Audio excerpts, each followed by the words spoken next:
Discovery, go at throttle up.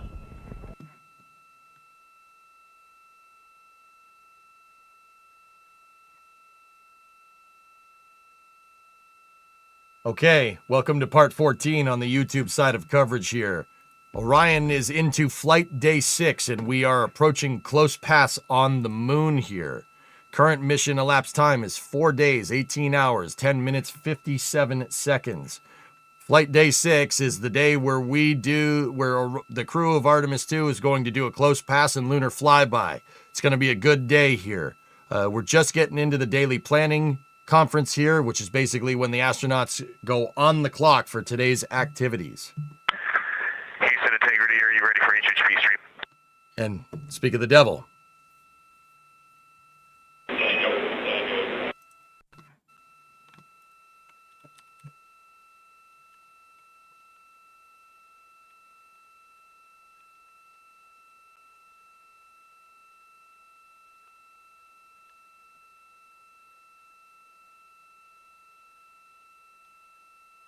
Is flight day 6 the most important day? This is... Integrity, we're talking? I would argue that the TLI burn was probably the most important day, and re-entry is up there too, but this is the day where a lot of science will be done. Can we get closed captioning back? Sure. All right. Alex Daniels, $10 super chat. Here we go. All right, guys, give me 1 second. I am going to, I'm going to change. Been wearing this shirt for a little while. Chat, this is EJSA Control. We are go for step 154. Integrity, we are just finishing off a couple of downlinks. It'll be a couple minutes, and we'll be ready to be on board with you soon.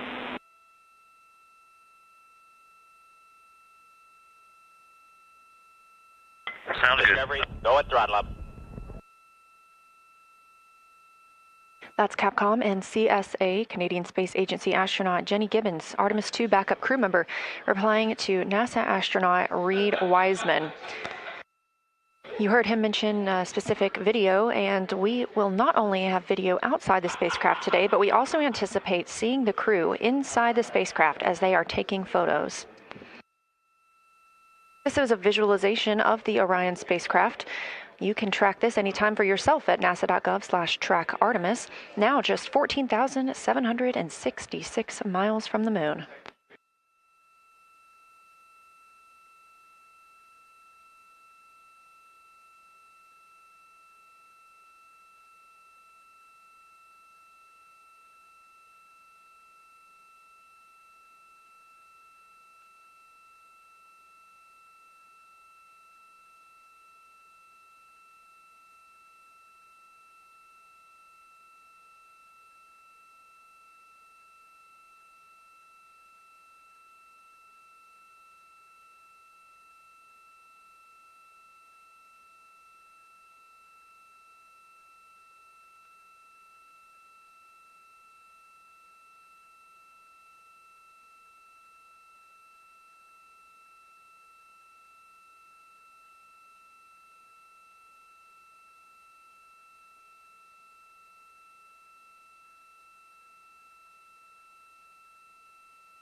Again, the crew is completing their post-sleep period of the day. They were woken up this morning. Integrity Houston, we are go for the HHP stream when you're ready.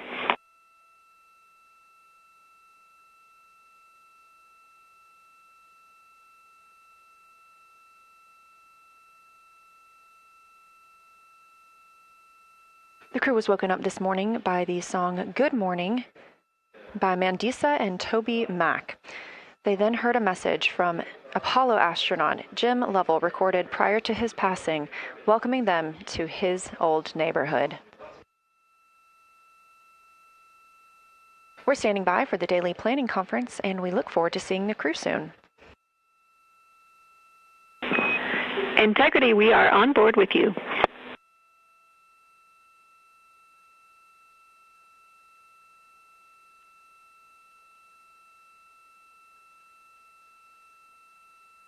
This view inside the Orion capsule 4 crew members getting ready to fly around the moon, the first humans to do so in over 50 years.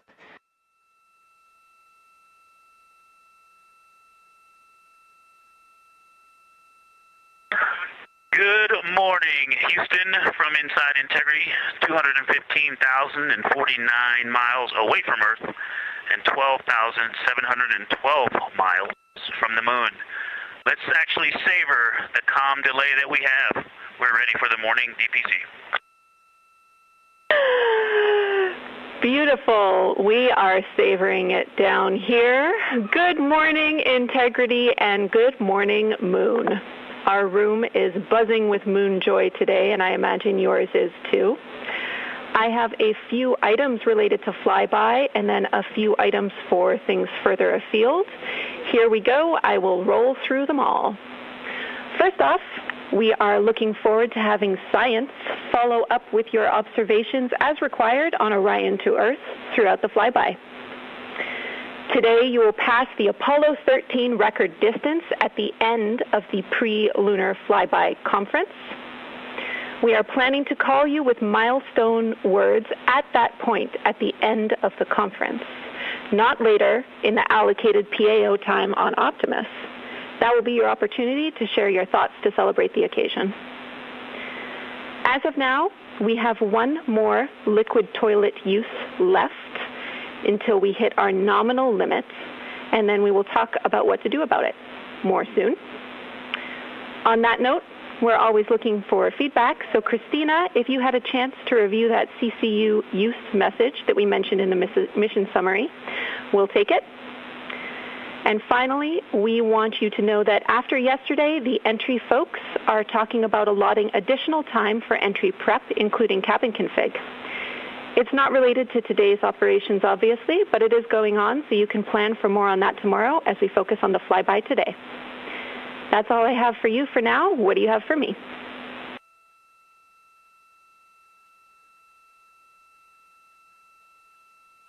Thank you, Jenny. That's good to hear, because we were thinking the same thing. It's great to know that our minds are working the same.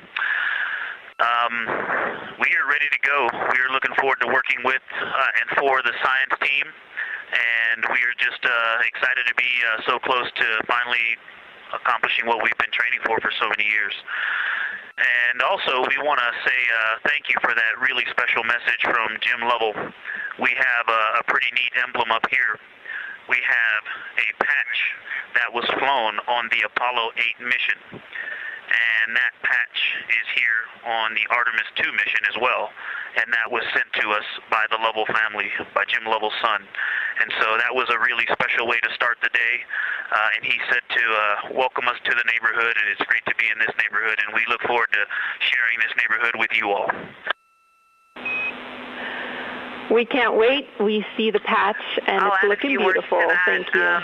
When this showed up in our office from his family, we were completely honored. And the Earthrise, which this crew is responsible for taking that photo, has been instrumental both to our crew as our ethos and values, but also just personally to myself. I had the photo up in my room as a kid, and it was part of what inspired me to keep working hard to achieve things I dreamed about. Also, we took a deep dive into the cockpit recordings around the time that picture was taken, and it turns out there was a lot of hubbub, kind of I wouldn't say fighting over cameras, but definitely everyone wanted to capture the shot, so we're happy to carry on that legacy because we often are all glued to windows and looking for cameras too. And I'll just close. I know it looks like a piece of paper in the camera there, but that is actually the original Apollo 8 patch printed on silk that they had done before they launched, and they flew that with them on their journey around the moon, and then the family handed it over to us, as I said, and it's just a real honor to have that on board with us. Let's go have a great day. We are all on board with what you told us, and to have a great day. Thank you, Integrity.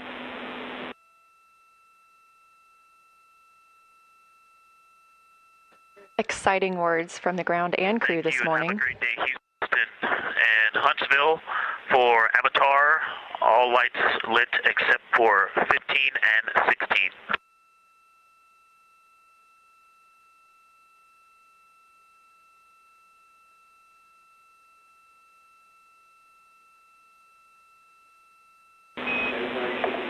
That is a good read on the Avatar LEDs. Thank you. They got Jim Lovell's patch from Apollo 8.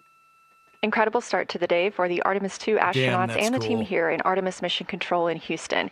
We have several streaming partners joining our coverage today, so ahead of that... One cleanup thing from yesterday, I did rediscover the unused chocolate snack from the DFDO.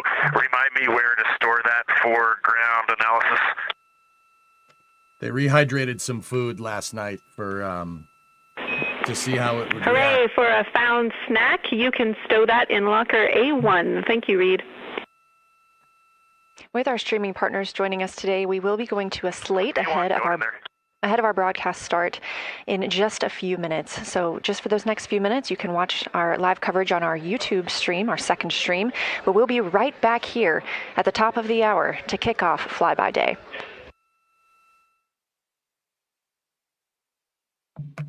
They have Jim Lovell's patch from Apollo 8. Damn, that's cool. Damn, that's cool.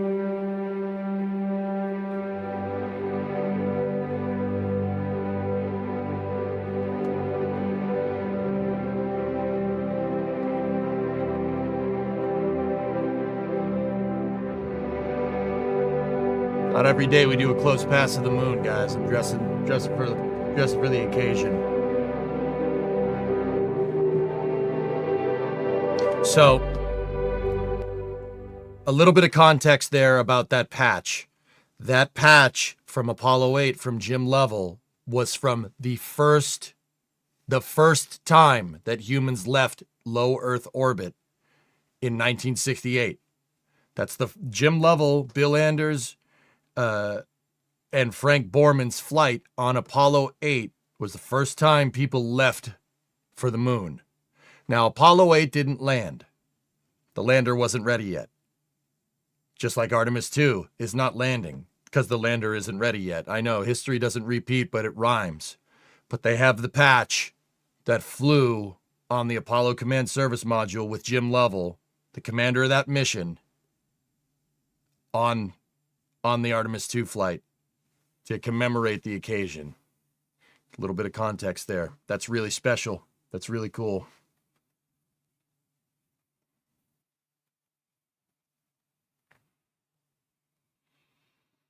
Gutted that Jim didn't get to see this. Yeah, I know. It kills me. Kills me, Hornet. When I heard his voice on the comms this morning, I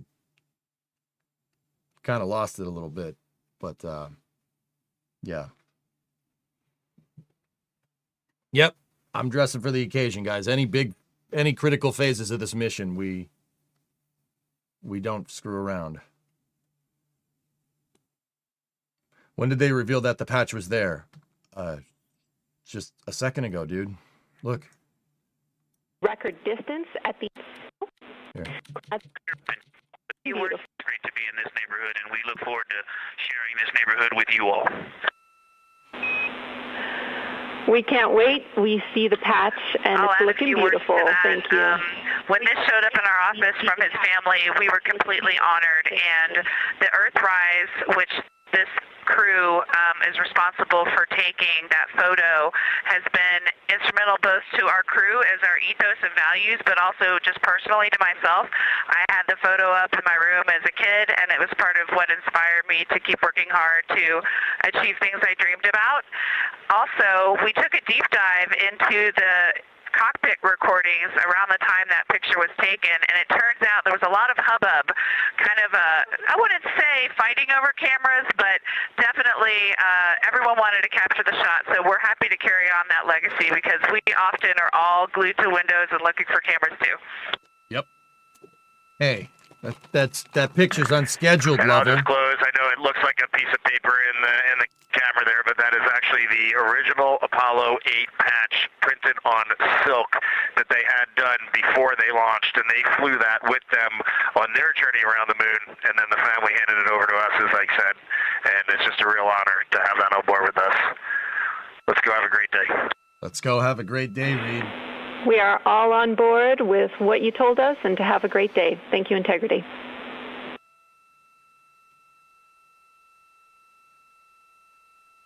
Exciting words from the ground and crew this morning. I didn't know Orion was this big. Trey, there's as much usable volume inside of Orion as there is in a Dragon. It is a big capsule. Only Orion's designed to go a lot further than Dragon is. Not to say that SpaceX couldn't send a Dragon out Discovery, here. go at throttle up. Orion's... this capsule is winning me over. You know, I still think it needs a little bit of a better service module, especially if we're going to focus on a moon base rather than gateway. But, you know, dude, in the past I would have said that, you know, that would have taken some time to get done right. But for some reason with this mission, it just seems like everything seems possible.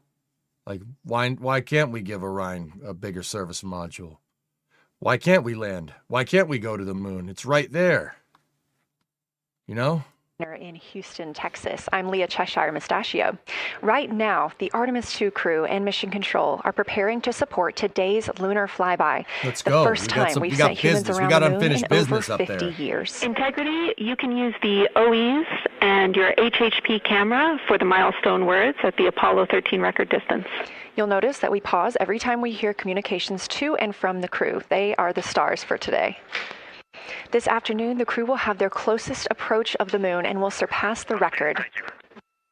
That record just mentioned of the furthest humans have ever flown, set by the Apollo 13 astronauts in 1970.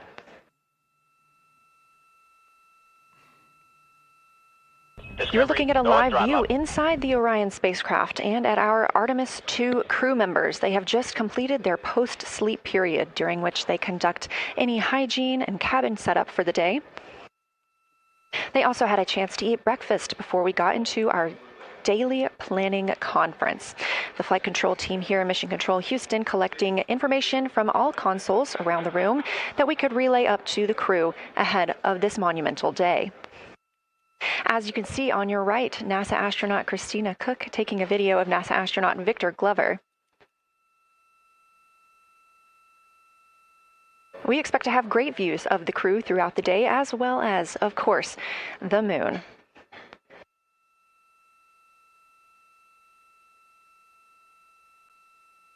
We expect to surpass that Apollo distance record in 55 minutes and 50 seconds. We are now looking live at a camera mounted on one of the spacecraft's solar arrays, pointed to our lunar neighbor. We are currently just 14,200 miles away from the moon and 247,672 miles away from planet Earth.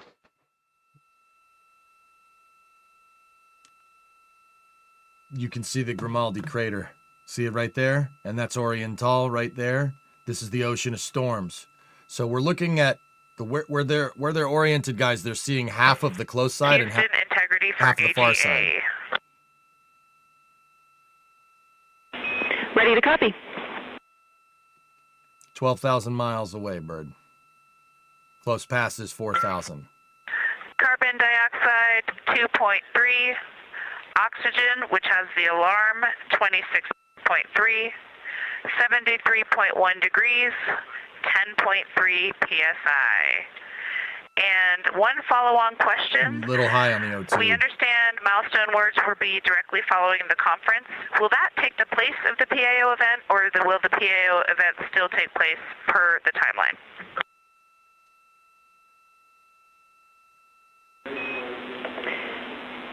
Good question, Christina. The milestone words that we exchange at the record distance at the end of the conference will take the place of the PAO timelined activity. So that'll be our moment to talk about this occasion, and after that there will be no more expected PAO words, and you can get straight into your flyby. Copy all AGA.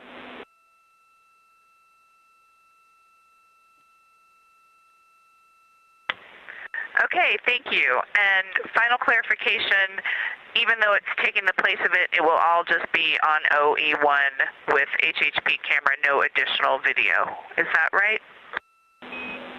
Affirm. I don't know, good dog. I mean, they got a connection. If you're making a reference, I missed it. The furthest distance from Earth is not going to be on the far side. Thank you. No. Yep, some of us had already heard that. Sorry about the second question. We appreciate it. Talk to you soon. No problem.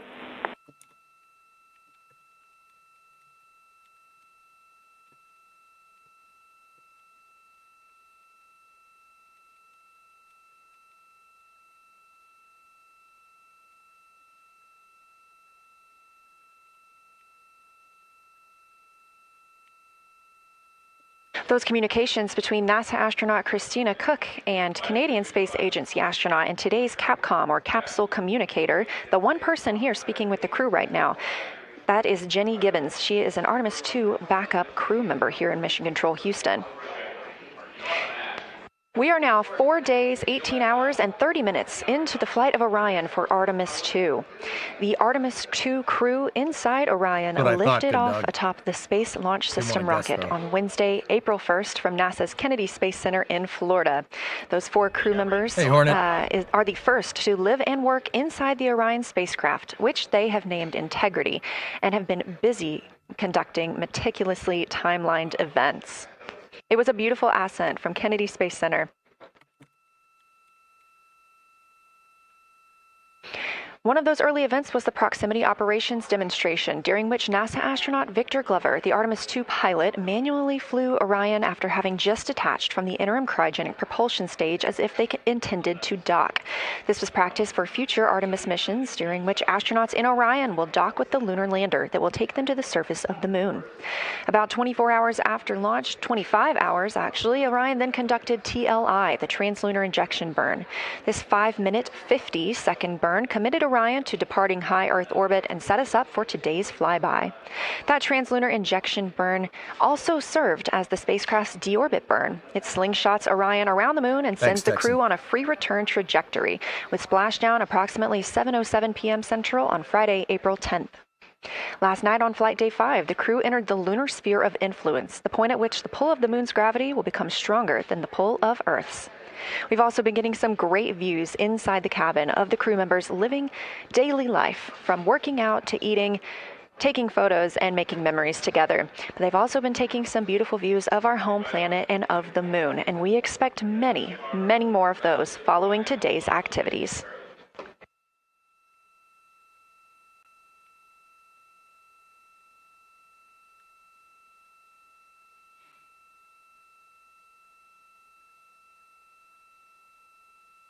There's a live shot on board there. I still can't believe that we just got a live shot of a crew out at the moon. That's right there. Feels like I could just shake Victor's hand right now. Like, it's pretty cool. Pants check. Bruh, come on. Pants check. Give me a break. Give me a frickin' break. These live views back inside the cabin of Orion, but before we get into flyby, let's take a minute to get reacquainted with our crew. Reed Wiseman is the Artemis 2 commander and a Baltimore native. He's been in space once before. I think there was going to be some families heading into the viewing room today. If they end up showing up, could you just give us a heads up when they're there so we can just wait for them on the camera? Absolutely. 3948 GNU 35NU 11. And that was the voice of Reed Wiseman. He has been in space once before as a flight engineer. If they don't come, you could just lie to us and tell us that they're there. That'd be great. Thanks. We'll keep that in mind too. And I'm sure they'll be here. Just lie to us. It's fine. Wiseman also has a great sense of humor. He was aboard the International Space Station from May through November 2014 as part of Expedition 41. This was a 165-day mission during which he and his crewmates completed more than 300 science experiments in areas like human physiology, medicine, science, earth science, and astrophysics. They set a milestone for station science by completing a record 82 research hours in a single week. He also served as chief of NASA's astronaut office from December 2020 to November 2022, and here on Earth he has 2 daughters. He also flew F-14 The Artemis Tomcats. 2 pilot is Victor Glover, Tomcat selected guy. as an astronaut in 2013, when at the time he was serving as a legislative fellow in the United States Senate. His first trip to space was in November 2020, when he launched as a pilot of NASA's SpaceX Crew 1 mission. That was the first operational mission of NASA's Commercial Crew program, which resumed launching American rockets from American soil to the International Space Station since the end of the shuttle program. Victor is a U.S. Navy captain and naval aviator who served as a test pilot, racking up more than 3,500 flight hours in more than 40 different aircraft. He also became the first person to pilot Orion the other day when we saw the Prox Ops demonstration shortly after launch. He and his wife have 4 children. Yeah, he has 400 carrier Mission landings. specialist Christina Cook is a native of Grand Rapids. If you're feeling inadequate, Vic has 400 carrier landings. You know, whatever. I made my bed today. Flight engineer on the International Space Station from March 2019 to February 2020. During that time, Cook set a record for the longest single spaceflight by a woman with a total of 328 consecutive days in space. She also participated in the first ever all-female spacewalk with her friend and colleague, Jessica Meir, now living and working aboard the International Space Station yet again.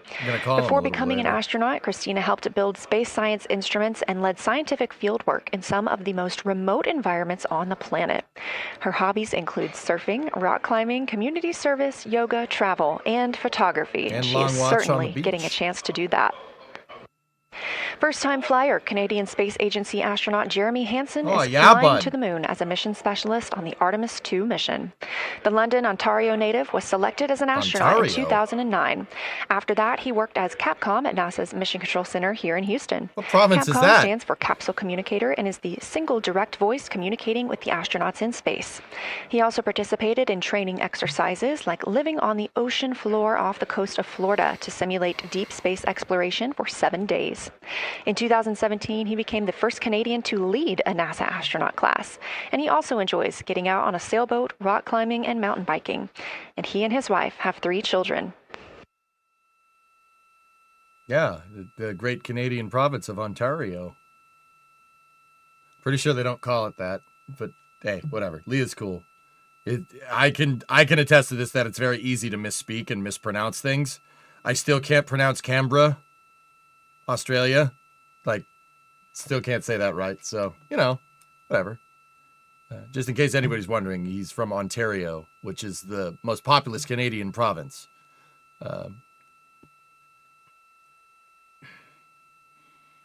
Canberra.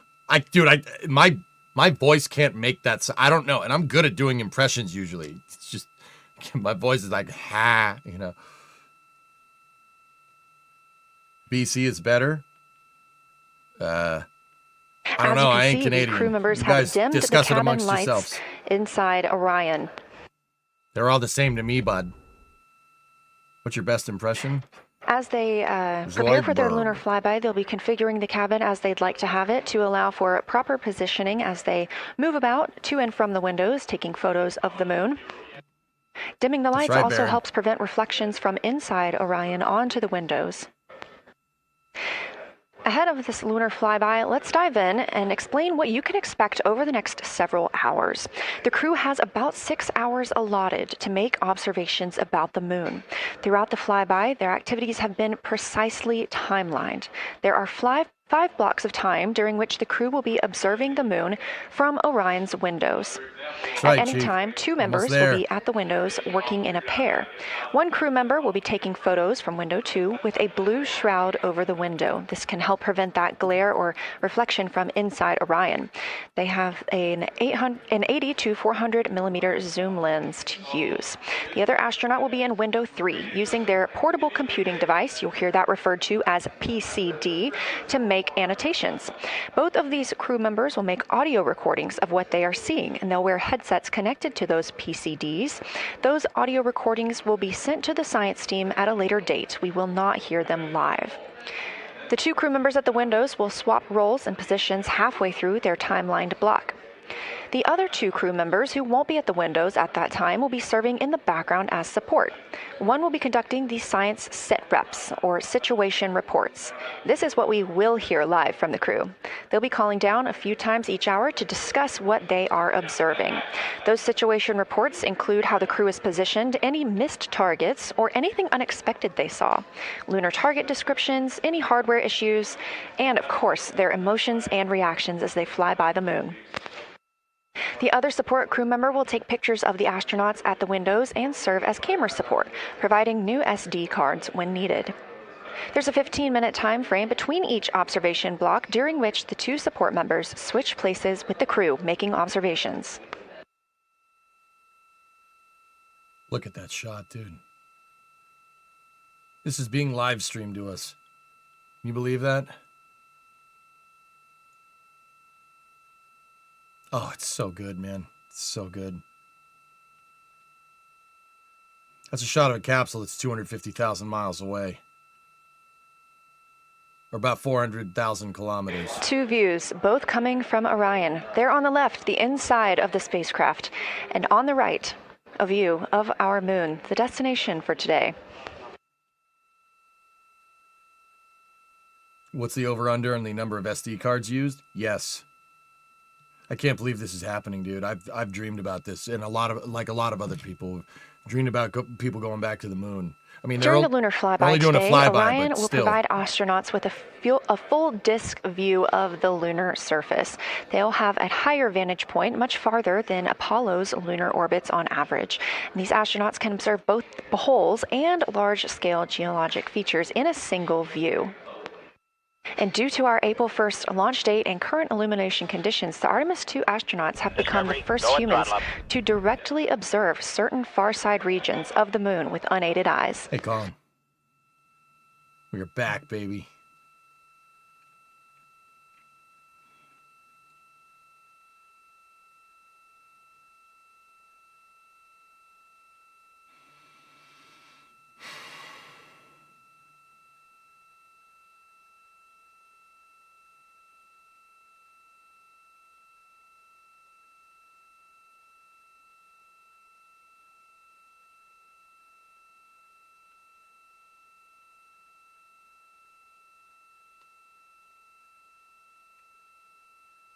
We get a happy partner anniversary in Mandarin there? I think we did. Sisha. That's cool. All right.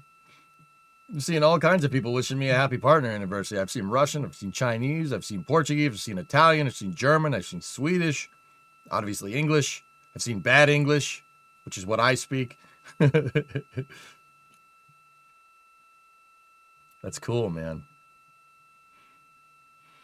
Oh, guys, don't forget, if you want the NASA Twitch stream is live, so if you want the special NASA Twitch badge, go watch them. How many people are going to say, go watch another stream? You want that badge, go and get it. People have been asking me about it all week. Poland? Dziękuję. You've seen Canadian? Yeah, a little bit.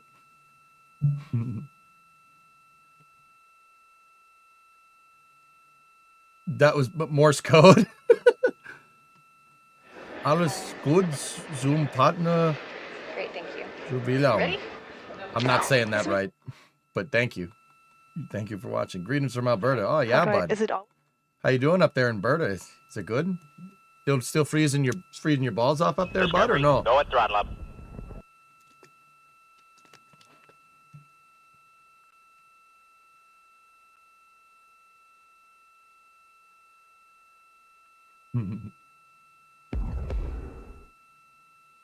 Yeah, she was hot micing on Maine there. You hear that? It was close. All right, I'll take that. Buon anniversario.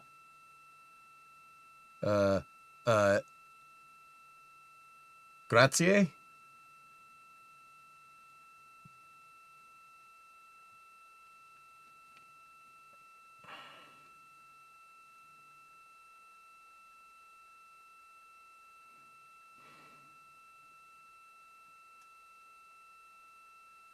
See, Italian, Spanish, and Portuguese are they're not the same language, but they're similar, so I can never tell.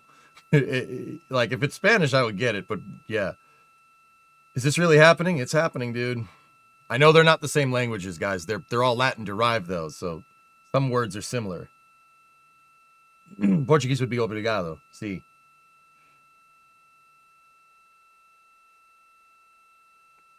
No, I know how to say thank you in Portuguese. I know how to say thank you in Italian. I know how to say thank you in Spanish. It's the language. Like, I don't know which language is being spoken to me. Sorry, dudes.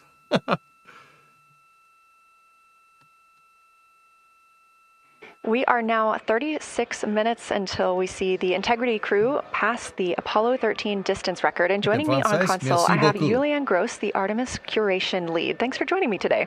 Thanks for having me. I'm very excited to be here. We're very excited to have you. So can you tell me about your role as Artemis curation lead and what that entails? Yeah, so for the overall Artemis campaign, I'm the Artemis lunar sample curation lead. That means I'm helping NASA to return the next set of lunar samples from the lunar surface.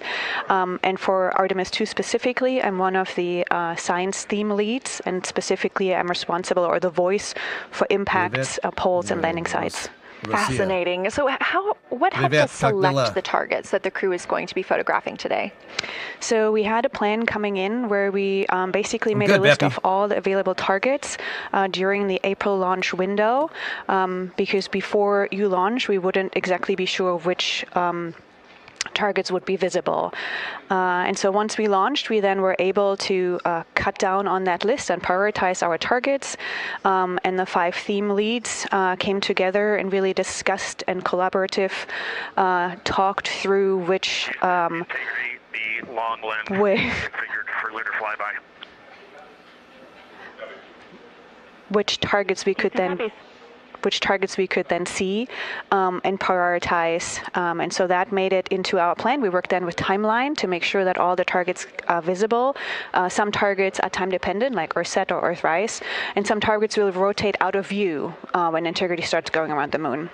And so we put these in early so that the crew has a chance to describe those to us. Fascinating. I cannot wait to hear what they have to say. So we just heard them say that their long lens is configured. That's very exciting. And for us, when we look at the moon from Earth, what features are we seeing that the crew will also fly by today? Discovery. Yeah, so I really hope that people on Earth who are in nighttime will look up into the moon tonight. The features that the crew will see that we can also currently see is Aristarchus Plateau. Grimaldi is another feature. They're going to be sort of on our limb. And then Oceanus Procellarum, that really dark, large area on the near side that we can see. The crew is going to see that in the beginning. The more they fly around, the less of that they will see. So those are targets we will hear them describe early on in the flyby.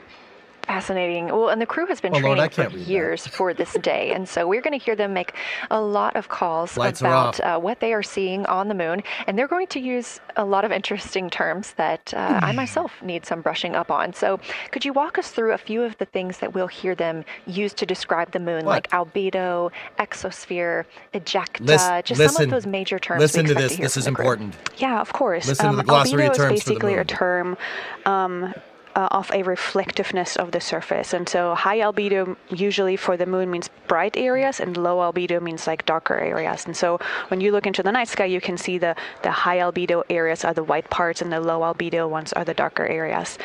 Ejecta is when you have an impact and it ejects or throws out material that then ends up on the surface, and you can see that as sort of rays or ray systems. So you might hear them describe, I can see Ohm, for example, with its rays. It has an asymmetric rays coming out, and so we're excited to hear them describe that. You might hopefully hear stuff about color or color hues, and so if they can see any changes in those color hues from like white to gray to maybe brownish, we're excited to hear about that. Exosphere is the almost no existing atmosphere of the moon. It's barely there. But there is dust on the lunar surface that can get lofted up through electrostatic forces. And when the sun goes behind the moon, it can scatter forward on those dust particles and sort of like create a little glow on the horizon. And so we're really excited to see if the crew can actually see that.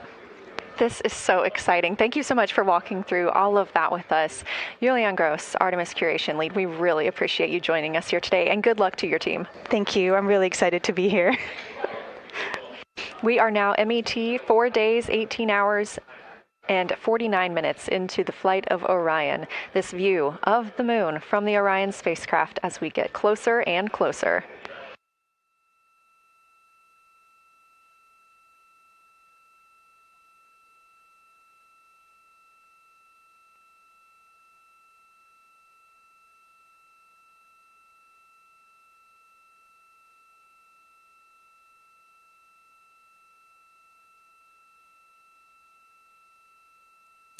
So it would help if I unmuted the mic there. These cameras, dudes, are low quality cameras right now. They can change the bit rate on them. You'll get a higher quality picture soon. These cameras are mostly for inspecting Orion, but also it's not like you're going to not use them to look at the moon, right? Sorry about the mute. I'm getting a little fired up, man.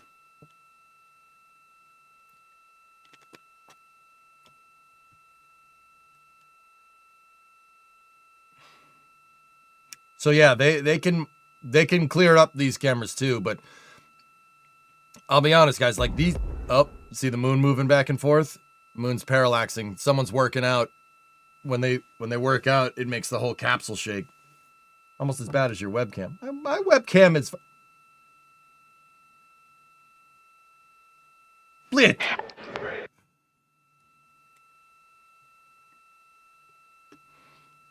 Shut up.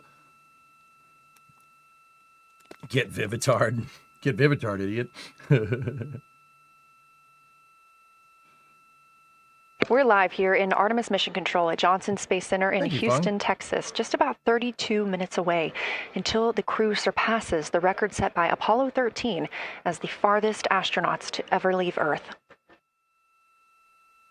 Yeah, everybody, your brain has local orientation. This view coming from a camera mounted on the tip of one of Orion's 4 solar arrays. Each array has a camera on its tip, and so we anticipate getting views throughout the lunar flyby. Of course, except during the point of loss of signal when the spacecraft flies behind the moon.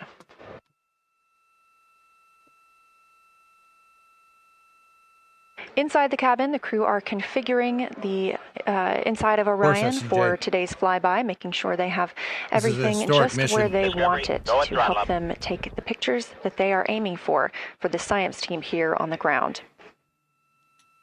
Coming up in just a few minutes, we will have a pre-lunar flyby conference. During that Lunar Flyby Science Crew Conference, our science officer here on console, Kelsey Young, will be speaking directly with the crew members about their targets, about their goals for today, what they expect to see, and what we are hoping to hear from them. Do you want to know what the situation with ML1 is? It needs minor repairs, but it'll be all right. We love Kelsey. Kelsey Young's awesome. She's the science officer in mission control for this mission.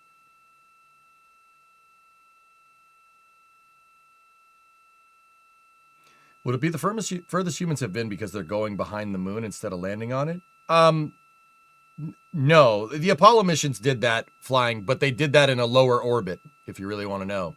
This is doing a high orbit or a high escape velocity. We have a lot of milestones coming up today, so make sure you don't miss them. The first coming up again at 1:56 p.m. Eastern Time, the crew will pass the distance from Earth record set by Apollo 13 in 1970. At 2:45 p.m., lunar flyby officially begins. The crew will have that time on their schedules to begin photographing and providing audio recordings of what they are seeing. That's why I was just like listening to her. At 7:02 p.m., Orion will make its closest approach to the moon, approximately 4,070 miles away. Of course, all of these numbers are going to have to be confirmed following the flyby. These are estimates, and we are working with orbital mechanics. At 7:07 p.m., Orion reaches its maximum distance from Earth, approximately 252,760 miles away from us all. At 8:35 p.m., the spacecraft will enter a solar eclipse. The crew will become the first to see a solar eclipse from the moon. Discovery, go at throttle up.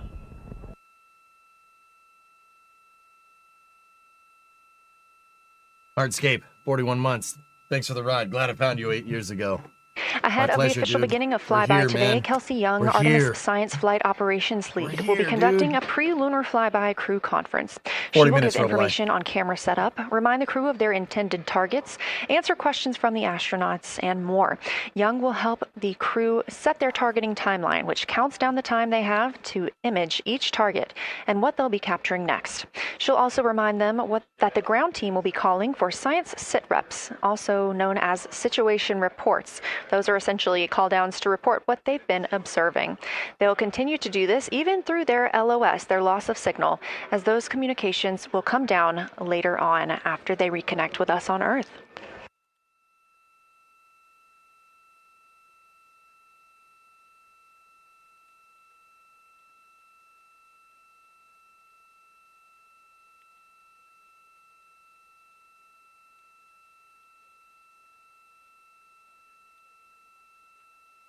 This view in the cabin, you can see the crew members are already using their cameras, getting set up, and they have dimmed the cabin lights to allow them better visibility outside of the windows and fewer reflections. Now, 28 minutes until they become the humans to travel farthest from our planet.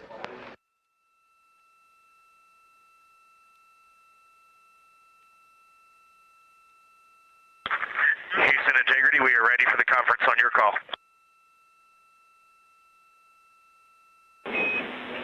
Houston is ready for the conference, passing you over to Science.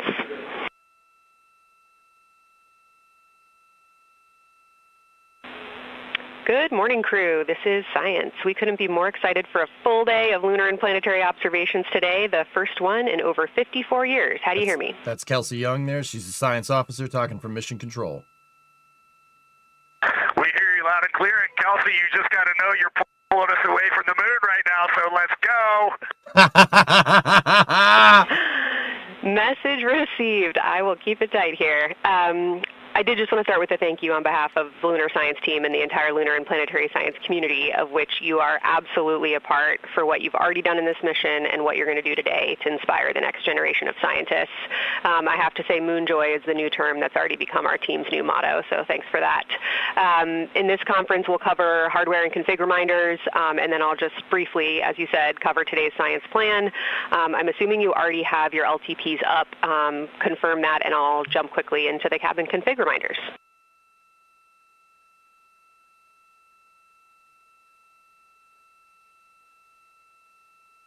Discovery. Hellbound. Thank you. Okay, we have the LTP up just to give you a sit rep on board. You've got Reed and Christina on one PCD, and Ike has his own, and Jeremy has his own. Copy that. That was going to be one of my questions for you, and I'll ask a question back. Is that the config that you and Christina plan to carry throughout the day for PCD use?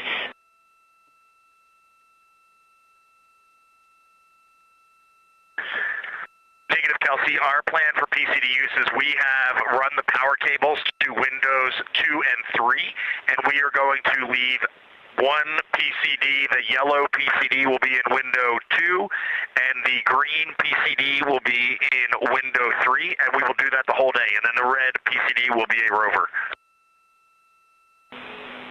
Understood. Super helpful. Recommend when you guys switch in and out of PCDs to add your initials to your OneNote annotations, just so we can keep track of whose is who.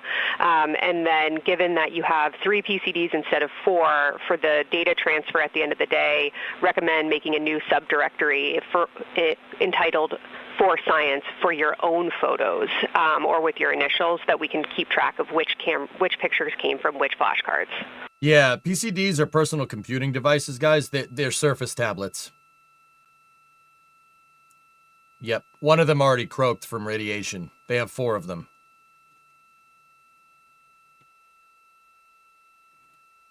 NASA won't say they're Surface tablets because that counts as an endorsement for a corporation. They just say tablets, but they're Surfaces. So, Kelsey, I just want to here's what we're doing. We have community cards in all cameras on board, and then when each astronaut approaches their camera, the intent is they will put their card into that camera for photos and then put the community card back in at the end of the session. reacquisition. But just know it is harder to manage cards than we thought, and we don't want to miss science, so it might end up a bit more disorganized. A lot of people are not happy Understood. with Windows. Thanks for that essay. Just read the flashcard numbers down when you get a chance, and we'll follow your lead on the best thing to do operationally during the flyby. With that, I'll move on to Windows. So the window characterization DFTO you guys did a few days ago. They're talking about the windows on the craft. Confirmed that window 2 is ideal for imaging, so no change to config of photographer in window 2, observer in window 3, and science at reps in window 1. You're talking about the things that you use to look outside the spaceship, not the tablets anymore. Coming up on a handover. Be back. Hang on, Kelsey. The way we have it configured, tell us if this is going to be wrong. Window 2 is the long lens with a shroud. And there's a signal. As you heard, science officer called to the crew. We are now in a handover time period. We will regain communications with the crew very shortly. So, guys, there's a little bit, let's just say that the Artemis 2 crew has a little bit of high ping. If we go over here and look at the Deep Space Network, we have, here we go, Canberra 34 is communicating with it. There is a ping of 2.6 seconds. So, if it sounds like they're talking over it, each other at times, you're gonna have to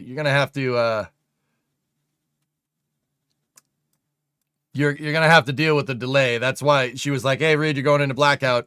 He probably didn't hear that until well after they went into blackout. So yeah, sometimes they're gonna talk over each other because the delay is, it takes a second when you're 250,000 miles away, or 2.6. Yeah, 267,000 ping. Yep. Yeah, they're a little far away.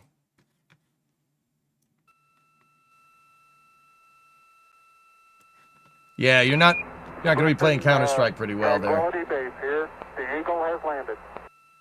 Really happy to be witnessing this with you guys.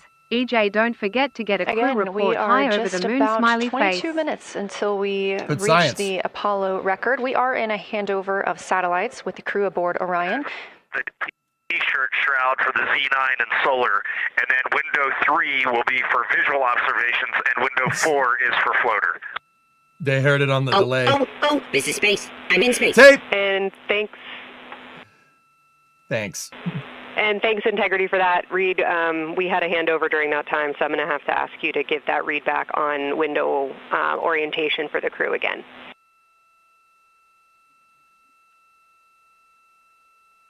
Okay, we are happy to change it, but the way we have it configured right now is window 1 has a T-shirt shroud for the Z9 for solar. Window 2 has the shroud for the long lens for both lunar and solar. Window 3 is for visual observations.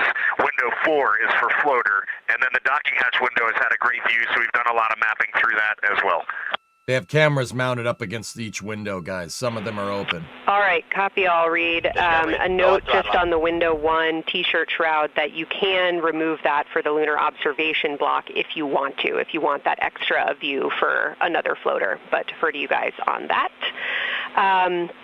You are go to use the full 400 millimeter zoom on the long lens, but where possible, try to keep the end of the lens flush with the window to prevent imaging through the multiple window panes at an angle. And if you have to take an image at an angle, recommend you limit the max focal length to 200 millimeters or simply acquire the images at multiple focal lengths.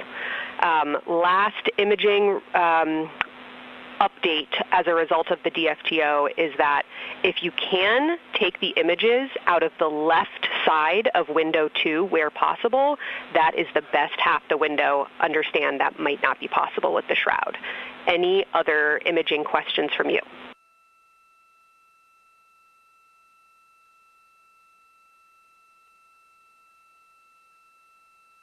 Yeah. Okay, copy that. You got to make sure to take the lens caps off. That's probably important. Okay, last couple reminders.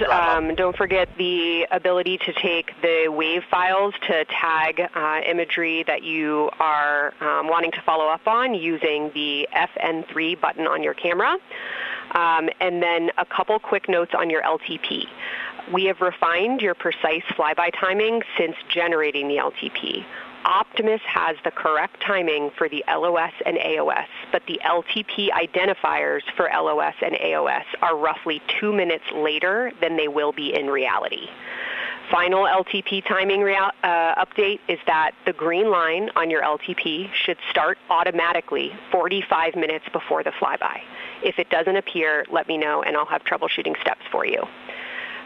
Last updates are on the eclipse, so only for that last hour today. Of course, remember if the sun is in view to use your eclipse glasses. And reminder that we will have a few activities for you prior to the eclipse to reconfigure all 3 cameras for corona and deep sky observations. These activities, some of which will occur during the forward link LOS, so we wanted to flag it for you now. Any questions before I cover the last 2 reminders?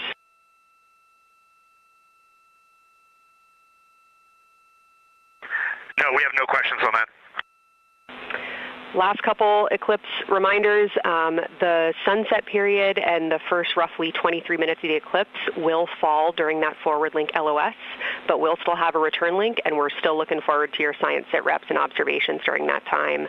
And I do have a reminder for you on your preferred starting config for the eclipse in terms of role responsibility. Let me know if you want me to read that up or if you guys have that in your minds already. And if no other questions on config, I'll give you a few science-focused reminders.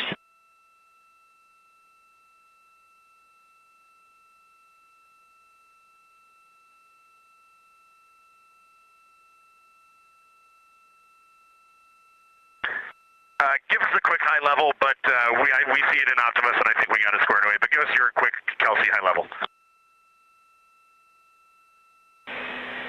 Okay. A couple changes from the first LTP you studied is that Glushko is the only feature that the same pair will view twice. That's Reed and Jeremy. That's why that's the only target you see that is marked as 1 of 1 and 1 of 2 and 2 of 2. So Ohm and Oriental are in there twice, but they're by different pairs, which is why you don't see them marked accordingly. A note from feedback on your observations so far over the last couple days, a reminder that if you note structure and texture as well as color and albedo, please note any correlation between the 2, and also a reminder that negative observations are still valuable science. So a lack of color or a lack of structure associated with color is also valuable. A reminder also that your observations so far indicate it will likely take some time for your eyes to adjust. We especially heard that around your terminator observations and your color observations. So reminder to know that your eye adaptation is going to kind of come in throughout your shift, and let us know when you start to see that nuance. Last reminder is around Earthset and Earthrise. When you're viewing us back here at home, you'll be looking directly at Asia, Africa, and Oceania. So I'm sure people watching from those places here on Earth will want to give you all a wave as you take their picture. Any other questions for me?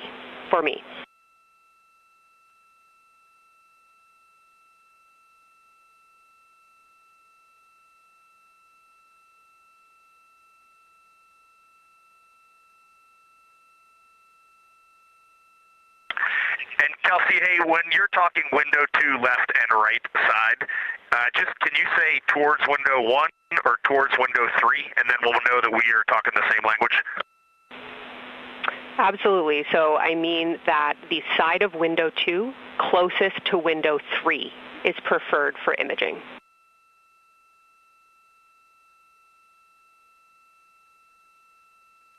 Okay, the side of window 2 closest to window 3 is preferred for recording. Stand by, we'll talk to the crew.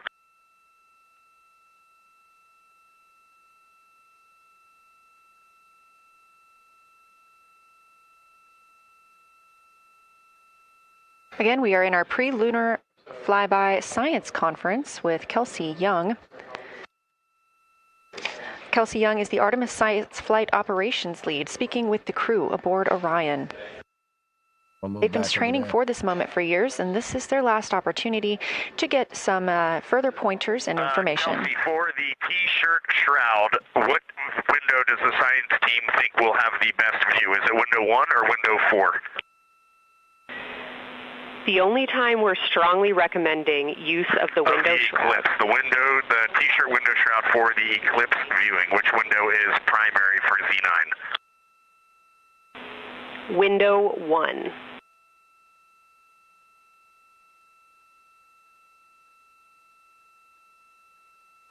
Okay, awesome. So we have got that all set up. And just to be 100% sure, window 1 is the most port window by the food warmer. Window 2 is right in front of seat 1. Window 3 is right in front of seat 2. And window 4 is on the starboard side by the side hatch. Do you agree with all that? We agree on the ground. Good readback.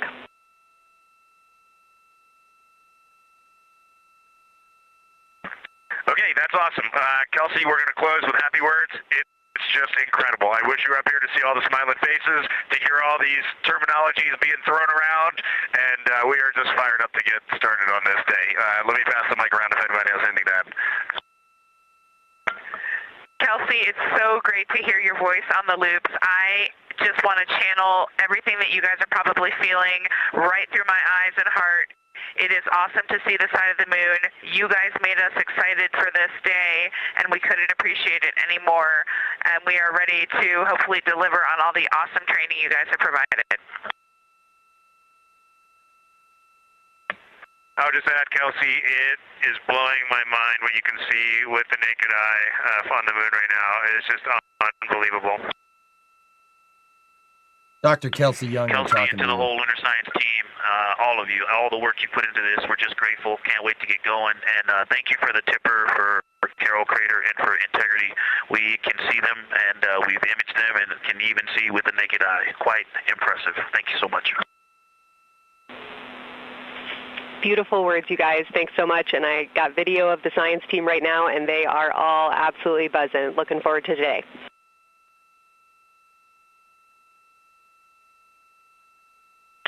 Okay, we're heading into the timeline. Cheers, guys.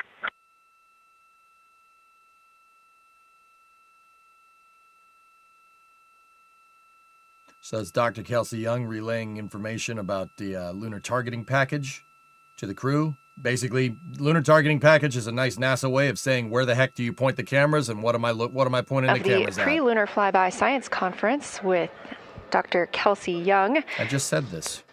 Young has served as the Artemis Science Flight Operations Lead, getting the crew ready. And we're live in Artemis Mission Control in Houston, but we are not the only room. So this is the science room here. This is the Science Mission Control. That's not what they call it, but it's where the science team is for this mission. Kelsey leads the science team. She's in the flight control room right there. Now this is the science control room. Science evaluation room is what they call it.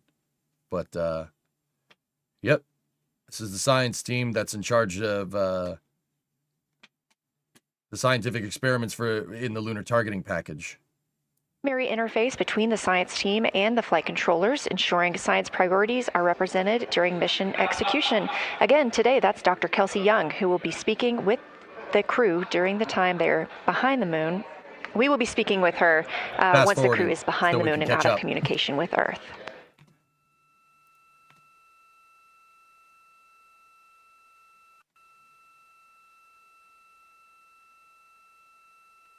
Back inside the Orion spacecraft on your left, closest to the camera, NASA astronaut Christina Cook. To her left, NASA astronaut Reid Wiseman. To his left, Canadian Space Agency astronaut Jeremy Hansen. And all the way in the back, NASA astronaut Victor Glover, our Artemis II crew.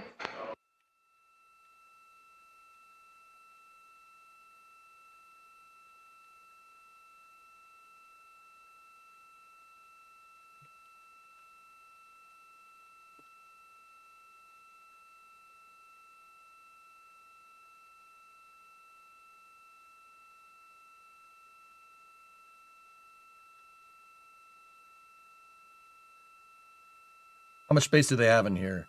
Opie, there's about 9 cubic meters of habitable space, 316 cubic feet. It's about the size of a big walk-in closet. We are now approaching 8 minutes until the crew surpass. Which is 8 minutes until the record, to the Apollo 13 distance record from Earth. It's about size of a walk-in closet. And keep in mind, that's big. I say a walk-in closet because the Apollo capsule that we used to get to the moon in the 60s and the early 70s, that was more like a janitor's closet of space for 3 dudes. This is a walk-in closet for 4 people. It is considerably more space than previous missions. This one has a kitchen on board. You see that little silver briefcase over there? That's the kitchen. That's the galley. On the other side, opposite the capsule, on the other side by the starboard side hatch. Right now, this camera's port side facing starboard. Over there, they got a head. They got a full toilet. Sometimes it works. Your command consoles are up here. Your rotational hand controller, or RHC, is right there. This is where you fly the spaceship. That's the quote-unquote flight deck. And then you have a habitable volume here. The seats for that Reed and Christina and Jeremy are in can pack down into an open space. I don't want to interrupt Reed. Gallery and even more smiles. Thanks, Reed.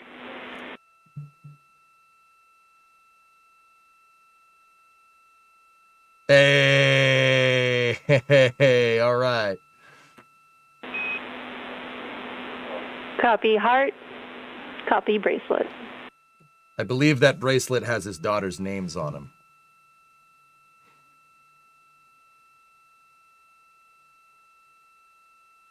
Copy heart. That call from Capcom Jenny Gibbons, Canadian Space Agency astronaut and Artemis II backup crew member, letting Reed Wiseman know that he has family here to support him today in the Artemis Mission Control viewing room.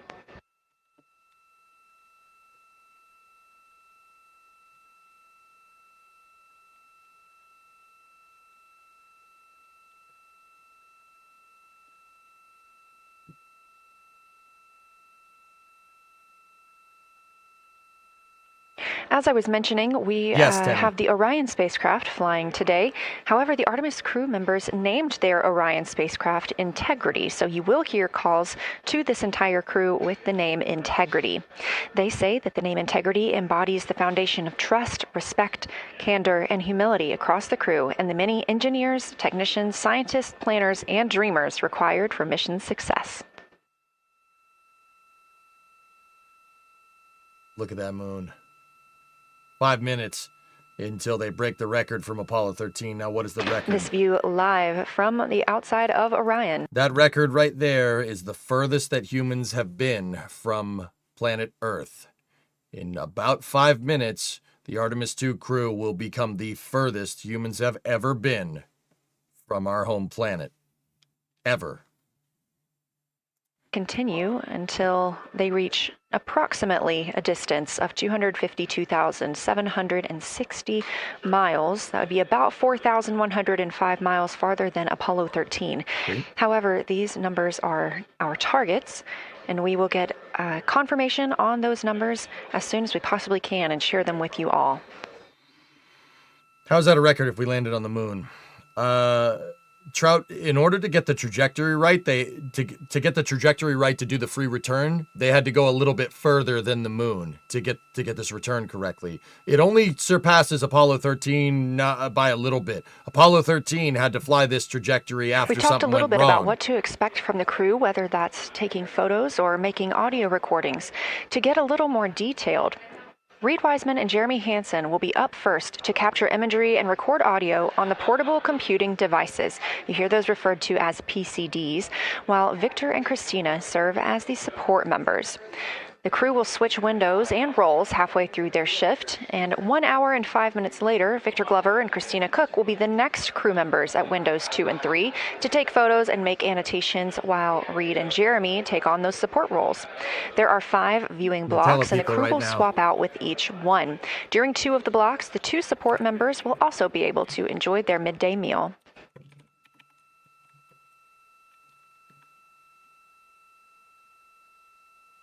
The freaking Nutella At least people 3 right times now going, per block is a science sit rep. Again, situational report. This is partially an operational status, reporting back if they missed any targets or gotten any specific ones, if they have issues with their camera or any other operational items. The other part is an actual description of the moon.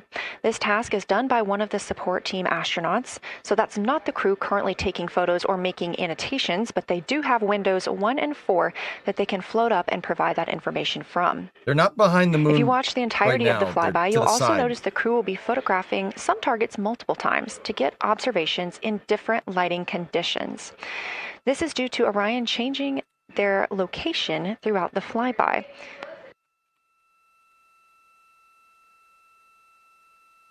What this crew will be able to capture in a couple of hours of the same targets in different lighting would take orbiters years to do because of solar and spacecraft positioning. Discovery, go and throttle This up. crew has studied the moon extensively, and they're also familiar with what the science team calls the Big 15.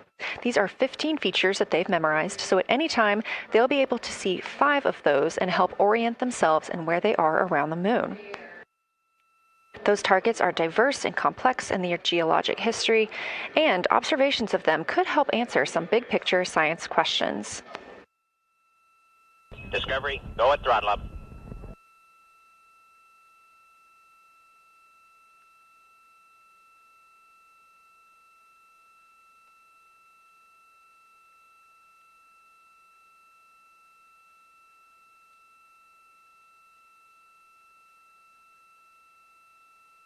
So guys, here, we got a second here. Let me show you the trajectory that If they're you've flying. been following the mission, you can see not. that the configuration of the cabin is a little bit... I'm just going to mute for a second.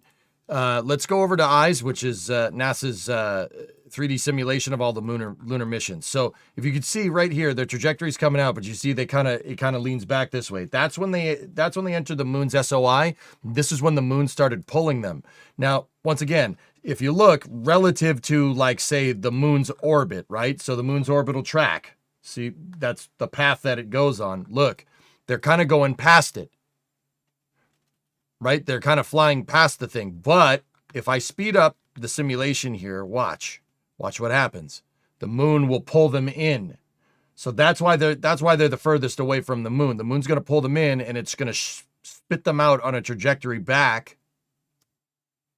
towards the Earth.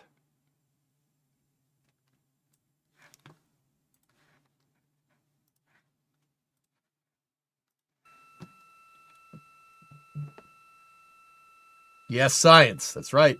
Orbital mechanics. Really, really cool stuff. So right now, this camera is kind of upside down relative to the simulation that I just showed. That's the lunar North Pole right here.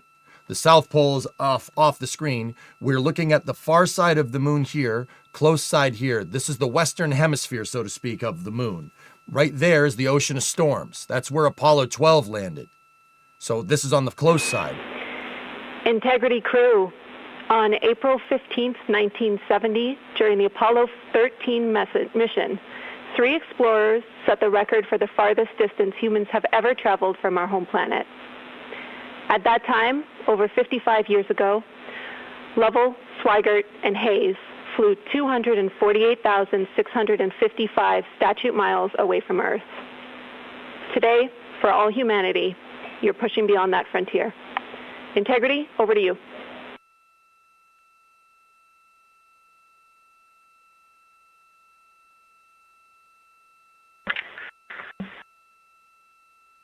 From the cabin of Integrity here, as we surpass the furthest distance humans have ever traveled from planet Earth, we do so in honoring the extraordinary efforts and feats of our predecessors in human space exploration. We will continue our journey even further into space before Mother Earth succeeds in pulling us back to everything that we hold dear.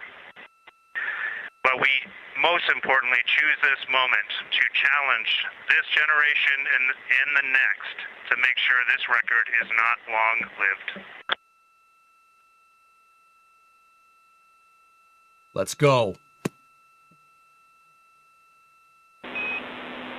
Thank you, Integrity, and congratulations to you and the rest of the Artemis II team.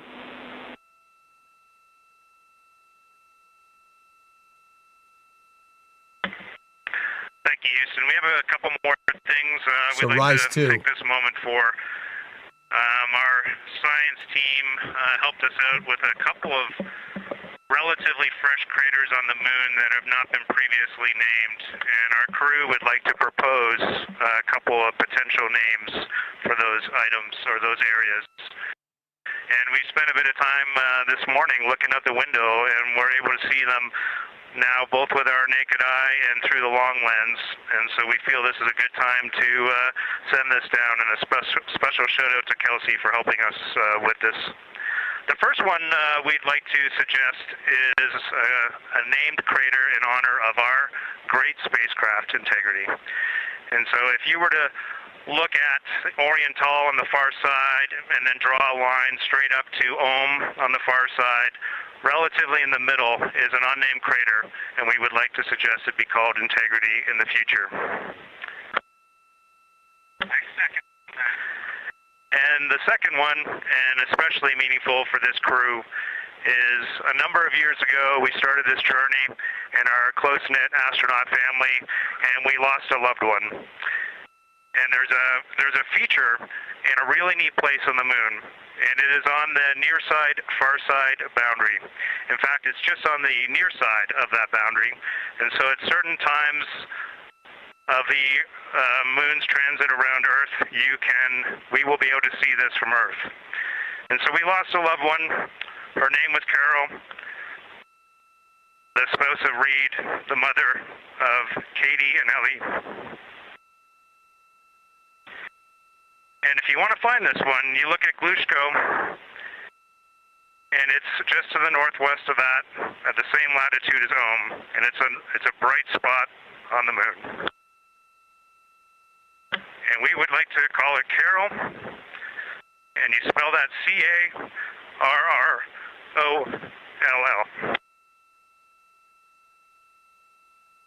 Reed's wife passed away in 2020 because of cancer.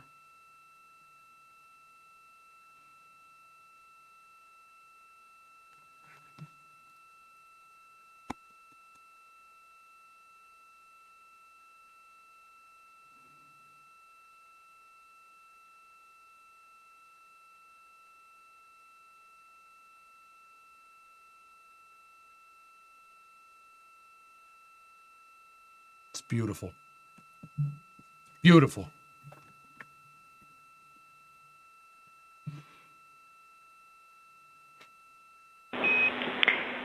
Integrity and Carol Crater. Loud and clear. Thank you.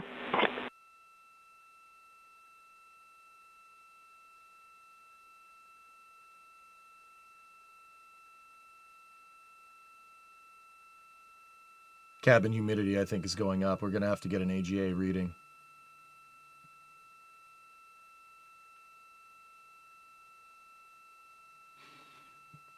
Reed's balling over there in the corner, man.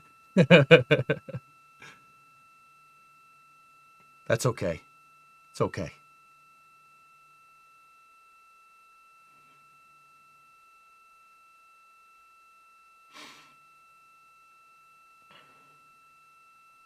It's okay. For Carol. Discovery, go at throttle up.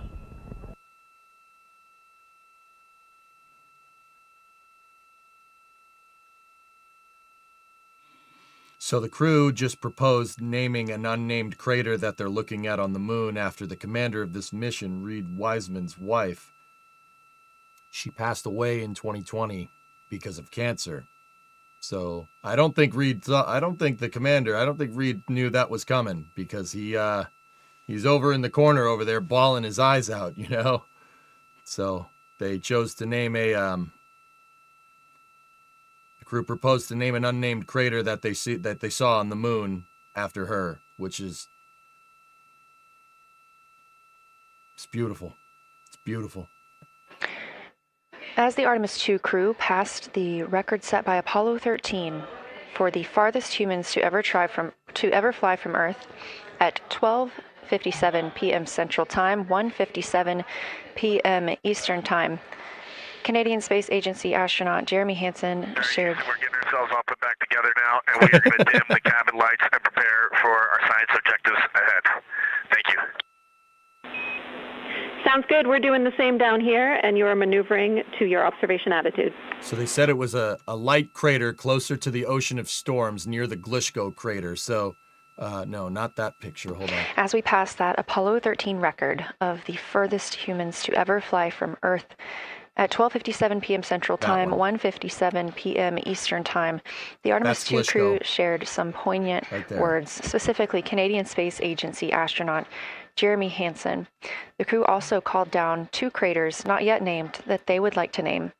One, Integrity, in honor of their spacecraft, which they have named. That's near the Ohm crater. Another near Glishko, which is a bright spot, named Carol, in memory of Reed Wiseman's wife. Real. There was a moment of silence here in Mission Control Houston.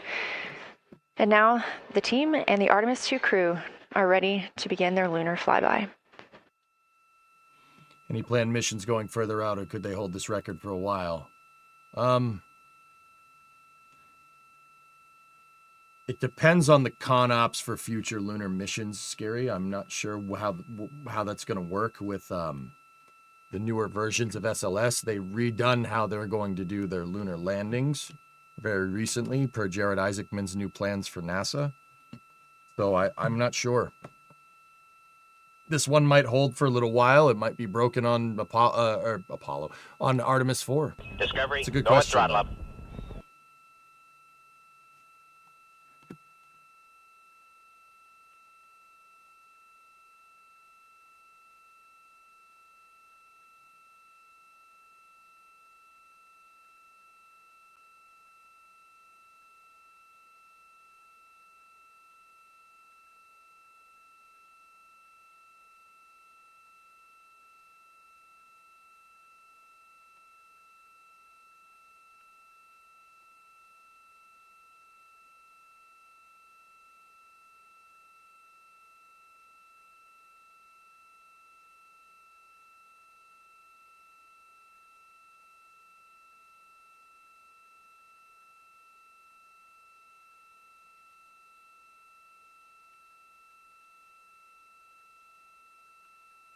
We are 4 days, 19 hours, 31 minutes mission elapsed time of the flight of Artemis 2, our 4 astronauts aboard Orion.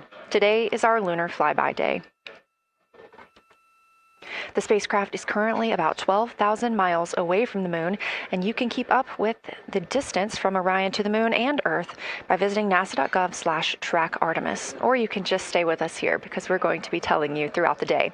They are currently 248,834 miles away from planet Earth.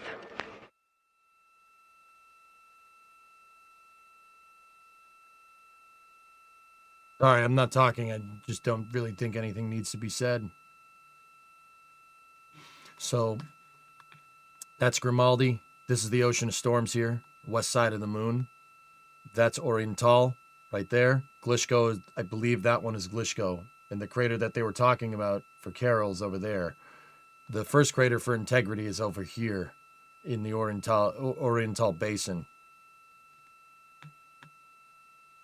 But they switched over to the starboard side solar array wings. So we're now seeing the moon in an orientation that is a little bit easier to understand. This is the North Pole over here. That's the South Pole. Like, once again, we're looking at the western hemisphere of the moon. So from about here over is the side that we see from Earth. Over here, that's in the slight eclipse right now. Or slightly, well, it's beyond the what's called the terminator line. That is the far side of the moon. This, about right here, is the border. Now, the Oriental Basin, the Oriental crater, and all the features around here are the parts of the moon that human eyes have never seen before. These parts were dark during the Apollo mission, specifically this area right here. No one's ever seen that before, ever.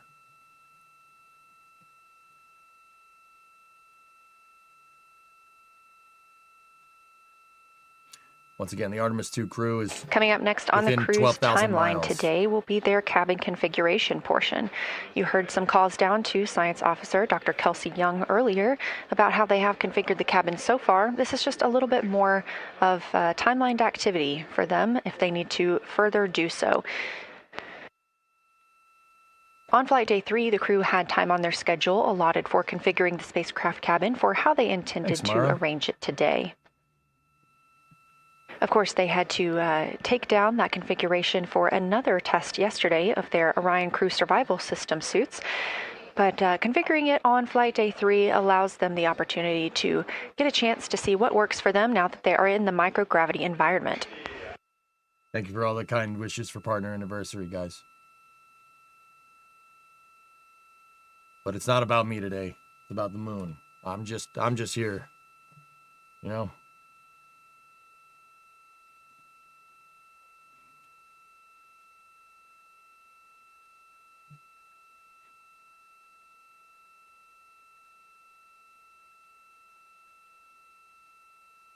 So, guys, for the people that are wondering about camera quality, they'll dial up the camera quality in a little bit when they get close.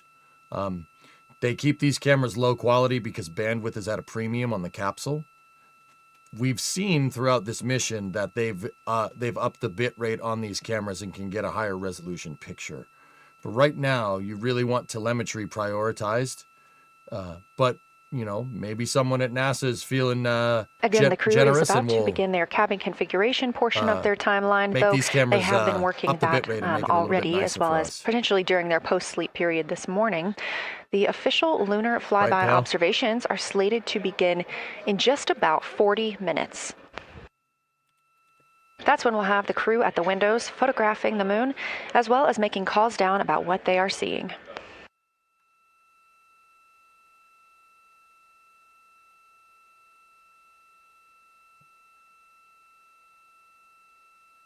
Where's Carol? Again, we are live here in Artemis Mission Control for the duration of the flyby. Currently, the Orbit 1 flight control team is on console. This room is staffed 24/7 from the time before the astronauts step foot on the rocket until the time they are splashed down and are safely recovered in the Pacific Ocean on flight day 10. So I'll show you guys a little bit of a trajectory thing here. If you're wondering how they went further, but they're not close to the moon. So if we go to NASA Eyes on the Solar System, this is kind of a 3D simulation of what's going on right now. You can see there's Orion Integrity, and you can see they're looking at Oriental Grimaldi in the Ocean of Storms in the western hemisphere of the moon. In order to get the moon in order to utilize the moon's gravity to shoot you back towards Earth, right? You need to kind of give it a wide berth. You don't want to get too close to it, because it might not shoot you in the right angle. Well, it might not. It won't shoot you in the right angle. So here's just a little bit of a 3D kind of simulation here. If you look at the moon's orbit line, see that? They're going past it. The reason why they're overshooting is because of this. Here, let me show you. The moon's gravity is already pulling them in a little bit. If you notice, their trajectory kind of takes a little bit of a right-hand turn right here, right? That's when the lunar sphere, when they entered lunar SOI last night, the moon started pulling them in. The gravity of the moon started to pull them in. And what's going to happen here is they're going to use the moon to slingshot back towards Earth. This is called the free return trajectory. If you look, as the moon gets closer, they take more of a turn, right? But you got to give it a wide berth if you want to go around the moon and use it to shoot you back towards Earth. Watch. So as they get closer, they're going to turn more because they're in the lunar grav well. And as they get further away, right, that turn is going to be less and less. And it ends up depositing them right back into an Earth orbit. See what I mean? And they're gonna head back. This is why the transfer trajectory looks like a figure 8, because it basically is. If you're looking at it from a North Pole reference frame, that's what it looks like. So all what I just showed you is going to happen today. But they went a little bit beyond the moon, so they could get the moon to pull them in to shoot them off into the right direction back towards Earth. That's why this mission is the farthest.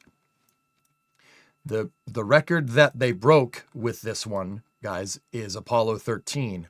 Apollo 13 flew on a very similar trajectory. It flew on a very similar trajectory for very different reasons. Apollo 13 had an explosion on the service module on their coast ride out.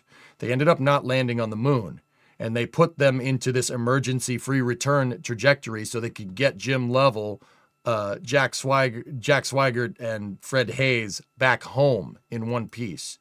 So this trajectory, Artemis 2 is flying a similar trajectory because this is what they're trying to do is shake down the Orion capsule. They're trying to make sure that Orion is working for a long duration mission. So they flew this free return trajectory because it's kind of it's not a high duty cycle on asking the capsule to do a lot right now. It's pretty good for a shakedown cruise.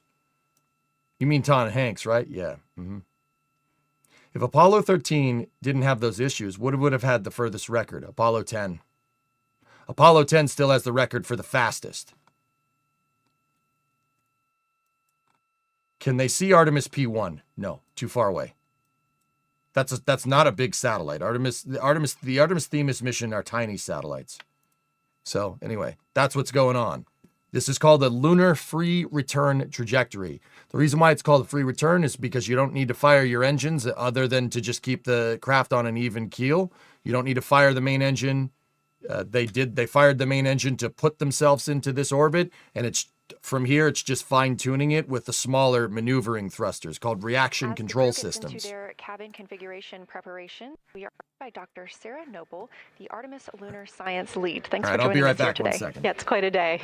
Yeah, we are very excited. I can only imagine how you guys are doing over there. So tell me a little bit about yourself and what your role is for Artemis 2. Sure. So I'm the Artemis Lunar Science Lead, so over the entire campaign, and my job is basically to make sure that as we have this big adventure back to the moon, we actually learn new things about the moon. Fascinating. So why is the moon such an important destination today? Yeah, so the moon is a pretty amazing place. It is a great place to learn about basic fundamental processes that happen on like all the planets, like cratering and volcanology, and also it is part of our Earth-Moon system, and the Earth recycles its rocks pretty well, right, through plate tectonics and weathering and whatever. Most of the rocks on the Earth are geologically young, but on the moon we have the entire record that goes back 4.5 billion years since we formed. And so if we really want to learn about what was happening in that period, like the moon is really the only place we can go. We're also thinking about going back to the moon, and we want to go to the lunar South Pole. So what makes that such an interesting destination? Yeah, the South Pole is cool, right? It's far away from the places we went during Apollo. It's different kinds of rocks there, some of the oldest rocks on the moon. It's also a place where we think there might be resources like water. There are craters that really never can see the sun because of the low sun angles there, and they get very cold. And we think that water and other things can build up in those craters, and so we're very interested to see what that might do for us. I'm very interested as well. So for some of our viewers who might be new to this, what does lunar science look like during an Artemis mission? Yeah, it's pretty exciting for us as we have sort of built this from scratch to try to understand how we can best use the crew to support our science. And so, we've developed a system. We've got a team in place. We've got a back room here in this building called the SIR, the Science Evaluation Room. And there's in fact a back room to that back room over in another building here at Johnson Space Center where we've got our teams of scientists working really hard. They're actually speaking to this room through our science officer. This is now the first time we've ever had a science officer in flight control room. So we're pretty excited about that. So we have a really voice out and up to the crew. I know, it's been so exciting to hear Dr. Kelsey Young speaking directly with the crew today, now so close to the moon. And we have a live view here of the science operation or the science evaluation room. So this is where the majority of your team is today. Is that right? Yeah, that's right. This is a big chunk of our scientists. You can see them in there now working hard, trying to get ready for the day. And then again, there's a second room where we have a lot of our data folks, where the data will first come down and they'll sort of sift through the data and get it ready for this team to take. What's the mood like right now in the SIR? It is, I would say, giddy. I think we've worked very hard for this. They have done simulation after simulation. They have worked really hard over the last couple of years to get ready for this moment, and I think everybody's just really excited to see. Even already we've had some descriptions from the crew coming down, and it's so great to see their joy and our joy, our love for the moon come through. Yes, we are in for a real treat today. If it's been anything like their observations the past couple of of days. So how are the lunar science teams using this test flight to prepare for future missions to the moon?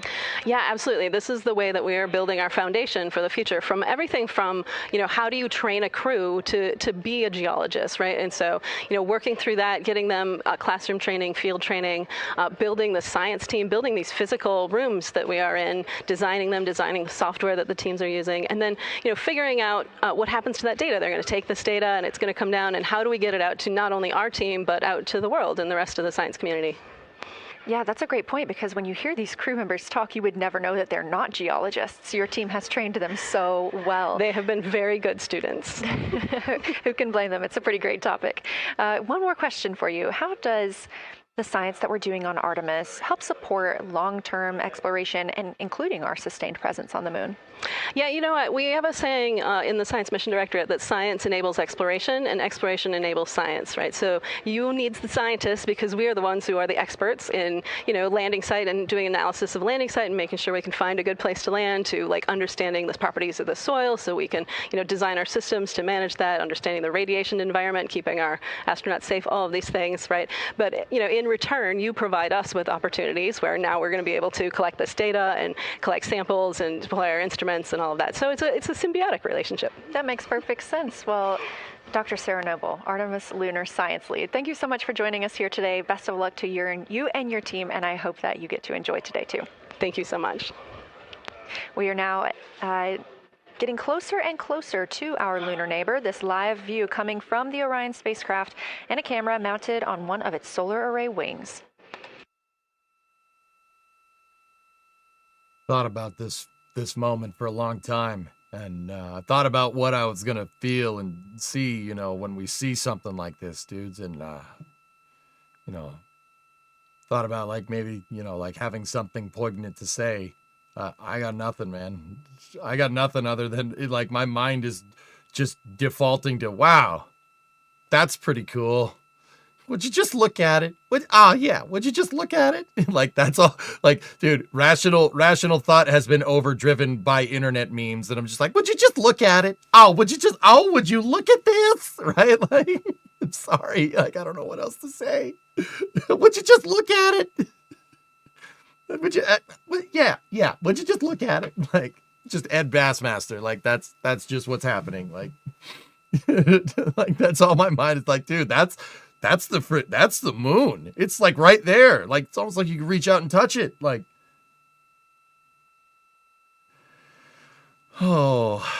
we know the lunar inclination of the flyby? It's Yogven. It's near zero, whatever it is. It's near zero relative to the moon's equatorial plane. I think they have a slightly inclined insertion. If I looked at NASA eyes correctly. It's crazy we got live video this close. And once again, guys, if the camera looks kind of dookie, they'll, I guarantee you when they enter the lunar observation period, they'll probably up the bit rate on these cameras. Once again, bandwidth is at a premium on Orion. The reason why is because all of Orion's telemetry on all the sensors, everything that the thing is doing is being downlinked back to mission control in real time. That takes up a lot of bandwidth. That doesn't mean that you can't get a picture, but they basically have to prioritize the cameras. They can't keep the cameras high res the entire time. They just changed it. Did you see? They might be switching over to as we get closer to the lunar observation period, they probably will switch these over to a slightly higher resolution. They just changed the aspect ratio. If you look at it, it actually, okay, they switched it back. Houston integrity for camera serial numbers. Ready to copy. Yeah, Jordan. Hey, Jenny, these are card numbers for the various positions. For the long lens on the D5, we will have individual cards. Victor's 1008, Jeremy 1019, Reed 1012, myself 1015. For the Z9, we will have one card that is dedicated for today, serial number 1007. For the cabin camera D5, we will have one dedicated card for today, serial number 1022.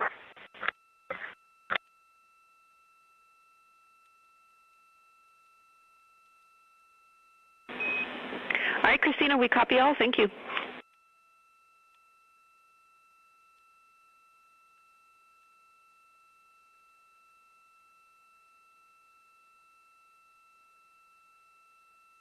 We just realized that we have Earth out window 1 and Moon out window 2.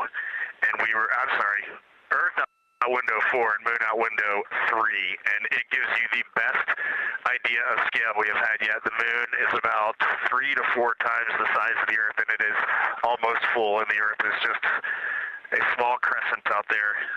It's magnificent. This is space. I'm in space. Lens. Such a majestic view out here. Amaze, amaze, amaze. Thank you, Reed. Missed my bump.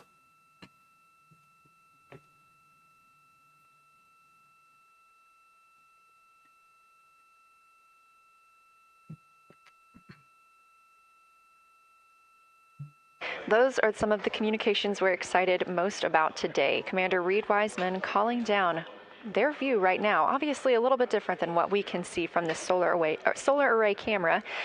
They are looking through the windows of the Orion spacecraft, able to see at the same time Earth and the Moon. You also heard NASA astronaut Christina Cook calling down some of the cameras that they will be using today. The crew is in that cabin configuration portion, and we expect the lunar flyby observation period to start in just about 20 minutes.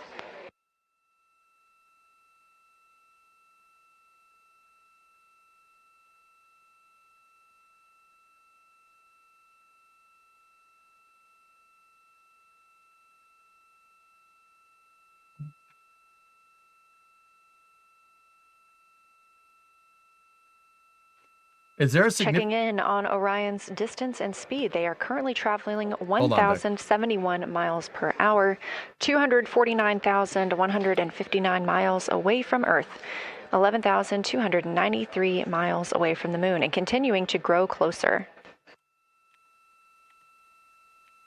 At closest approach to the Moon today, the spacecraft will be just about 4,070 miles away from the lunar surface. This will be during our loss of signal with the crew as they travel behind the Moon, and we will await their return to get the official number for you for how close they come to our lunar neighbor. Yes, Fallon, it will. I would keep those away from the windows.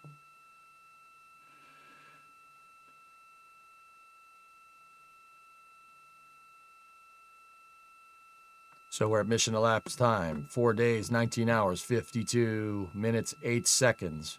Crew of Artemis 2 is entering the lunar observation phase of the mission. That's a really nice, cool NASA way of saying point cameras out the window and take as many pictures as you can. Lunar observation window is expected to last the next 5.5 hours, give or take.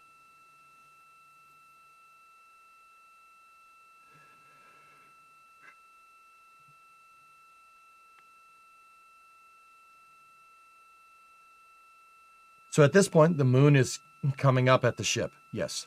So a little bit of a word on orientation here. This is the lunar western hemisphere. Okay.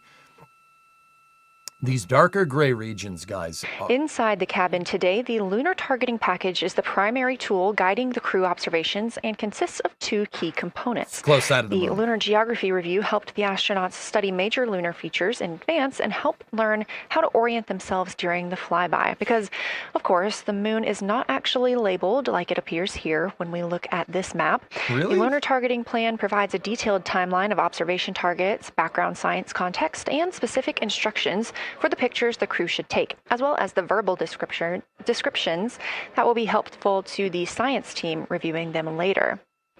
This is a screenshot from their lunar targeting package, and a screenshot specifically of that lunar. Integrity for attitude. Go ahead.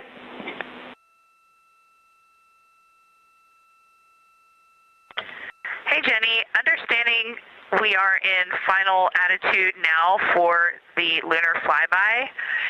Would it be possible to pitch the vehicle down 5 degrees? That would allow us to get the D5 long lens flush and have the least amount of window distortion. Yeah, they're going to do that. We're checking. We are checking. Over. That call from Christina Cook, NASA astronaut and mission specialist on Artemis 2. Copy. The Orion spacecraft is positioned in a specific attitude to allow the crew to best see the moon outside of their windows today for this imaging opportunity. That call was a request for a potential attitude shift just slightly, another 5 degrees, to give them a better view. Wouldn't you do the same? And to give them a better opportunity to use their long lens camera. Give me that. They'll also be using that lunar targeting package we were discussing. I am following along with that real time, so I'll be able to share with you exactly what targets the crew is looking at and when. They also trained with a lunar science passport. It's a little reference guide used on Earth to reinforce recognition of key lunar features. It is not on the flight, but it was a significant study tool for the crew to get them ready for launch. The apparent size of the moon will change throughout the flyby, and it'll appear roughly like a basketball held at arm's length at the crew's closest approach. That reinforces the need for careful planning and practiced observation techniques. 40-minute communications blackout, Anonymous.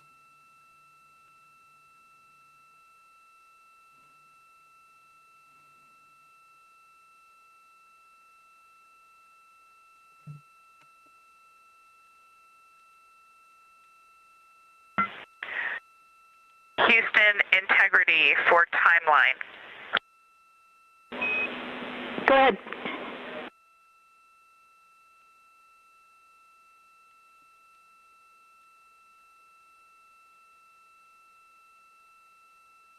Snickers, that's not going to happen for another, they're not 4 Hey, hours. Jenny, just to make absolutely sure that we start observations when expected, we are showing in Optimus that observation time starts in about 15 minutes, and in LTP that our first target, discussion 1, starts in about 29 minutes. Can you confirm you'd like us to start discussion 1 in 29 minutes at 1900 GMT? Discovery, go at throttle up.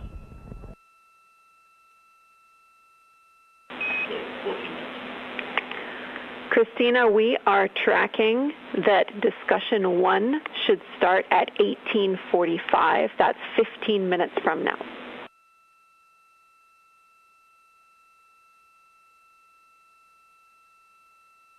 One of the previous landing sites, guys, is in the Ocean of Storms. Apollo 12 landed over here.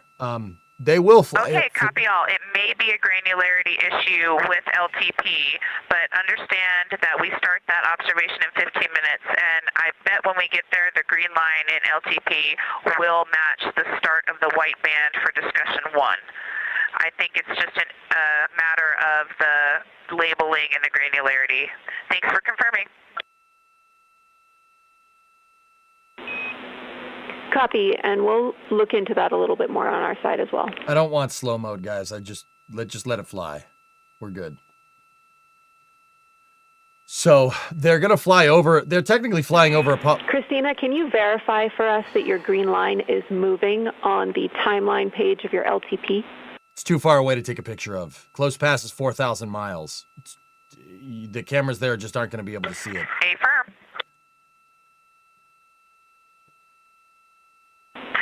Jenny, I do think we're good. Looking closer, I see the labels are just not aligned with start or end times of the white visible bands. It fully makes sense now, so I think we are all set. We'll look forward to starting some observations in about 13 minutes. Copy. Thanks, Christina. So if you guys want the NASA badge, you need to go to the NASA Twitch channel. Go over there and watch for an hour. That'll get you the badge. I can't do the badges here. I'm not cool enough to do that.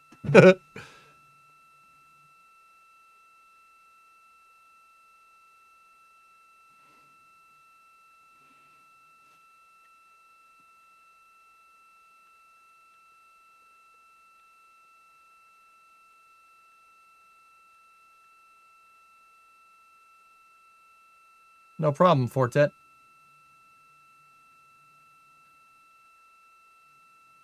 So once again, we're at mission elapsed time 4 days, 19 hours, 59 minutes, 3 seconds. The Artemis 2 crew is inside of the lunar sphere of influence, lunar grav well here, albeit on a free return trajectory, and they are about to enter the lunar observation period. The capsule is in the OBSV orientation, and the lunar observation period is a really nice way of saying, look out the window and take pictures, lots of them. The capsule OBSV orientation means turn the capsule's windows towards the moon so you can take pictures. In terms of orientation, guys, Earth would be, from this camera, Earth is that way. About 250,000 miles that way, about 400,000 kilometers that way. This right here, the darker region, is the close side of the moon. These are lunar basaltic lowlands, and this is the side of the moon that we can see. Right around here, as you heard is the line discussed, we are expecting the crew's observation time period to start in about 10 minutes. Discovery. First, they'll be conducting a warm-up, warming up to their science observations of the moon. They'll be discussing with each other, helping each other orient using the major landmarks that they've studied, asking what is familiar. If we roll left, port 5 degrees, that would get the moon closer to the left side of window 2.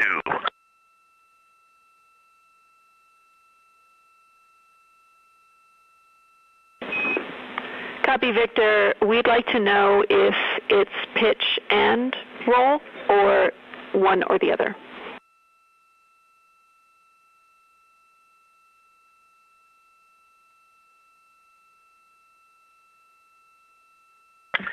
Jenny, we actually thought you already put the pitch in. Had the pitch been put in already? No, we need a little while longer to talk about it. How do they know how many degrees to maneuver?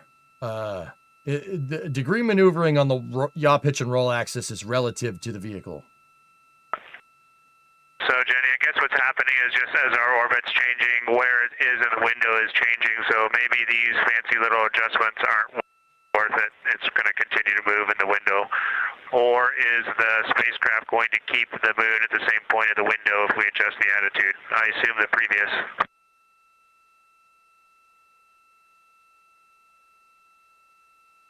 Signal blackout's not for another 4 hours, Jack. Right now, we are pointing the center of the window to the center of the moon with 2 degrees of deadband.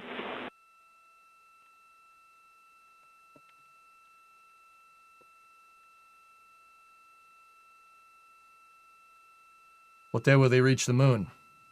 Dragon, in about 4 hours. Now, they're doing a flyby. They're not landing. This is just a shakedown cruise for the Orion capsule. So they're just testing the capsule first before they get landers out here and test those. The landers are also not finished. They're going to be finished sometime next year, which is right around the corner in terms of spaceflight construction. This stuff does take time. But this mission is just doing a flyby.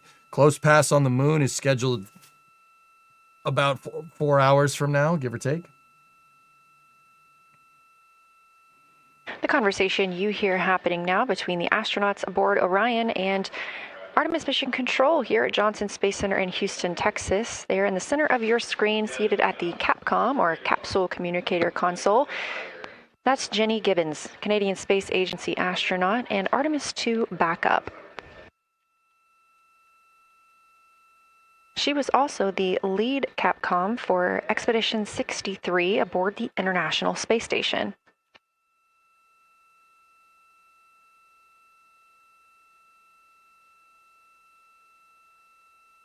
The crew is requesting some attitude changes to the spacecraft to allow them to better image the moon, our priority for today. Of course, those have to be discussed on the ground before they are put into work aboard the spacecraft, so the team is taking some time to do so.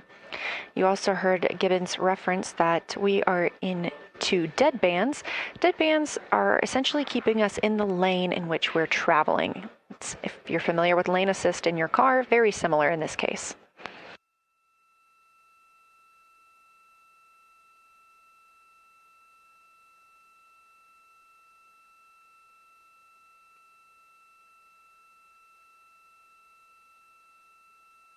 We are now 10,870 miles away from the moon, traveling 1,066 miles per hour and 249,390 miles away from Earth.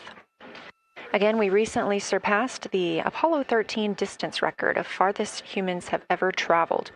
And upon calling down some words during that milestone, Canadian Space Agency astronaut Jeremy Hansen noting that he hopes that this record that they are setting today is soon broken by future explorers.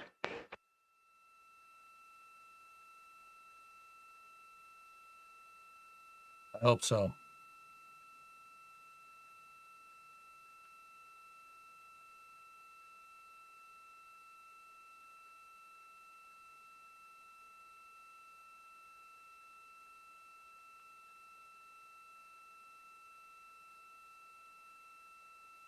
So, deadband is basically, there's little thrusters on Orion, little maneuvering thrusters that they're using to keeping it on an even course. You might see them pulse every once in a while.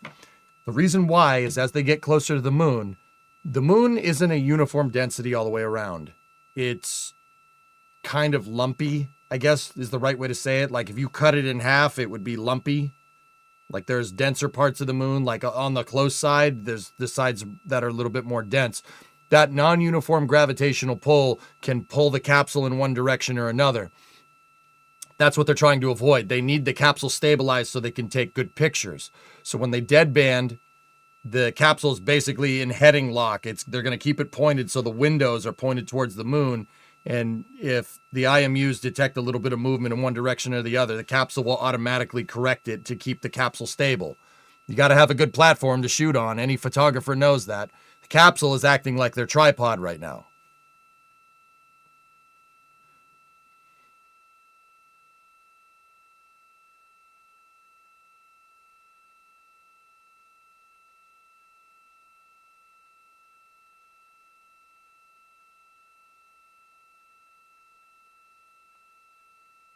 Have they shared any design concept on the landers? SpaceX and Blue Origin are building the landers for the Apollo program. SpaceX is using their Starship HLS variant for their lunar lander.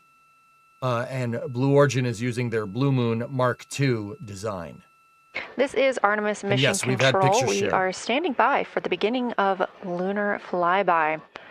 Yeah, a wizard like a bowling ball. Yeah, that's right. Expecting that to start in just a few Most minutes likely. when the crew will begin a warm-up discussion preparing for the day. Yeah. They will be capturing images along while discussing what they find familiar about the moon and what looks unexpected to them.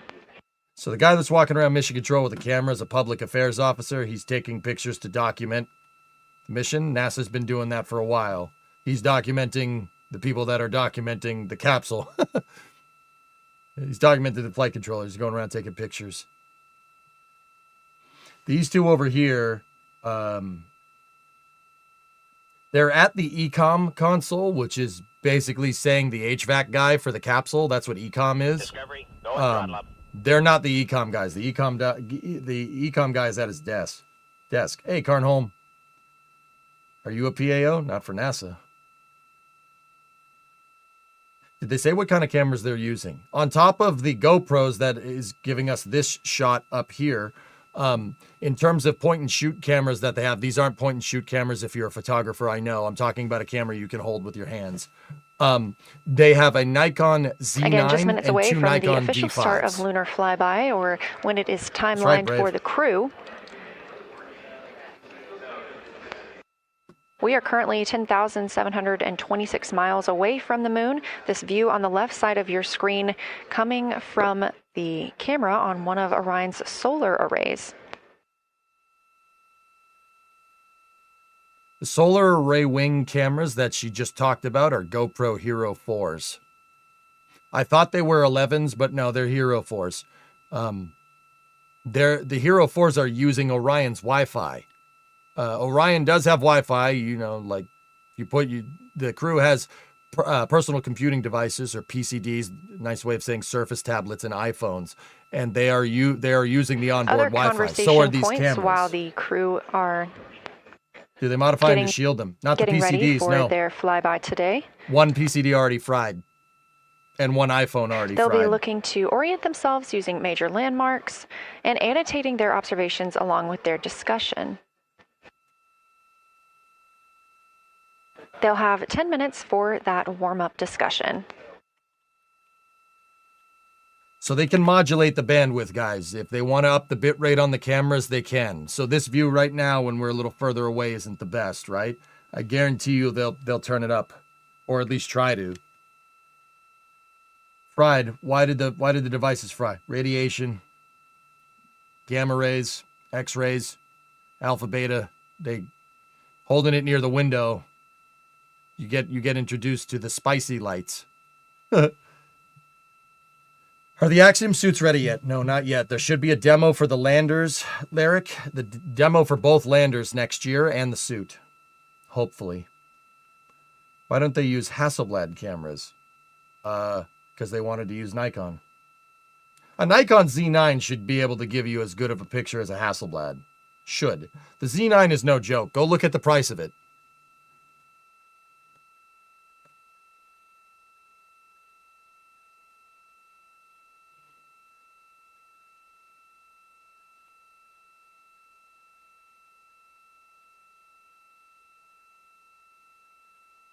Artemis 4 will be the landing. Yep. Where would they store the EVA suits? On the landers. Hey, Eden, how are you?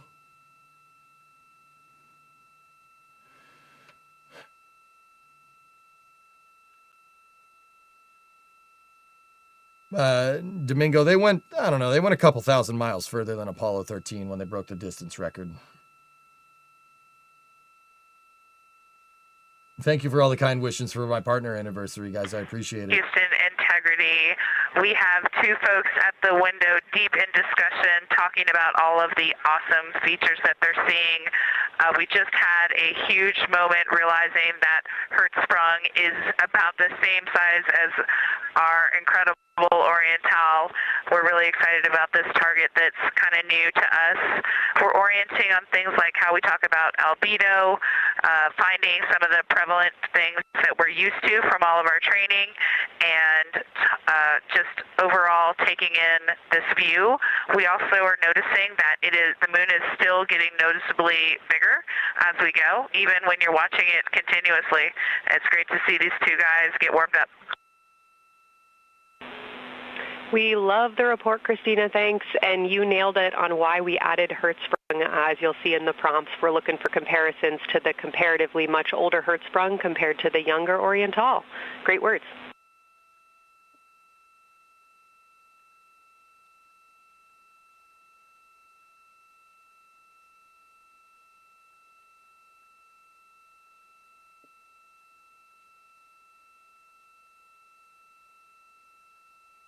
This is Artemis Mission Control. That was the voice of Dr. Kelsey Young speaking with the astronauts aboard Orion as they begin their observation period and lunar flyby.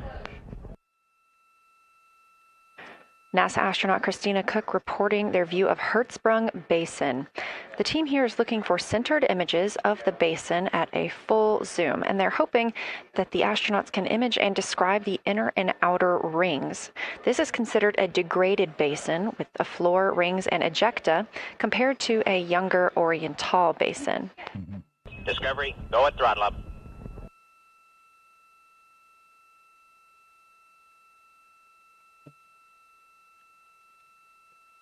So, guys, I'm typing in chat for answering questions because I want to let them talk. We spoke earlier with Julian Gross, the Artemis curation lead, about some of the terms we will hear the crew use today. One of those just called out, that's albedo, looking at surface brightness, or the amount of light a surface reflects.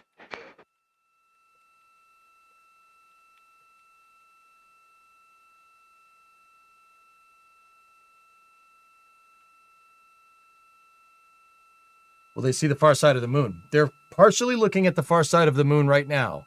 Right here, right around here is kind of, they're in the west, they're looking at the western hemisphere of the moon.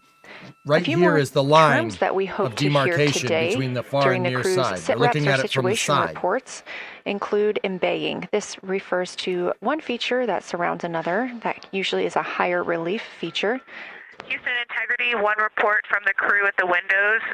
We can actually see the moon and Earth at the same time right now. It's interesting because the Earth looks way brighter, so the Earth itself seems to have a much higher albedo than the moon. We think this is independent of our eyes focusing because, of course, the Earth is much smaller than the moon in our view.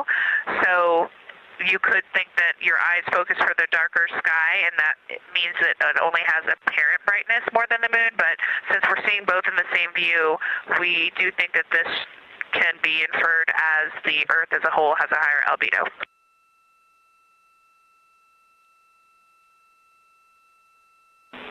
Great observation, Christina, and reminder that as you're starting to look for those subtle color and albedo variations on the moon, the relatively bright albedo Earth might make those a little bit difficult, but as your eyes continue to adjust, we expect you to start to see more nuance on the moon. Thanks.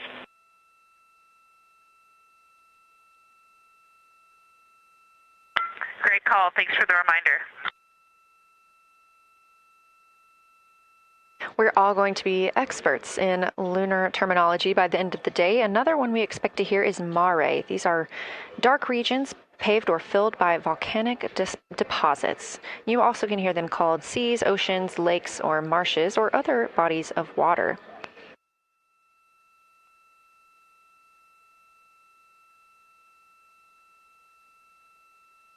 Again, we are live in Artemis Mission Control, but on the right side of your screen, that is the Science Evaluation Room, team members who have been preparing for this day for years.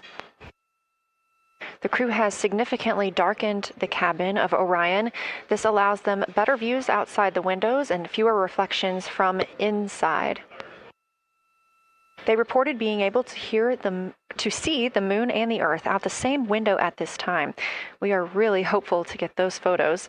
Right now, this view on the left side of your screen coming from a camera mounted on one of the solar array wings on Orion outside the spacecraft. The crew is equipped with 80 to 400 millimeter zoom lenses.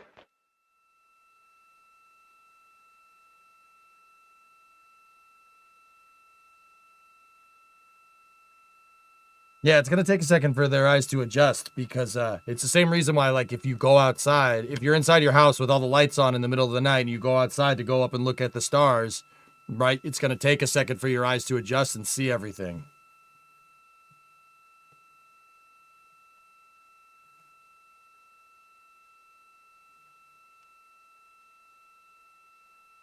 No problem, Brent. So right now, they're in the lunar observation period. Mission elapsed time, 4 days, 20 hours, 17 minutes, 18 seconds on the Artemis 2 mission. The lunar observation phase is when the crew is looking out the windows and taking pictures of the moon. They are flying over 2 Apollo landing sites, Mad Max, Apollo 12 and Apollo 14. So Fra Mauro and Ocean of Storms, which is basically that gray area that you see on the side right there, because the gray area is the close side of the moon. They're kind of flying next. They're 90 degrees off from what we would see. This is the western hemisphere of the moon. The terminator line between like the close and far side of the moon is right around here. The team continues their warm-up discussion. So I should say the crew members aboard Orion continue their warm-up discussion. Now they're not going to. They will be flying over them, but they're not close enough to be able to get a good picture of them. The close pass on the moon, which is on the far side, is 4,070 miles. So it's. Yeah, they'll fly over them, but they're not going to be able to see them. You'd need a much, much stronger camera than a Nikon Z9 to see that. And the Nikon Z9 with a 400 millimeter lens is no joke. They also want the crew to compare the appearance of rayed craters in the near side mare versus in the far side highlands.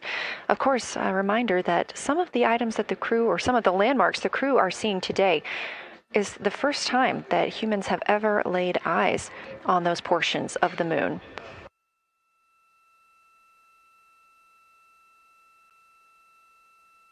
They already broke the distant record. Can't see me, yes. Yeah, Bazooka, we'll be back. How do you know so much about space? Casper, I'm self-taught. In the targeting package, there are a few reminders of... I'm self-taught. I've been teaching people about spaceflight here on Twitch and now on YouTube as well for the last 15 years. You pick it up over time. I do it because I like space. I love this stuff. I can't get enough of it. I have a really bad addiction. Might need some help, just not right now. Yeah, I read about space every day. Particularly where my kind of, if I could call it an area of expertise, it's really about human space flight and propulsion. But I'm not going to be upset when we're talking lunar science and geology and stuff either.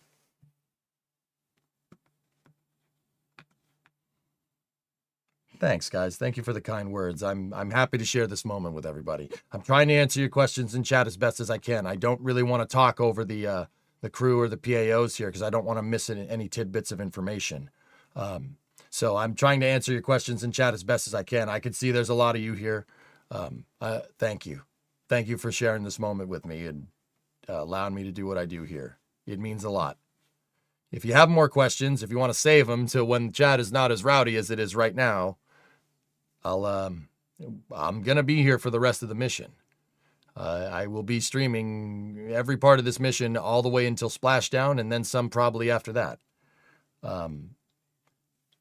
So we got 3 days to coast back to Earth once they do this flyby. So I am on the same schedule as the crew. I synced my sleep schedule to their sleep schedule. So it's the morning for me right now, even though it's 3 o'clock in the afternoon Eastern time. I'm sleeping when they sleep. And I've been keeping the stream live this whole time. The reason why I keep it live is because I don't want to miss any of this. It's not every day we go back to the moon. This is the first time people have been this close to the moon since the Apollo 17 mission in 1972. This is a big moment. Oh, this is space. I'm in space. Terrenalist, thank you for the 5 subs. I appreciate it. Hang on, Their color. I want to listen to Kelsey. She's the science officer on this mission. I don't want to bother the window team. I just heard that, overheard that, and so I'm sorry I don't have that detail yet. I will eavesdrop and see if I can pick that up. I will try to answer that at some point. I also heard a comparison of the albedo in Aristarchus, that crater, the very high albedo spot. You can see it on the near side. There is a feature called, I believe, Burgess Alpha that is equally or maybe higher albedo.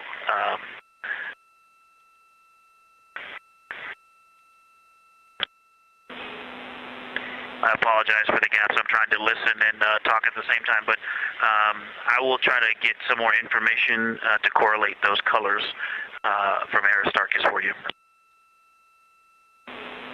Understood, Victor, and good call to not bug the window team. Really like the brightness comparisons to Burgess A. Really helpful for the science team. Keep them coming. Thanks.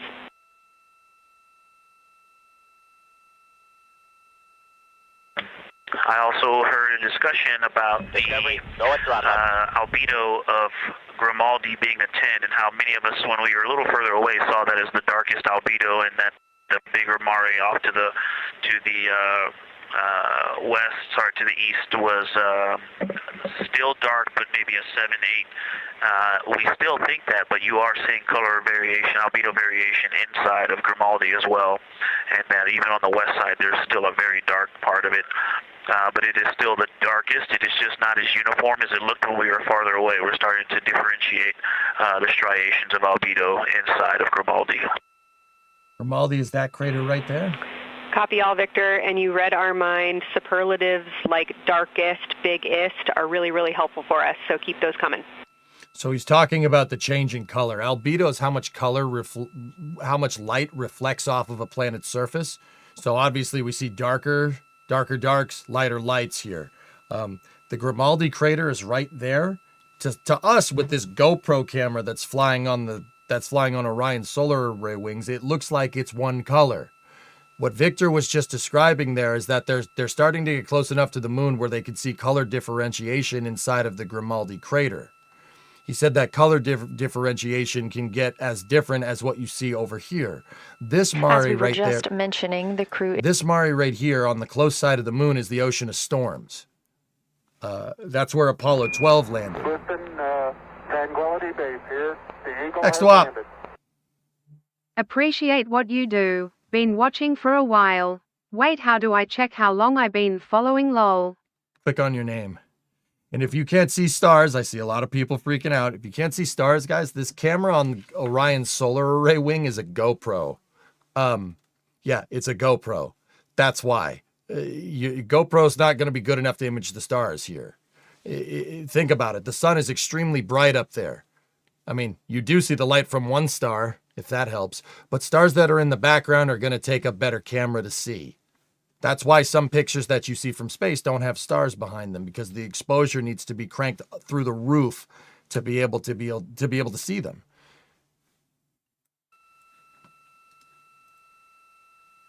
No cap, dude. See, I got no hat on. It's for the same reason why if you're in the city, right? If you live in the city and you try to look up and see stars at night, you're not going to see them. There's too much light pollution. But if you go out to an area that's sparsely populated, like if you go out in the desert or something, you go camping, you can look up and you could see the cosmic dust from the Orion arm of the Milky Way. Same reason. Like, once again, this isn't some crazy secret that you guys aren't in on. Just go touch grass and go outside, like go camping or something, or go hiking. And if at night, if you look up, you'll be able to see a lot more stars than you can in the city. I was able to excuse me, science, integrity, I was able to get a view out of window 1, which is a beautiful view. I can see the entire moon that they're looking at. We left the T-shirt up there, so I was kind of peeking through the opening in the makeshift shroud there. And once I was able to get 2 eyes on it, what jumped out at me was Vavilov. It's just peeking out of the Terminator. It's clear of the Terminator now, but it just really jumps out because it's still got the low light, the low sun angle.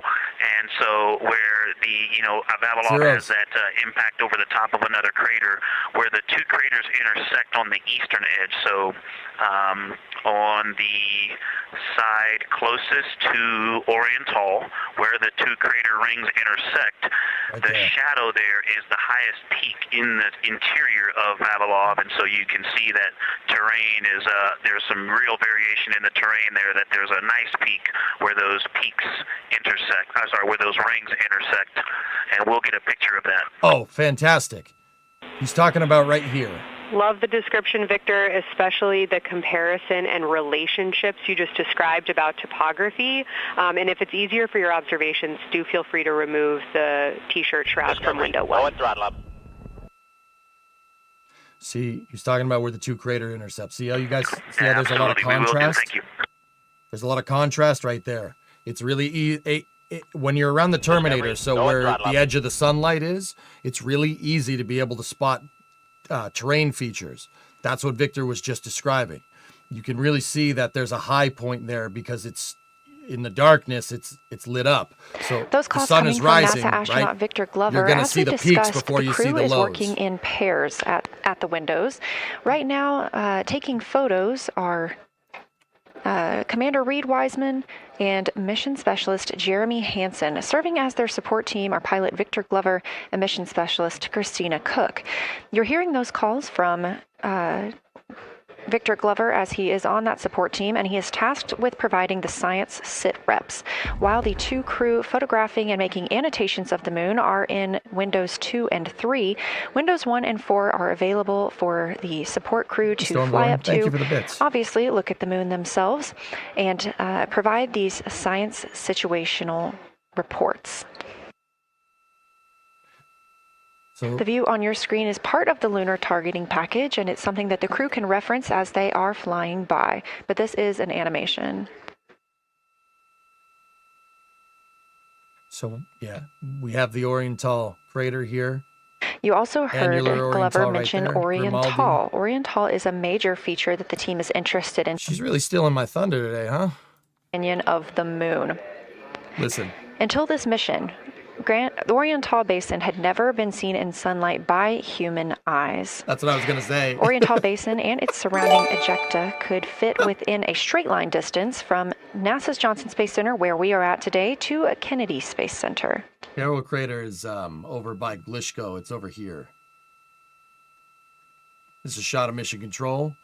They have the animated view here, the live view right there, and that is an interior shot of the capsule. But they have a live view in Artemis.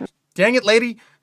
No, they have all the lights off in the capsule, so you can't really see anything in there. The reason why they have lights off inside of the capsule is to limit glare, so they can get clear pictures. On the Orion spacecraft.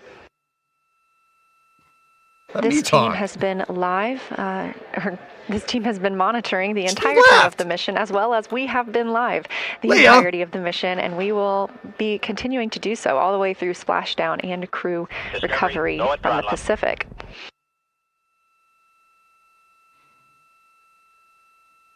This is a visualization from ARROW, the Artemis real-time orbit website that you can also access at any time by visiting nasa.gov/track Artemis, showing us that we are now under 10,000 miles from the moon, 9,948 to be specific, and continuing to count down. 16,000 kilometers on approach.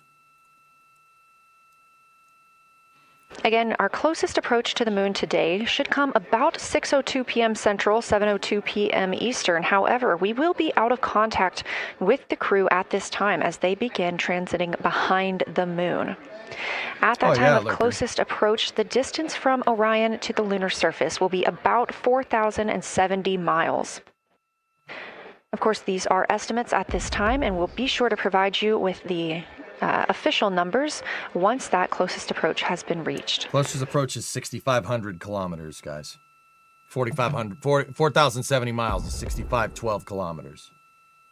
Thank you for the bits, guys. I appreciate you. Thank you for all the support.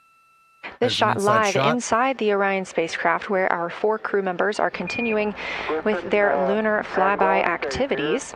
They have just begun those activities really about 20 minutes ago, so we've got several hours of moon view opportunities. This is still a live view inside that capsule. However, you can see just how dark they have turned down the lights. Actually, they've turned them all the way off. There are a few LEDs that they cannot power off, but turning down these lights gives them better views outside of the spacecraft's windows while they photograph the moon. Thank you this for all also the support, prevents guys. Any reflections from inside the spacecraft bouncing up on the windows and interfering with their photography. Thank you for the $5, Crafty. I appreciate it. Gunny, thank you for the 5 subs. I appreciate it. I'm gonna turn the alerter down now as we enter the observation period. I'll try to call out resubs and tips as best as I can, but I'm more about answering questions at this point. But either way, thank you for all the support. I assure you it does not go unnoticed.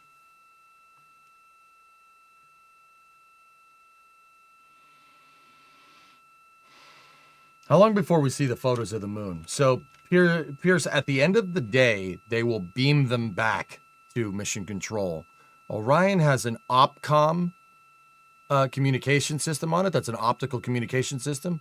When bandwidth is when power, it's not bandwidth, it's power. When power is at a little more of a premium, i.e. when the crew is sleeping, they will beam back the pictures and we'll see them probably tomorrow morning. They have a laser communication. If you're familiar with... As we were previously discussing, the crew members are serving on... If you're familiar with Star Trek, tight band. Yeah, laser communications. There's an OPCOM sensor, or there's an OPCOM turret on the back of Orion's heat shield housing here. You can't see it in this picture, but it's there, and they use it at night. A few hours. My pleasure, Bruin. While Wiseman and Hansen are at the windows photographing, Glover and Cook are serving as support crew. They are able to assist with cameras. They are also providing those situation reports, letting us know how the team is working inside the spacecraft, what they're seeing, and how they're feeling about it. Those first blocks of teams will last about an hour, and the crew members are approaching the halfway point into their first observation block. A reminder, we have 5 of those blocks today. So they're approaching this halfway point during which the crew at the window will switch roles. One will begin taking pictures, and the other will be making annotations on their PCD, that's portable computing device.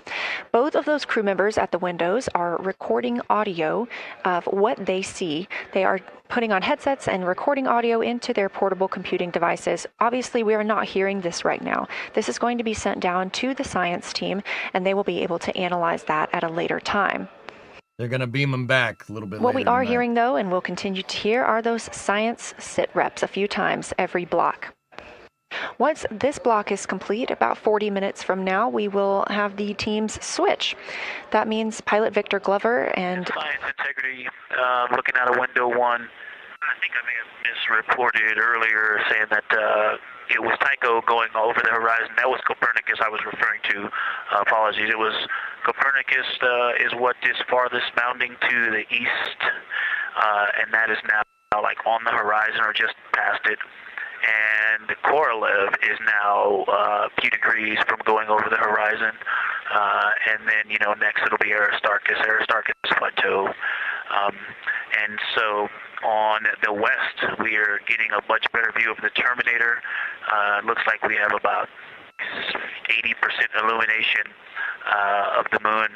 And Vavilov and one Vavilov diameter to the west is where the Terminator is right now.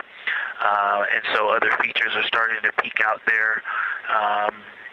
The center of the illuminated part of the moon is to the lower part is Oriental, and just around Oriental, a lot of light structure is starting to show up.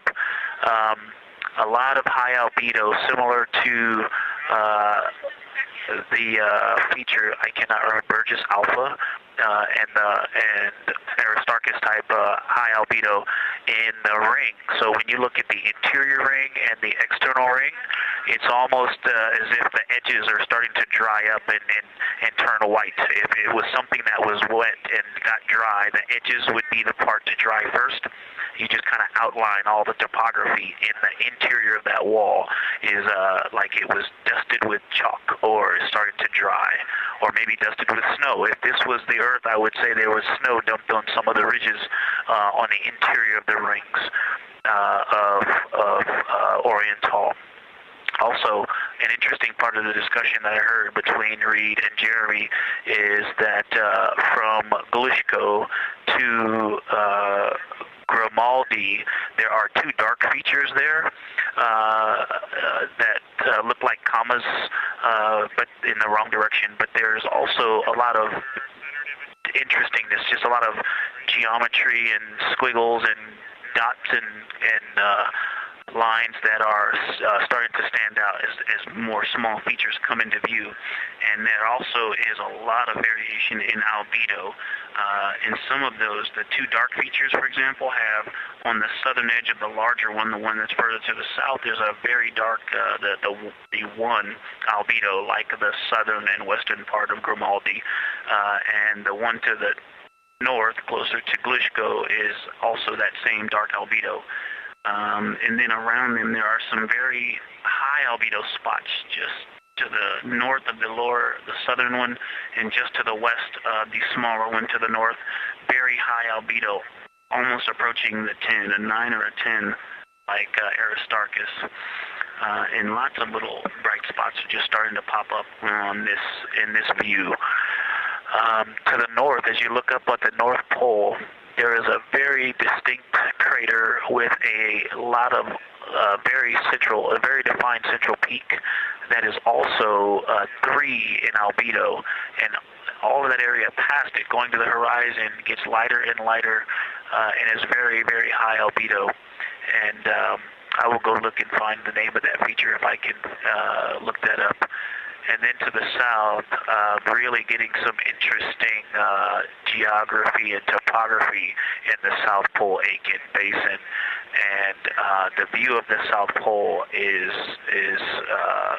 quite amazing. We've got some Terminator there, as well as the limb view, and there is a very distinct crater right at the South Pole. And I'm going to go look up, I don't believe that is Aiken, but I'm going to go look up the name of that one because it's also giving a lot of good topography due to the shadows that I'm seeing. But that's, I was trying to bound the view that I'm seeing for you, and I got distracted by all of these interesting albedo variations that are popping up in the interior. But that's the view that we see. Just a Vavilov diameter to the west beyond is where the Terminator is.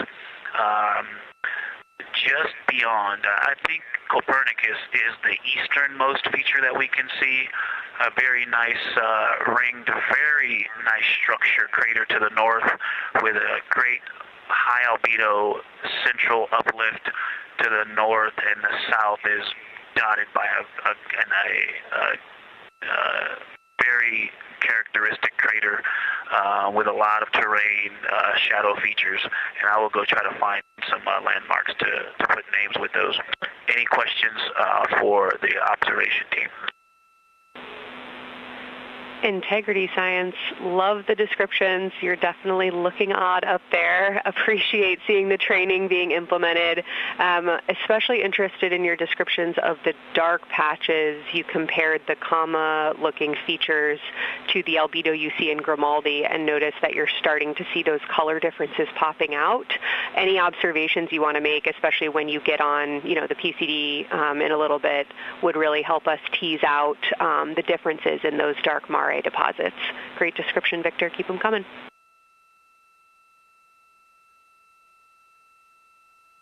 So absolutely will do, and I know you've got descriptions on both of the window observers right now as well. Keep them coming. I'm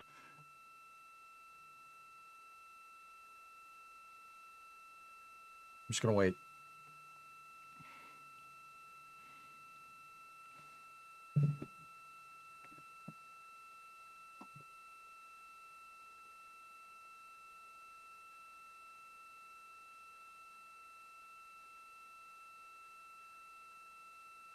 Okay, so Victor was, if you just a little glossary terms here, Victor was describing albedo. Albedo is how much light is reflecting off the surface. Higher albedo is going to be lighter spots. Lower albedo is going to be darker spots. Great evidence of how well trained this crew is by the science team. NASA astronaut and pilot of the Artemis II mission, Victor Glover, calling down a situation report, noting several different features on the moon and such descriptions, even saying that it looks like snow on some of the peaks. Obviously, we do not expect that to be snow, but referencing that as some of the lighting on how it looks to the Artemis II crew from their current position. So the pictures that I'm showing, guys, aren't pictures that they're taking right now. All the pictures that I've shown of Copernicus, Shackleton, Grimaldi. The team is slated to be switching their positions. All those pictures are from probes. Nobody has seen these features with their own eyes ever. They were dark. This area of the moon was dark during the Apollo program when they landed, during the Apollo program missions. These pictures that I have up for you guys to see are taken from probes. No one, like I said, no one's ever seen them before, but that doesn't mean we can't show the pictures to describe what Victor is seeing.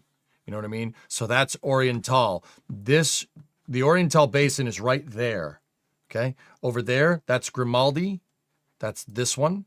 Grimaldi with Rime Riccioli right there. And then Shackleton in the South Pole is down here. And then Copernicus is, back it up.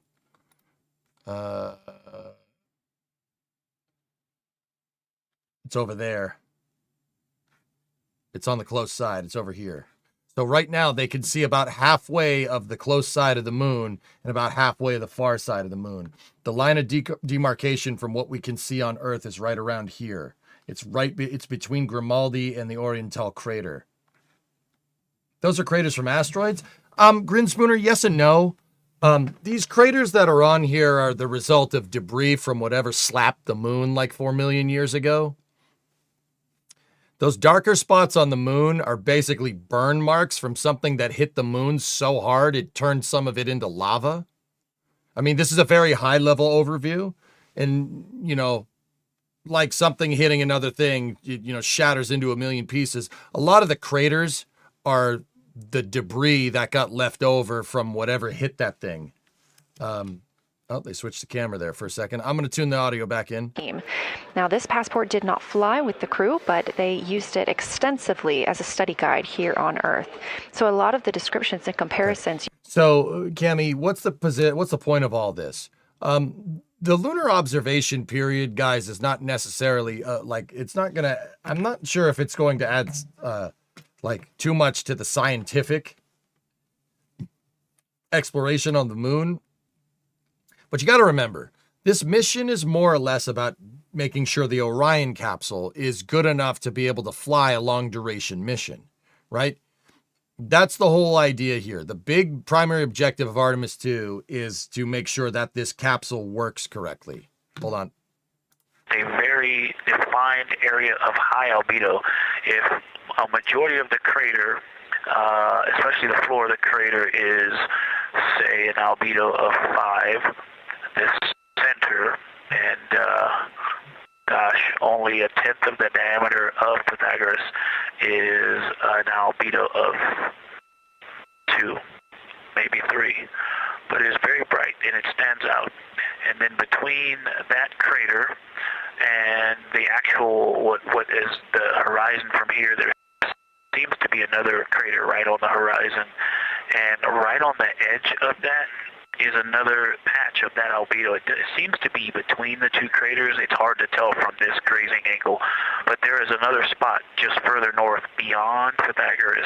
Between the two, I can draw a picture of this one and show you where that very high albedo, again, another 2 albedo surrounded by 5, and most of the area bounding it.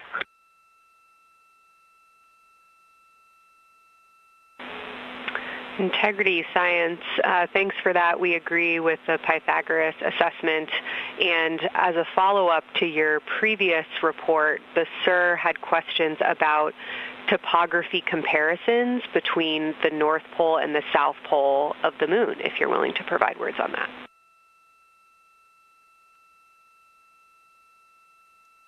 Why is albedo topography important? Comparisons, absolutely. And if you have any idea what... if you draw a line between Pythagoras and the western edge of the outer defined ring of Oriental, it intersects a beautiful textbook crater on the south. I would love to know the name of that. The topography differences, now the South Pole has a little bit of a benefit that it has more of the terminator, and I can see a little more shadowing there, but there's a nice crater right at the South Pole, so that's the main thing defining the topography there. Seems to be quite a bit of elevation change. I can see some very jagged shadows, a 90-degree just to the west of that crater at the South Pole. I can see a very distinct change in the shadow directions, indicating, I don't know, a very high wall or a very deep canyon just to the west of that. And in the north, it seems to be that from sort of the edge of the mare that's dark, which is maybe 1 Pythagoras diameter south. If you draw a ring about that, maybe the top 7 degrees of the moon, and just draw a ring around that. The near side is an albedo of 5 and looks quite smooth from here. And then along the same edge of the mare, the edge of the mare that kind of Grimaldi's just outside of, Glushko is just outside of, Carroll Crater is just outside of. Carroll Crater! You see the stark differences between the darker 7/8 and the 5s and 6s. The 4s and 5s. If you follow that line up to the north, that line is also where the change in topography happens at the North Pole. The line defining the light and dark on the edge of the mare that you can see from Earth. Draw that line, roughly the midpoint of all that, straight to the North Pole. And on the side facing the Earth, you see smoother topography and dotted by Pythagoras and its next door neighbor crater. And then on the far side, you see a lot more cratering and a lot more topography. And again, the far side has the benefit of a little terminator there, but I am seeing a variation in the topography. It seems to be more jagged and a more challenging place to find a place to land and to even traverse in the south, all around the South Pole. And at the North Pole, it would be more challenging to translate on the far side of the North Pole compared to the near side of the North Pole around Pythagoras. Copy all, Victor. You really help paint a contextual picture of what you're looking at. We really appreciate the way that you're guiding us into the areas you're seeing by drawing comparisons between recognizable features. Thanks for that.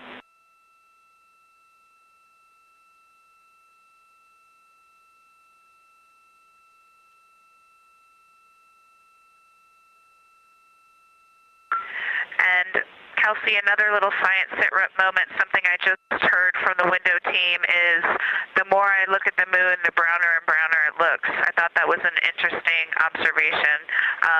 The two observers have been on timeline, no hardware issues. They did start to talk a little bit about another feature that you'll hear more about on the recordings that they call the handprint. That was at the end of their Glushko and before they moved into their current target. They thought that was worth chatting a little bit more about. And they're preparing to switch after this. Houston copies and concurs.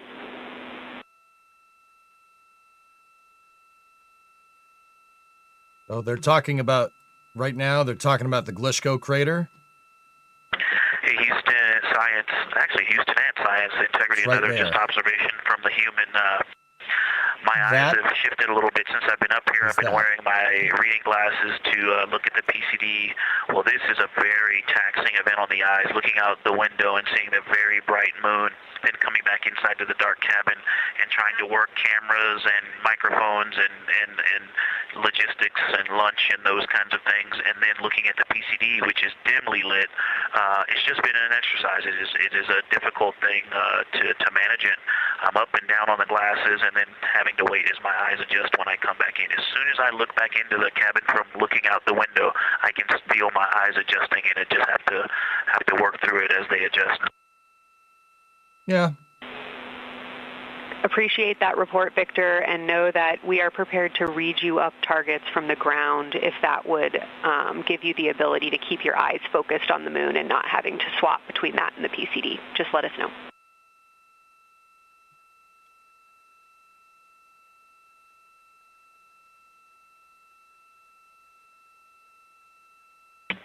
Yeah, we appreciate that, Science, and we will also do that for the window teams, and we'll back each other up that way as well. But we appreciate that. We may take you up on that. Thanks. Thanks, Davina. Continued detailed descriptions from the Artemis 2 crew aboard Orion. Again, this is a test flight, the first time we've flown humans aboard this spacecraft. So every detail, even that it's difficult to look outside the window and then back at the PCD, that portable computing device, every single detail is appreciated as we prepare for future missions. Why did they mention Glover Glushko also so mentioned that he much? is now wearing his glasses now that he's in. Glushko is a crater that's on the edge of the ocean of storms. It's right there. You can just barely see it with this camera. It's just to the south of Grimaldi right there. That's the name of a crater. So that's Glushko, that's Grimaldi, that's Oriental. Copernicus is up here. This is the ocean of storms on the close side of the moon. They're kind of 90 degrees off to what we see on Earth, and they're going to kind of go around. So from about here over is the far side of the moon. From about here this way, that's the close side of the moon. Once again, the ocean of storms, if you recognize that name, that's where Apollo 12 landed. And then Fra Mauro is over here. That's where Apollo 14 landed. Now, they're too far away to be able to get pictures of those particular landing sites. This is a free return trajectory, so they're not going to get too incredibly close to the moon. They're going to get closer than anybody's been in 50 years, which is pretty good.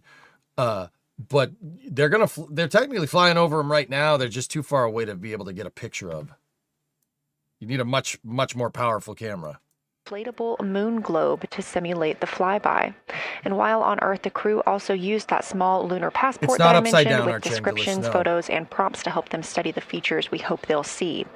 Now, this is a view from their lunar targeting package at this time, helping them determine what they're seeing on the moon, as well as on the left, keep up with what their next target will be. As you can see, we have got a long list and an exciting day ahead of us. I said that wrong. Copernicus is over here. I said Copernicus was there.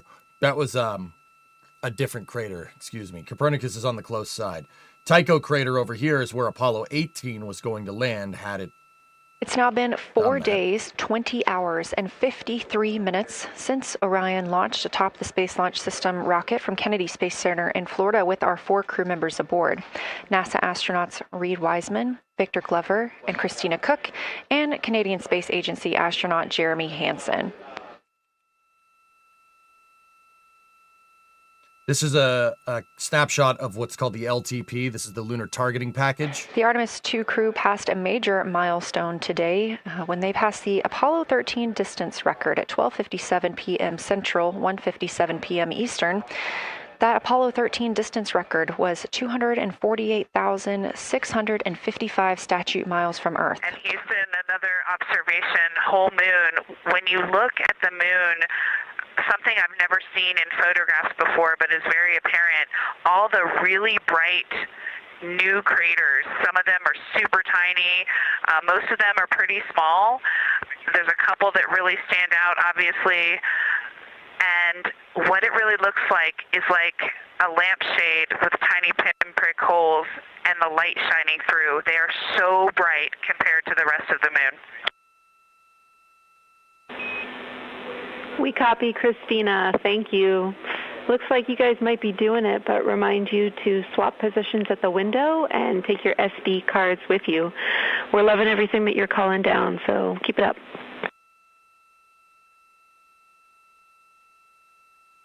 It's cool, man. So if you guys aren't hearing Reid and Jeremy talking too much, it's because they're taking the pictures right now. That's what they meant when they said swap positions. So what's going to happen now if they do swap? I mean, if it was me, I'd be glued to that window. You wouldn't even. Again, Orion previously surpassed that Artemis, they're going to switch. Or the Apollo 13 greatest distance from Earth by humans. That was 248,655 statute miles from Earth, and Orion now 250,294 miles away from our home planet. The spacecraft is 9,033 miles away from the moon and growing ever closer.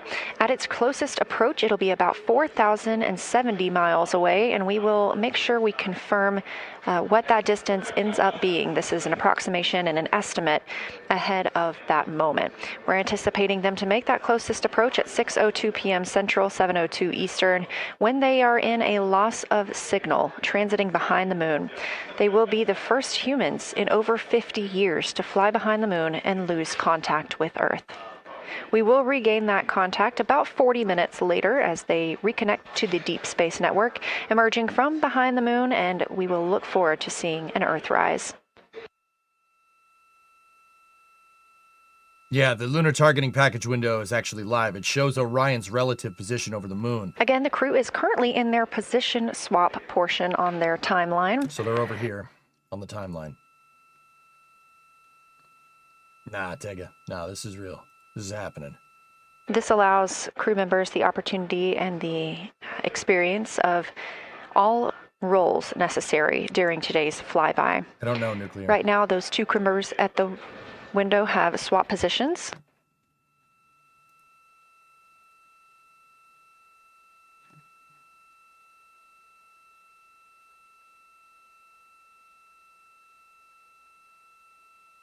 Correct, Shmem.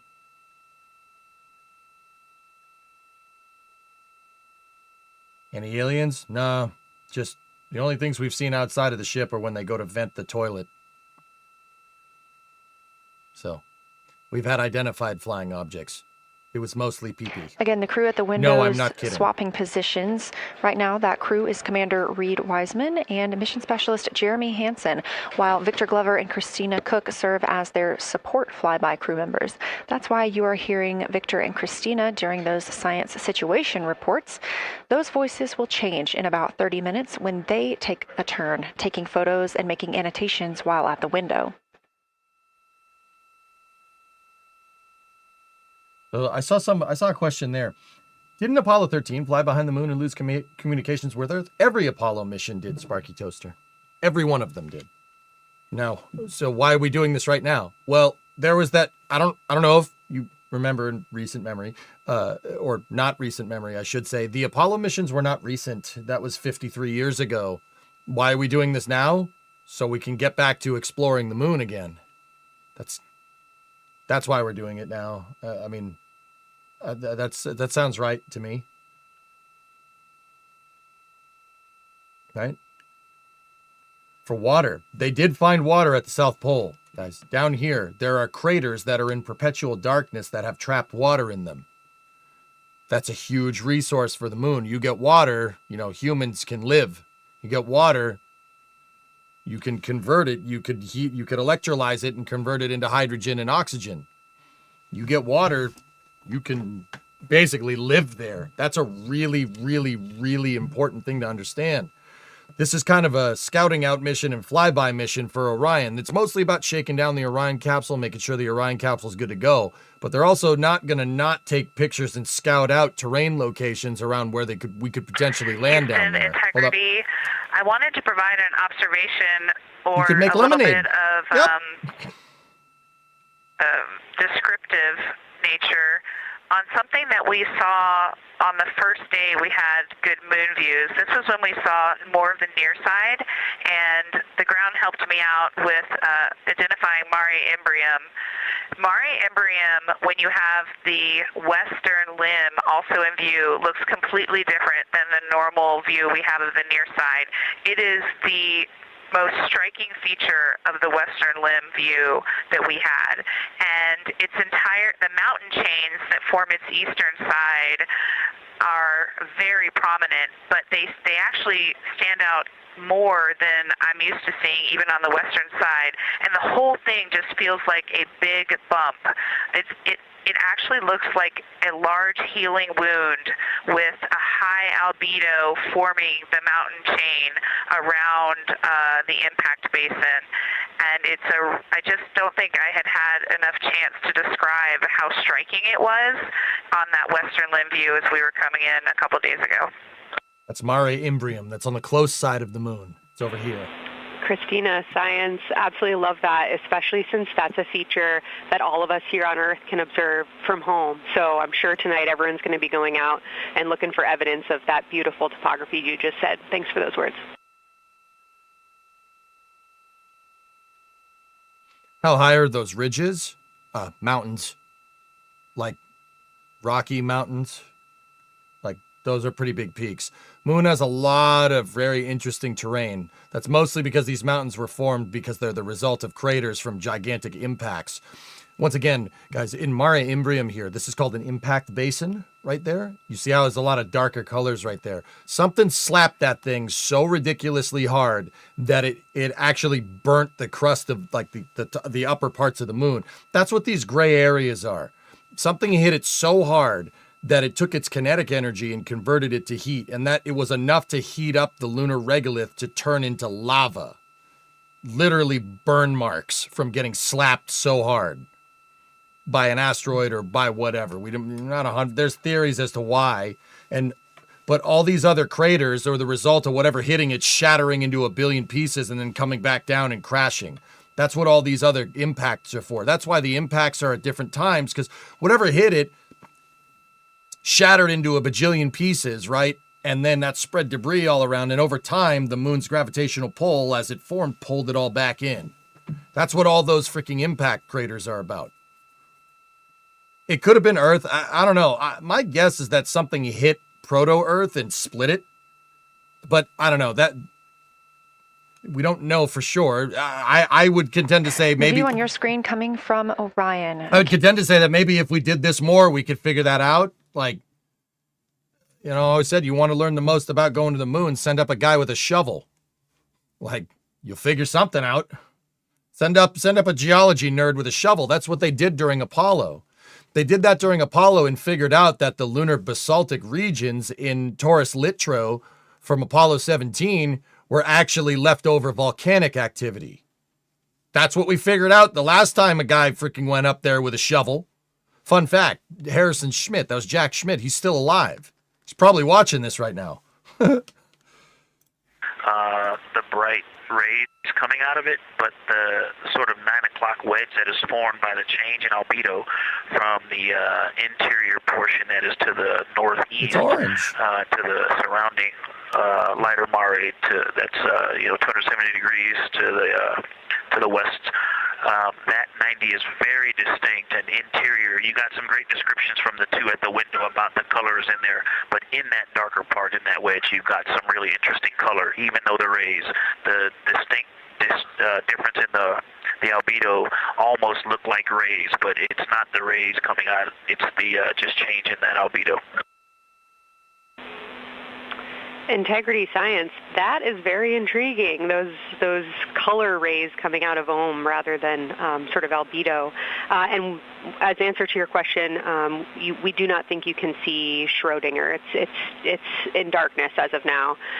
They can't see Schrodinger's crater? So is it even there? I don't know. Okay. If you could help me, I would still love to know what it is they're saying. Hey, I'm just repeating what Kelsey said. I likely have a lot of pictures of it. What would be right in the terminator at the South Pole or close to the South Pole, where it's intersecting the terminator right now? Yeah, Victor, we're assuming you're talking about, kind of if you're looking at the terminator, it's basically like 70% down from the North Pole. Is that where you're looking?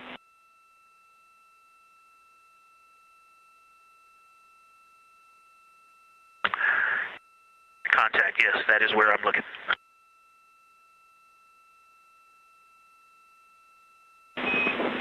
Integrity Houston, that is an enabled caution for wastewater dump required. We have hit our limit. As expected, no crew action. Gosh darn toilet again. It's not going to get us right now. We're looking at the moon. That damn toilet. I swear to God. Can you explain albedo to me how, like you're 4 years old? Yeah, sure, man. So look, you see how there's darker regions and lighter regions, right? Those are lunar low and highlands and midlands, right? Albedo is how much light it's reflecting, all right? From reflection, you can determine kind of composition. Think about it like if you were floating out above Earth, right? Blue versus green would be very easy to discern. Like lighter areas, right? Higher albedo areas would be deserts, right? Lower albedo areas like blues, darker areas would be the oceans, right? Now, there's no oceans and deserts necessarily on the moon, but if you look, it's all different colors here, right? It's all different colors. All those different colors are different things. They're the result of different forces, different impacts, different deposits of whatever hit it. Them describing these areas in detail will help kind of discerning what potentially this stuff could be made out of. I guarantee you it's all kinds of different fun, cocktails of different metals and stuff. And that could, once again, I'm not sure that that's going to add anything in particular other than the precedent of human eyes have seen the deep western hemisphere of the moon. However, this, like I said, this mission is more about shaking down the Orion capsule, right? It's more about making sure Orion works on a long duration mission. If you want to make sure Orion works on a long duration mission in deep space, you might as well send it around the moon. And if you're going to send it around the moon, what are you not going to take a camera, right?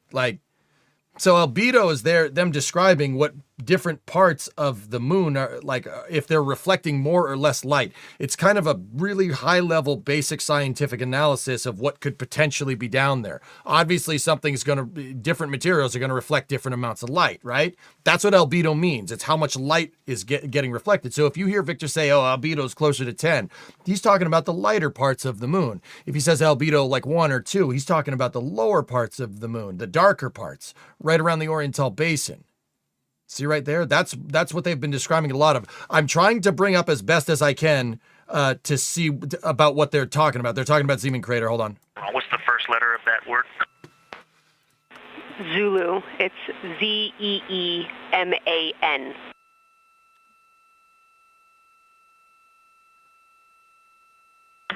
Copy. Thank you for that. Yes, we've got a great view of that. And when I went back to the window just now, the view has completely changed. Our trajectory is taking us to a new view, and I'm looking more into Vavilov. I've got a nice, great view into Vavilov. I'm actually away from the window right now, so I'm going to go try to give you some bounding words on the view that we're seeing. But I've got to get back to a window in a minute. Understood, Victor. You're defining new views of the moon in more ways than one.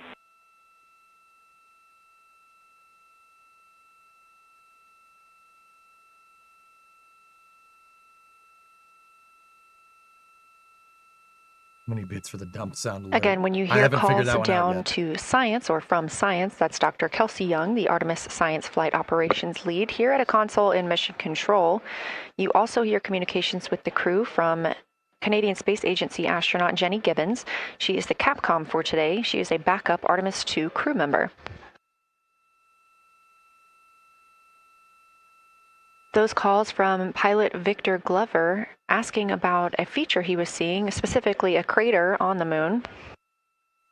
Hey, Husker Du.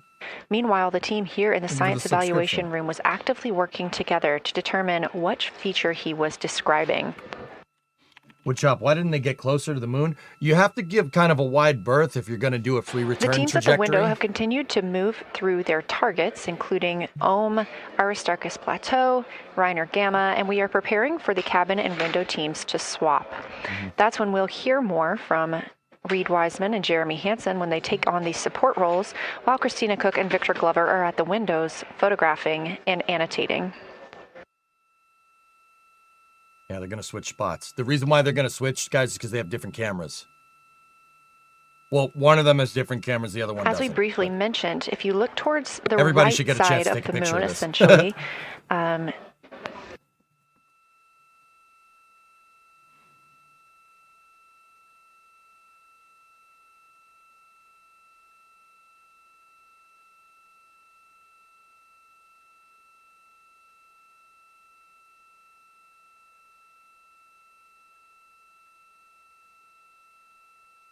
There's another live shot. That's the Oriental Basin. Coming from a camera outside the Orion spacecraft. And if you look on the right side of the moon where you see those dark patches. Wow, yeah. I wish I had some more time to just sit here and describe what I'm seeing, but the Terminator right now is just fantastic. It is the most rugged that I've seen it. From a lighting perspective, there are little islands. There are islands of terrain out there that are completely surrounded by darkness, which indicates some real variation in terrain. Up to the north, there is a very nice double crater. It looks like a snowman sitting there. In the 5-10 degrees below the pole in the Terminator, and then on the southern edge there's almost like a hole. Looks like a hole, and it's the diameter of Vavilov size, just blackness, and then a wall of bright, and then it goes back to the black beyond the Terminator. So there's it looks like there's just a gigantic hole right there. 1 Vavilov diameter east of the Terminator, and as you go south, the Terminator is not a nice smooth arc. It's just jagged. There's almost a 110-degree turn in the shadow as opposed to the nice smooth arc, again indicating some really interesting variations, and I'm sure we'll get some photos of that.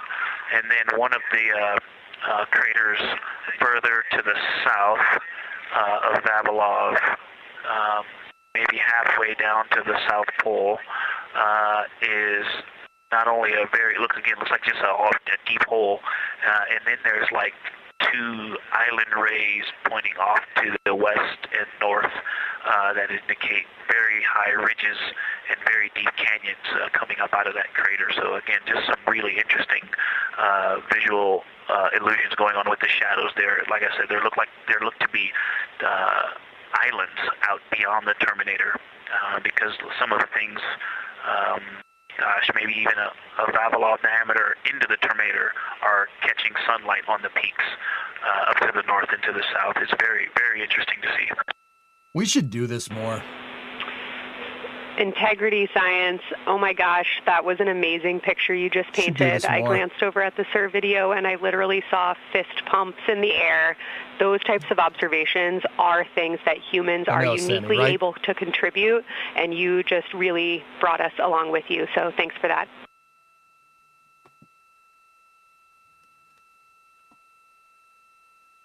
We should do this more.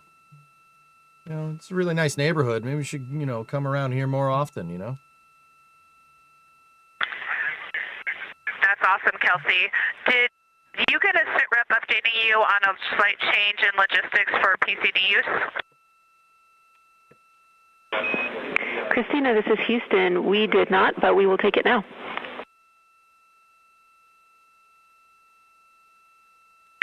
We slightly changed the PCD plan for the window observers. The two window observers kept their PCD. So in other words, the one that window 2 went to window 3 and the one at window 3 went to window 2 when they swapped rather than staying at the window. We'll plan on all observers keeping the same PCD for all observations. Copy, Christina. That makes sense to us, and good plan. We are coming up here on a cabin and window team swap. Let me know when you're ready for a quick vehicle status.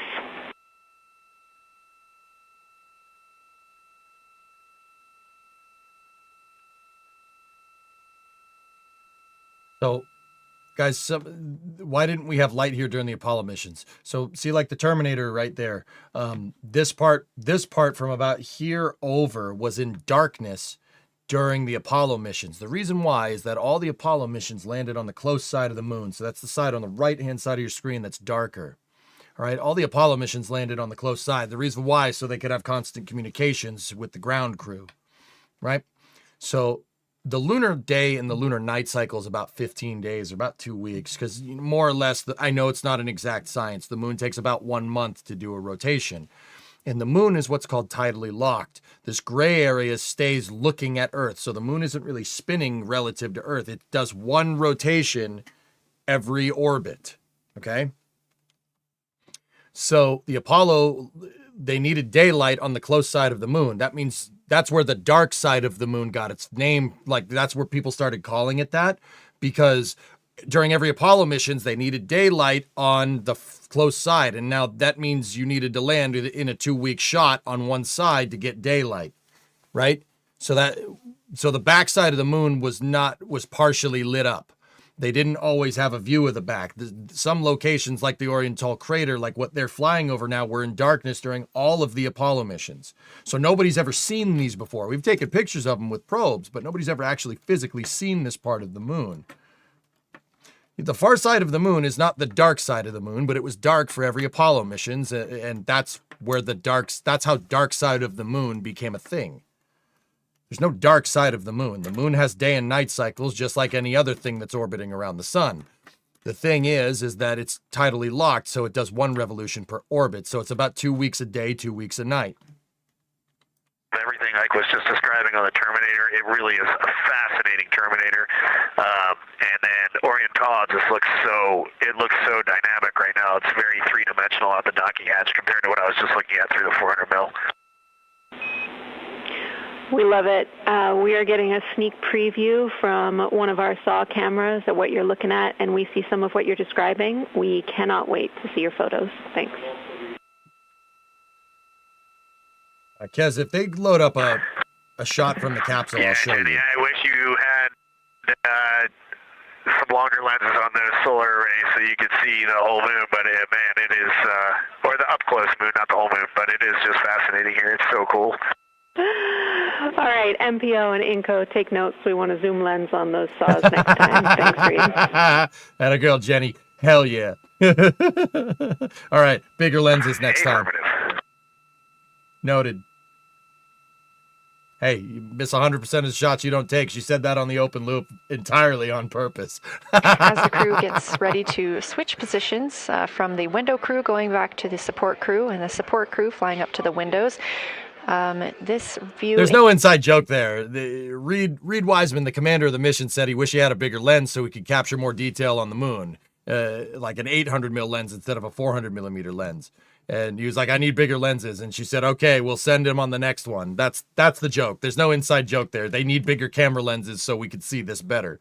And on the right side of the screen, those are visible from Earth. That's considered the near side. Those are ancient lava flows from a time early in the moon's history when it was volcanically active. And if you look towards the left, there's that dark, large crater that appears above, to the left of those lava flows. That's Oriental Basin. It's about 600 miles wide, and it straddles the moon's near and far side. And this mission is the first time that humans have ever been able to see this with their eyes in the daylight. Again, you hear conversation about that terminator. You have a great view of that as well. That's the difference between light and darkness on the moon. Victor Glover explaining that as a very jagged looking terminator due to the peaks that they're seeing and the craters that they're seeing as they prepare to cross over the far side. So if you guys are wondering if we could see what they're taking pictures of, yes, absolutely. Orion will downlink all of these pictures later tonight. They'll do it using their Opcom system. So Orion has an optical communications device that they're testing. Okay, if you've ever seen Star Trek, tight band, send message, tight band.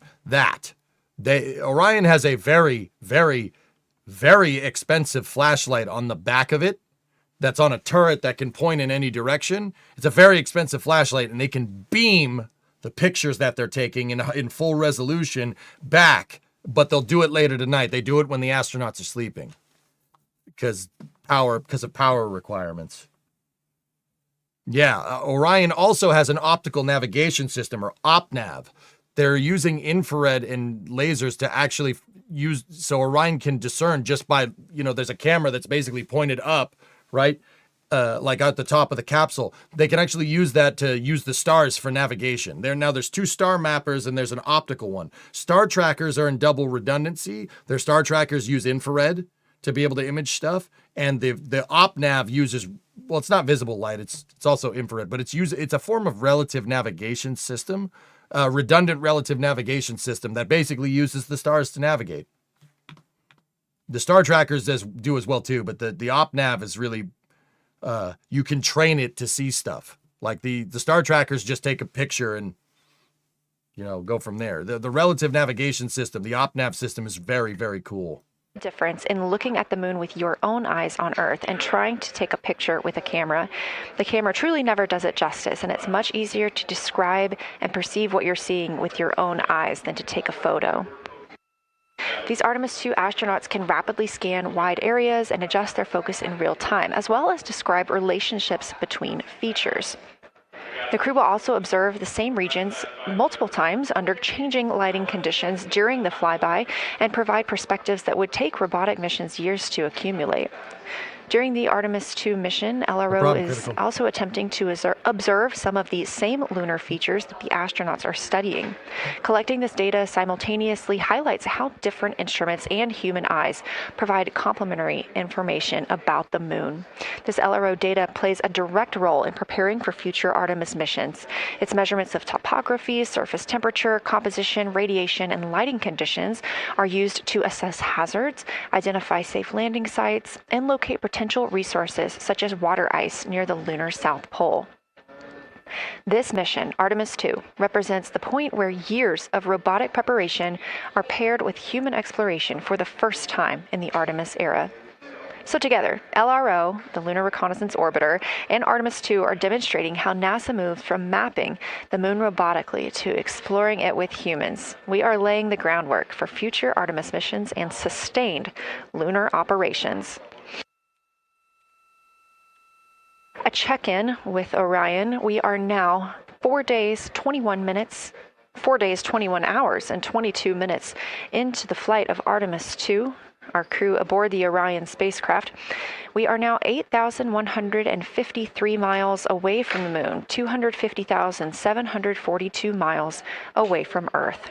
The spacecraft is traveling at 1,030 miles per hour.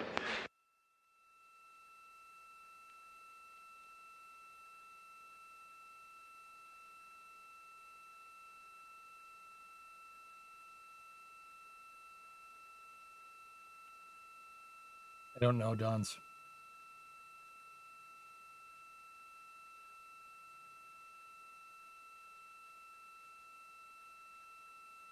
Where's Darth Vader's base? That was a long time ago in a galaxy far, far away, Mez. Don't you read the beginning of the Star Wars movies?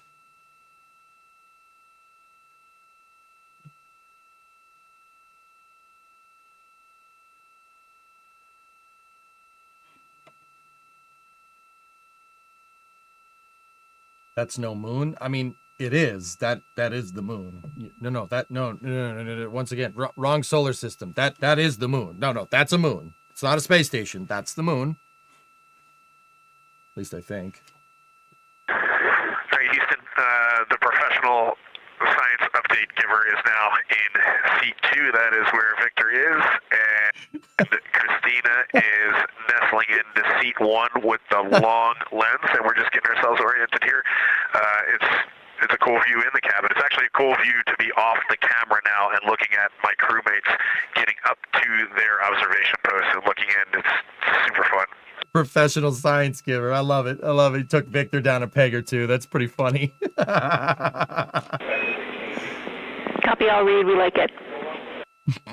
I'd do that. I'd be like, oh yeah, wow, look at you. You're really good at that. You're really good at giving that science. You might be the best ever. How long have you been looking forward to this? A long time, Double. I've been dreaming about people going back to the moon since I could rationalize the concept. So I don't know, maybe when I was 10, so like almost 30 years ago. I was like, wait, that thing up there. I was like talking to my dad. I'm like, wait, that thing up there, we've been there? And he's like, yeah. And I'm like, we should go. Why aren't we going back? And he's like, I don't know. I'm like, why? No. Whoa. Wait a minute. People have been there? Yeah. And I'm like, we should do that again. I would like to see that in my lifetime, please. That'd be really cool. And now we're here. So yeah, fast forward a little bit. It only took a little while, but hey, better late than never. My dad's still around. I talked to him yesterday. I'm talking to him right now on my phone. Are you an astrophysicist? No, Dystina, I'm a Twitch streamer. Everything I know about the moon and science and everything, I'm self-taught. The internet's a real powerful tool if you know how to use it. As we heard confirmation from NASA I teach people about it and here. Commander of Artemis 2, Reed Wiseman, they are now switching positions of the support teams and the observation teams.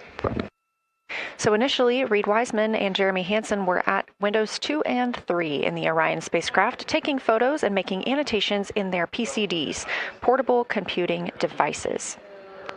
Their Windows They were Surface also tablets. giving audible descriptions into their PCDs, wearing headsets with microphones, and providing recordings that the science team will be able to listen to later. We were hearing from NASA astronauts Christina Cook and Victor Glover as they made observations as part of the support team. Now, as these teams are swapping, we anticipate hearing more from Reed and Jeremy as they'll be on the support team, while Victor and Christina will be at the windows taking photos and making annotations.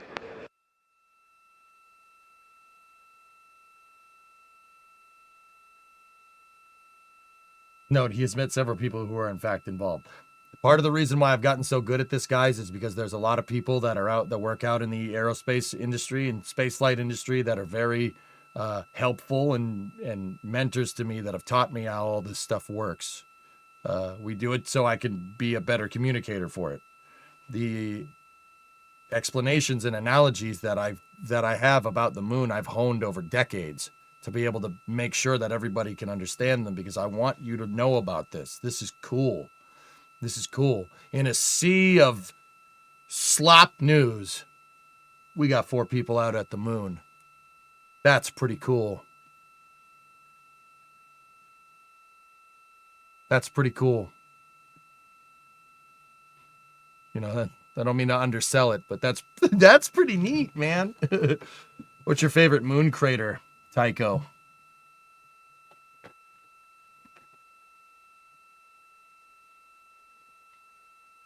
This is cool. Hopefully somebody sees this and says, hey, I want to do that. I'd like to do that. That seems pretty neat. Yes, it is. It's awesome. Tycho, I always knew you were a belter. I said the Tycho crater. Tycho crater isn't in the belt. Get out of here with your belter nonsense. Do you always stream in a suit? No, Dystina, I don't. I dress for the occasion. It's not every day we send people back to the moon. So I actually, throughout these streams, I put the suit on for critical phases of the mission. And this is a critical phase. It's the close pass on the moon. Do you believe in the Moonanites? Yeah, only because they wrote the moon rules #1 on my car. Are you wearing pants? You know what? I am, LFM. I am wearing pants. And you know why I'm wearing pants? Because it's the internet, and I know people are going to ask that question. Fix your tie. Yeah. That's why. Not even kidding. That question gets asked a lot. In fact, when I first showed up in the suit back when they went to launch, a lot of my regular viewers are like, nah, he doesn't have pants on. I'm like, why do you guys care? Show the shoes. Oh, for Pete's sake. I got my dress shoes on too. Like I said, it's not every day we go to the moon. Does my toilet work? I don't know. Let me go check. I'll be right back. This is not a fake tie. It's a single knot Oxford. It looks terrible. I don't know how to tie a double. I will work on that for the next lunar mission, okay?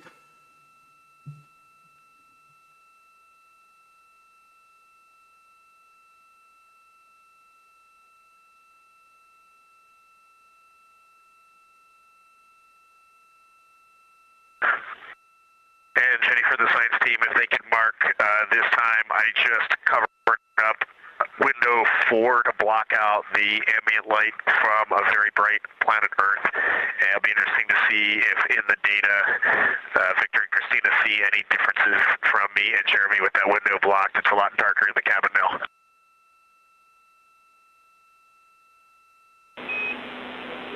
Copy, Reed. We're taking note, and we'd be curious too.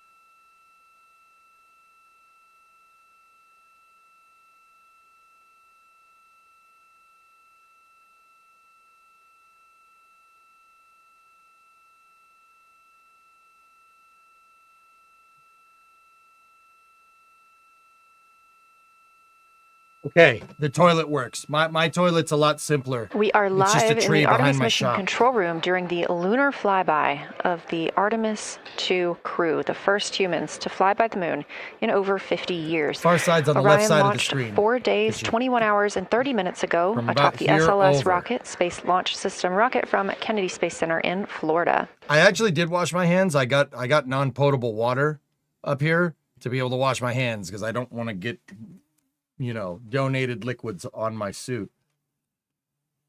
Yeah, that was part of my preps. Currently at the window, we have Victor Glover and Christina Cook, NASA bags. astronauts, and serving as Hey, support. Hey, I may not have any bags, all right? I got the tree. My toilet's a lot simpler than theirs. Mine works. Don't need bags.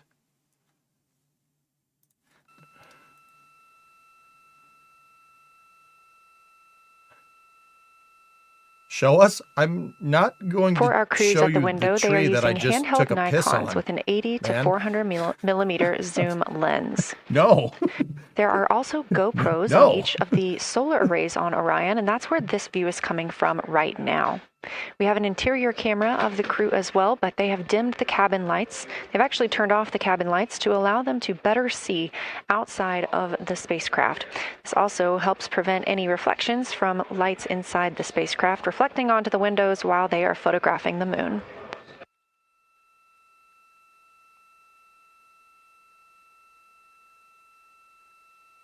Calistar, we're approaching close pass on the moon. They're inside of 8,000 miles.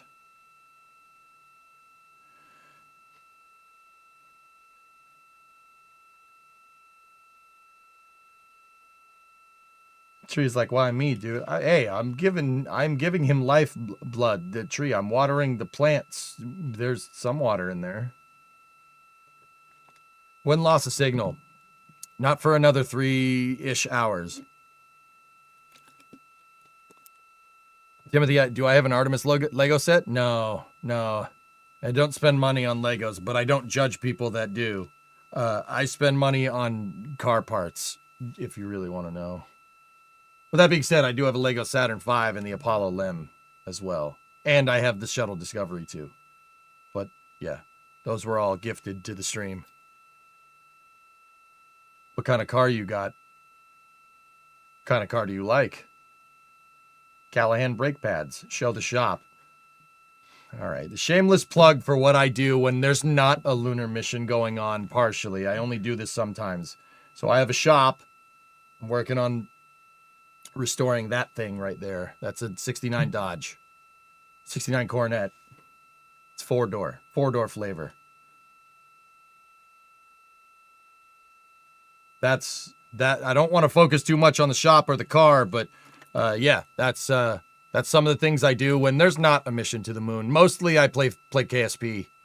Play KSP and other video games and actually just teach people about space. I do space news segments, usually 1 to 2 times a week. I have a feeling we'll be doing more in the future as we get more science drops from this thing when they get back. We talked a little bit about the views and the cameras being used on the Orion spacecraft. And again, we do have GoPros on the tip of each solar array wing. Now, the bandwidth is a little bit limited because having a crew on board, we do have to downlink a lot more data. That includes their environmental control and life support system. We are not the only data, this view that you see, coming down from the spacecraft, and so we do rely on sharing some of that with the other using GoPros flight on the controllers in mission control. Arrays, yes. Mm-hmm. This helps the team monitor all systems aboard the spacecraft and ensure the safety of our astronauts.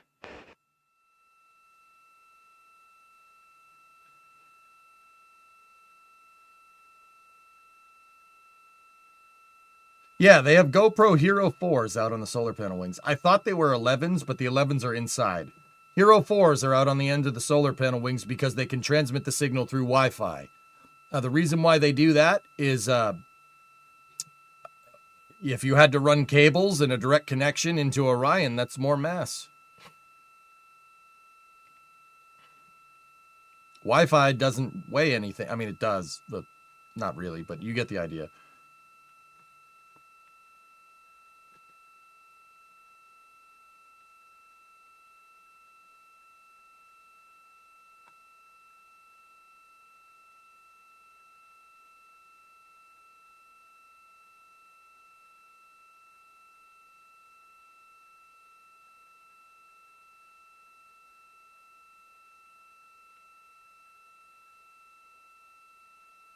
Where do they store all the water? There's 4 water tanks that are in the capsule storm. They're on the bottom side of the capsule near the heat shield to keep the center of mass low.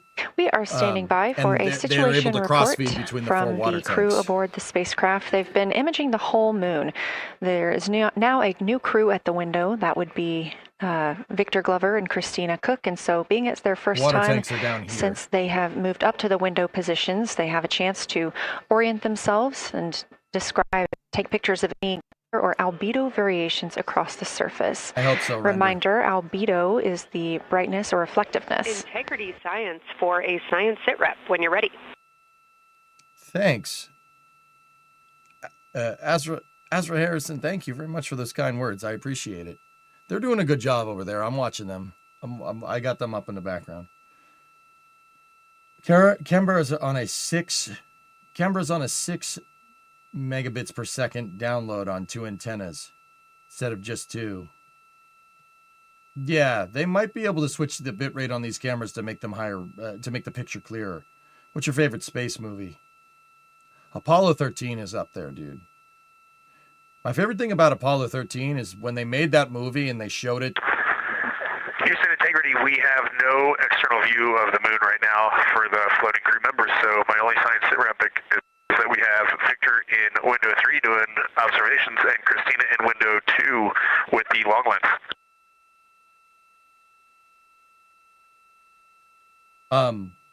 lens.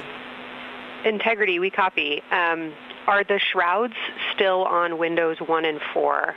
And if so, would you consider trying to get a view through one of those windows?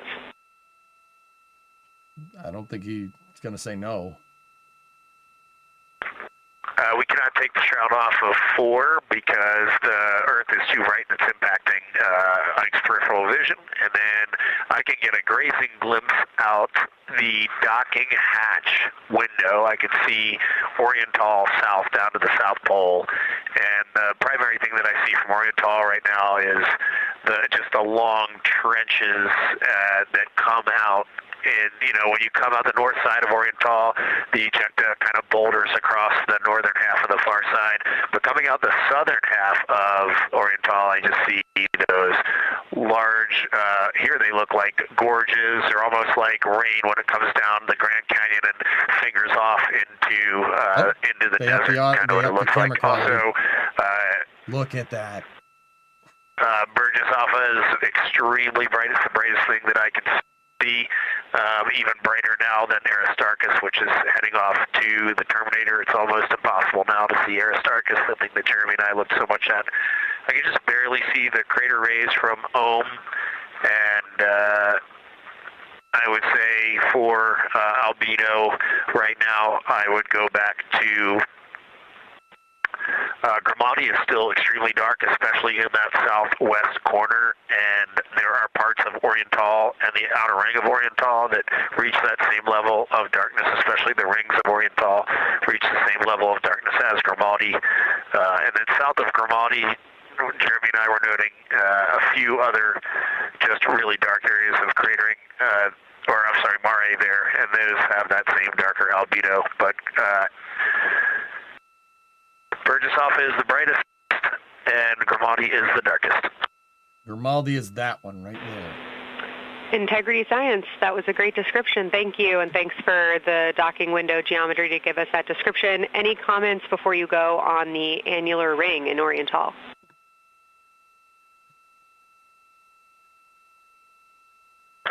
The annular ring, which I think everybody kind of describes as like a pair of lips or a kiss on the far side of the moon from here, is very circular in nature. The northern part of it is wider, darker. The southern part is much lighter. It is very neat looking, and but it is far more circular than I remember it looking in our training. The darkness of the northern side of the annular ring is the same darkness from here out this docking hatch window as the center mare in Oriental. Not quite as dark as Gravati, but it is probably only because dust and lunar regolith has kind of impacted over time. Reed, that's exactly what we were looking for. Thanks so much. You have heart hands coming out of the SIR. As I just want to give a little bit of a perspective here. That right there is what the moon looked like when we started watching this morning. That's what it looks like now. Just for some perspective there. Say that again, Kelsey. Just saying that the SIR was really excited about that. That annular ring was something we were really eager to hear about, so thanks.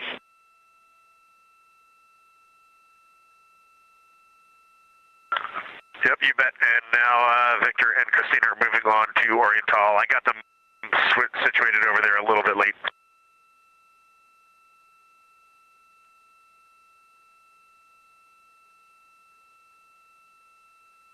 Will it be screen filling its at closest approach? It's Mona, it's not going to get much bigger than this, but it'll be a little bit bigger. It would probably end up taking up like the top would probably be here and the bottom would be here. That was NASA astronaut Reed Wiseman now providing a science sit rep as he is away from the windows most of the time. He is working as the support person along with Jeremy Hansen in the spacecraft, as Victor Glover and Christina Cook are now at windows 2 and 3, able to photograph the moon. So, like I said, they're on approach to the back Christina side of the moon and Victor right are also providing recorded information to their portable computing devices, that's their PCDs, and the science team will have access to that at a later time. They will then review it and compile all of this data to help further our understanding of the moon. One of the items you heard mentioned was Oriental Basin. This has been a very exciting opportunity for the crew. They have all been very excited about seeing Oriental, as well as the science team has been looking forward to it. It is known as the Grand Canyon of the Moon, as we discussed earlier.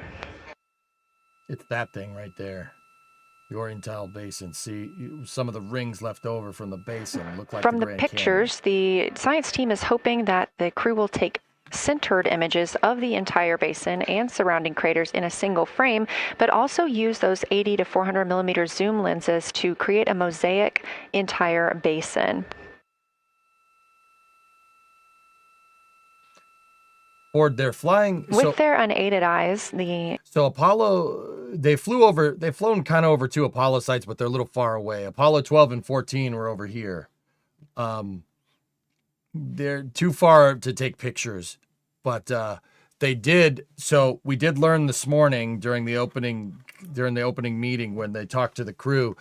They have, so this is for the Apollo fans in case you didn't know, they have Jim Lovell's flight patch from Apollo 8. Jim Lovell's family gave it to the astronauts. They gave it to the Artemis 2 crew. They have Jim Lovell's Apollo 8 patch that he flew on the Apollo 8 mission in December of 1968. It's on board. They showed it. And the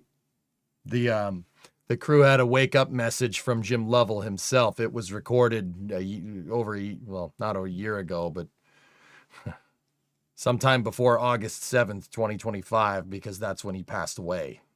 So they had a pre-recorded message from the commander of the Apollo 8 and Apollo 13 missions.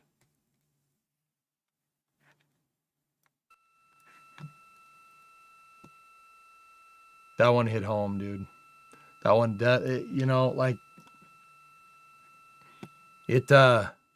It got me a little bit because, we sent six missions landed on the moon, 2 guys per mission. All right, so that's 12 guys, 12 moonwalkers. There's not a lot of them left. We got Buzz Aldrin, Charlie Duke, Jack Schmitt, Dave Scott. That's it. We don't have Neil. Neil passed away in 2011.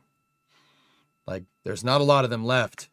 And I would really, as a spaceflight nutcase, I would really, really, really, really be thankful if one of them gets to at least see us get back there. Why did they die? Radiation? No, they died because they're old.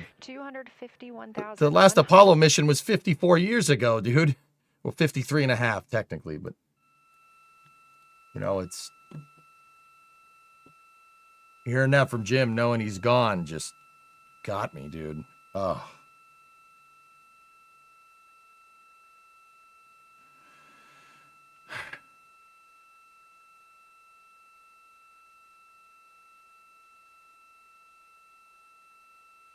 I think Buzz is holding out.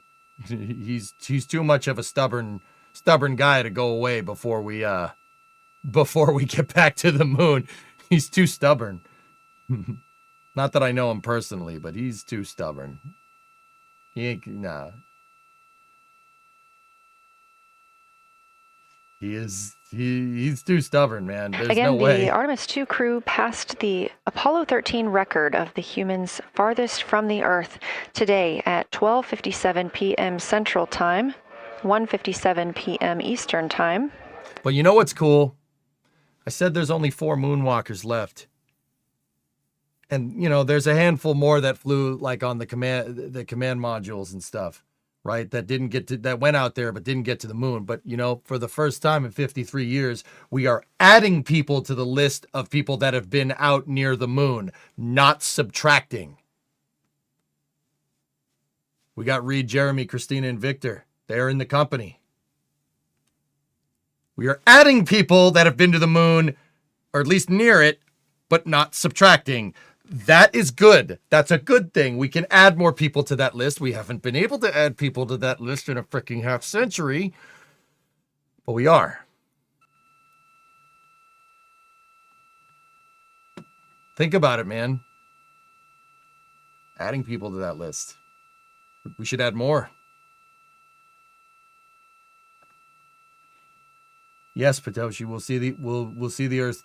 We should be able to see some Earthrise. They might not have some refined times of when we expect to have Earth set of Earth behind the moon while Orion flies behind the moon. That would be about 5:41 p.m. Central, 6:41 Eastern. The spacecraft would make its closest approach to the moon at 6 o'clock Central, 7 Eastern, and that would be about 4,066 miles. And then at 6:02 p.m. Central, and the spacecraft will reach its farthest distance from the Earth. We anticipate that'll be about 252,755 miles, which would be 4,111 miles farther than Apollo 13. We would see Earthrise again at 6:21 p.m. Central Time, and a few minutes later, regain communications with the crew. Yeah, moving for sure. How long till no comms? 3 hours. We're still a little ways out.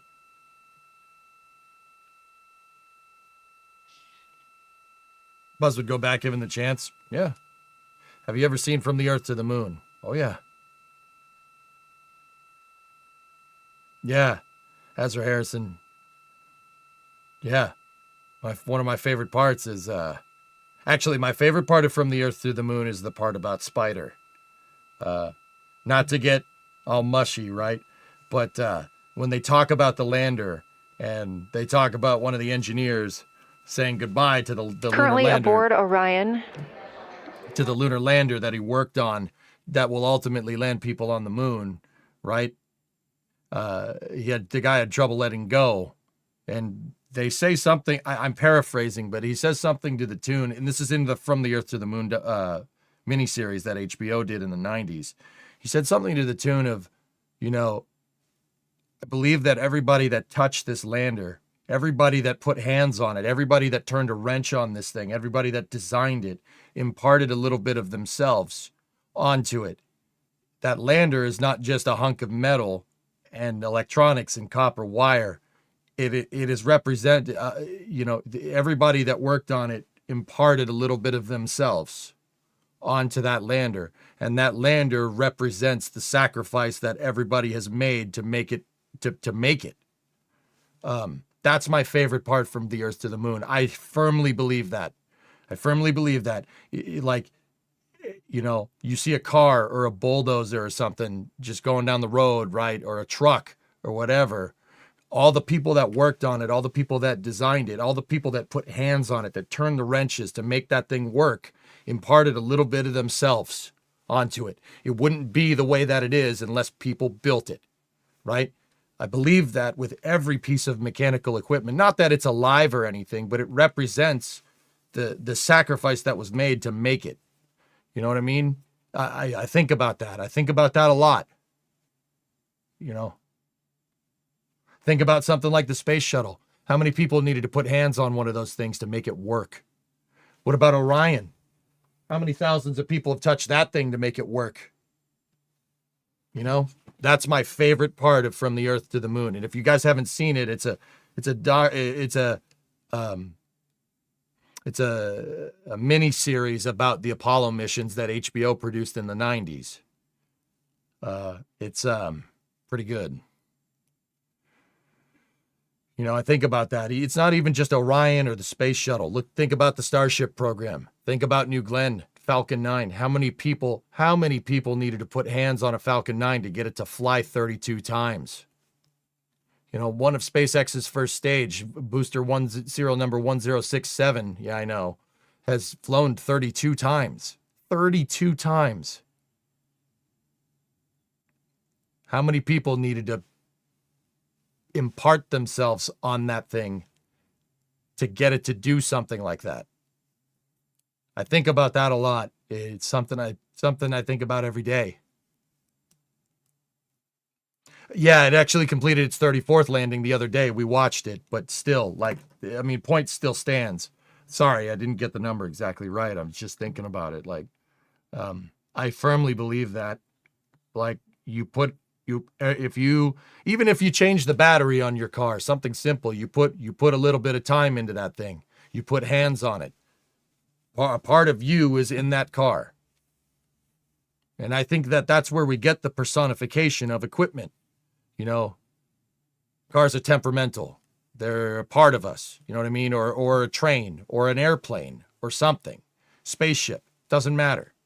You know, I firmly believe that. You know, I know it's just an amalgam of metal and steel, but it wouldn't be that way unless we touched it. You know what I mean?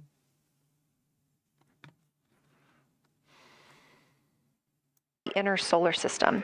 The moon also serves as a unique platform for studying the broader universe.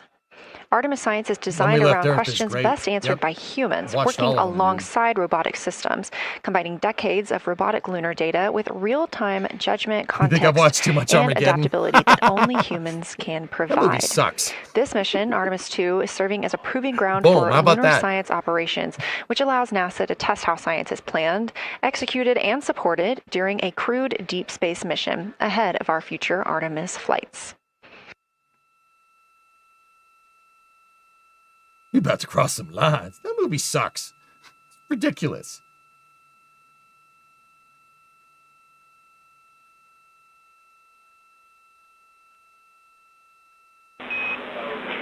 Integrity, time for a window team position swap. So Victor and Christina, please switch places if you've not done so already. And remember your SD card for the camera. Is Artemis 2 your favorite space mission with people? If so, what was your favorite space mission before Artemis 2? I answered you already, Lamario.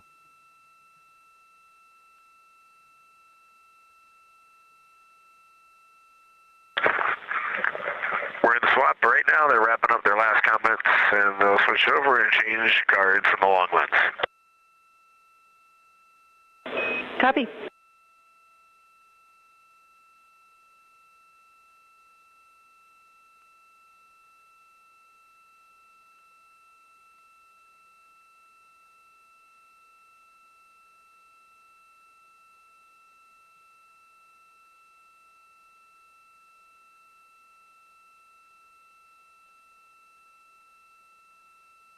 As you heard in that call, it is now time for the team members at the window to swap positions.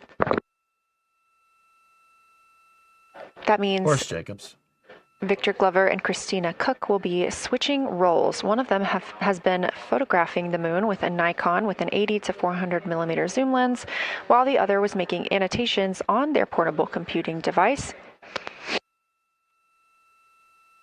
And both are recording audio that the science team will be able to listen to.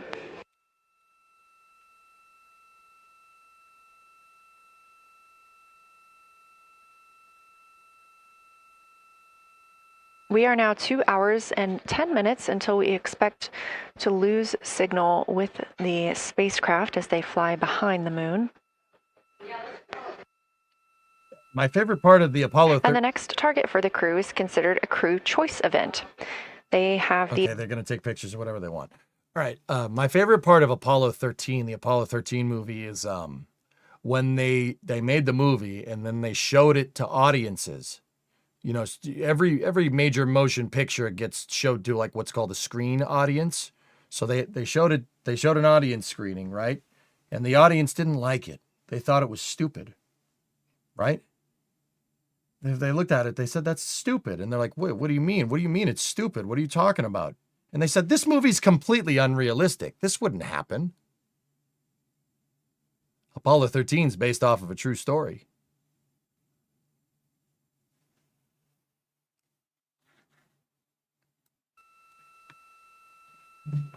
Crazy, right?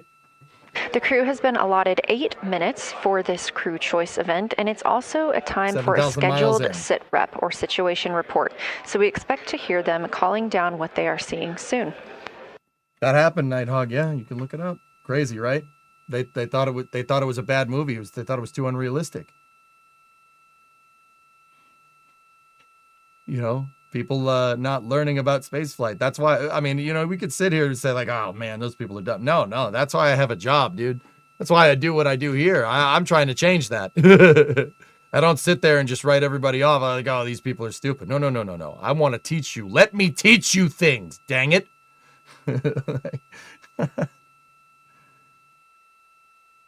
I don't look at that as an opportunity to be cynical. I look at that as an opportunity Something that the crew the science team has used to help prepare the crew is a cue card. These ask for a feature ID here, right? If they happen to know the type or name, and if it is a target. Of course, in this situation, when they have a crew choice, they do not need to, it may or may not be a target. They want to know the location and the observation style. They've also asked for the geometry of what's being captured, the size, shape, boundary, and preservation, as well as the color and shadow. So the color tone, the albedo, that reflection or brightness, and any shadows or illumination. Next, they're interested in structure and texture. That includes slopes, structures, and textures, of course, and geologic relations, like association to other features, any contact to those features, and of course, their thoughts, impressions, or interpretations. They are interested even in emotions and excitement that the crew may be having.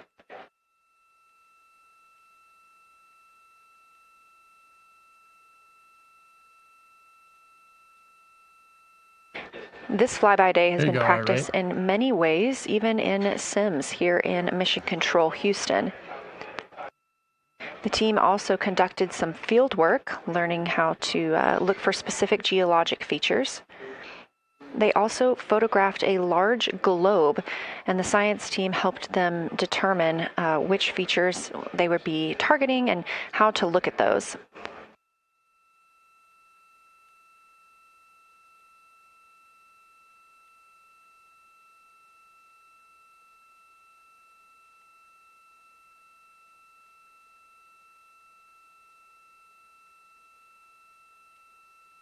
We have a few more minutes that the crew would be photographing their crew choice. Again, this is NASA astronauts Victor Glover and Christina Cook at the windows.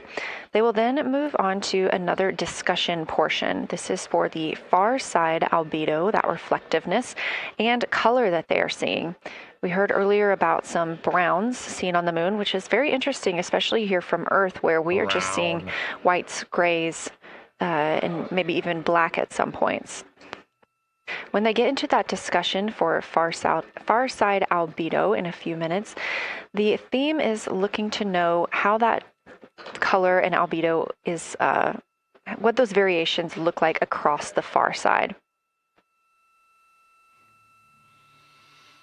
How many shades of brown? I don't know. They might just be looking at the toilet. I made a toilet joke. That thing lives in my head rent-free, dang it.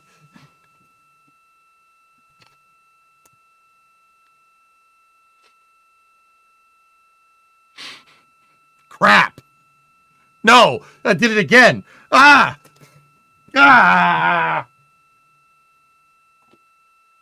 On the right side of your screen, the Science Evaluation Room, or SIR, where team members are looking real time at what the crew is seeing. And even earlier, we're... Houston Integrity, you ready for Science Zero? I'm ready. We'll take it. Rent-free or scent-free? No! Stop it. Listen to Reed. Okay, the crew has swapped positions. They're in their crew choice element. I've been listening to both of them for a little bit, and they're really enjoying, they both decided to pick the Terminator, and they're spending a lot of time looking at the Terminator, just talking about the resolution that they can see, the depth of the craters, and the various interesting and unique excavations that they can see. So Victor is on the long lens, and Christina is just looking out the window, and I'm sneaking a peek in T-shirt window. It looks like the best angle here, but it looks like Aristarchus is on the limb of the moon now. It's amazing how quickly it changes as we speed around the far side of the moon, stuff that's leaving our field of view. And now we have a lot of the dark side of the moon that, it's missing for us right now, but it would be in view if it was lit at all. Jeremy, Science, thanks for that sit rep. Do have a question. A few times we've heard you and the other crew describe change during the course of your flyby. Would be interested in future descriptions of more verbosity about how it's changing. Thanks for the great sit rep.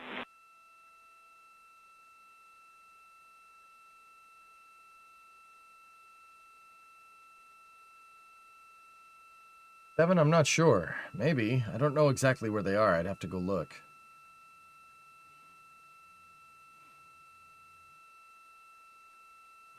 Which way is Orion moving around the moon? Yeah, Kelsey, sounds good. We are definitely keeping an eye on that. My eyes have just not readjusted. The moon is so bright when you come back to the window. I was just in the interior of the cabin. I've come back to T-shirt window, and it's just overwhelming brightness. And my viewing angle is a bit challenging, so I won't be able to give you great observations from this window. But I will talk about something that I was talking a lot about in my recordings earlier, which was we've been talking about some shades, and so we have obviously the dark and the light gray, and then we've talked about naming some colors, a brownish hue and a greenish hue. And I'll tell you, like right now, Aristarchus, the plateau is hard for me to see from this window, but that had greenish hues to me and was very unique. I didn't see anything like that anywhere else on this side of the moon. And then I see a lot of these, what I would call brownish hue areas. There's a number of them.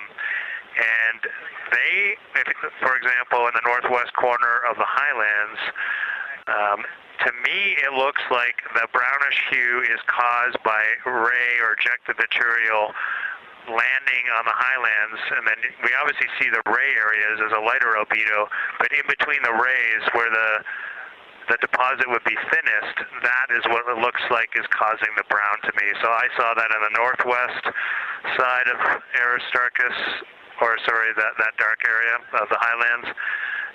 Northwest side of the highlands. I saw it in the highlands to the east of Glushko. And then I see those same brownish hues west of Oriental. And I drew a contact there on one note, but that's a huge region, kind of like a piece of pie with the point of the pie pointing at Oriental and then going up towards the northern side of Hertzsprung. And that is an area that just looks like that brownish albedo. That was fantastic, Jeremy. We had heard rumors of the green and brown hues, and so you really read my mind on asking about those. Understand they likely didn't have any contact with each other the way that you described them, but please correct me if I misunderstood that. And then last thing, I'll make the same offer we made to Victor earlier. If it would be helpful for us to verbalize any targets so you can stay at the windows and keep your eyes adjusted to the moon, please let us know.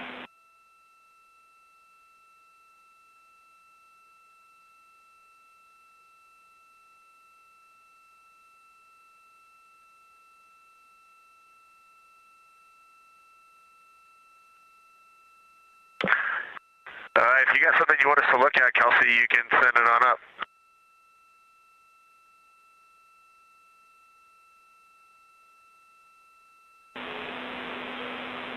Definitely not looking to interrupt your flow, Reed and Jeremy, only offering assistance if you guys want to keep your eyes off of the PCDs.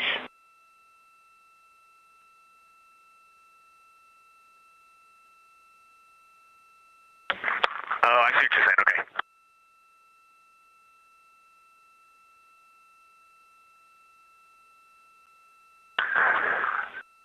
Not really science related, and we definitely learned this at Apollo, but the thing that is just most fascinating, I think, to me and Victor right now is even as rugged as the far side looks. When you look at Oriental and home, it's rugged. But man, when you look at the Terminator, it is just like impossibly rugged. And it reminds you that the whole far side is that way. And just the Terminator is really bringing out the shadows and the hills and the valleys.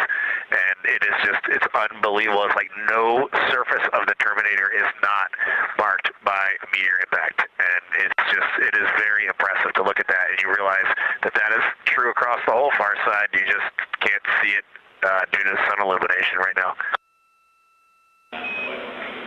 Reed, Houston copies, and we were commenting on the same thing. Even from our view, the Terminator looks absolutely alien because there's just so much texture in there that we're just not used to seeing. So thanks for sharing that with us.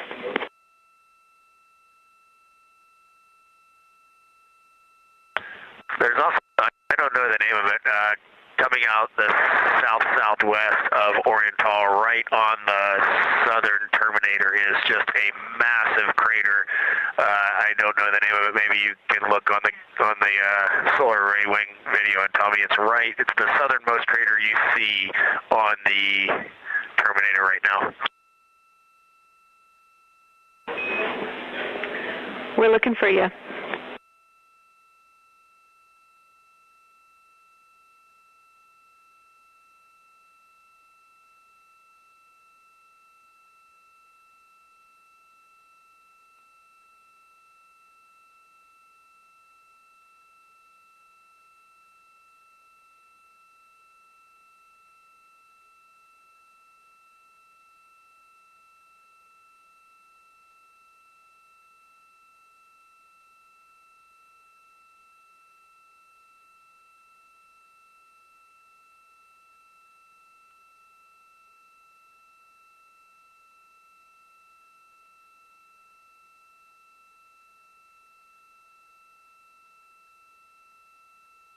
Sorry.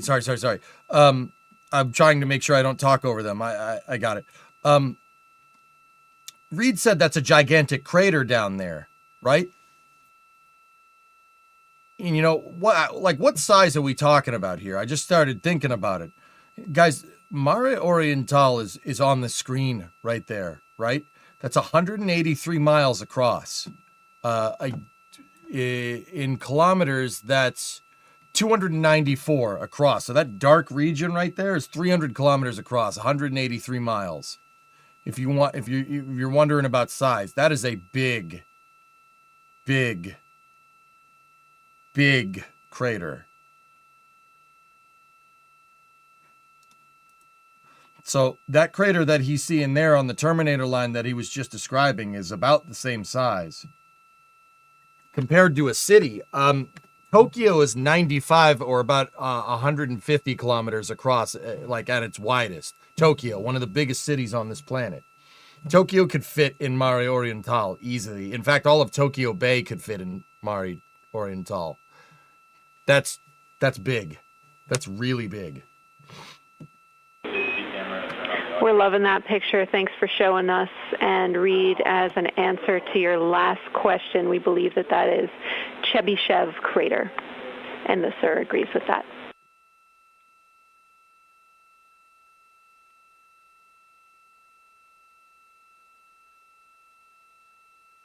Okay, that picture I was just showing you is an 8X iPhone out the docking hatch for the high grazing angle. It's just amazing.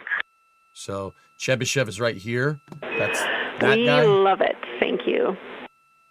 This guy, and it looks like Chebyshev has another crater that we can't really see. It's this. You see how the dark kind of goes in right there? That's Chebyshev.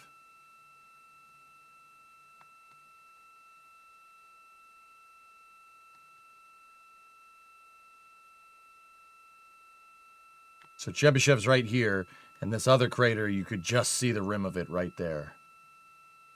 Chevy this Corvette is Artemis crater. Mission Control in Houston, Texas. Mission elapsed time, 4 days, 22 hours, 12 minutes into the flight of Orion.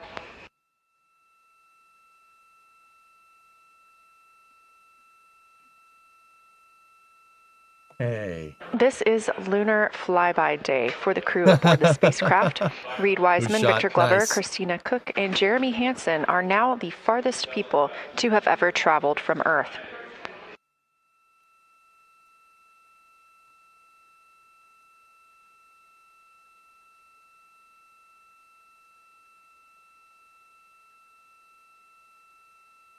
This a live view from onboard inside shot the of an spacecraft. iPhone They of a have turned off picture the of lights so they're able to see outside and crater. photograph the moon better with no reflections from inside.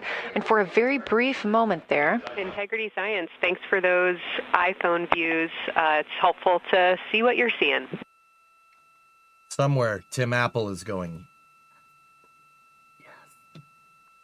Anyway, guys, just on a quick side note, I have notifications disabled. I don't want a notification going over the crew talking. We very briefly saw thank you NASA for all the astronaut support. I do Reed appreciate Wiseman it. showing Thank you very a much. picture he took on his phone of the moon. Yes, Tim Apple. We do expect to get all of the photos right? that the crew is taking today, and we cannot wait to share some of those with you. But pretty cool in the meantime, just to see one quick shot from what the crew is seeing. I'm rewinding to that. Sorry, I want to see Way better with. Just in case anybody missed it. Bro, I have that same phone in my hand. That's weird. Okay. No big deal. That's what they see. Holy crap.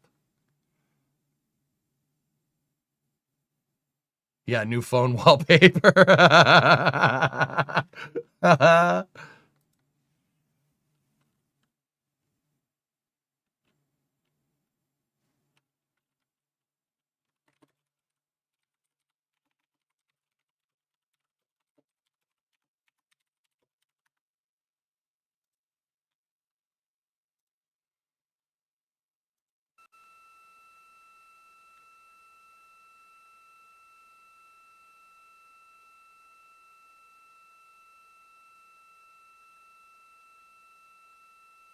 Crazy, right? That's a picture of a picture on a spacecraft that's on the almost on the far side of the moon.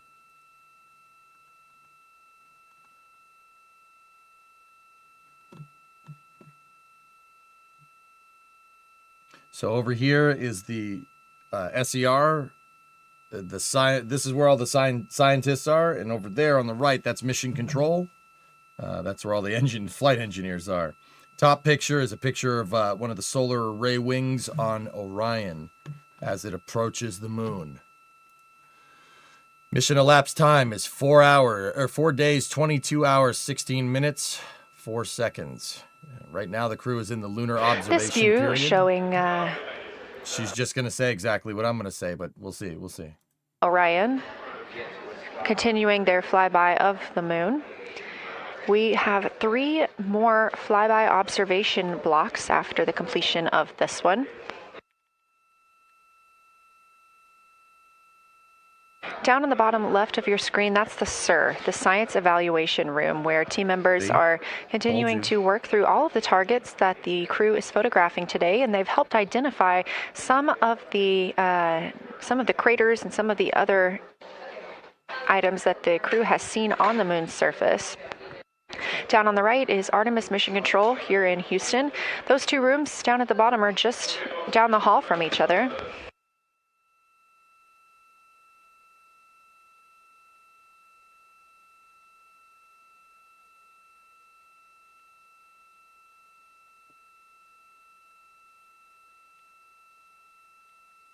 And we are just a few minutes away from the next cabin and window team swap. That means Victor and Christina, who have been at the windows, will fly to the cabin, the background essentially, and be their support crew for Reed and Jeremy. Reed and Jeremy will move back up to the windows.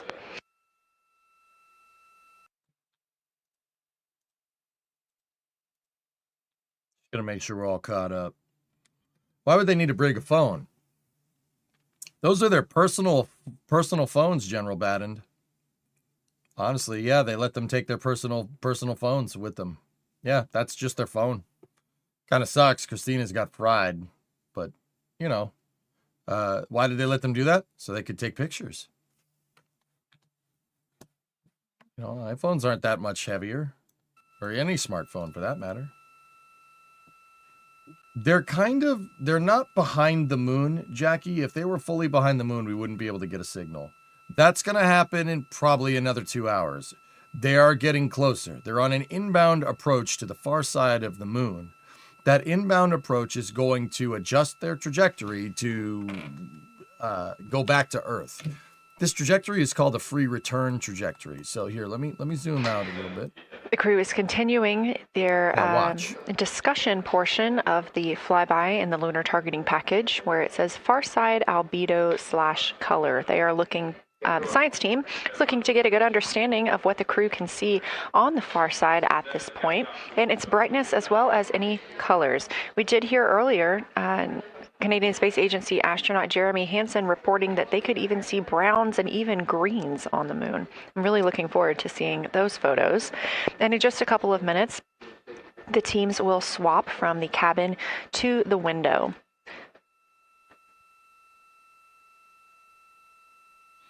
So see what I'm talking about? They're coming in on another rundown of just how this flyby is choreographed inside. Okay, yeah, I can explain that part.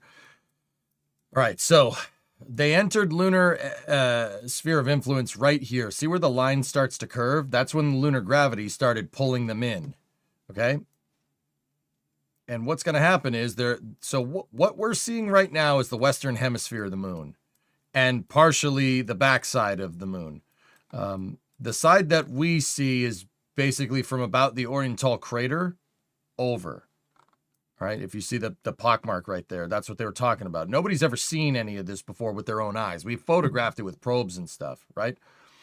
So what they're going to do, the reason why they're going around the far side of the moon is because they need to use the moon's gravity to shoot them back towards Earth.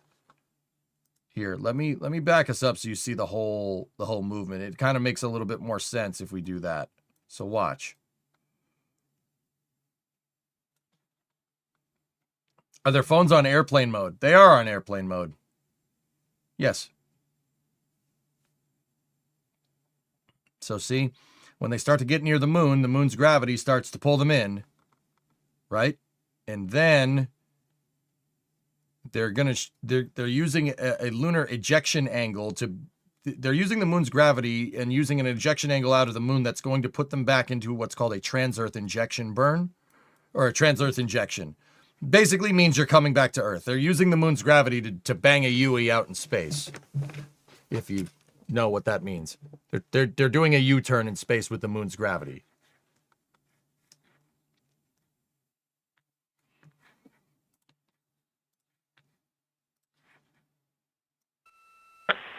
Okay, Jenny, we copied most of that.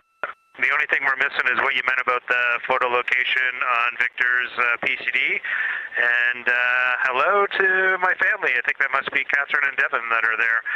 And I'm glad they made it into the viewing room. And, my pleasure, Tyler. We copy. It's time for crew swap. The A team's coming out of the windows and the B team's going in. Okay, copy. All I meant to pass for Victor's PCD is that there are some late load photos that were requested that are now in his favorite photos folder. And you're exactly right. We have Catherine and Devin here. They give you a big wave, and they're super excited and happy to see part of what you're seeing.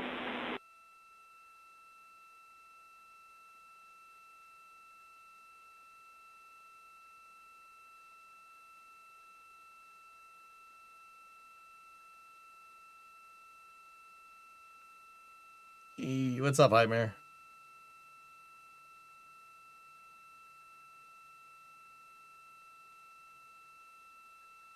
Okay, copy, Jenny. We're not sure what we're looking for in the PCD, but we're going to poke around and we may be calling you back about that one. All right, that's no problem, and it's unrelated to flyby. PCD is personal computing device. That's their bunch of Surface tablets that they have.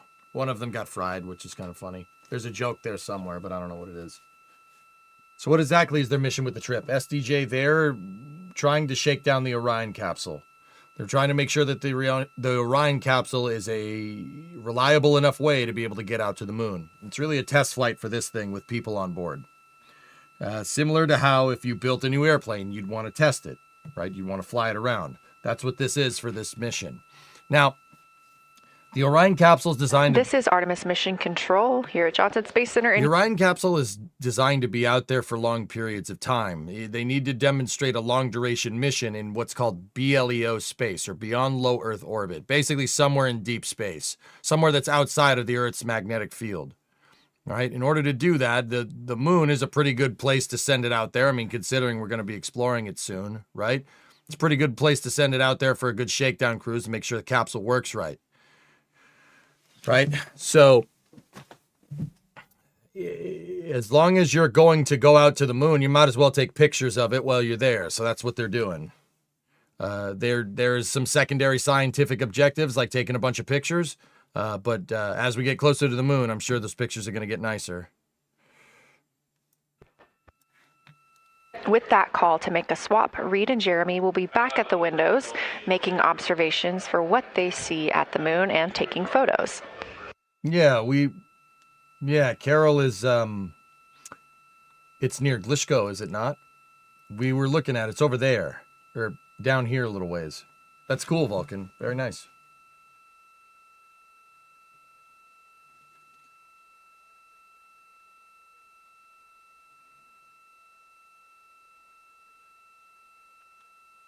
What a nice tribute, huh?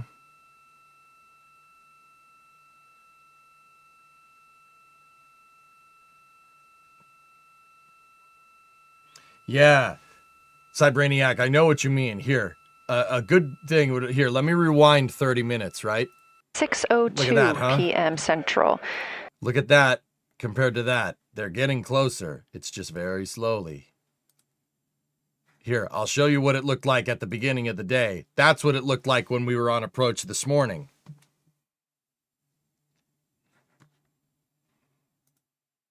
Then that. Then that. That's a graphic.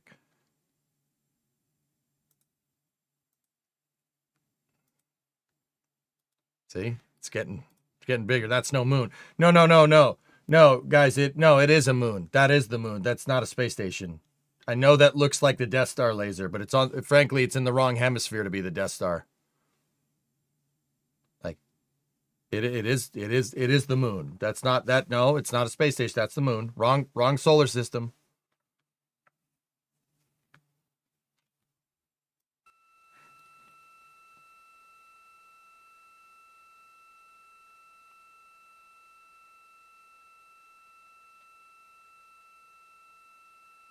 Not a space station yet. Again, you're watching live coverage of NASA's Artemis 2. But something that's really awesome up here is we now have the moon and the Earth in window 3 simultaneously, and the moon is a gibbous, and the Earth is a crescent.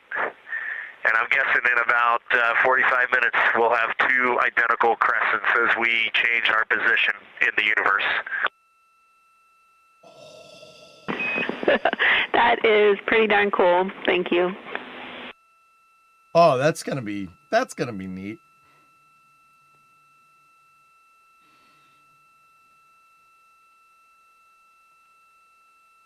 Looking forward to that. That's the Artemis 2 crew, the first astronauts to fly by the moon in more than 50 years, reporting that when they look out of window 3, one window, they're able to see both the Earth and the moon at the same time now.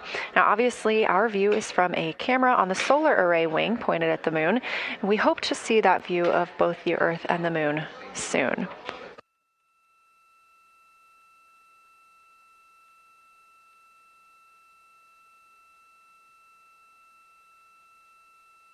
I don't think some upcoming times for what you can expect. In about an hour and 40 minutes, we will have Earth set. And during that time, we will have a view of Earth going behind the moon. Shortly after, just a few minutes later, we will lose signal with the Orion spacecraft. This is tracked as it is going behind the moon and out of reach of the Deep Space Network. At 6:00 p.m., the spacecraft will make its closest approach to the moon at a distance of about 4,066 miles.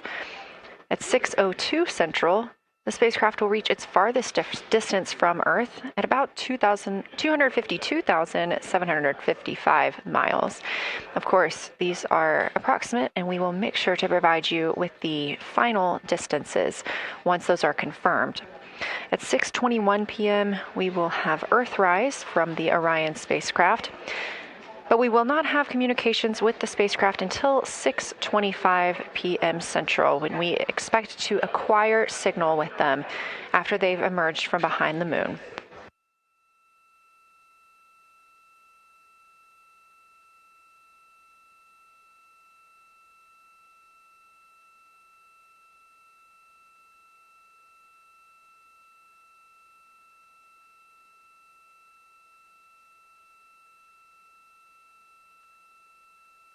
Hey, William, thank you for that super chat.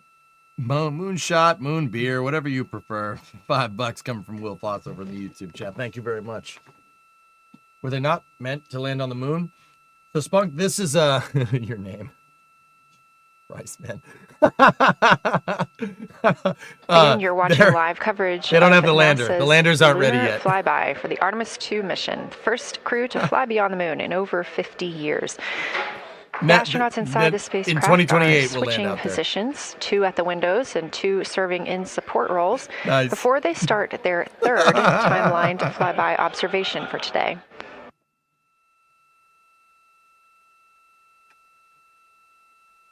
We've heard great calls from the crew so far describing what they're seeing, all well trained by the science team here on the ground.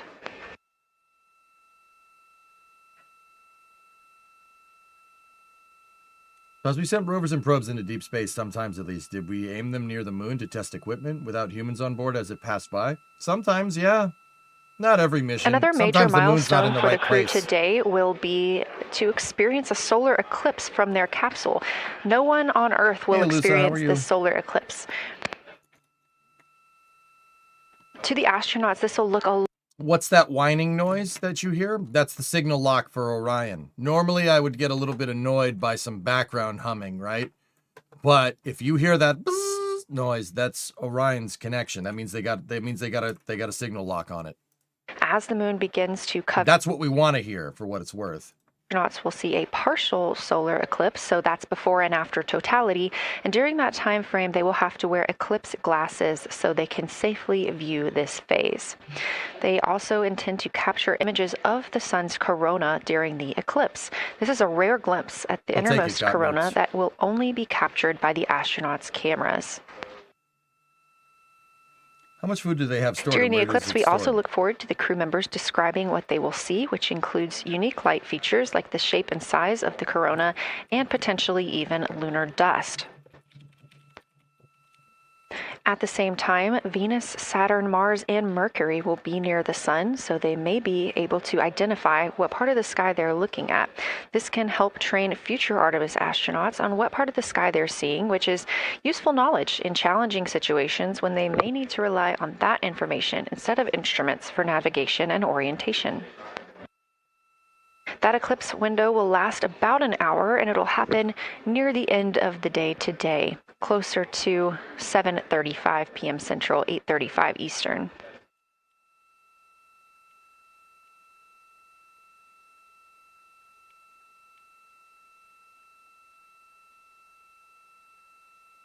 $6,000 miles from the surface.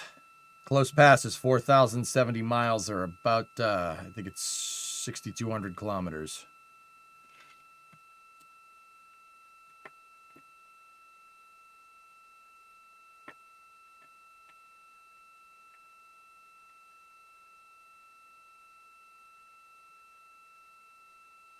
Can we, in theory, do a closer flyby? Yeah, of course we can do a closer flyby.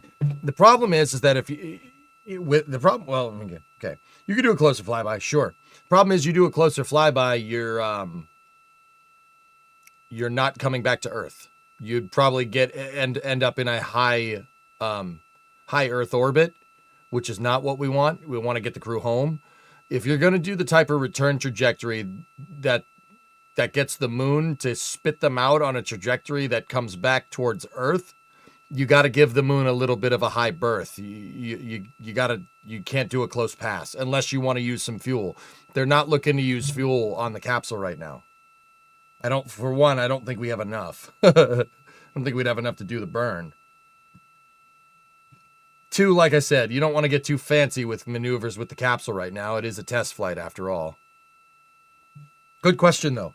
As you can see in this live view from Orion, the spacecraft is maneuvering around the moon, and the views of the moon have changed since we started our broadcast. The near side is now very far to the right side of your screen. This is the side that we can see from Earth. That Gotcha, darkened midnight. portion are ancient lava flows.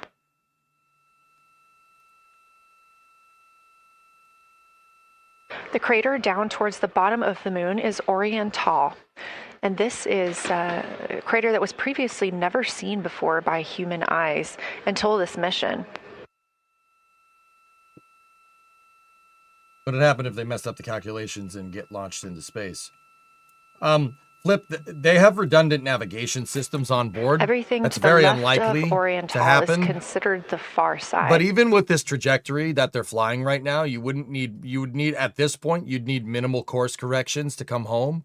Orion is on a free return, meaning the moon's going to spit you out back at Earth, whether you like it or not. So even if they had to dead stick the rest of this flight, you're still coming back. You're still coming back to Earth. The real question is where, right? The thrusters from here on out are there to fine-tune the inbound trajectory back towards Earth in a series of maneuvers over the next 3 days called ITCs. So there's ITC 1, 2, and 3, inbound trajectory correction 1, 2, and 3 on each day to fine-tune their trajectory so they come down in a place where the Navy can come and pick them up, right? We had there was a couple of missions in the early part of the space program where they shorted the reentry and they came down miles away from the recovery vessels out in the ocean.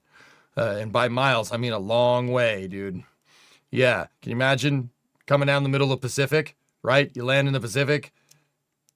There's nobody around. You just get out. You're like, hey, we're here. Oh, crap. Yeah, that happened. Oops. Hey, they didn't know until they learned. Now they know. Bandwidth when it comes to imagery and data. I wish they could have done this with an improvised space shuttle, an improved space shuttle, CalStar. I mean, CalStar, the more I learn and understand Orion, the more I really kind of just... Dude, Orion is like a space shuttle in capsule form. That's really what it is. It has the same engines, the same thrusters. The RCS is a little bit different than the space shuttles because it's using ATV, European automated transit vehicle thrusters. Inside the Orion spacecraft, the astronauts... It's got the same toilet as the shuttle, right? It's got the same toilet. The control systems are a little bit different, but it's like Orion is more or less like a shuttle in capsule form. Like, it really is. Like, I mean, it's not. I know it's a different vehicle, but it does do everything that the shuttle does, minus the whole reusable part. Yeah, it's got the orange tank, right? Like, dude, that's just a space shuttle that's capsule shaped. You know, you don't have the wings. So when you don't have the wings, you can go out to the moon because there's no point in taking the wings out with you to the moon because there's no air for the wings to do anything, right? Like with a capsule, you don't have those. You have the solar array wings, right? Which don't give you any lift. They just generate power, right? Like, you know, you do wish we had an improved shuttle? Yeah, an improved shuttle going out to the moon would be very cool. But Orion is pretty good too. What, isn't the crapper broken again? Yeah. Houston, integrity for SITREP. First of all, I'll just talk about the experience that I had during Victor and my observation time. Stuart, I would, but everything gets claimed. Experience. We definitely noted how much more you can see with the zoom lens. Even though we have a great visible eye image, there's just a lot of texture that just pops right out at you when you can zoom in. So almost just using it like a telescope, the camera lens. We really enjoyed our discussion time. That was a great innovation on the lunar targeting plan. We were both able to describe a lot more kind of with flow, I would say, when we were talking to each other. And it was also, we sort of were able to bounce ideas off of each other and come to new conclusions. We had, I think, a very successful talking through of some contacts between different color areas, both in the mare and in the highlands, and we identified some really unique texture areas as well. At one point towards the end of the images of my time in window 3, I just had an overwhelming sense of being moved by looking at the moon. It lasted just a second or two, and I actually couldn't even make it happen again. But something just drew me in suddenly to the lunar landscape, and it became real. And the truth is, the moon really is its own body in the universe. It's not just a poster in the sky that goes by. It is a real place. And when we have that perspective and we compare it to our home of the Earth, it just reminds us how much we have in common. Everything we need, the Earth provides, and that in and of itself is somewhat of a miracle, and one that you can't truly know until you've had the perspective of the other. I'll switch into some logistics stuff. The Peltors, both their batteries stopped providing the active listening, but we have verified they are still recording, and so we are able to have discussion time and hear outside our recordings by just moving the ear cup off of the ear. Other than that, everything's working well technically, and we've been able to find all our targets, and we're having a really great time. Thanks, Christina. We copy those logistics for the Peltors, and also thanks for bringing us into the cabin with you with that description.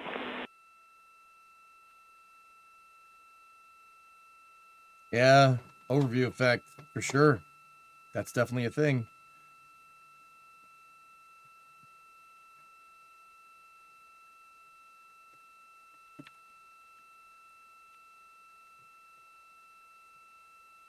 Right on time. NASA astronaut Christina Cook, a mission specialist for Artemis 2, calling down a science a situation report. Good news, reporting that she and her teammates have been able to capture all targets that were listed.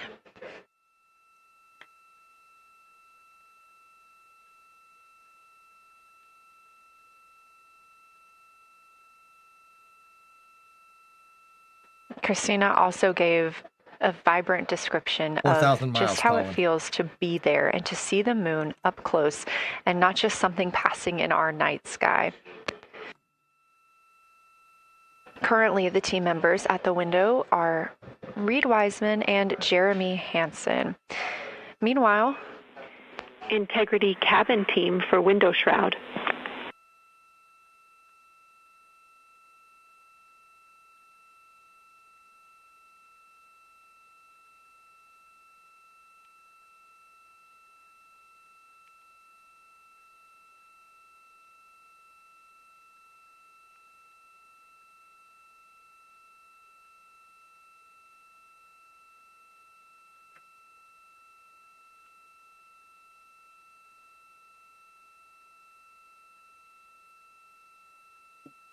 We're listening. Go ahead, Jenny. Hey, Victor, we have a temperature constraint on the windows, and the shroud might be getting us close, so we just want to check on the state of window 4's shroud, whether you believe it's still necessary because maybe things have changed with our viewing, and if so, we would like to request to have the shroud removed.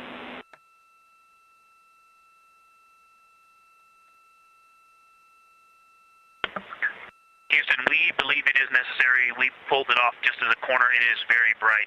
It definitely would affect our night vision and maybe comfort. But is there a time? Can you tell us when we would have to take it off by? Baby. She's real big. Look at it.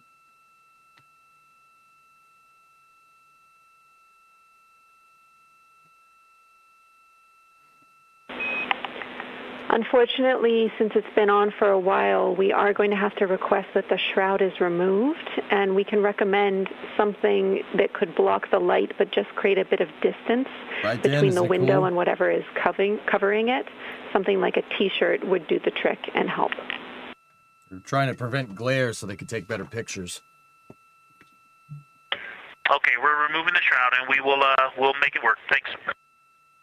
Yeah, the shrouds aren't designed to sit in the sun for long periods of time, guys, because Orion is supposed to be pointed away from the Orion. Thank you, Victor. We know it's pretty bright in there now with that window uncovered. We will also offer that airflow on the window would be helpful. So if you want, you can also retrieve the condensation hose, which should be friction fit onto one of the diffusers. And that on the window would also help.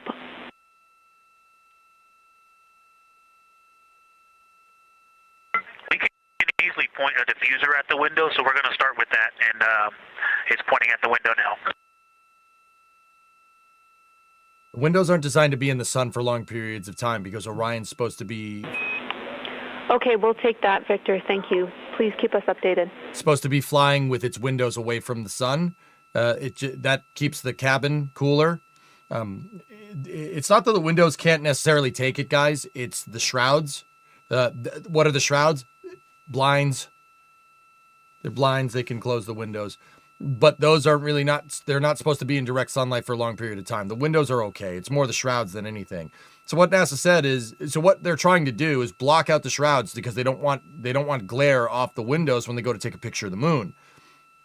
So Victor just reported that one of the shrouds was getting a little hot, right? You don't want it to get too hot. You don't want stuff melting inside of the cabin. So they said, take a t-shirt, put it in front of the window. So that's what he's going to do. That call from Capcom, Jenny Gibbons, CSA astronaut and Artemis 2 crew backup to Looks the like crew they upped the res aboard on the camera. Orion, letting them know that they will need to remove the window shroud they had placed on window 4. They initially placed that shroud there to block out some of the light from the Earth. It was extremely bright coming in the cabin and interfering with some of their viewing opportunities out at the moon.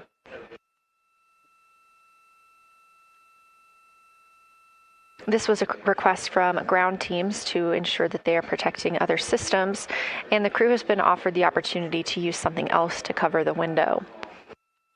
A t-shirt. Meanwhile, Reed Wiseman and Jeremy Hansen continue with their lunar flyby observations. They have just looked at Glushko crater. That's about when we heard that call down from Christina Cook with that description of everything she had been seeing during her observation period and what she was seeing at that time. The science team asked this crew to take centered images of the entire crater and their ray system in one frame.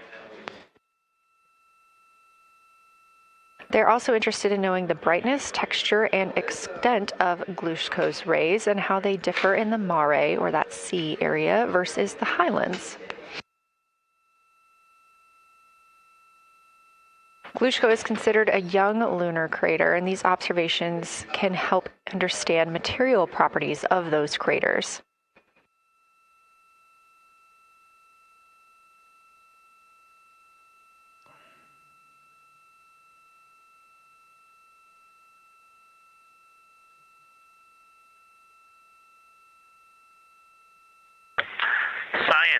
Integrity.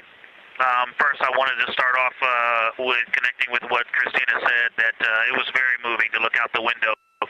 I had the unfortunate sequence to start looking out the window and then moved to the long lens, and it was hard to speak looking through the zoom because I went straight where Christina went, and I was walking around down there on the surface, climbing and off-roading on that amazing terrain. I also want to underscore something that she said. As we continue to explore, when we actually do go down there to the surface, I know for safety reasons that we would never send someone alone, but I just want to really emphasize how important the discussion time was. When we started to talk, we not only got better science discussion, we got better human connection, and so doing this as a pair, we just learn and grow together, and that's just super important, so thank you for adding that to this plan. Reed just passed me a note that the Oriental Basin annular ring has a similar albedo to the center, but a different color. It has more brownish tones in it, and he said it's very distinct now that he's been staring at it. Victor, thank you. You got a cheer from science there, and we all just went on that moonwalk with you, so highlighting how important it is to talk about these things. I also want to let you know that we have Deanna Glover with us in the viewing gallery. She's all smiles.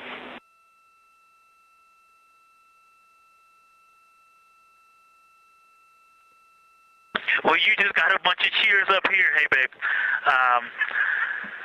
I love you from the moon.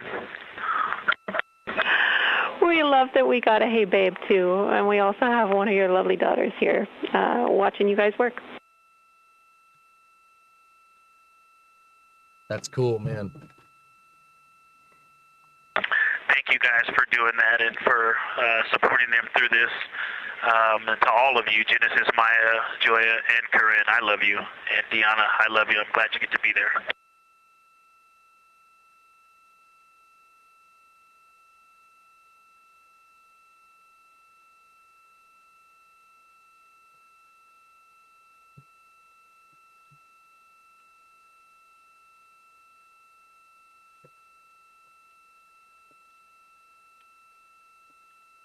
We've had some really sweet words from the crew members aboard Orion today, as their families have been able to filter in and out of the viewing room here at Artemis Mission Control at Johnson Space Center in Houston.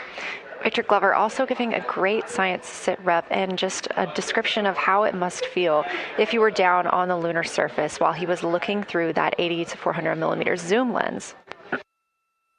He also expressed how important it was to be able to talk through that real time with Christina Cook and stress the importance of that on future missions, that it not only made their discussions better, but also more human. Glover and Cook are in the support roles right now, not taking photos or making annotations at the windows, but they are also encouraged to have their midday meal at this time. For lunch today, those two crew members have options of beef ravioli, salmon, butternut squash, sweet and savory kale, pickled beets, cherry blueberry cobbler, tuna noodle casserole, tomatoes and artichokes, broccoli, and chocolate peanut butter. Are you guys trying to break the toilet, or?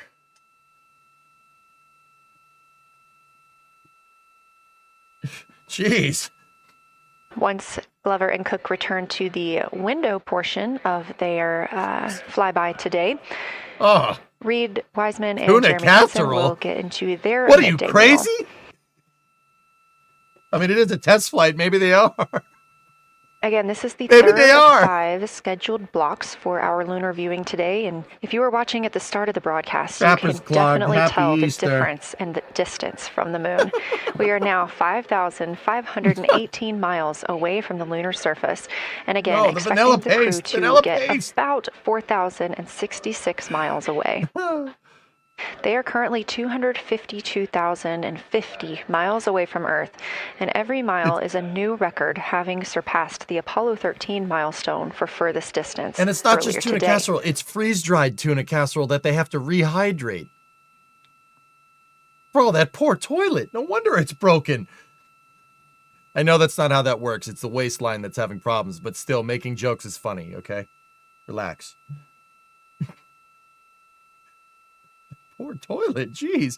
Yeah, stress test of failure. I mean, I guess so.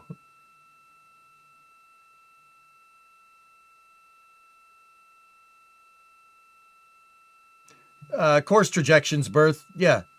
They dialed in the course trajection over time. Think about it like your trajectory gets refined over time, like if you look down to the bottom right like a of magnifying the moon, glass, that like you eventually get the right area, focus. that is Oriental or Basin. A camera. We have continued to lose views of the near side. It is just barely visible over towards the bottom right side of your screen. And then you'll also hear later about that terminator. That's the line between light and darkness while on the moon. It is really exposing some of those craters at this time.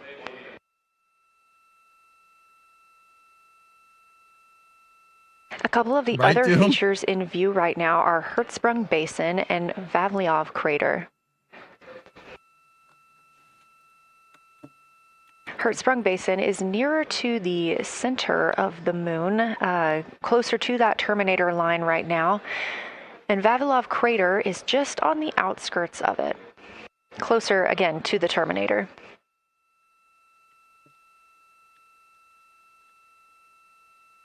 Towards the bottom of the moon and to the left of the terminator line, or currently shadowed in darkness, is Apollo Basin. It's down here.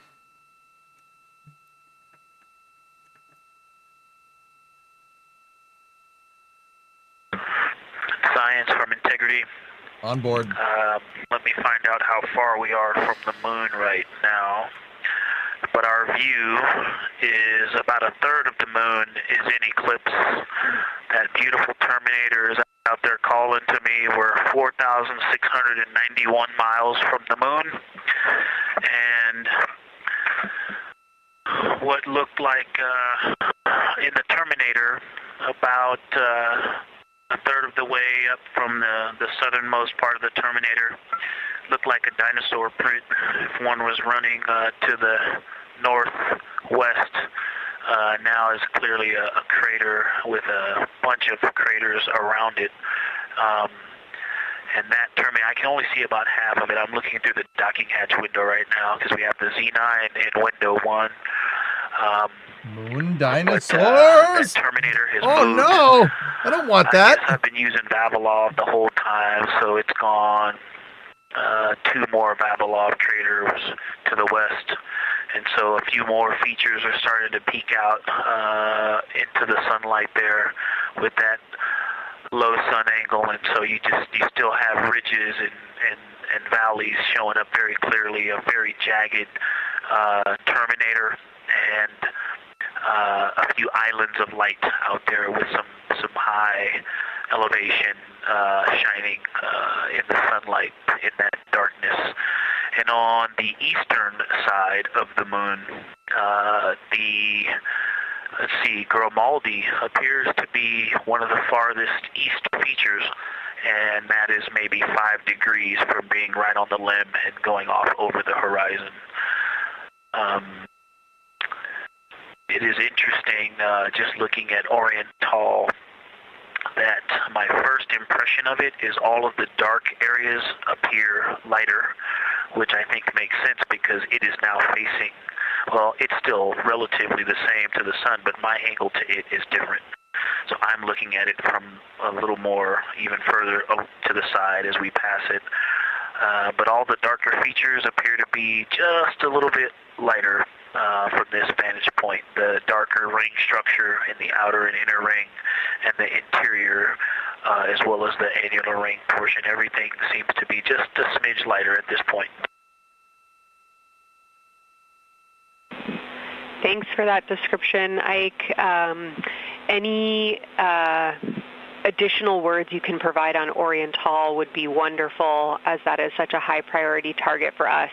And while I have you, as we get closer to target 15, which is the Terminator target, if you can find Zeeman Crater again that you were looking at earlier, everything to your left of Zeeman would be getting into the South Pole Aiken area to help you orient yourself.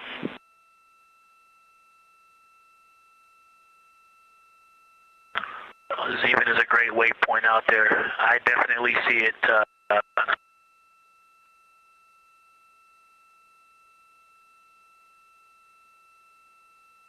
Yeah, Zeeman is very easy to find, and that is awesome. Thank you for pointing that out. Feel free to do that as often as you think of things. Let's see, looking back at Oriental. Okay, another thing, after looking through this... Wait, what pile? 8 point... You probably did this on purpose, but after looking with my plain eyes and then going to the 400 millimeter zoom, now looking at it, I see the cliff face as if you were standing in the That's center. That's a new viewer record. Inner and outer ring have definitely some real terrain to them, and now I can see that as terrain. Now that I look at it even with my naked eye, I can tell he did rise yesterday, there's a lot so of elevation and that, like I said, a cliff face on that eastern edge where all the darker deposits are. And it's just the scale now. Looking at it from far away, before it seemed like flat with color painted on it, but now that I look at it, I can definitely see that there is, different depositional characteristics, and so the darker is some other material, but there's also some shadowing going on because of the cliff face that is a part of that crater wall. Great description, Victor. Thanks, and really interesting to hear now the distinction between shadow and color. Before I let you go back to other observations, you mentioned that Reed saw a browner hue to the annular ring than the rest of Oriental. Are you seeing that from your vantage point? We got to slow down the chat, guys. My mods can't keep up. Sorry, I got to put it in slow mode. That's a lot of people. It's the suit? The way that I'm looking at Oriental, again, I'm still in the docking hatch window. There's like a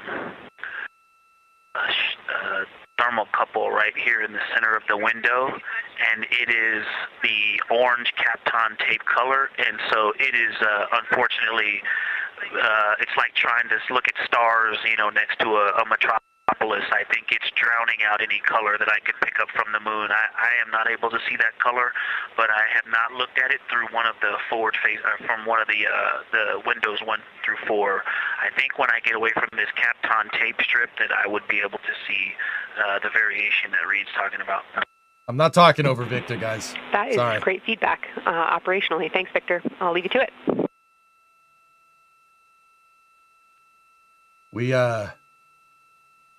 Thank you for all the support. I have the alerter disabled, guys, so we can listen to them talking. Thank you. Welcome. This is the Artemis 2 mission. We're 4 days, 22 hours, 59 minutes, and 28 seconds into the science integrity. Into the first lunar flyby since December of 1972. That's a live shot of the moon. That's a live shot of control. They're giving scientific feedback, and I'm trying not to talk over them, so I will not waste your time anymore. Thank you for watching. I do appreciate it. They have a question to help inform a theory that they're sort of tossing back and forth. What is older, the Mare seas of the near side or Oriental?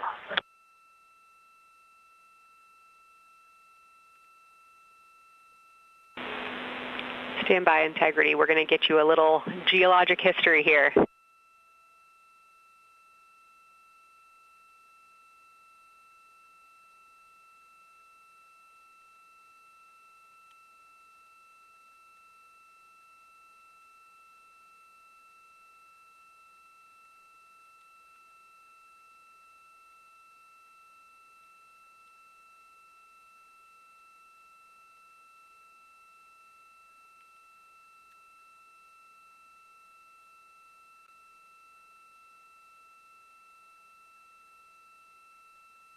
Thank you for all the support, guys. I do appreciate it. We're about to get a history lesson from Dr. Kelsey Young. She's the woman in the chair over there on the right is the science officer for this mission.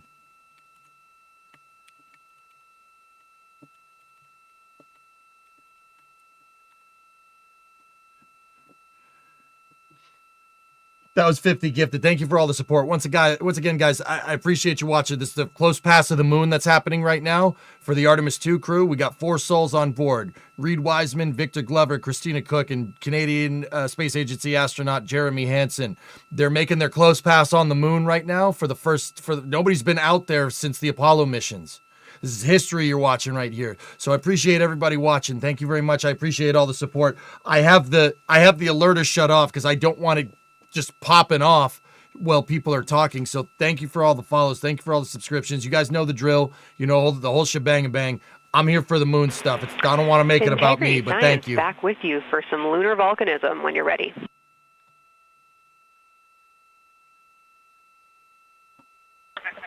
Go ahead. You're making our day down here getting to talk about lunar volcanoes. Oriental, as far as Mare go, is younger than almost all of the Mare on the near side. The exception are features like Aristarchus, which really pop out to you guys and really pop out to us here on Earth. That is younger, but other than that, Oriental is pretty young as far as Mare go.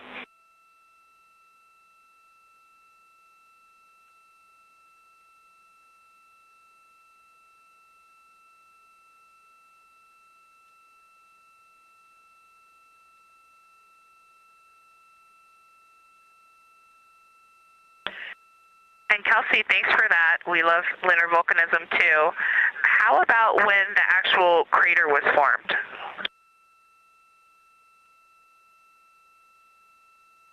Dude, look at that. Look at that freaking moon. Look at that thing. That is a big mother. Yeah, we're going to get you an age for cool? Oriental, and while we're getting that, Christina, can you, maybe you've heard the window team talk about the sort of contacts around Oriental, but because that material is so much younger, if anything pops out to you about physical relationship between that and surrounding terrain, we'd love to hear it.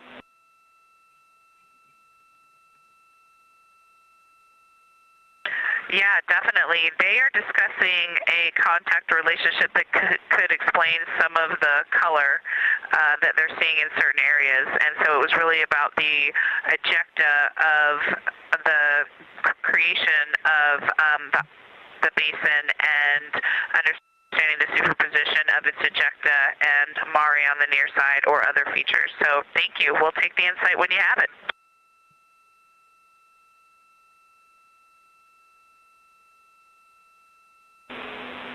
Thank you, Integrity. And I know Jenny wants to get to you with some topics, so I'll leave you with Oriental is 3.8 billion years old.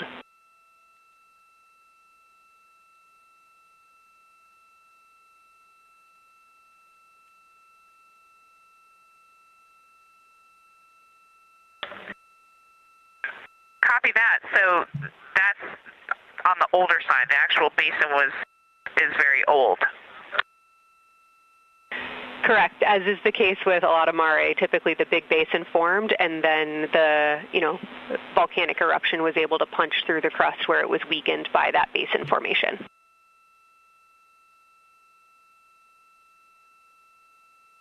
Perfect.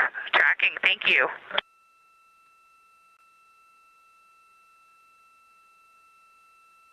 NASA astronaut Christina Cook calling down some questions to the science team on console. The voice you're hearing with those answers is Dr. Kelsey Young. She is joined by Trevor Graff on console today. Christina asking about the age of Oriental and specifically the mare regions. Those are those dark regions that you see. They are paved or filled by volcanic deposits.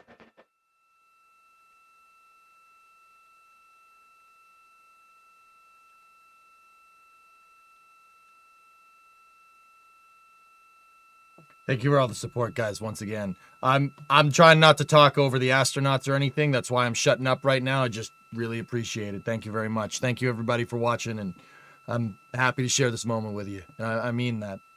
I've been waiting for this for a long time. I'm kind of the resident space nutcase here on Twitch. So, yeah, I've been doing this for 15 years. I'm waiting a long time for this moment, and there's a lot of people out there that have been waiting for it even longer. And I understand that. That's why I'm here for the whole mission. I've been kind of sleeping when the astronauts sleep and running 16-hour days because I don't want to miss any of this, and I would hope more people would appreciate it and see it too.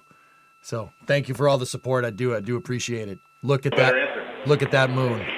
Look at that moon. It's about time for a position swap at the window. So we will ask Reed and Jeremy to swap positions, and I'll remind you again about your SD cards. And Victor or Christina, I have one window task for the cabin team when you're ready.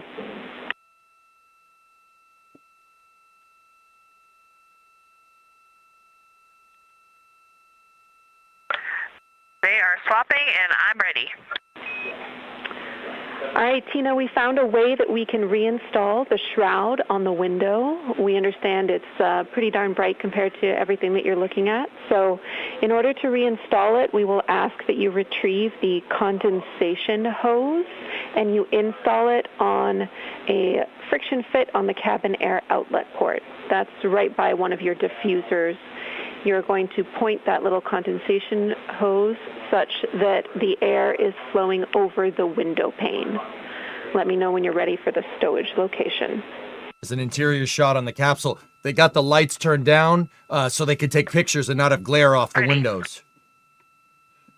And yes, they have SD cards. Guys, they're taking pictures with DSLR. So if you're a camera nerd out there, they got 2 D5s and a Z9 on board. Those are Nikon cameras. They have, one of them has a 400 millimeter lens. The other one is a wide angle lens, and I don't know what the Z9 has. Christina, the hose is in locker A1. So what? The crew has gotten a go to reinstall that window shroud they were using to block some of the earth shine. See? Copy. These aren't lights in the background. This view coming from inside the... These aren't lights in the background, guys. What's going on here is they have a cover off the window, and there's so much light reflecting off the moon that it looks like there's a fluorescent light in there. See, that over there is one of the lights. That's shine from the planet. It's called albedo. It's light shining, reflecting off of the moon. That's why. That's where they're sticking the camera out, and that's what I mean about glare. That's why it's super dark inside of the capsule. You could just make out Victor over there doing something. Right? It's crazy, right? Like the light reflecting up there. So light works differently up in space. When we're down here on the surface, you see it get refracted through the gases in our atmosphere, right? That's why the sun appears yellow. The sun up there is a brilliant white light, like flat, like a flashbang. You know, flashbang through the door, like that, right? So you really have to. If you're trying to take pictures out the window in space, you have to really cover everything up or else you're going to get a nasty glare. It's also, I'm convinced that's also the reason why J.J. Abrams is obsessed with lens flares, but, you know.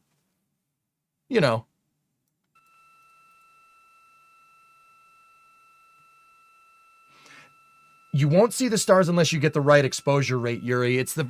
You won't see the stars with some cameras for the same reasons, like, if you live in Again, we are now in the third. If you live in the city and you try to go and look at the light, there's going to be too much light pollution, right? You have to be in a place where there's not a lot of light pollution to be able to see them. Like at night, out in the middle of nowhere, right? Then you could see all the stars.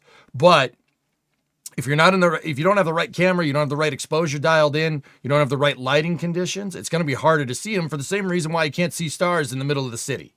There's too much light pollution from one star. Because one star is a little bit closer than every other star, right? That's a huge thing. You got to understand this. Like, check this out. So if I turn my camera on my phone, right, and I put it at the right angle, you're not going to be able to see me anymore. Same exact thing going on right there. It's the same thing. Reach with any of our deep space network antennas. Sorry, I didn't mean to blind you. Sorry, my bad. That loss of signal will last about 40 minutes, and we expect to regain communications with them once they fly behind the other side of the moon. Amigo, the crew... While they are behind the moon... The crew is more or less on Central U.S. time, because Mission Control is on Central time. Yeah, I mean... You know, I play video games. I'm a Twitch streamer before I became a big space nerd.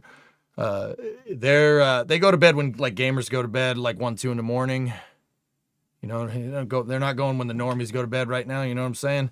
So, yeah, we got, for today's flight activities, we got 1, 2, 3, 4, 5, 6, more or less 6 more hours of work. So they're kind of on second shift, so to speak. But then they get 8 hours of sleep. Actually, the window for sleep today is 9 hours because they've been taking a lot of pictures. They've been doing a lot of work. Photographing the moon is hard work. Photographing anything is hard work. Ask anybody that does photography, right? Here's the Artemis 2 spacecraft. Orion is now under 5,000 miles away from the moon. Again, we expect their closest distance to the moon be about 4,066 miles. I don't know if we can... That is an estimate at this point, and we will make sure to share that closest approach distance once we receive it.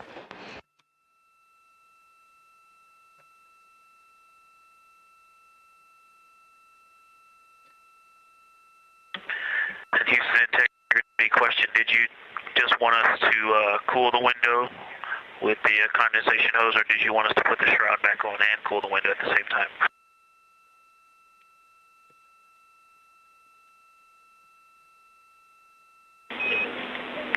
Victor, we definitely want you to cool down the window with the condensation hose. It's crew preference whether you put the shroud back on. The hose will allow you to do that if it helps with your lunar flyby. One of the windows is getting a little hot because it's been in sunlight for too long. Orion really is, the windows can... Okay, copy. We're going to do both at the same time. Thank you. The windows can be in the sunlight. It's the shroud Houston, covers copy. that get a little bit warm. So they're talking about potentially like cooling one of the windows down. You don't want them getting too hot. See, Victor's putting one of the shrouds back in position. See how it's going to go dark? There you go. That's the pilot on the mission, Victor Glover. Houston, thank you for that suggestion. The cabin is darkened again, and that makes a big difference for the imagery. And for science, we are now seeing a half moon. Look at that, man. That's the far side of the moon. No one has seen this before, these guys, at least that particular Thank you, Victor. part. We're happy to hear it, and we see no half humans moon, have seen it. Full moon joy still. We've to be very clear, we've taken pictures of it with the Lunar Reconnaissance Orbiter and the Surveyor missions, etc., etc. No humans have seen that particular point of the moon because the far side of the moon was dark during the Apollo missions. When the Apollo missions flew through, they landed on the close side of the moon, the side that's facing us, and they needed sunlight. Lunar day lasts 15 days. So in order to get the sunlight on the close side of the moon so they wouldn't land at night, so you know, because it's not like there's runway lights to land on the moon, not yet at least, right? The backside of the moon, some of the backside... Crew reporting from Orion that they are seeing half the moon. Some of the backside of the moon was dark. So this spot right here around the Oriental crater, going towards the back of the crater to the Apollo basin over here, no one's ever seen that before with their own eyes, like out a window. We've taken pictures of it, but nobody's ever seen it. Humans are seeing that for the first time. This is the first time anybody looked out a window and saw this part. This part was dark during Apollo. And that's why, you know, you got the people say the dark side of the moon, because during every Apollo mission, the back side of the moon was not illuminated because they needed sunlight to land on the front side of the moon. Like I said, no runway lights on the moon, not yet at least. I believe that, Maddie.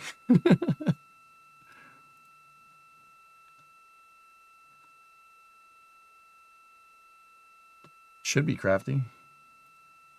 We are keeping up with which targets the crew is tracking through their lunar targeting package. They are just wrapping up their second. Science integrity, another observation the window team commented on and Christine and I discussed a bit is in Hertzsprung. The solid and intact crater is very smooth.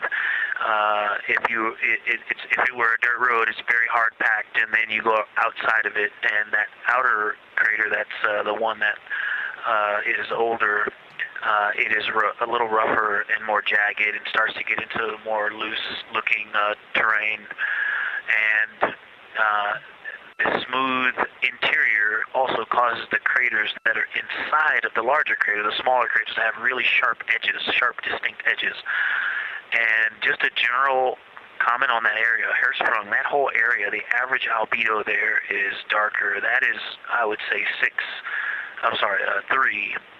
And the average albedo around Oriental and between Oriental and Ohm, excluding the wedge, the darker wedge, is more on the 6-7. And that they also seem to be different texturally. Christina described it earlier around Hertzsprung. Don't do it. And then from Hertzsprung toward toward Oriental, there appears to be a frozen, a rippling pond, but frozen, or like choppy waves when it's windy out, choppy water, and then it freezes instantly. That's the texture. If you walk down there barefoot, it looks like it would be hard on your feet, like lava. After it's cooled, it would be pokey. Except for right there in the center of Hertzsprung, it looks paved, like a paved road, nice and smooth. Victor Glover has no idea what he just did. Victor, that's a wonderful description. Going from a paved road to lava reminds us of the Icelandic Highlands. Thanks for that. Cool. Dude, you just made Victor just made all of my moderators have a collective aneurysm. The interior of the very intact, the interior of the intact crater at Hertzsprung is albedo variation. I think I heard one of the window crew maybe say color variation, but definitely albedo variation. There's lighter patches and slightly darker patches. It's not swirling, it's just patchy. It just has spots that are lighter, and I would say a predominantly darker average area. Great descriptions, Victor. Thanks. Not swirly, just patchy is really helpful for us.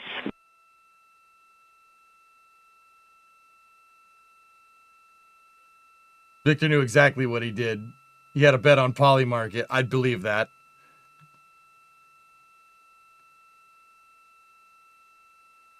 Really great descriptions coming from Science. The window team is hitting all the targets. They are on plan and starting the discussion of the Terminator.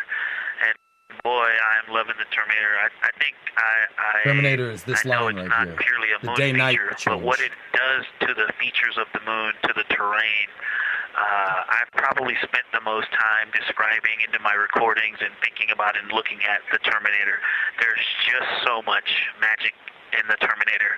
The islands of light, the valleys, what look like black holes. You'd fall straight to the center of the moon if you stepped in some of those. It's just so visually captivating that the Terminator is the most striking thing that I've seen so far. Come with me if you want to explore the moon.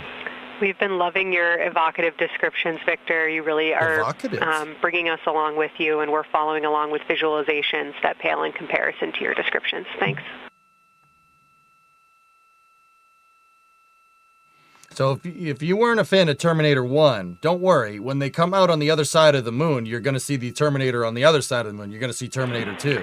So you'll be happy with that one, right? Integrity Science, one more question on a status of what the window team chose to observe for crew choice.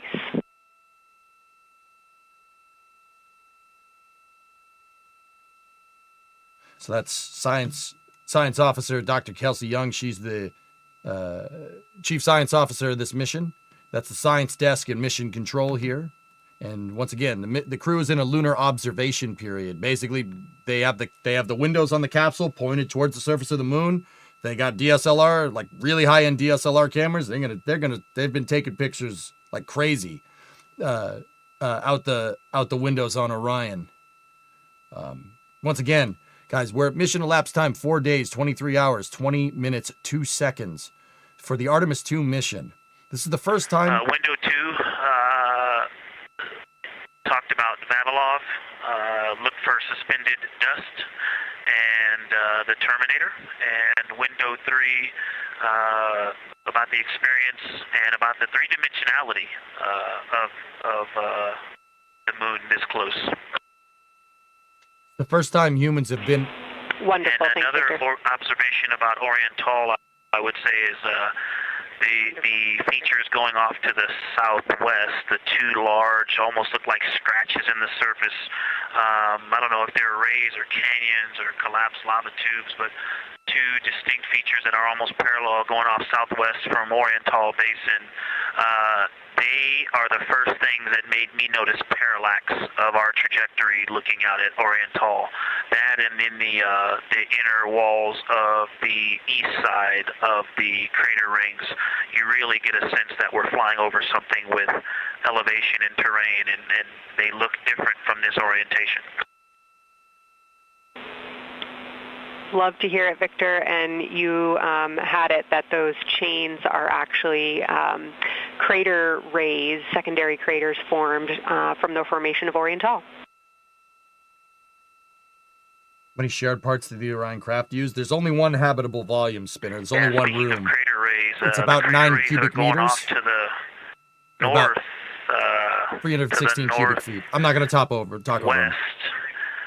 That run off toward Hertzsprung and I believe toward Vavilov. I'm not looking at it right now, but those crater rays are very interesting. They're all very small. I know you've imaged this, but they're all small and they look like, a big impact launched rocks and things that made smaller impacts down the way.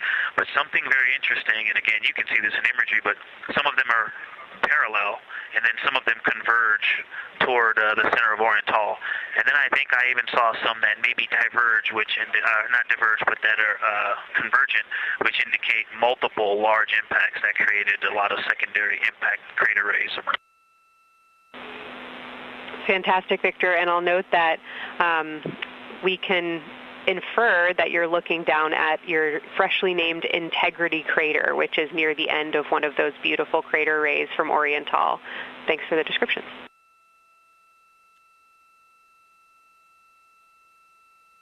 Yeah, you're welcome. And Integrity is easily identifiable with the naked eye from this point.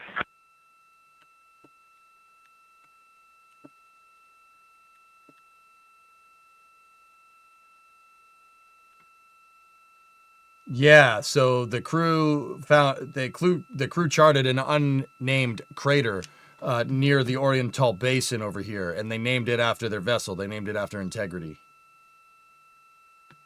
So guys, the live stream res right now is not that great. The reason why, well, they're a little far away, but bandwidth is at a premium on Orion because this is a test flight, and most of the bandwidth for this mission is the telemetry from the vehicle, all the sensors on the vehicle, so they could see it in mission control. So if something goes weird, God forbid, right? If something goes bad, right, they'll be able to see it. That's taking up a lot of the bandwidth. Some great situation reports from Victor Glover, the pilot. Now that doesn't mean that they can't take this camera and make it a little bit higher resolution. They can clearly screw around with it. Did you see that it changed there?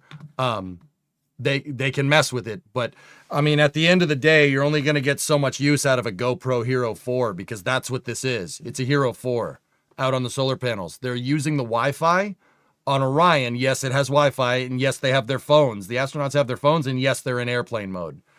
The GoPros use Wi-Fi to get this picture. I'd say for a Hero 4 that's 250,000 miles away or about 400,000 kilometers away, it's pretty good.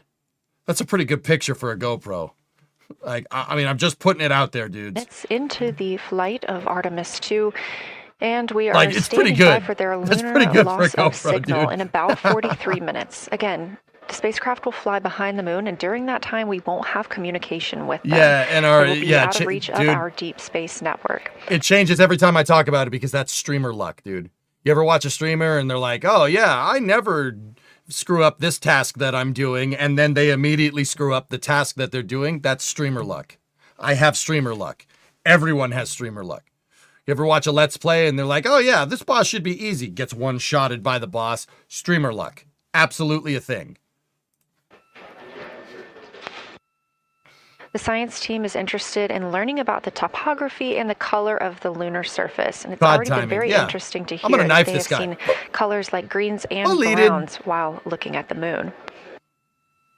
Some of the questions that they are hoping the crew will discuss are: how do the quantities and sizes of craters and mountains vary along the Terminator? Streamer loot is real too. You ain't wrong, Red Dog. That's bullcrap. And I'm saying that as a streamer. That's bullcrap. Some of the drops people get is ridiculous. They're also looking for more information on any color or tone variations, and they're hoping that the crew will take images to illustrate their findings.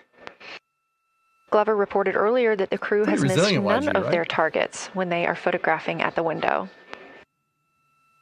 So we aren't hearing the conversations that the crew is having right now, but these are being recorded to their personal computer devices, PCDs, and those will be sent down to the science team.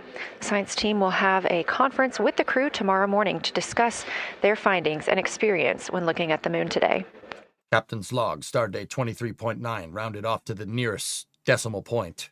We've traveled to a flyby over the Oriental Basin on Lunar, and we will record our findings as such. Captain's log, supplemental. Seriously, that's what they're doing. I'm not even kidding. They're recording. Read. The commander of this mission has a captain's log. Oh yeah, no, that's the thing. On its solar array. How long are they traveling for? Spacecraft, 4 astronauts. It's a 10-day mission. 10-day mission. We are on flight day 6 right now. I can bring up the schedule for you if you want to see it. Take a look. We're going over here. So we're on flight day 6. Mission elapsed time, 4 days, 23 hours, 26 minutes, 57 seconds in the lunar observation period on flight day 6. 7 p.m. Eastern. Canadian Space Agency astronaut Jeremy Hansen calling down that he hopes it's a record soon broken by other explorers. Yeah, I'm getting roasted by NASA. You know what, Frog? That's okay. I don't care. It's all good.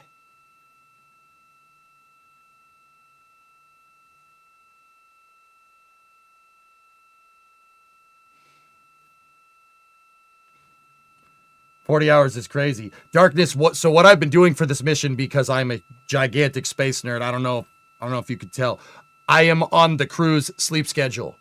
I've been doing kind of a marathon stream for the entire mission, and I'm going to be here pretty much at any time other than the time when the crew is sleeping. That is the time that I've been sleeping. I've been eating here and basically working 16-hour days for the past 6 days. Well, 5 days technically. And I sleep when the crew sleeps. So we are live kind of in a Artemis Mission marathon Control in stream going Houston, here, Texas, really monitoring the flight of Artemis 2. All of the flight controllers here, each monitoring a different system aboard the Orion spacecraft. Integrity Houston, we are ready for our cabin and window teams to swap again.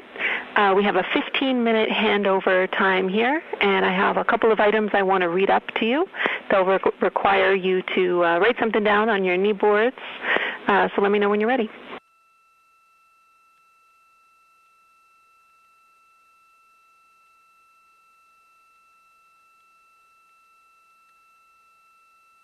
When is next exercise?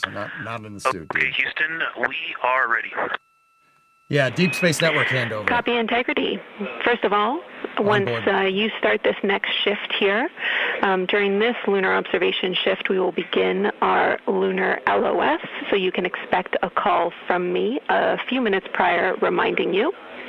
And second of all, Fido just sent us updated altitudes and METs for lunar closest approach and max Earth altitude. Let me know when you are ready to write those down. They differ slightly from Optimus.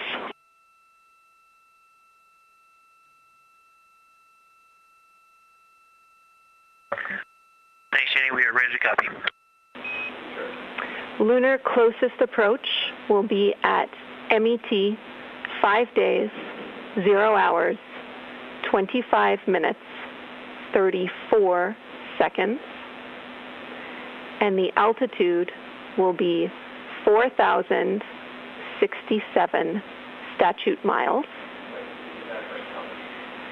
Maximum Earth altitude will be at MET 5 days, 0 hours, 27 minutes, 39 seconds, with an altitude of 252,756 statute miles. Furthest humans have ever been into space. Ever. You're seeing it right now on some pokey Twitch and YouTube stream. Isn't that nuts? Furthest humans have ever been into space, right there. The crew really wants to ask for that in kilometers and in parsecs, but thank you for those. That is great. Thanks what the heck update. is a kilometer? I'll send Fido to work, and I appreciate the metric. Flight dynamics other than that, I have no new vehicle statuses to pass to you. Enjoy your handover time, and we're looking forward to picking back up with you shortly. I'm just kidding. I like all measuring systems. I don't really care. Yeah, it's just, so 252,000 in kilometers I is will talk to you shortly. 409,000 kilometers away. That's a long way, dude. That's a really long way.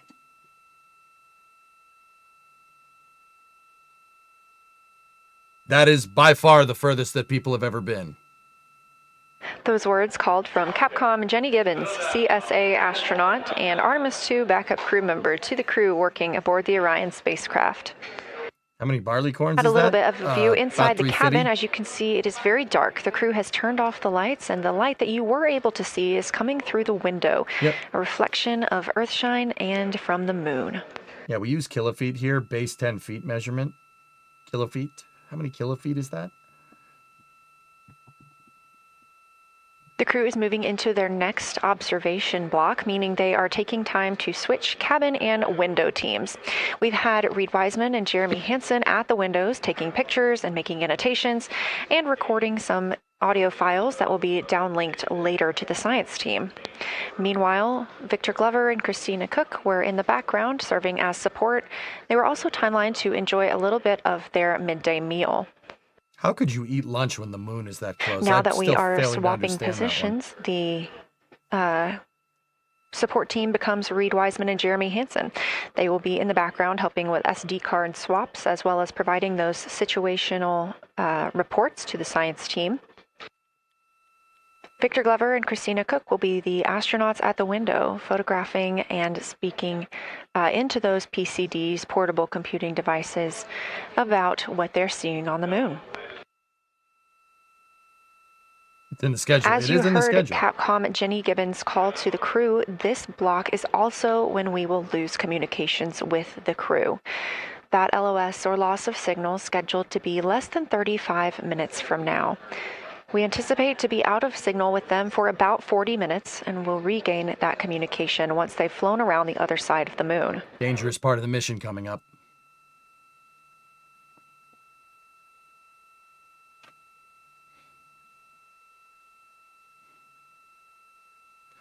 They're not at Paraloon yet, Fluffy. Paraloon is 4,066.5 miles.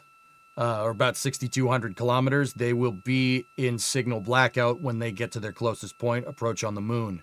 However, now even though the crew will be flying behind they'll be in darkness. the moon, they won't be able to see their it. observation period does not stop. They will still be taking pictures and making annotations 66.5 of what they are seeing. 66.5. They'll be looking for the limb of the moon, or 68. Earth set, Say and one. then Vavilov crater, which we have previously seen. They'll swap positions at the window before moving into a crew choice option. They will get to pick things that are interesting to them on the surface, take pictures, and explain why they find them that way. They'll also be looking for any impact flashes. These are short-lived flashes on the lunar surface caused by impact bombardment.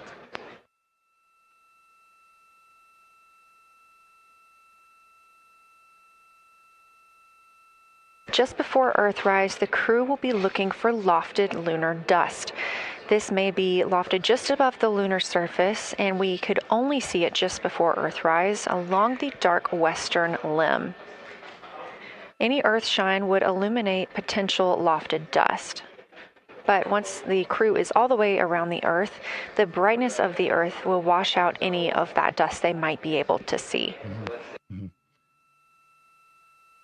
These were based on observations from Apollo missions and orbital spacecraft, and so we're very interested to see if the crew might be able to capture some of that lunar dust today.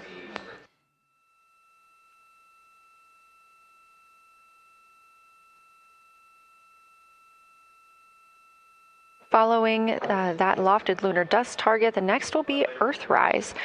We will regain communications with the crew shortly after Earthrise.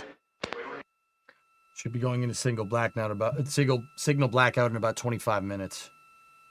The high-pitched sound There will be a short observation break period where the moon... The high-pitched sound is driving you crazy. That high-pitched sound, once again, is the signal lock. That means they have a connection with Orion. That's what that buzzing is. I know, I hate background noise too, but this one I'm okay with. The spacecraft and ensure that its solar arrays are gathering light from the sun heading into that eclipse period. So we will have communication with the crew, we just won't be able to see the moon. I'm not sure if we'll be able to see the Earth set, Crispy. However, we will have views during that eclipse time frame. During that time, the science team is looking to know it will only be illuminated by Earthshine at that point. So they want to know what the whole moon looks like overall. I don't mind talking over the PAO.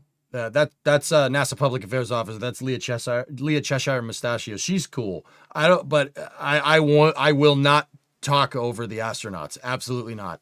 No way. Or control, for that matter. I believe in letting them do the talking. Once the eclipse is over, the lunar flyby period will have ended. How fast are they traveling right now? We are live through the whole thing, and even once flyby is over today, we remain live 24/7 on NASA's YouTube. Give me a second. Hang on a moment. Their current speed is about 1,500 kilometers an hour, 952 miles an hour. Onboard shot. Super Ella. I don't know if Catherine and Devin are still there, but if they are, I just wanted to just let them know how much fun we're having out here. It's extraordinary to be on the far side of the moon right now, just hanging out there and looking back at the Earth. And Ashley and Kaylin, I know you're back in Canada, but if you happen to be watching too, just wanted to say hi to all you guys. Love you guys, and we'll be heading back your way shortly. Thanks, Jeremy. I hear they are watching and your family is still here. So thanks for passing that along.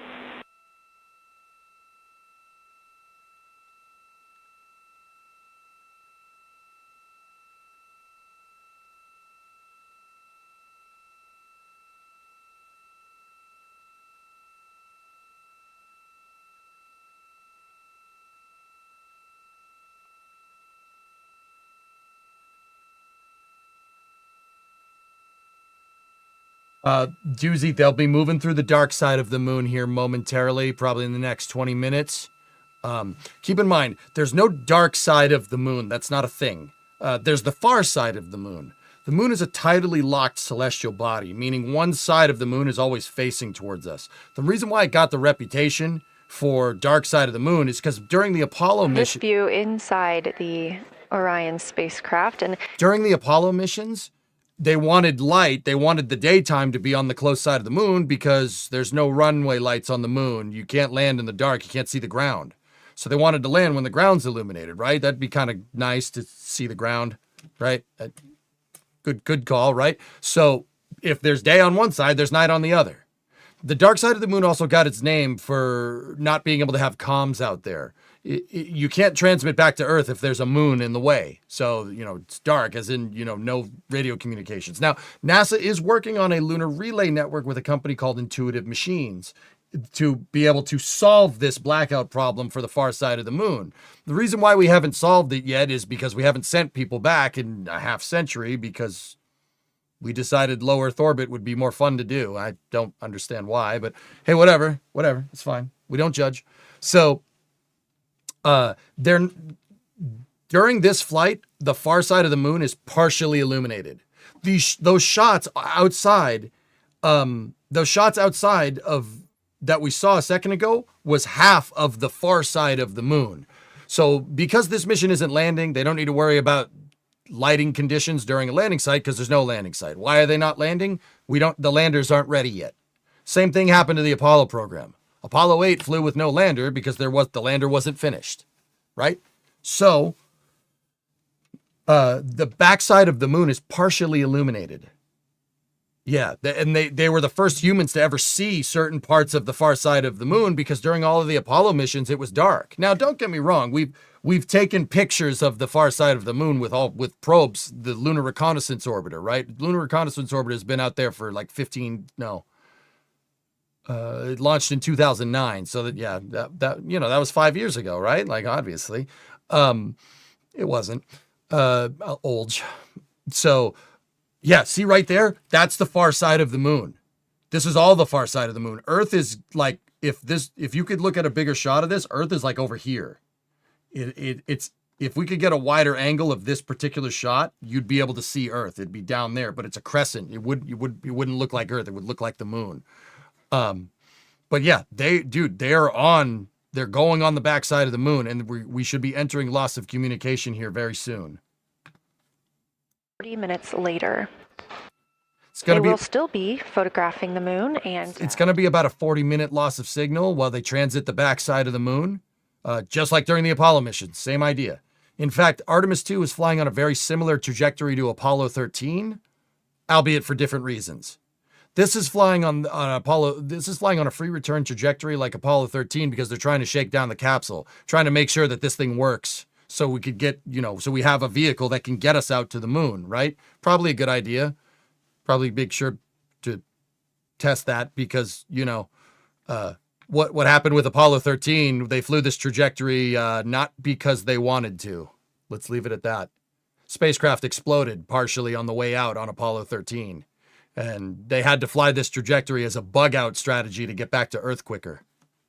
Or just, not get back to Earth quicker, get back to Earth. That's the end of that sentence. In order to capture these frequent photos, the solar array camera that we were streaming will need to switch to time-lapse photo mode. So during this time, the streaming video quality won't be as sharp as you have it right now, but we want to ensure that the science team captures the data that they need during these time frames. And we really look forward to seeing those higher resolution images once they're available. Still a pretty good shot for a GoPro. But with the view you are seeing right now, we are sharing bandwidth on the Orion spacecraft with every system that is keeping the spacecraft powered and the crew alive. See, didn't I say Especially that? the environmental control and life support system. As this is the first flight with crew, this is also the first flight of a life support system, keeping the crew healthy and safe on the way to the moon and the way home. Do they have anything attached to simulate a lander? I know they're practice, but do they have payload? No, Patrick, that's on the Artemis 3 mission. The Artemis 3 is when Orion's going to dock with the landers for the first time. That's going to happen sometime next year.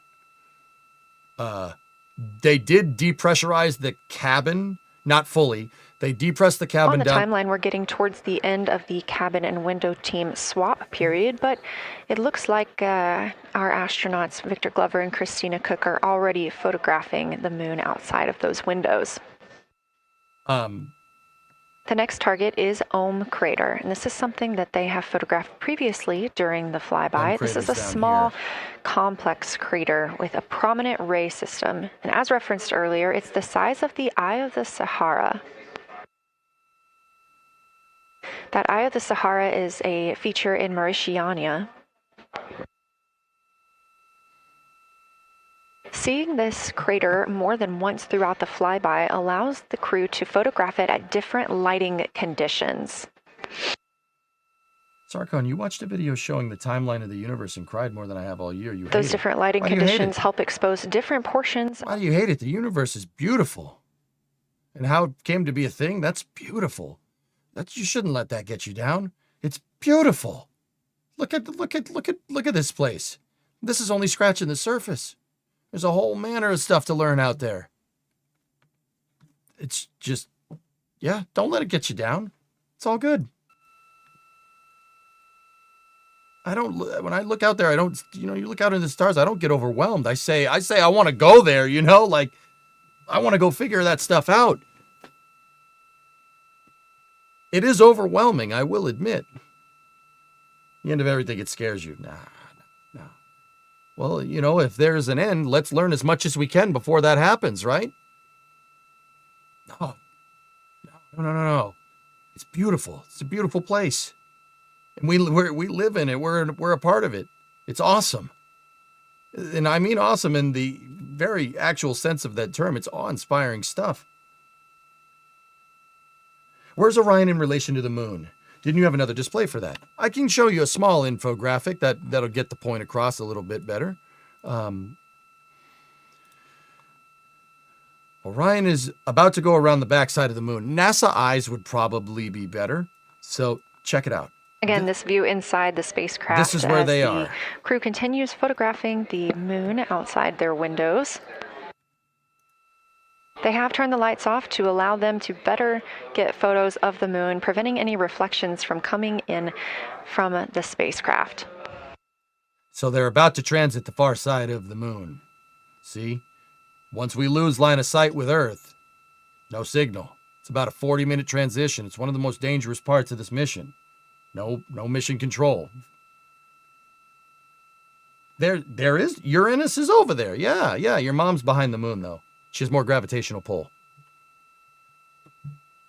Where's the lie? Yeah, that's what I thought. Boom. You're not going to see that on the NASA stream.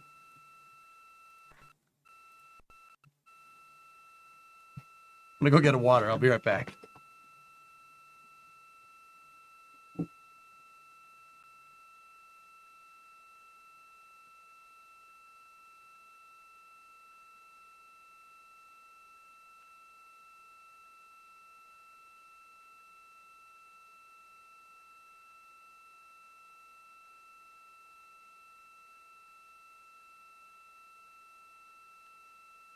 I'm back.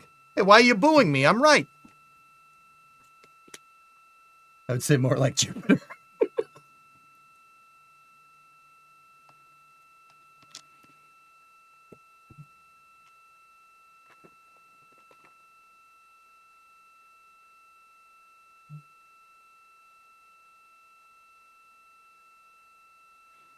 If you're wondering what tablets they're using, they're Surfaces, and one of them got fried by radiation. RIP PCD4, 2026 to 2026. We expect the crew to be targeting Ulm Crater for another 6 minutes or so before they move into a discussion of the limb. Now, the science team has asked for a science sit rep or a situation report during that time, so we hope to hear calls from the crew on what they are observing. Mert. Hey, the other three are working okay, I guess. Although, there was an earlier part in the mission where they were having problems with Outlook, and we had to hear NASA Mission Control troubleshoot how to get Outlook working on a Surface tablet 200,000 miles away.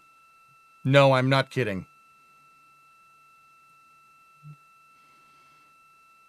Yeah, that was weird. That was a weird one to explain. We did have much more of the moon visible.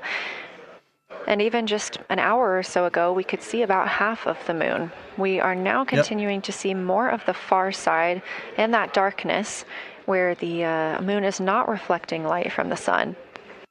So there was also the conversation of Reed Wiseman being able to get access to the lunar targeting package, which is basically information on where you point the camera during the close pass.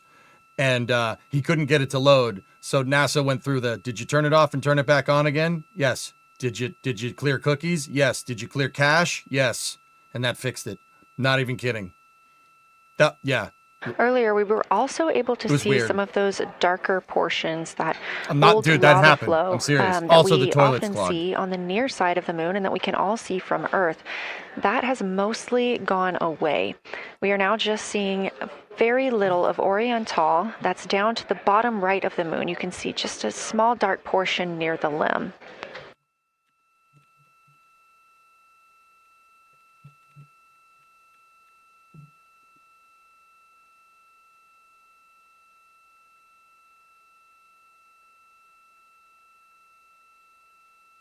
Well, Sykin, that's why I do what I do here. Could they see the Apollo landing sites? They could see part of one, Gorix, over in the YouTube chat. They could see part of one. They're too far away to be able to take a picture of it. They can see the region where it landed. With the Orion crew. The scale here is... Again, we use the Deep Space Network to communicate with the crew members when they are this far from Earth. This is the first mission since Apollo when we have had humans on the Deep Space Network.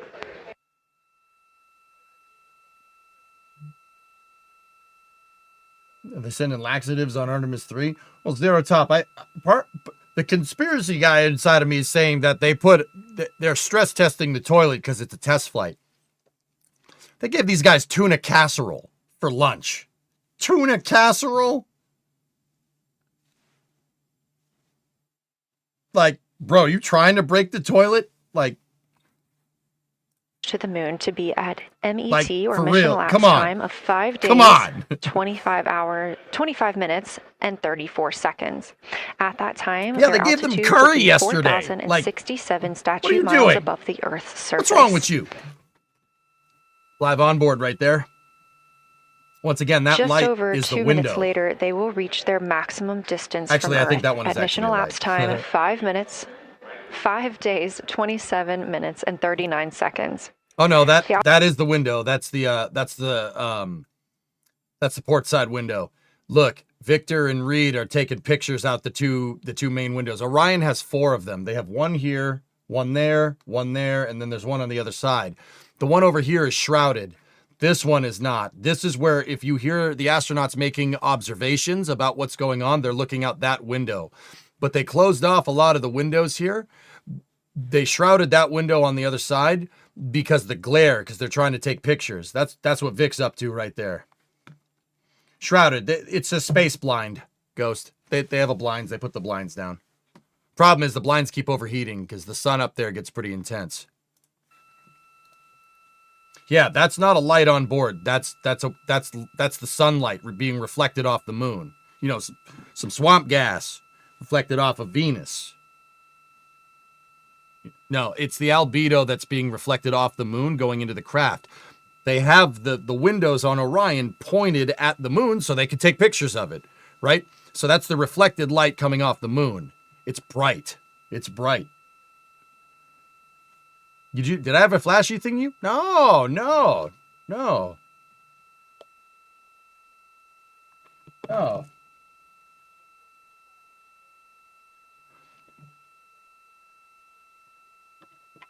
Hey, have you ever seen one of these?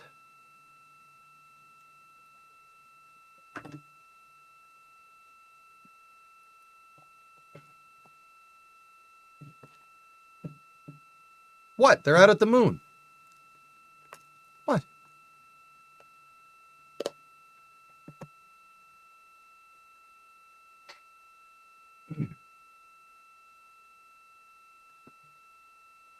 Thanks, Locatana.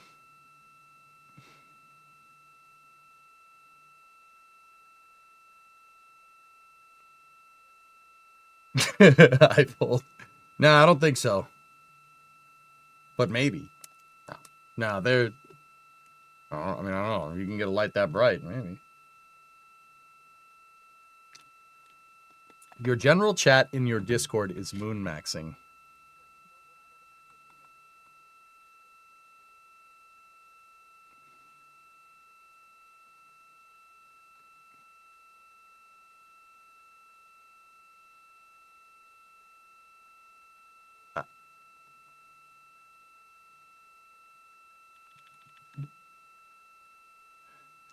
Okay, I'm just gonna go back over here to another chat.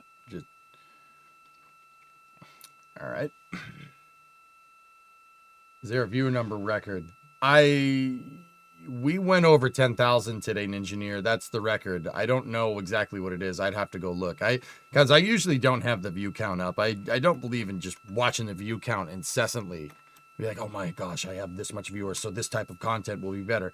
I just believe in providing a good stream, so I don't know where it went. Checking in on the lunar targeting package, the crew is now in their discussion of the limb. Seeing the limb of the moon, 13? That would be a record. Illuminated That's double the previous stream viewer Currently at record. the windows taking photos and making annotations are Victor Glover and Christina Cook. We are expecting loss of signal in about 13 minutes. We will regain that signal with the crew about 40 minutes later. Once again, they're about to transit the far side of the moon. Let Christina cook. Indeed. Yes, precisely. A milestone worth mentioning that this day marks the first time in more than 50 years that humans will observe the moon directly. A critical opportunity to practice how lunar science will be conducted during future Artemis missions. I'd say out of the 40-hour uptime right now, I've probably gotten 16 hours of sleep, and that's the only time I've been away. Except for yesterday. I was away a little longer yesterday, but I'm sleeping when the crew sleeps, I continued to reference the lunar targeting package throughout this broadcast, which is the primary tool guiding the crew observations, and that consists of two key components. The first of those is the Lunar Geography Review, which helped the astronauts study major lunar features in advance. That also helped them learn to orient themselves during the flyby. The Lunar Targeting Plan provides a detailed timeline of observation targets, background science context, and specific instructions for the picture the crew should take, and verbal descriptions of what will be helpful to the science team reviewing those pictures later. That's what we've been tracking real time and what the crew is using right now to keep up with their next milestones. You're part of NASA or just an interested dude? Gek, I'm just a fan. I have permission from NASA to do what I do here. Yeah, they it's not an endorsement. They just said, yeah, you keep doing your thing, man. But yeah, I'm just a spaceflight enthusiast. I actually teach people about space and science, technology, engineering, and math here on Twitch and on YouTube.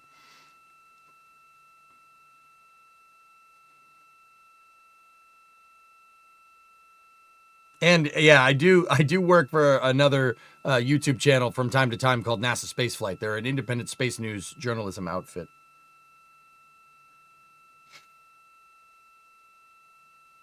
Yeah, on Earth, yes, that too. I mean, that'd be cool to do a stream from the moon and be there. I mean, we got a stream from the moon here, but I'm not there.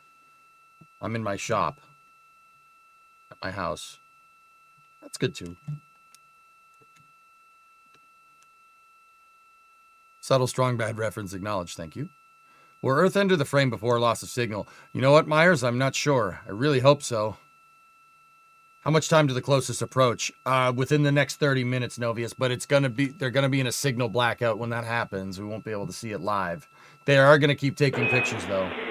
Integrity Houston, 10 minutes till the LOS. We'll take a snappy sit rep from the cabin if you have one.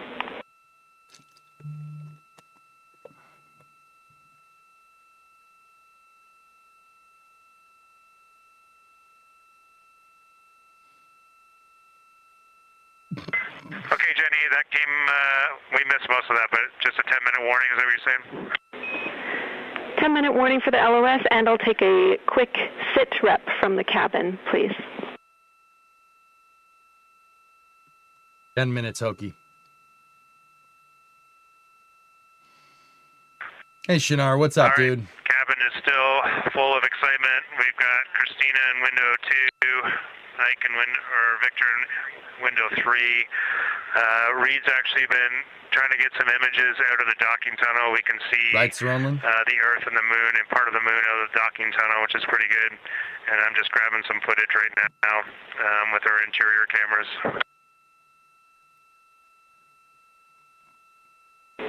Copy, Jeremy. We'd like to know what camera Reed is using and also the status of window 1. Looks like there might be a shroud removed.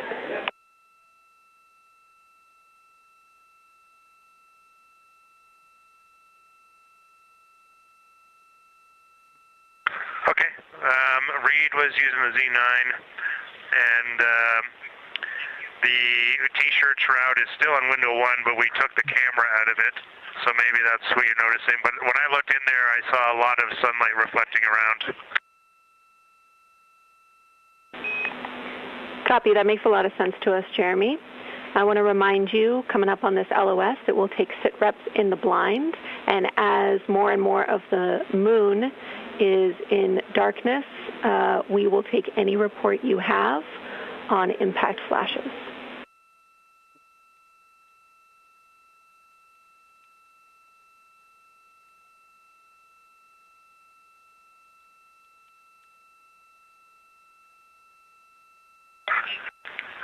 Dude, holy shnikes. Here, and I was on the other side of the cabin, so I missed all of it. Oh. Look out for impact flashes, and we'll take sit reps in the blind. There's Earth.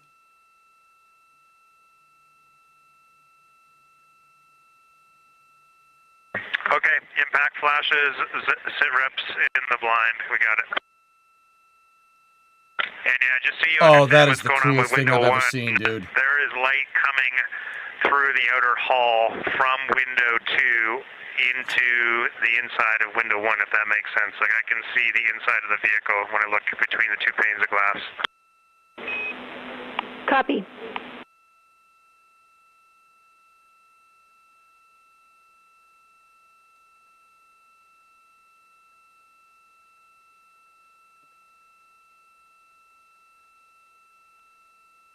You're getting your first live look at Orion, the Moon, and the Earth. Everyone in this picture.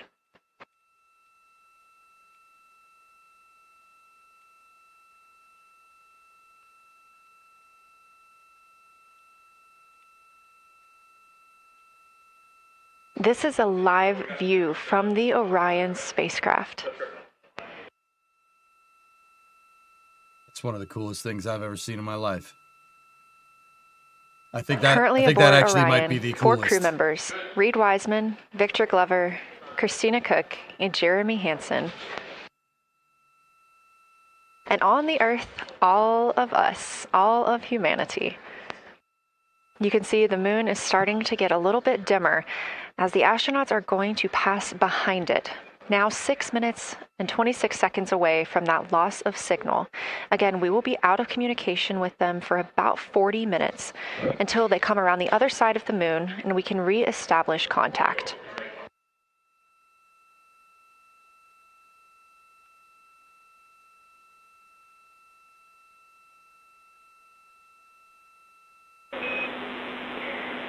Integrity Houston, you are 6 minutes from your 40-minute lunar flyby LOS.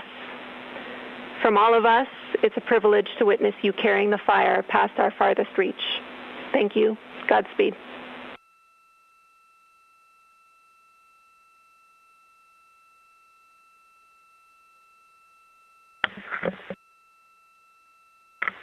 Thank you for that, Jenny, and thank you to all of you for allowing us the immense privilege to be on this journey together.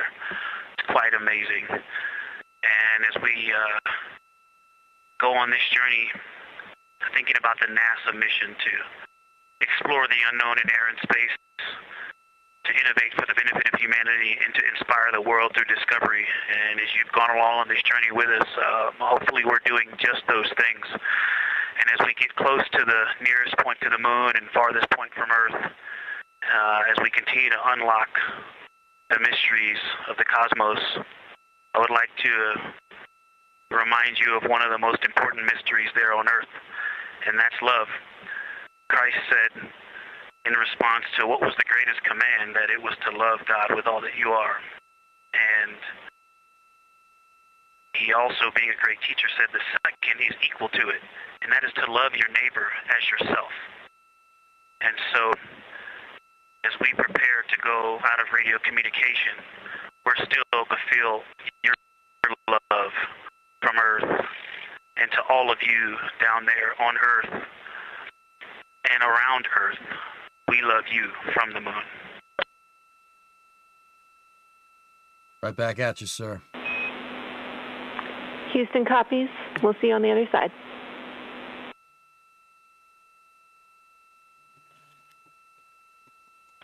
We will see you on the other side. Vic's one of the real ones, man. One of the real ones.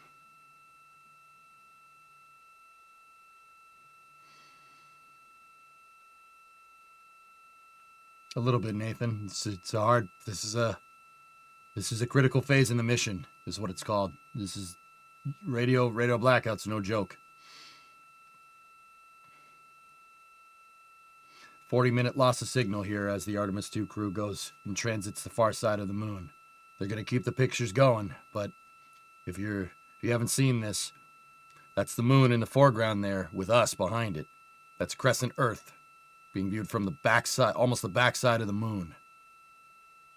No human has been out here. From NASA astronaut Victor Glover. No human has been out here for 53 years, let alone seen this view. It's pretty special. Including to love your neighbor as yourself. We are now less than 3 minutes away from loss of signal with the Orion astronauts. The Artemis 2 crew will be out of signal for about 40 minutes as they are on the other side of the moon, continuing their work photographing the lunar surface, and they will reemerge, and we will also get this view on the other side. They're looking for impact flashes, D-Pick, yes. Not from them. It's most likely from the P that they vented, but I don't think NASA wants to tell you that. Why face leaking? Question. Really nice moment, statement. Yeah, signal's starting to zonk out as Earth goes over the horizon.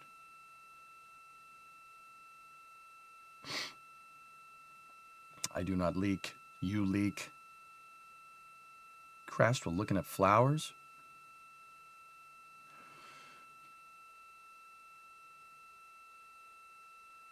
So if we switch over to the Deep Space Network here, they have a link through Canberra 43 and Canberra 34. I'll move out of the way. That's their current link. They got a relay through Australia. Just about a minute and a half now until we lose communication with the astronauts aboard Orion on the Artemis 2 mission. Now 5 days and 6 minutes since their launch on April 1st. Look at that. Again, we'll be out of communication for about 40 minutes. And this really beautiful view of a crescent moon and a crescent Earth. How great thou art. Oh, that's one of the coolest things I've ever seen. Pie guy, not to brag, but you're in that photo. There it is. Lost of signal. check the DSN. DSN should update here.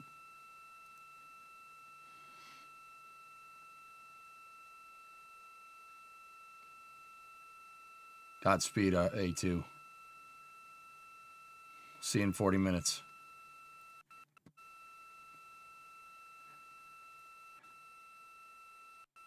Looks like 30 seconds now until we expect loss of signal. It's like they still. Oh, no, she's still trying. She's trying. Oh, she's trying.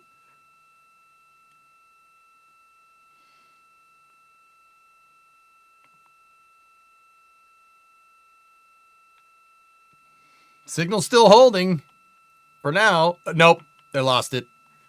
DSN showing no signal. That's normal. This is the lost signal as expected. The big dish at Canberra. Nothing. They still got a little bit of a down of an. That's the up, but we won't be seeing any picture.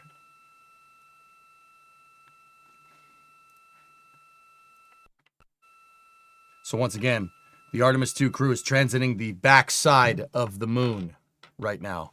We go over to eyes on the solar system. Yeah, they got the visualization, but this visualization is better. So I'm going to back it up just a little bit. See Earth over there? They transited the far side of the moon, and they are out of radio signal. Go back up to live.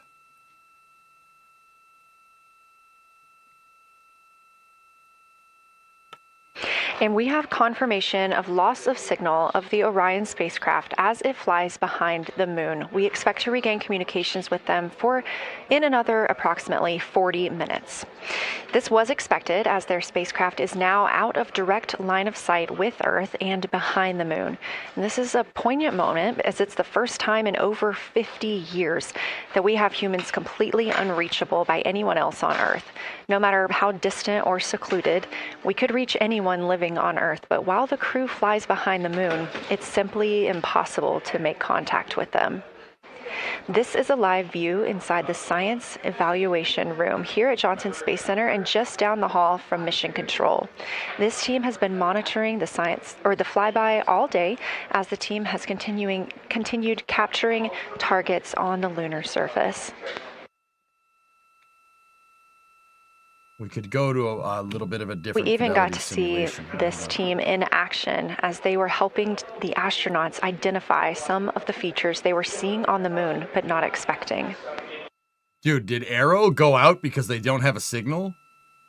There will be a couple of milestones during this loss of signal. It's actually kind of neat. The first will be when the astronauts make their closest approach of the moon at MET 5 days, 25 minutes, and 34 seconds, when we expect they'll be 4,067 statute miles above the lunar surface. Why did it have to be that Their maximum Earth altitude will be reached just 2 minutes later, at 5 days, 27 minutes, and 39 seconds, when their altitude should be approximately 252,756 statute miles. Once those milestones are reached and we have confirmation, we will report the official numbers. Cleaning up the windows a little bit here.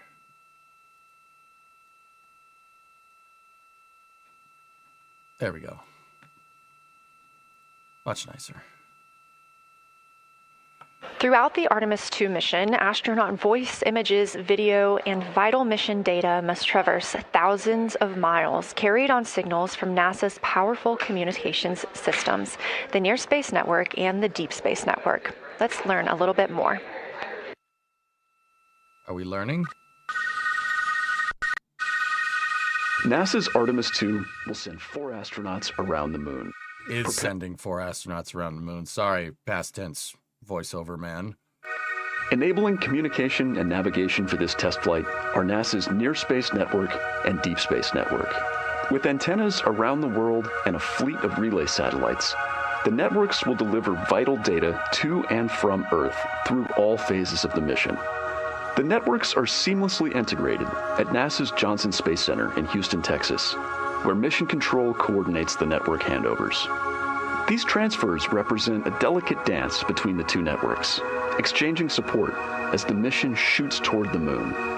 On the launch pad and during their early orbit phases, NASA's Orion spacecraft and Space Launch System rocket will rely on communications and tracking services from the Near Space Network.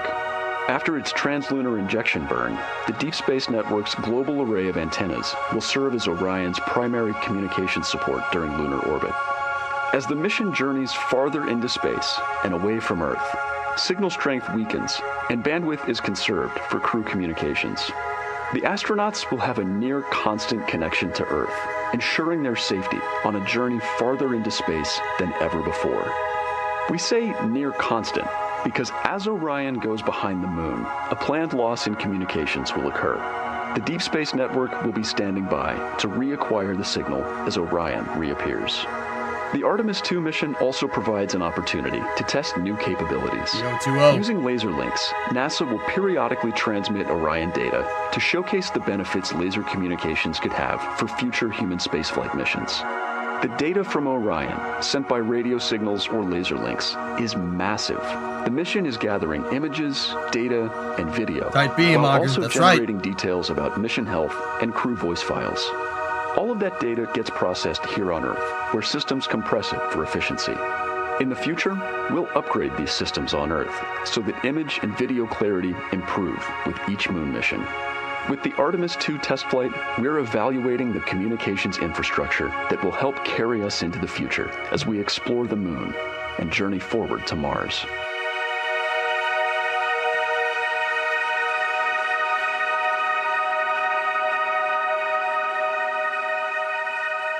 That's cool, man. Yeah, the O2O, optical communication.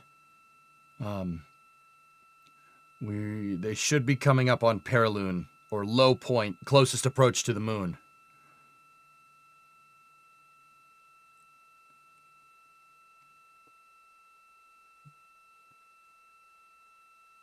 So the pictures that they just took will get downlinked while the crew was sleeping with the O2 with the opcom or the opcom.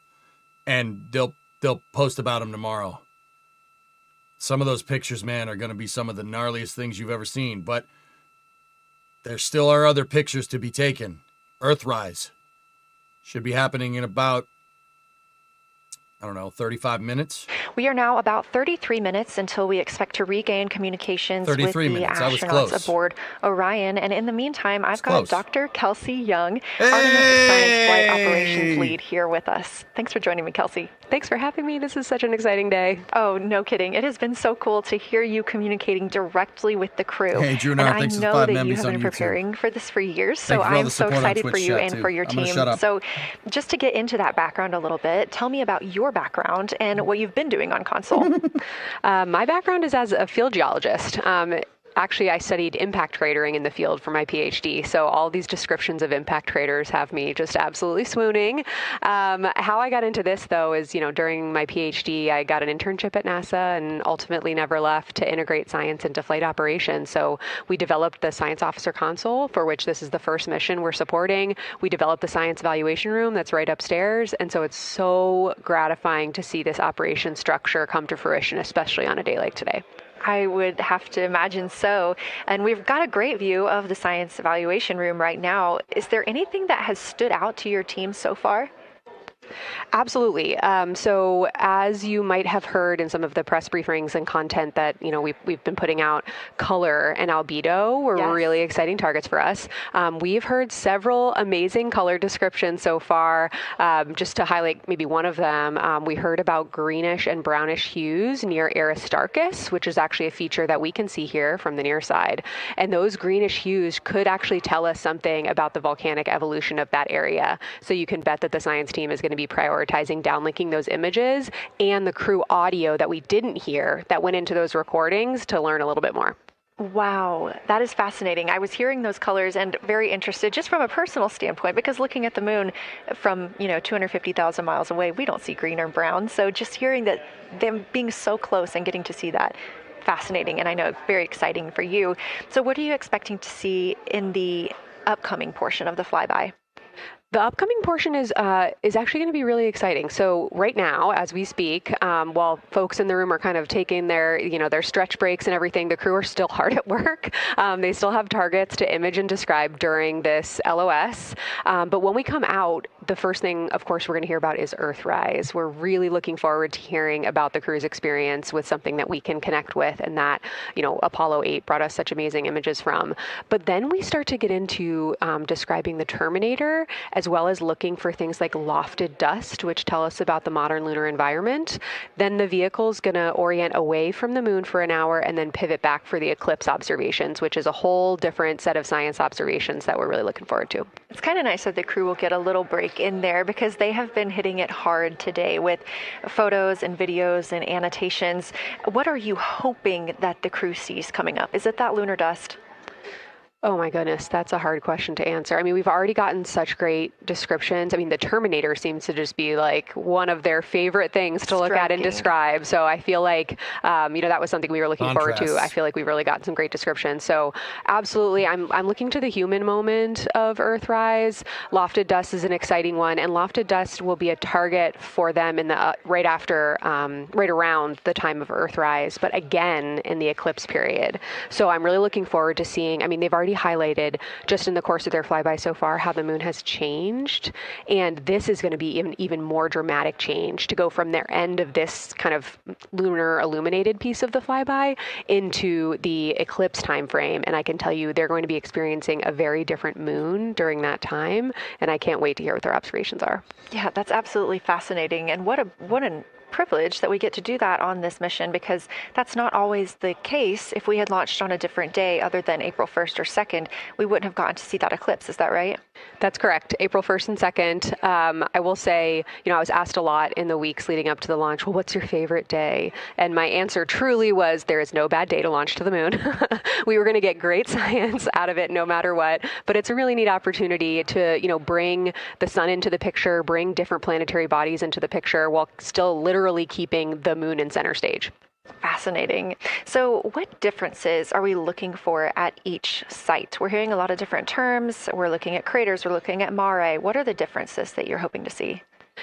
We do have, as you highlight, kind of different prompts for each target. That's what they're looking at in their lunar targeting plan, which I know you've been showing. And we have even different prompts for the person with the really long lens on the camera versus the people with the unaided eye. And you've heard the crew talk about, oh my goodness, when I go from one to the other, I can really detect different nuances. And that's something that we experienced in simulations, but hearing them actually, see it for real has been really gratifying.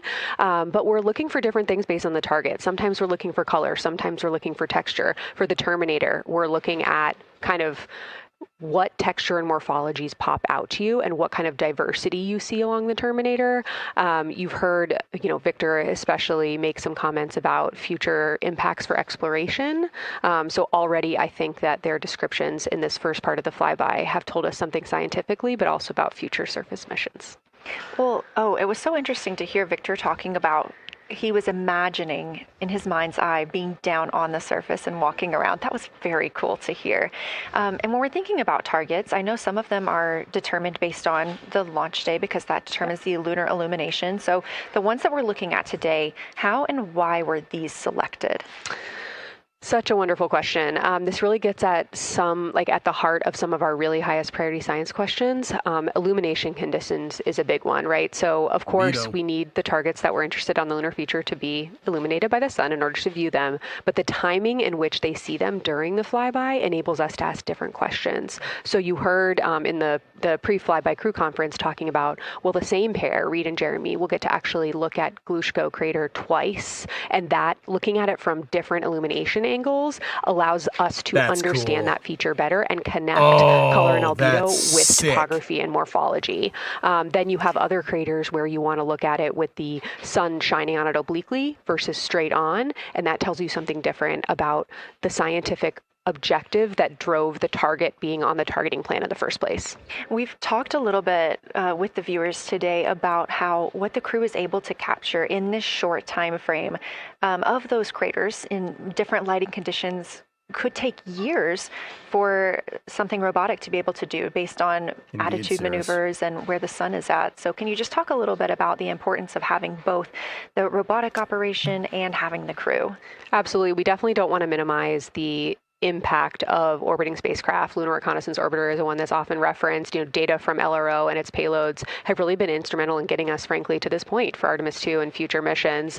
But the human experience, the crew observations that we've already been hearing about, it is such a perfect complement to the orbiting spacecraft data because they are able to have this unique perspective. They are far enough away where they can make these contextual observations. You've already heard it. How many times have we heard the crew and their science sit reps say, if I track this feature from all the way up here in the northern hemisphere down to the southern hemisphere, here are comparisons I can make. That right there is not something we had the ability to do with the Apollo missions, and it allows just literally in the blink of an eye to synthesize observations that it would take, a really significant effort to coordinate with different orbiting platforms, and they're making it like that. Wow. It has been very, very exciting to hear all of their calls so far. And so I've heard they were able to capture every single target so far too. Is that correct? I think that's correct. And I think it's important also to remember that, and I know the science team is anxiously awaiting this, we've been hearing from the crew members who are not at the forward windows, right? Those crew who are, really in the thick of the observations, they are recording minutes-long observations per target on their crew tablets. We will be getting those down starting here in a couple hours, and that's going to contain really meaty science information that we haven't heard live yet, and that's going to form the basis of my conversation with them tomorrow morning, where we're going to have a really deep dive into the science and absolutely nerd out about what they were able to do today. One of the most gratifying things for me today is hearing multiple crew members say, thank you for putting the discussion times in the targeting plan, because when we have had the ability to put multiple brains on a problem, we have elevated each other. And I'm looking forward to them, sleeping on it overnight and then us actually being able to really, truly have an elevated science discourse tomorrow. Well, we're looking forward to it too, and I cannot wait to hear everything that you guys get to learn overnight from some of those audio recordings and just everything that they'll be able to share tomorrow. So, Kelsey, I know you are very busy. You've done a great job today, and thank you so much for joining us for this interview. Thanks for having me. It's such an exciting day. We are now expecting acquisition of signal in about 24 minutes. As a reminder, the Orion spacecraft has flown around the other side of the moon, where they are out of contact with our deep space network.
Okay, this is Eric Johnson, Mission Control. No, we are 5 days, 25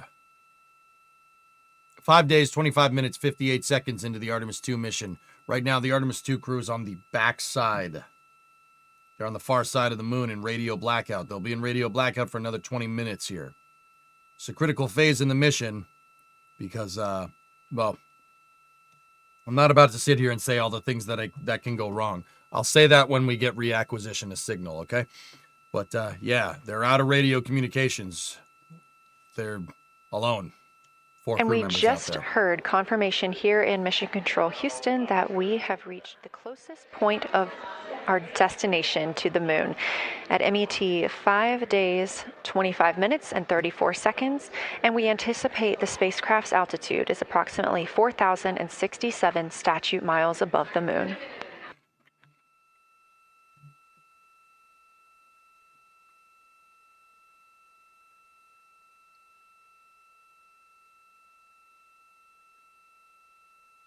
We're continuing to track what the crew is doing while around the other side of the moon. They are continuing to take pictures of the of the moon, the Earth now out of sight. What they are in right now is a crew choice event. The science team has encouraged them to find interesting features on the surface, to take photos of those, and describe why they were interesting. Something else that they'll be looking toward next, just momentarily, will be impact flashes. They've got a few minutes allotted to look at the darkest portions of the moon. They're interested in short-lived flashes on the lunar surface because these would be caused by impact bombardment. After their impact flash targeting, the team is interested in if the crew can see lofted lunar dust. This would only be visible just before Earthrise. Now 20 minutes until we expect to regain communications with integrity and the astronauts for Artemis 2.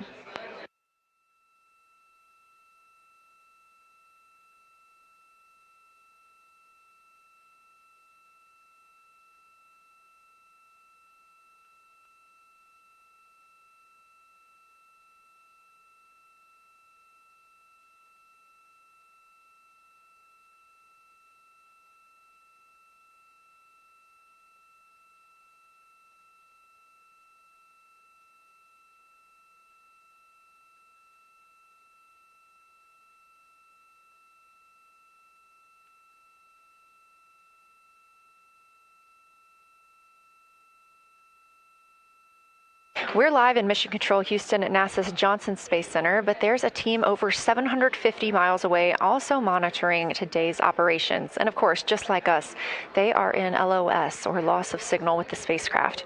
This is LUCA, the Lunar Utilization Control Area, and it's joined by LISA, the Lander Engineering Support Area, which are twin control rooms that will support missions and operations in lunar orbit or on the moon's surface in real time at NASA's Marshall Space Flight Center in Huntsville, Alabama.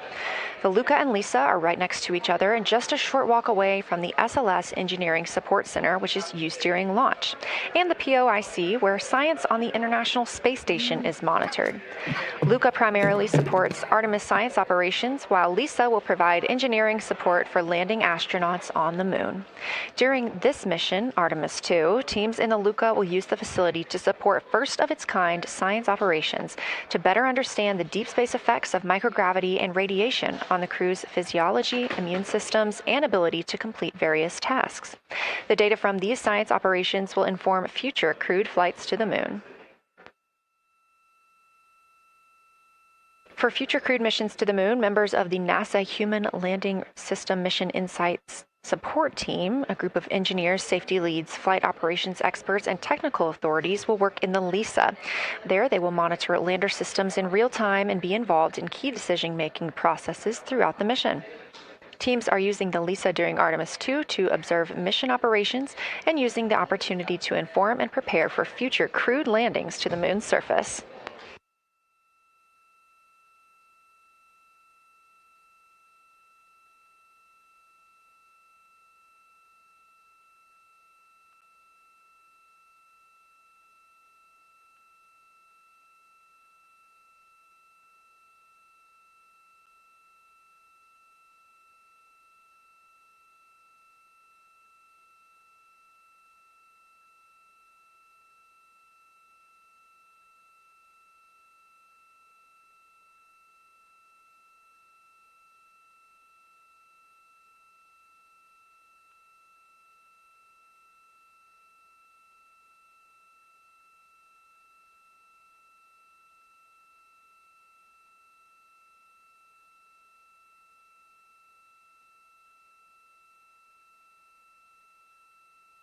We now expect to regain communications with the astronauts aboard Orion in about 17 minutes. In the meantime, a little overview of how our crew members flying by the lunar far side at an altitude of between 4,000 and 9,000 miles are testing the capabilities of the Orion capsule. Artemis 2 visualization lead Ernie Wright has simulated views of the flyby using detailed topographic maps of the lunar terrain and photorealistic lighting scenarios. The Artemis 2 crew members have been using these visualizations to prepare for this historic mission, which is paving the way for future exploration of the moon's surface and beyond. So the most exciting thing to me about Artemis 2 is just the return to the moon. We haven't been there in 50 years. Human eyes are going to see parts of the moon that haven't been seen by anyone before. It also recommits us to exploring the solar system in a way that we haven't in a long time. And I think it provides an opportunity for younger generations to understand the excitement of doing that kind of exploration. Artemis is our return to the moon after 50 years. The emphasis of Artemis is going to be, first of all, science, but second of all, learning to sustain a presence on another world. First on the moon, but we're hoping that that's a stepping stone to Mars and other destinations in the solar system eventually. Artemis 2 will be a flyby mission. It's not going to land. We're testing all of the technology that we've created for flying to the moon since Apollo. A lot of systems have been modernized, and we need to make sure that all of those work. The astronauts will be looking out the window at parts of the moon that have never been seen by human eyes before. They will be flying by the moon at an altitude that's much higher than Apollo's orbits. And so they will see the entire disk of the moon, including areas that are closer to both the North and South Pole that astronauts from Apollo never saw. All of that depends on the lighting, which we really won't know until launch day, but we can practice with different lighting scenarios. It's hard for people to sort of picture that in their mind. If you can make a visualization of it, show them a movie, that helps everybody choose the targets and also practice aiming at those targets. The astronauts have actually been looking at these visualizations through the lens of the camera and practicing aiming at the various targets. This is a map of the surface of the moon, obviously, but it shows what the Apollo astronauts could see in sunlight while they were in orbit. The brighter parts are the parts that they could see. The darker parts, like this entire area here and places that are farther north and south, are places that they couldn't see in sunlight, either because it was nighttime there or because it was beyond the horizon of the astronauts. All of the Apollo flights orbited the moon at a distance of about 110 kilometers. Because the astronauts were flying at such a low altitude, their horizon was actually quite close and they couldn't see the North and South poles. And this whole area over here was not in sunlight at the time. And it includes this amazing impact feature here called Oriental. Oriental is a very large impact feature. It's about 650 kilometers wide. It's got multiple rings. These are rings that form like ripples in a pond from the impact, but of course it's on a huge scale. The middle of Oriental has that sort of dark basalt lava covering it, like the dark spots that we see on the near side. It's one of the biggest ones that's more on the far side than the near. So seeing it with human eyes and sort of picking out features that maybe you don't even see in robotic cameras is an important goal for the mission.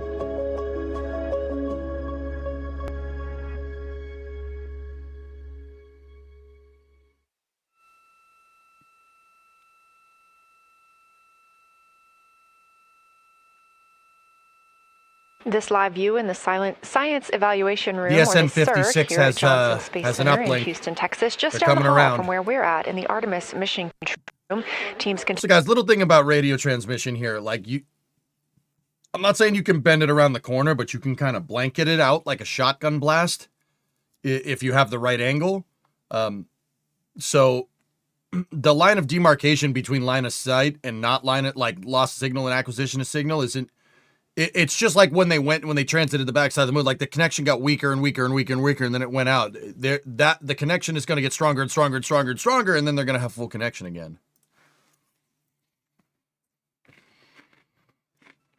Throughout our coverage, we've talked a lot about the science and engineering behind today's lunar flyby, but we also spoke to the crew about what the moon means to them and how they see its place in human history. Yeah, RF like shoots out kind of like a, well, it's not a radio blast, but play the audio. NASA. I remember being a little kid lying in bed at night and just looking out at the moon and whatever phase it was in, and I was thinking, man, my friends that live like 20 miles away, they can probably look out and see that same exact moon. And then when I was in the Navy and I would look out at the moon and I'd be halfway around the planet, I would think, man, my brother can see that moon where he is and he's halfway around the planet from where I am. And it's a connection of life on Earth. We can all look up and see that moon. It represents history. It is a witness plate. Everything that's ever happened to the moon is still written on the moon. There's no processes of wind or change in the Earth, geologic processes like we have here that change it. And something that's been telling and can read out the story of its own evolution, there's something beautiful about that. I've also learned from my indigenous mentors that they refer to the moon as grandmother moon. So you've probably heard of Mother Earth. They use grandmother moon because grandmother moon is responsible for the water in their community. The grandmothers, sort of protect the water source, just like the moon moves the water around the planet, affects the tides. It's something that represents something different for each individual culture around the planet. And that's really neat because we all share that same moon in the night sky. We all have seen the same side of the moon in different lighting conditions our whole lives. And so it seems very familiar to us, but it's also kind of unknown. When we get up close, some of the imagery that we'll get to describe and to share with people will be very unique. And that nature, both of those things being true about this one entity that we all know, just is really special. It's just the epitome of a symbol of both something that's in each of our hearts, but that's also represents exploration and reaching.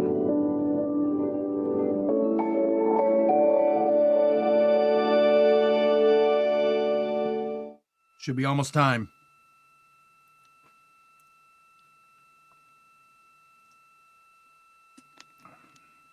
You're looking at a live view inside Artemis Mission Control here at Johnson Space Center in Houston, Texas. We are currently out of contact with the Artemis 2 crew. This was a planned, or not really a planned, but a tracked loss of signal that occurs when the crew flies behind the moon. We use the Deep Space Network to communicate with the crew, and when they are behind the moon, they are out of reach of that Deep Space Network. And when you consider our nonstop communications during the time in which we live, this is even more striking. For the Artemis 2 crew, they're only currently communicating with each other. Now we expect to regain those communications in under 9 minutes from now, and we also are this is just dish configuration, guys. They don't have a downlink yet. The crew is continuously See, capturing imagery of their there's no up signal. Targets. Yeah, they're configuring the dish. They're basically trying to move the dish into the spot where Artemis 2 is going to come out from behind the moon. So we don't necessarily have a signal yet. Once again, Madrid 56 is there to get the signal when they come around the far side of the moon. They're almost there. About 10 minutes and change. AOS when it comes will be in Canberra. Yeah, I can't say it.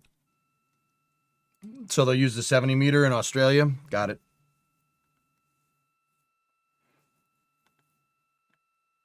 So this dish right behind me there.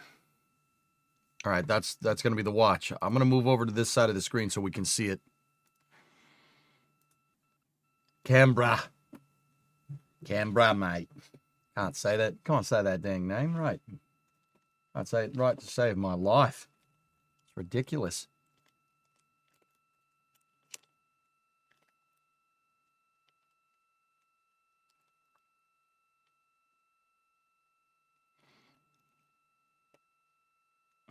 Can't see nothing.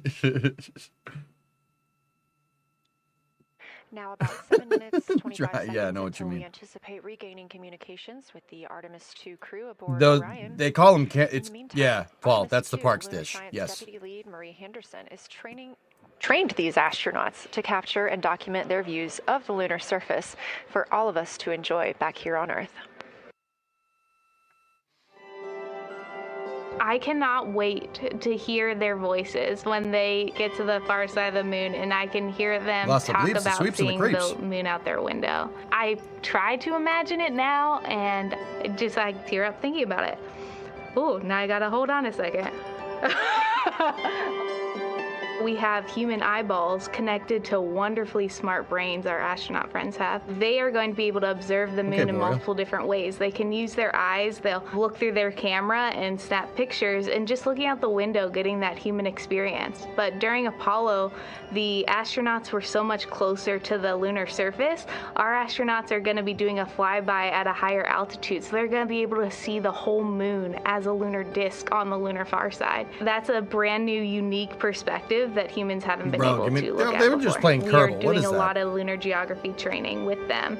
They have study sessions and quizzes they can do that are assigned to them. You know, even if you're an astronaut, you still get homework. We actually get in the mock-up. In that enclosed physical space, we have to think through the hardware that they have, the cameras, the computers, their microphones to make these observations. There's 4 windows up front. Through one of those windows, one of our astronauts will be using a Nikon D5 camera with an 80 to 400 millimeter lens. So something that allows them to zoom in really far and actually take more detailed observations of the surface. It's almost like looking through a pair of binoculars as well. It's just like being a geologist out in the field. They're telling us what they're seeing, looking for colors, textures, different morphologies, and comparing the region that we're having them look at to the regions that are around them. We have a science team that is planning the targets that are going to be observed, putting them all on the timeline of how they're going to be observed, and then taking the first look at the data when it comes down. The Apollo astronauts were only on the moon for 300 hours total, and they only went to the equator. That's like going to places that were safer landing sites, and they only saw so little, 300 hours total. And so we have so much more to explore and so much more to learn, and we are the beginning of the next generation that gets to start being a part of these discoveries. Let's go.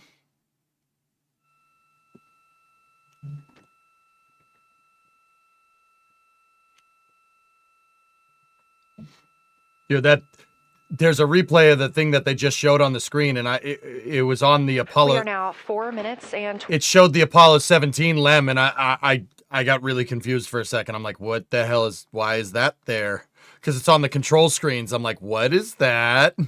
Oh, it's the documentary we just watched. Or the little short we just watched. That threw me for a second, not going to lie. Minutes and 34 seconds.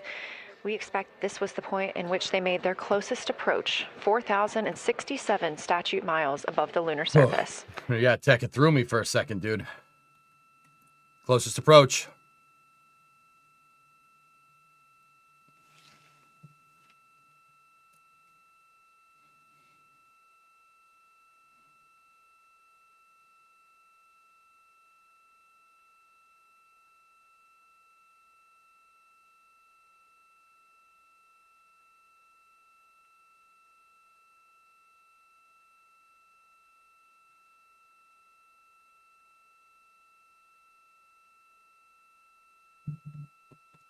DSS 54 calibrating for Madrid AOS in about an hour. Okay, cool. They're going to get him through the Canberra thing. No signal yet.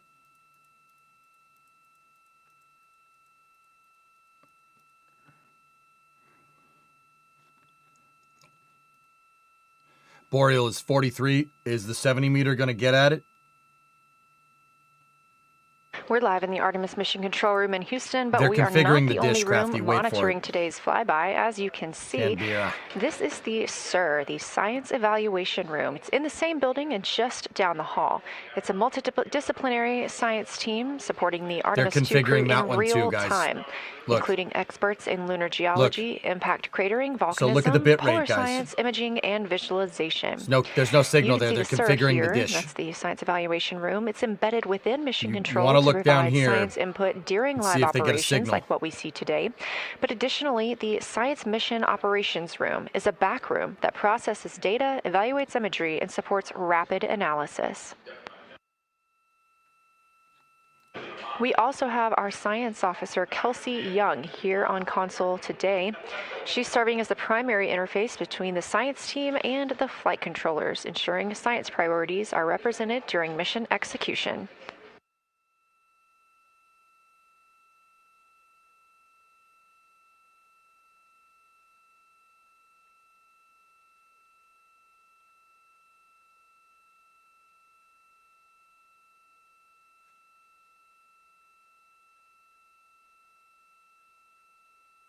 Celtic, that's pretty neat.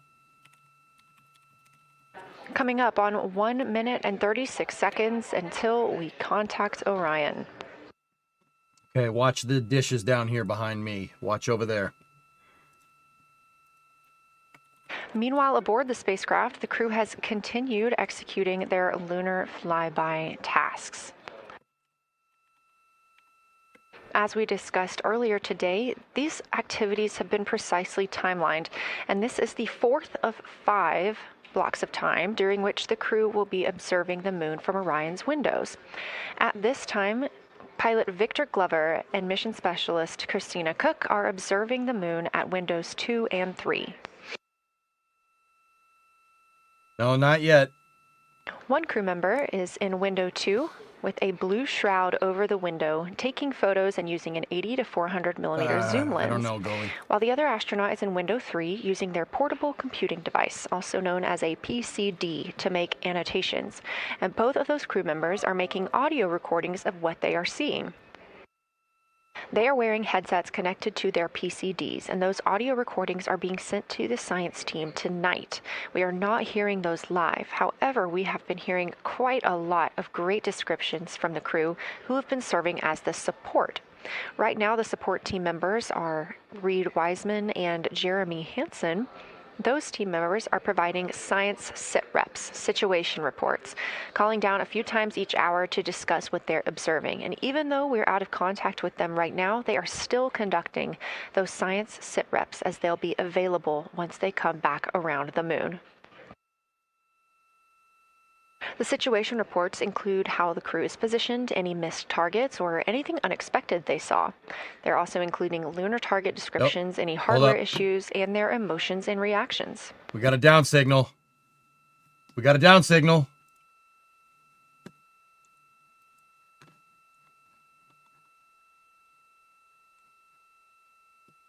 Again, we are standing by to acquire signal from the Orion spacecraft. So that's NASA's Deep Space Network communications, guys. They got a downlink. They're coming back in. Here we go. Yeah!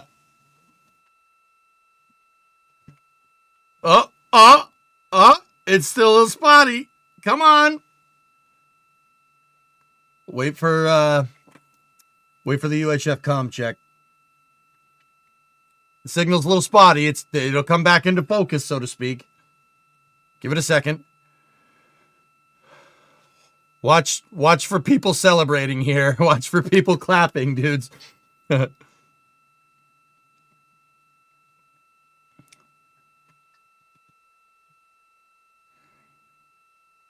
Yeah, watch the windows. It's still garbled right now. Give it a second.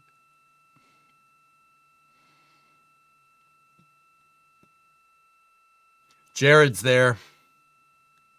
We're in the Artemis mission control room at Johnson Space Center. Hold up. Getting our preliminary contact with Orion, that acquisition of signal coming after a 40-minute loss of signal, during which the crew was flying behind the moon, out of contact with anyone on Earth.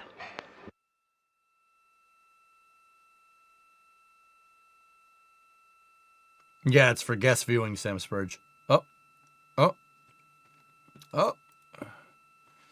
Still a little garbled. Come on. Come on.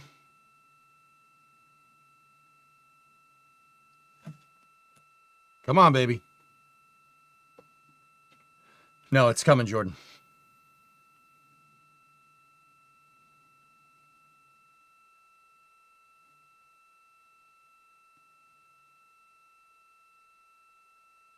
So that's Earth out there in this frame. The moon, the dark side of the moon is on the right. We just can't see it. It's right here. From Orion after the loss of signal. Orion has come back around the other side of the moon, and that little crescent that you see is Earth, over 252,000 miles away.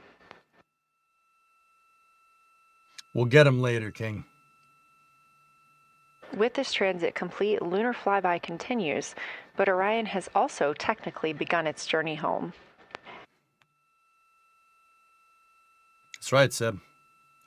Come on. Arrow's working again. Okay. Right now, the crew are getting a few moments to enjoy and take photos of Earthrise for themselves, and we expect to contact them shortly.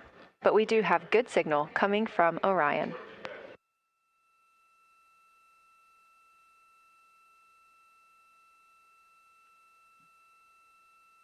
You're co-streaming with me right now, Fatal Hour. You are in this picture. That's right. Wait a minute. Does that mean I'm in the picture twice?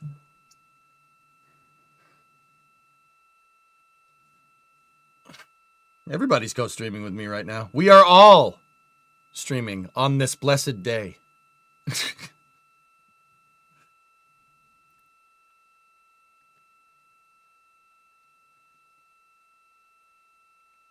I did not consent to being photographed. Yep, live shot inside the capsule. This view from inside the Orion spacecraft.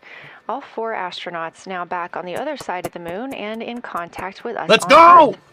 Their tasks for lunar flyby did not stop as they went behind the moon and out of contact with us. We anticipate during that time they were attempting to image some impact flashes, short-lived flashes on the lunar surface, which would be caused by impact bombardment and potentially even lofted lunar dust.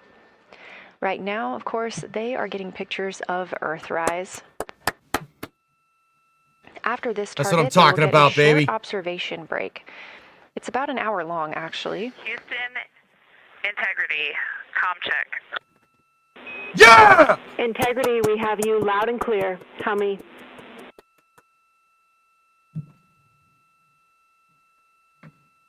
Oh. Houston, we have you the same, and it is so great to hear from Earth again. To Asia, Africa, and Oceania, we are looking back at you. We hear you can look up and see the moon right now. We see you too. You're in Australia. Go outside and look at that damn moon right now. I said that Do we it. do not leave Earth, but we choose it. And that is true. We will explore, we will build ships, we will visit again. We will construct science outposts, we will drive rovers, we will do radio astronomy, we will found companies, we will bolster industry, we will inspire. But ultimately, we will always choose Earth. We will always choose each other. Integrity from Earth, our single system, fragile and interconnected. We copy. Those of us that can are looking back. Sorry, had to meme a little bit. Good stuff. We are happy to say we copy.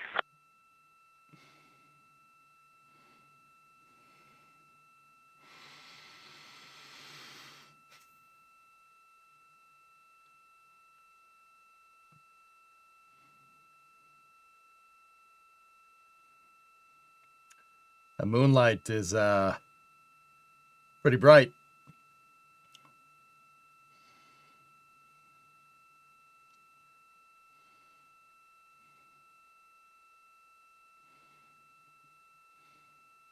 Dude, I want more of this. We need more of this. I want to do this again. We should launch. Those we should first launch another one like tomorrow. Back with the astronauts aboard Orion. Like more. Christina Cook calling back to what she said just before translunar injection burn. We need more of this. So this with is great. This burn, we do not leave Earth. We choose it. The translunar injection burn served as not only what put them on this trajectory to fly around the moon, but what also committed them to splashing down in the Pacific Ocean on flight day 10.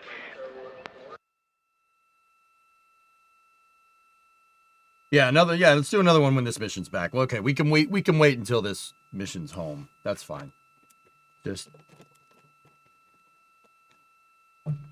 at this time, the crew is entering an observation break.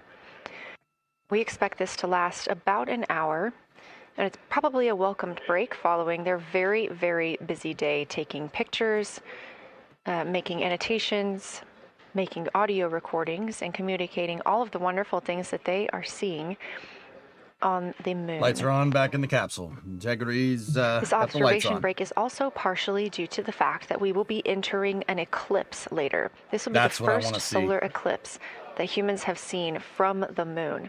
The astronauts will need to wear eclipse glasses for the first 2 minutes until the sun is completely covered by the moon, and then they have additional targets that the science team is hoping that they will photograph. We will have communications with them during that eclipse time frame. We got onboards back. Because of that eclipse, Orion's attitude must be changed right now so that its solar arrays are in the sun. This will help it charge the batteries needed to power it through that eclipse time frame. This view on your screen is a visualization. The spacecraft now 4,224 miles away from the moon, and that number will now continue to grow, while the number of distance from Earth, 252,699 miles, will continue to shrink all the way until our crew is back home. Manny, Victor has a bunch of watches on. One of them is mission elapsed time, the other one is central time, and the other one is the not a watch, it's a what's the thing that you not a Fitbit, but you get the idea. It's monitoring medical. The bio thing. Health monitor, that would be the right way to say it. They all have those on there. Just to be sure. Dude. Oh my goodness.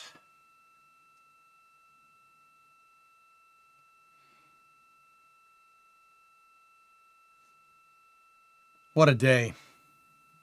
Not bad for a Monday, huh? You good? No, Dap, that was a huge... So, the reason why I didn't want to say anything is that the far side transit on the moon is super dangerous. It doesn't seem like it, and you wouldn't know from the cast or anything. It's super dangerous. Not because, like, you know, you're just flying around the moon. It's not a big deal. But... Again, we are MET. There's the update. Mission elapsed time, 5 days and 58 minutes. The big thing about a far side transit like that is that if something goes wrong... When you're on the far side transit, there's nothing you can do. Like, you can't talk to mission control if something goes wrong. You're by yourself. So it's like, you gotta figure it out yourself. It's super dangerous. Like, and I know NASA is making it look easy with Orion right now. They really are. They're making it look easy. But, I assure you, this is no easy feat. This is not easy to do. That was an extremely dangerous phase of the mission. Yeah, like I said, they made it look easy. It's not easy, dude. That is a really dangerous part of the mission, and they're just like, whatever, it's fine, you know. So the Apollo used to lose connection every time they went behind the moon. Yes, Orion, with the command service module, yeah. And get this, every command module pilot was alone. By themselves on the far side of the moon. They were up there orbiting around the landing sites while the two other dudes were down on the ground. Now think about this for a second. Ron Evans was the CM pilot on Apollo 17. Apollo 17 spent 3 days down on the surface. That's 3 days of doing orbits and constantly being, quite actually, by yourself. Think about that. Man, did those Apollo boys have some gumption or what? That's ridiculous. I mean, part of me is like, oh, that would be kind of nice. But the other part of me is like, oh, crap, I'd be alone with my thoughts. Don't want that either, you know? Like, part of me is like, And the other part's like, no. No. See you the light of day as we head back to... Jeff Radigan in the center there. He's the flight director. We got Jenny Gibbons, capsule communicator. That transmission got garbled.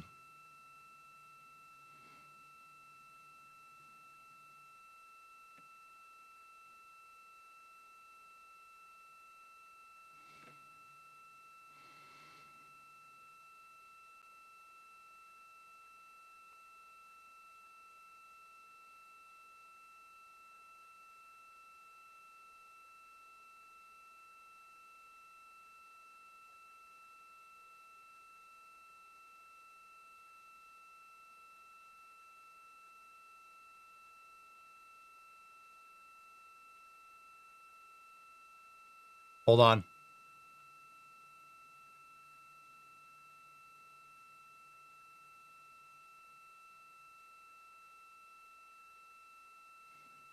Thanks, Simba One. Hold on 1 second, dude.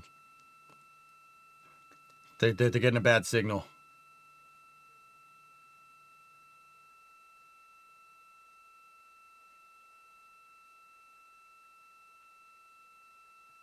Might just be a signal handover. Give me a second.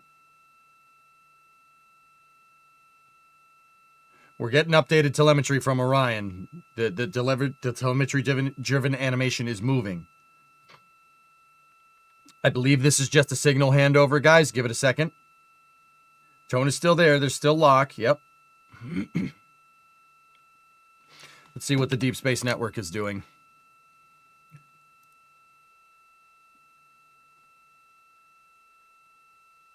Deep Space Network on Madrid 34 has an uplink. Yep. We got good connections. This is, guys, Madrid 56 and Madrid 54 don't have a connection just yet. It's a handover from Australia to Madrid. A very special moment, just mission control of the crew's flight to Kennedy Space Center, and during one of their last sims or simulations here, they visited the mission control team in Artemis Mission Control in Houston and brought us each a patch. Everyone in the flight control room has had these on their signifiers at their console. On one side of the patch that you've probably seen is the moon with the Earth behind it. Now that we've passed behind the moon and we are returning home. Oh, dude. The flight control team has instructed everyone in the room to switch their patch around so that the Earth is closer and the moon is behind us. We are really looking forward to seeing the Artemis 2 crew. That's actually cool. And the Capcom, Jenny Gibbons, did call that update up to the crew that the flight control team here has turned their patches around as was instructed by the crew during that last sim. And we are counting down the days until they get home. They are now 5 days, 1 hour, and 3 minutes mission elapsed time into the Artemis 2 mission. I just want to get signal from that capsule again. The signal cut out pretty abruptly.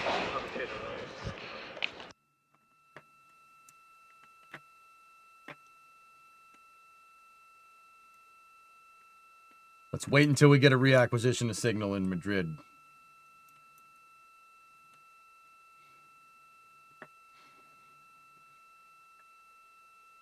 Tom, I'm good, man. Thanks for continuing on with the schedule. My pleasure. I'm not going to stop. We're not stopping until these guys are back home.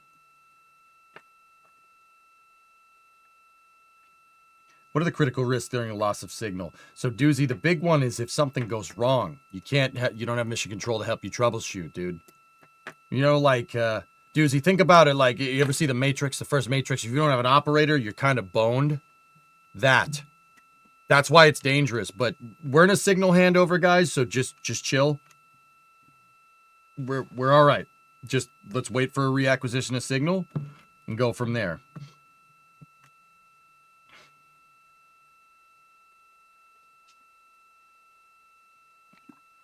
Yes, Orange. 13 had a loss of signal like this too. 13 had a loss of signal with a halfway blown up spacecraft, dude. So yeah, no, it's dangerous, man. It looks like we're getting... So this is a telemetry-driven animation. The animation is being fed by the downlink telemetry. If those numbers are changing, they have a signal.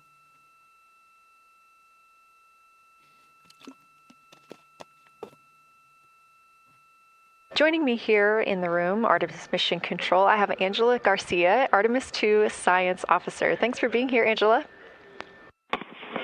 It is an honor to be here. When they leave Lunar SOIs, day! Everyone's been buzzing. I can't contain myself. So it's been a shut up! So you're sitting on console at the science console now. Have you been in the SIR earlier today? There's a lot going on. So I went here first, and then I'm going to go there after. Clear, Houston.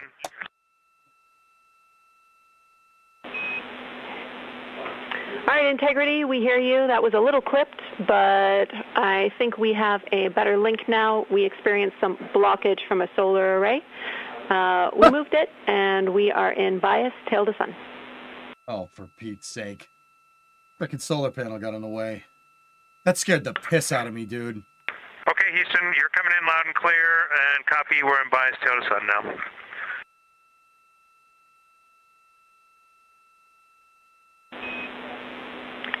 Affirm and Integrity, just so you know, we did not hear your response once we flipped our patches. Jeremy, we heard you call down, but you were clipped, and then we briefly lost comm. Glad we're back.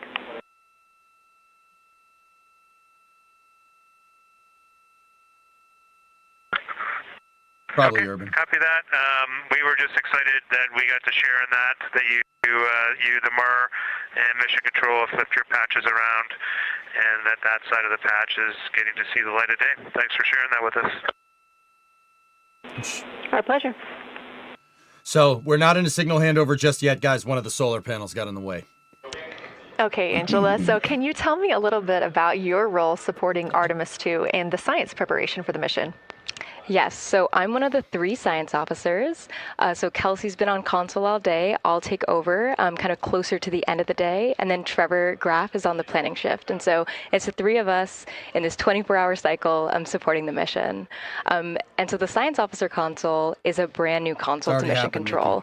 And it's not every day that you get a new discipline incorporated into mission control. So it's been such a significant milestone for us. And it's just a testament to like the commitment that the Flight Operations Directorate and NASA have, that they're going to be integrating science and maximizing science throughout Artemis. So it's really exciting. And then the science preparation. So I'm on the operations team, but I'm also on the training team. So all the incredible training and shout outs that you've gotten today, it warms my heart. It warms everybody's heart in the science evaluation worm. I promise you that. But so all the classroom training, the field training, the mission simulations, right? We were part of all of it. And, that is what we did to get the crew to be, they are a part of the science team. They are the forefront, that nice edge. And they're just been doing such a great job today. I know. I imagine that you have to be pretty proud of them. Their reports have been fantastic. So I would like to know a little bit about how you have developed procedures for this crew. What kind of science activities are they carrying out inside the spacecraft?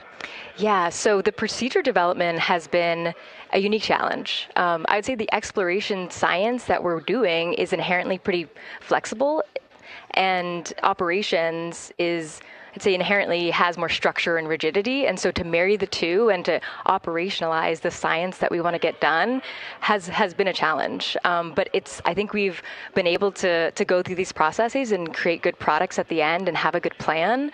And yeah, it's been really great. What was the second part of your question? Just what kind of these science activities that they're performing, which of those have you really had a hand in? Yeah, so a lot of the procedures help organize what the crew is doing in the cabin. And I know we've talked a lot about, what they've been doing, and they've been doing a lot, and it's been a little dark, so I can re-explain what some of those things that they're doing. So the observation blocks are about an hour long, and the crew is organized, the 4 crew members are organized into 2 pairs of 2, the window team and the cabin team. And the lunar targeting package that you've been showing up and that the crew have on their handheld tablets is really the instructions for the window team. So the window team, the 2 crew members are looking out the window. One has the camera with the long lens. One has, they're just looking out the window with their unaided eye, and they're taking these detailed observations. And then halfway in that observation block, they do the window team position swap. So that's what Capcom's been calling out, and they'll switch positions. So each crew member has a chance to have that long lens. And then that's just what the window team is doing. There's also the cabin team, where they also have duties that they're doing. We're asking a lot of the crew in this time. And then the cabin team, they have the interior camera, and they're taking images inside the cabin.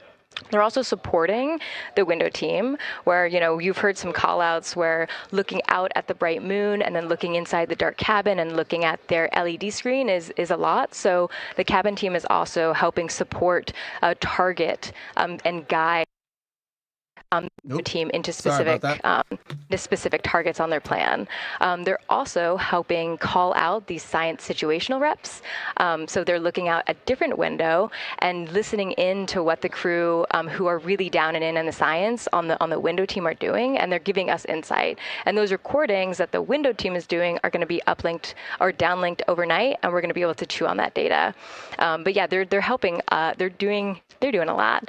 And so making sure we have a plan that's flexible, but also make sure that we check off all those boxes was really important. So tell me a little bit more. You talked earlier about the analogs that the crew has done. What kind of analogs or environments were really useful for this? Yeah, so for procedure development, right, you have so many different environments that you can do. You have classroom, like we said, we have you have the Orion mock-up, you have simulations, and at least for developing the plan, we kind of did it in a tiered approach because each of those different analog environments helps us answer a slightly different question and has a little bit of a higher fidelity. So we would start with the classroom. So we would get, we would just get into a classroom, we would put all the hardware on the table, and then we'd almost role play of like, you be Victor, you be Reed, you be Jeremy, and I'll be Christina, and like, let's just do the plan how we think we should do it. Write that down, and then just keep iterating on that, and then Integrity Houston for a tag up pre-forward link LOS in place of the Flight Director Conference. Forward link LOS is the signal handover, guys. That's the changeover to Madrid. Okay, Jenny, we're ready. All right, crew, I'm going to roll through a couple of topics here. The first two are for timeline. First of all, read for your toilet maintenance. It is a shortened toilet maintenance where you do not have to do the oxone changeout. That portion of the procedure is canceled. Victor, you have an HHP stop activity on your timeline. We need you to perform that as scheduled for bandwidth reasons. For your next portion of the flyby, in particular the eclipse, we want to remind you that you can take off the eclipse glasses when the sun sets and you are simply looking at the corona. And then finally, for the D5 with the long or zoom lens, which is set for solar corona, we want to remind you that when you are capturing Earth shine, you will likely have to adjust the exposure. That's all I have for you. It's going to be bright. Let me know if you have anything for us.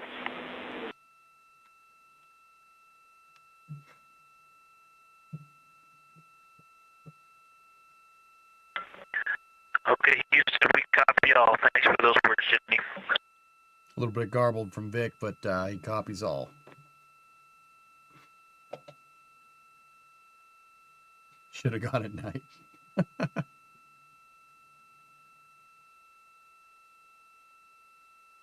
All right, just a quick call up to the crew ahead of a forward link LOS, meaning that we won't be communicating with them, but we will be receiving their communications and data during that time frame.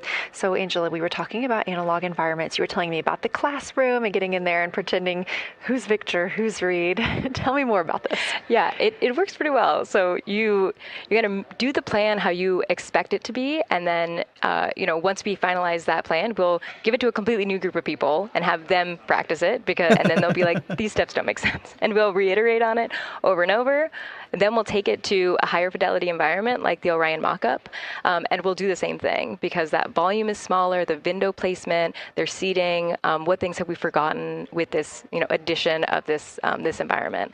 And then once we reiterate on that, we'll take it then, we'll give it to the crew and have them execute off of it during mission simulations. That's the highest fidelity that we can do before we send it to space. So this is the first time we've had to do this because we're a brand new console, and it just sparks so many neurons of like, how are we going to do this for surface missions and integrate this in so many different ways. Neuron activation.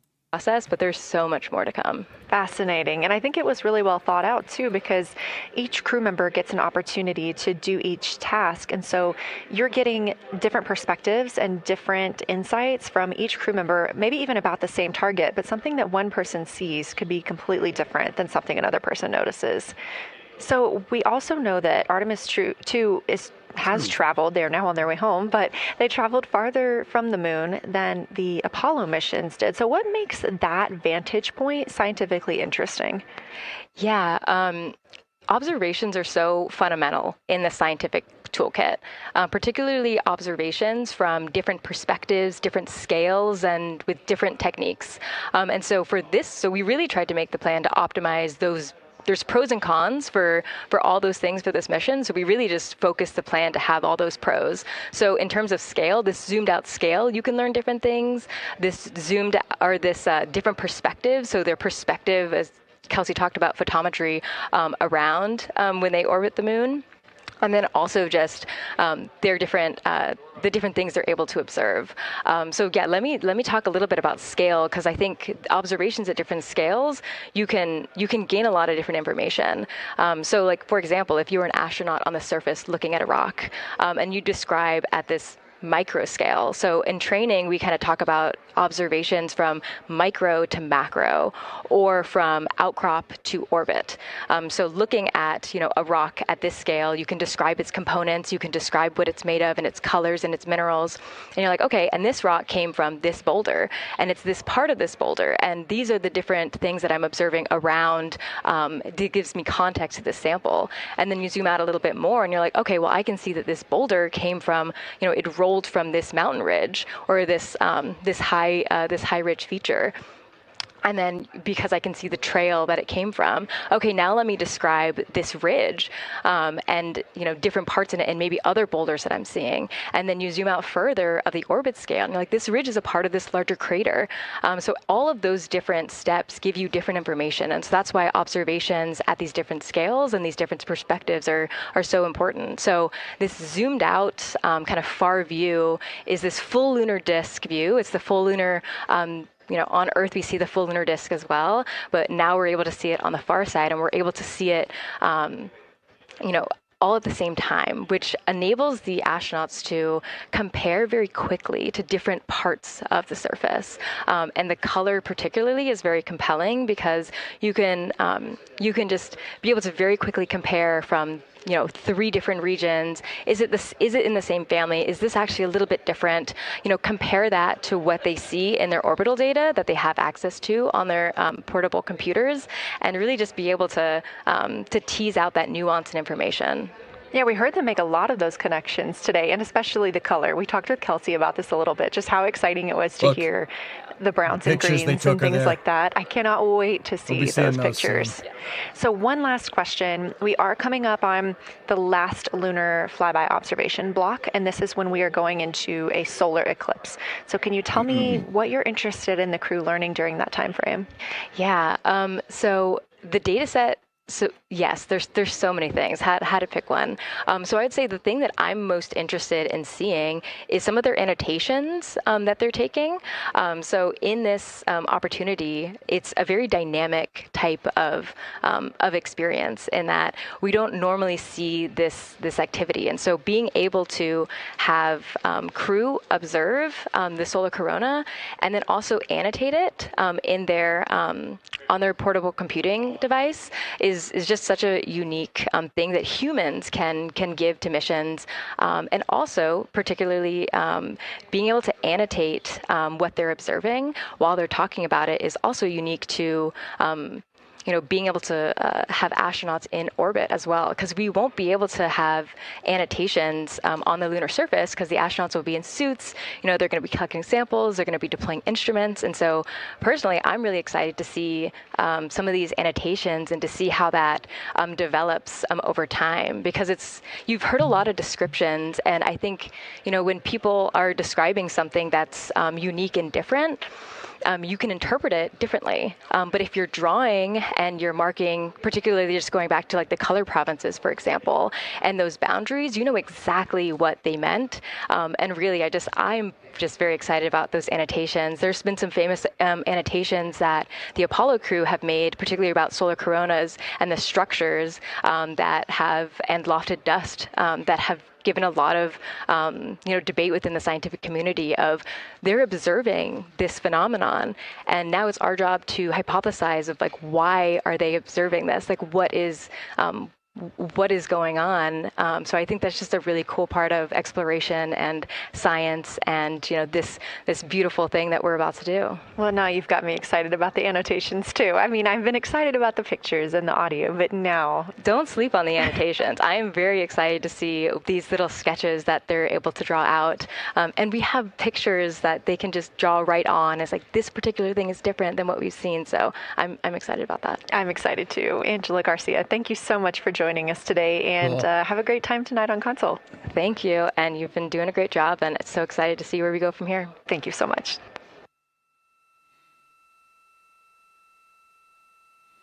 Got a live onboard shot of Orion integrity there. What did I tell you guys? It's not just Kelsey. It's not just Kelsey Young. NASA's full of people like that. There's so many people, and I'm so happy to see them not get put to work. That sounds like they haven't been doing anything, but also, there's so much talent at that organization. It's cool to see it get leveraged. That really, really makes me happy. Utilized. Yeah, that would be the right way to say it. Thanks, ARJ. All right. Madrid 54, dish rotation current. Got it.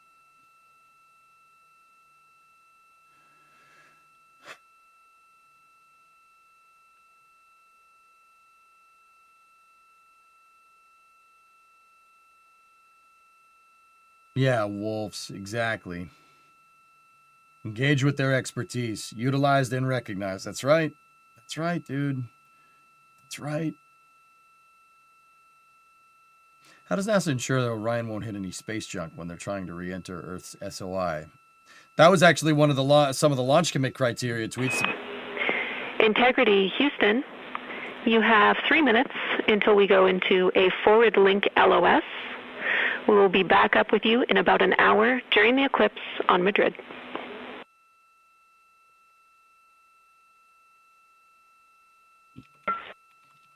Thanks for the heads up. Look forward to seeing you on the other side. Likewise.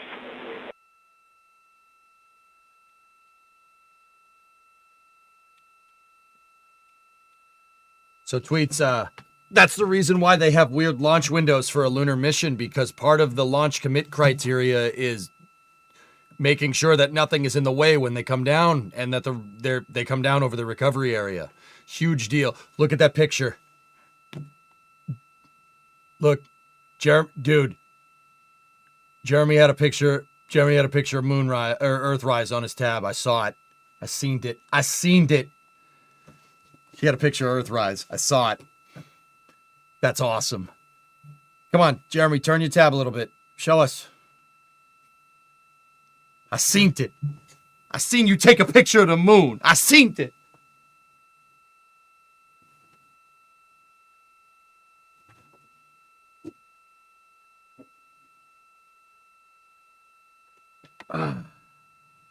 Getting a little warm. Shouldn't be screen peeking. It's rude, bro. All is fair in love and war, man. Hey, did you screen peek when you played split screen GoldenEye with your boys, or split screen Halo? I did. I don't care. What are they gonna do? All they can do is whine about it.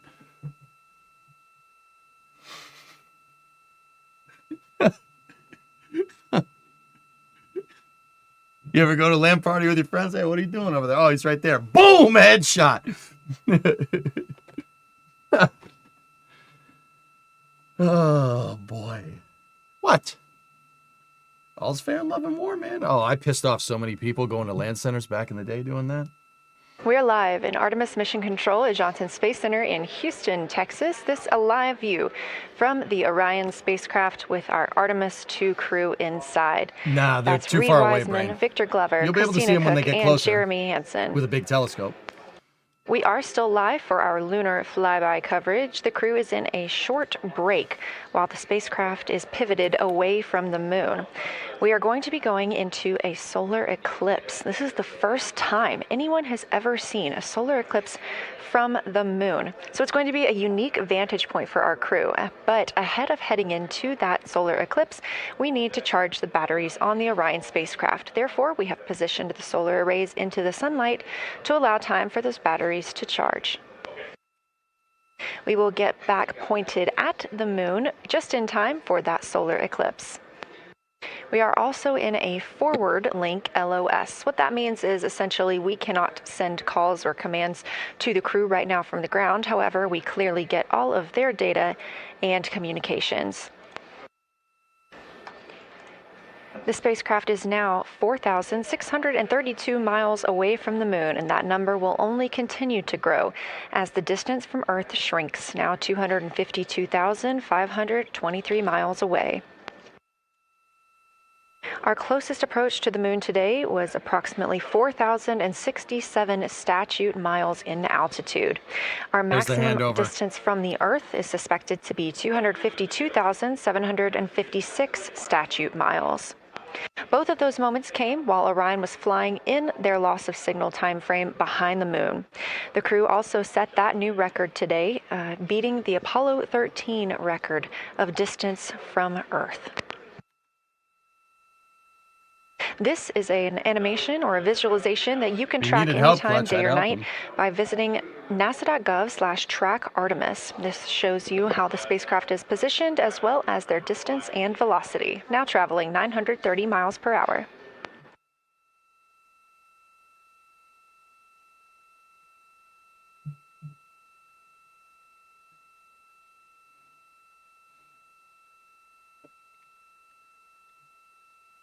During this break in their time today, the crew is working on a couple of other tasks. Some of those include their National Geographic timeline test. National Geographic was selected through a competitive process by NASA to help tell the story of Artemis 2. So you've seen the crew with some GoPros inside the cabin, taking videos and pictures, and with other cameras as well. National Geographic plans to leverage its portfolio of media assets, including magazines, social and digital content, and television programming for engagement opportunities. Throughout the flight, the crew has been timelined a little bit each day to film from a shot list provided by National Geographic, and that includes their morning routine, talking with their families, exercising, and just their overall thoughts about the mission. And I cannot wait to see that footage.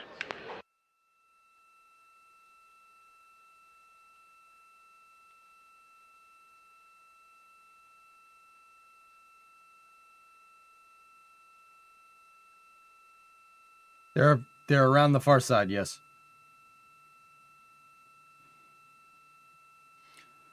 Coming up onto the second lunar observation period, their mission elapsed time is 5 days, 1 hour, 29 minutes, 2 seconds on the Artemis 2 mission.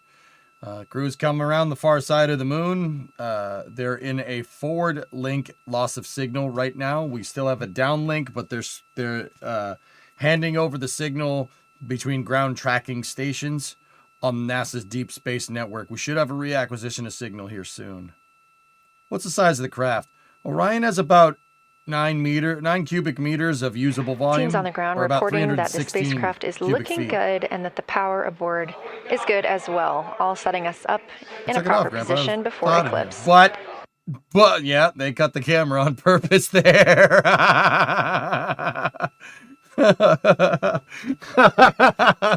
Dude, props to the director of the stream. They were like, no. Wow, man, there's another lunar flyby there. Emphasis on moon.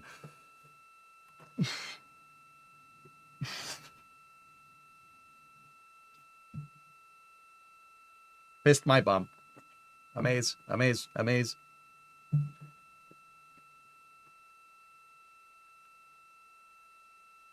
I'm glad you guys are having fun. Thank you very much for watching. So the next big lunar observation period that's coming up is when the sun is gonna, the moon, they're far away from the moon. They're far enough away for the sun when it comes up over the moon, it's gonna be partially eclipsed. which is pretty cool. The Apollo missions were in a lower Earth orbit, so it's much more like a sunrise, less like an eclipse. Like the way they're flying, they fly far away from the moon.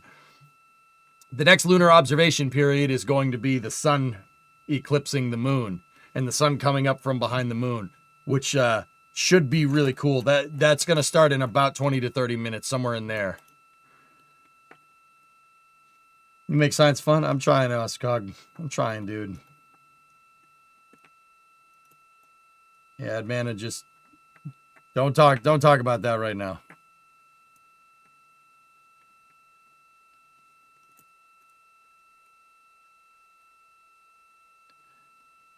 The crew is in a little break during our flyby coverage for today. They will resume their flyby momentarily in about 30 minutes once they get into their observations during that solar eclipse. Now, the moon is our nearest celestial neighbor, orbiting Earth at less than 250,000 miles on average. When our astronauts venture there for future Artemis missions, they'll target landing sites near the lunar South Pole. There, ancient rocks, minerals, and trapped water ice will not only provide resources for human explorers, but they may also contain clues to the formation and evolution of our planet and the solar system. Let's learn more about the lunar South Pole with this video featuring Dr. Kelsey Young, Artemis Science Flight Operations Lead. Disappointed dads. We learned a lot from the Apollo samples, but we still have a lot left to learn about the moon.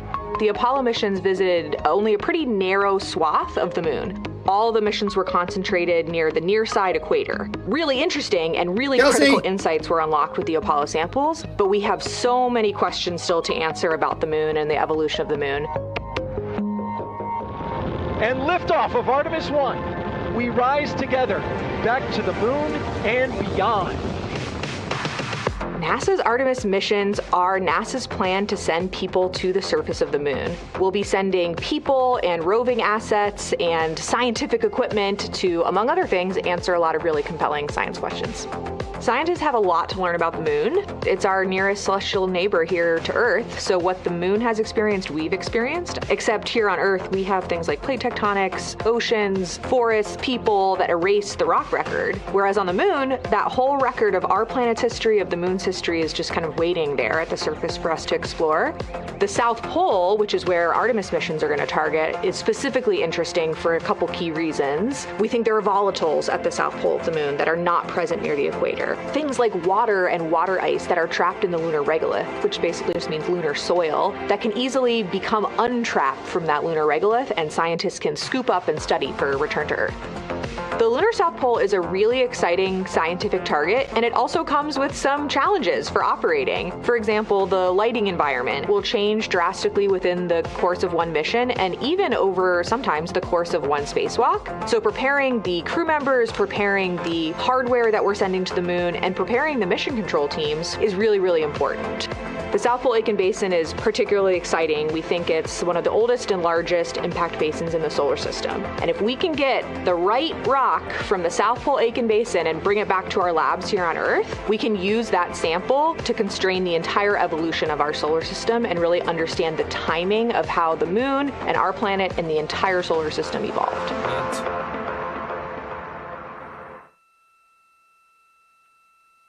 Still in a forward link LOS. We're going to switch over. They're going to switch over here momentarily. Either that or they're basically good to go. You're looking at a live view aboard the Orion spacecraft of the Artemis 2 crew, working in the middle of one of their breaks, or really their only break today during this lunar flyby period. Coming up next will be that solar eclipse. Good to stretch, man. 15 minutes to Canberra loss of signal. Pending Madrid acquisition. Yeah, they're still in what's called a forward link loss of signal, guys. It's where they switch ground tracking stations. It takes a second.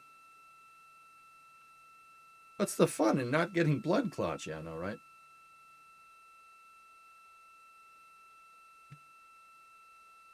Yeah, they're just taking throughout the Artemis 2 mission, and of course throughout today, you've likely heard the crew being called with the name Integrity. The Artemis II crew members named their Orion spacecraft Integrity during a news conference September 24th, 2025. The name Integrity embodies the foundation of trust, respect, candor, and humility across the crew, and the many engineers, technicians, scientists, planners, and dreamers required for mission success. They said this name is also a nod to the extensive integrated effort from the more than 300,000 spacecraft components to the thousands of people across the world that must come together to venture to the moon and back, inspire the world, and set the course for a long-term presence at the moon. The crew also said that integrity is rooted in a shared core value of NASA, the agency's astronaut office, and the CSA, the Canadian Space Agency. I think it's pronounced Canberra. Every time I call it Canberra, Rosebud, somebody says it's Canberra. So I'm just going to say Australia from now on. Okay, if you guys want to see where they are right now, take a look. So they're doing a grav assist. This is a free return grav assist coming off the moon here. So this is where they were kind of a couple days ago. And if you look...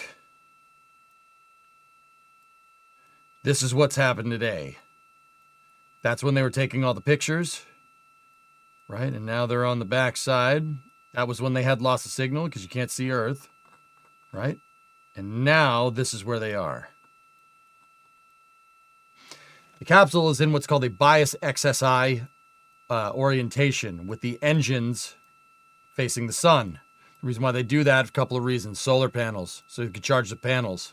Keep the batteries on the capsule working. And the second part, probably a good idea to put the heat shield between you and the sun. Better thermals. So, when I say they got Earthrise, I mean, while they were in signal blackout, they saw this. That. They saw Earth peek out from behind the moon, or well, from in front of the moon, technically. They're already behind it.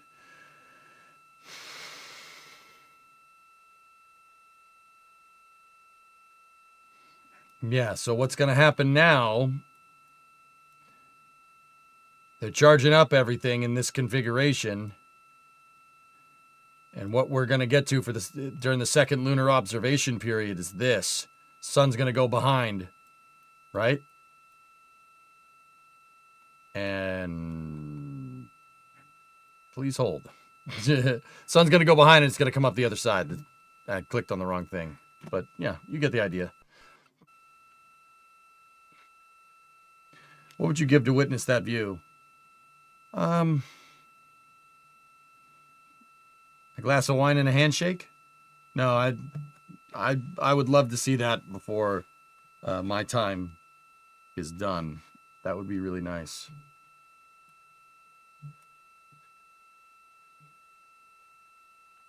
Yeah, look. There's some of the pictures that they took.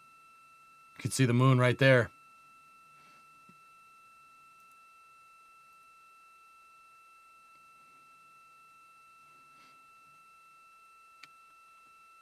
John Krause screen capped it, dude. Look, this is what I was trying to show you guys a little bit earlier. Look.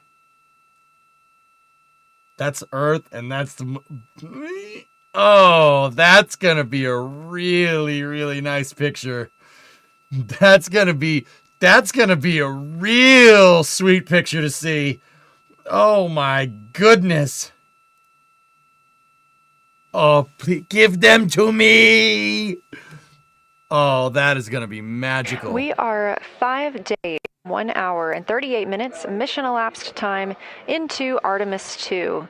In this view on the screen, you can see the crew starting to even look through some photos that they may have captured today. Oh, yeah, Leah? We really look forward to sharing these photos with you as soon as we possibly can.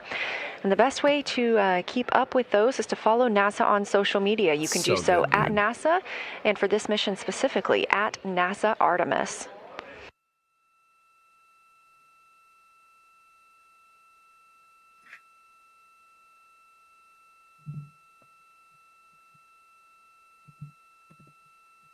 They'll upload them later tonight, Ricky, when they through Orion's OPCOM system. They're gonna beam. They will beam the the pictures back to Earth. Yes, they'll beam them. Orion has a laser communication system on it, on top of the regular, S-band and Again, we are in a forward link LOS, or forward link loss. They got regular radios, crew, meaning that but we're they also not have able a to beam. communicate or send any commands to What's them up, right Christina? now, as they were. Hey, what are you doing? This is a Christina, tracked stop event it. that occurs at times, but they could still provide communications down here to us, and we are obviously still receiving their video and their data. She touched us. She was fixing your tie? Oh, why, was it messed up? Opcom will beam down during the nighttime pass to White Sands. Yep.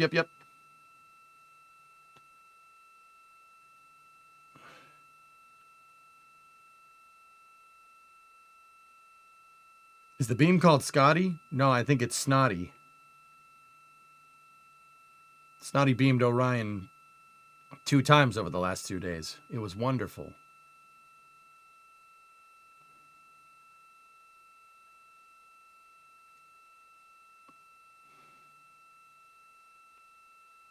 Yep, moving away from the moon now, Ricky. Where am I from? I'll give you 3 freaking hints where I'm from. Let me talk in my native tongue to you right now, and you'll probably understand where I'm from. Either that, or if you're from overseas, you have no idea what this means.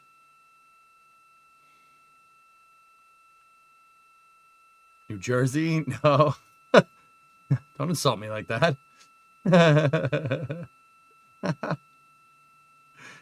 Canada? Don't insult me like that. Brooklyn? I'm from New England, guys. You are from New York. Well, if I wanted to sound like I was drowning in a freaking toilet, then I would talk like this. All right, I want to sound like I'm from freaking New York. I'd sound like, oh yeah, give me a freaking swirly. Clam chowder, dude. Yeah, I know. I'm your streamer from Boston. I see the tab. Watch the tablet, guys. 617. Represent, dude. Read. Show us. I see it, bros. I see it. He's on the radio. Houston Integrity in the blind. High priority PAO activities on Reed's timeline are on PCD1 in a folder imagery for downlink, and then high priority standby imagery for downlink, and then lunar flyby for PAO, and then high priority PAO. Thank you.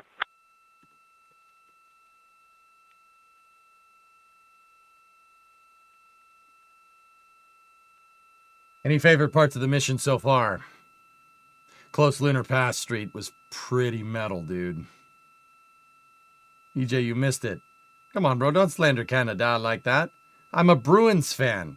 I will slander Canada in any way, shape, and form I want to. But it's not just Canada. I'll slander any hockey team from any place.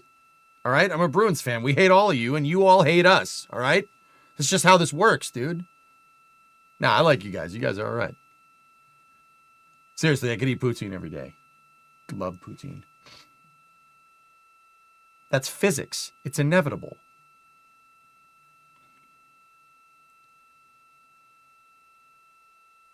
What? Poutine. French fries and gravy with cheese curds in it. It's delicious. Yeah, you're a Habs fan. Yeah, okay. So, yeah, no, you get it. No, I like, you guys are all right. But I'm not going to tell you that. Why would I tell you that? Jeez. No, man, I'm like NRC or NRH. I'm super happy that Jeremy's on this mission, dude. He's the real deal. Jeremy Hansen's the real deal. He's a cool dude. Wouldn't want to share a seat with anybody else. This is Artemis Mission Control. You heard Reed Wiseman, commander of the Artemis 2 mission aboard Orion, make a call in the blind. This means he knows we cannot call back and that he knows we may not receive his call. However, we have good communications with the spacecraft. They just cannot hear from us right now due to a forward link loss of signal. Again, we were tracking that this would occur, and we will regain that momentarily. Jim Lovell and the crater naming. But that call that came down from Wiseman mentioned some imagery, so we are very much looking forward to getting pictures taken from the moon today. Again, to see those images, make sure you follow NASA on our social media at NASA and at NASA Artemis. Yeah, Nova Scotia does, King. Yeah, they send Boston the Christmas tree every year because we helped it when that ammunition ship blew up and leveled Halifax. Yeah, think the Lebanon explosion was bad?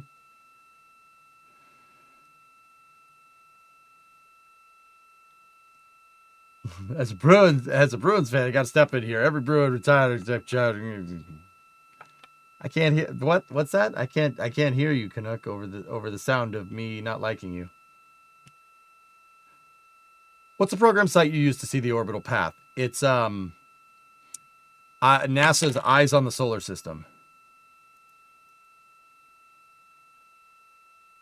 You sound like a character from Family Guy. Yes. Yeah, that's the idea.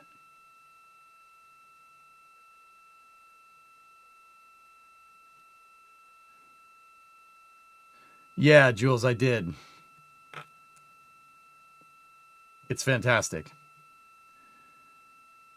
What got you into this stuff? My parents, Greyhound, my mom and my dad mostly. They were spaceflight fans. No, I say were, they're still here. Sorry, Mom. Sorry, Dad. I know you guys are still here. I love you. But yeah. Some of my earliest memories of them showing me the Hubble Space Telescope servicing missions when I was a lot younger. And I'm gonna get an angry text saying, the view on your screen right screw now you! Is an animation. Watch. This is called Arrow, or Artemis Real-Time Orbit website. Do they watch the stream? You can visit this for yourself at nasa.gov/track-Artemis. And you can watch as we continue to grow closer to Earth and farther away from the moon. It's all seemed to happen so fast so far. You work at Logan? No. And we're coming up on splashdown now. Don't in 3 hate days, myself, Cody. 23 hours and 31 minutes. Nah, dude, I don't hate myself. I'd work there if I hated myself. And that commute, dude, I'm on the South Shore. The commute up Route 3 to 93 through the Braintree Split would suck. I know because I have to drive that sometimes, and it sucks. That's not fun at all. Telling you, NASA stream sniping you. Maybe they are, sure. South or even further down. No, I'm almost at the bridges, Cody. I'm way down there. Closer to Plymouth. Actually, mostly Plymouth. We're going to be, slightly regional. I moved down here because the city's too expensive. Like, way too expensive. Yeah, I grew up in the city. I grew up in Boston. Like, not in Boston. Newton, technically, if you really want to know.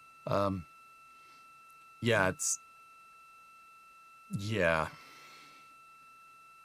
Marv, I'll be all right, dude. Don't worry about that. I don't make that a secret.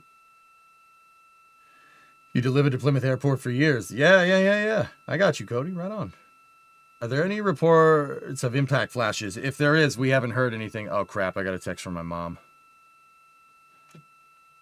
Love you. Thanks for giving me credit instead of just your dad. I got you. True.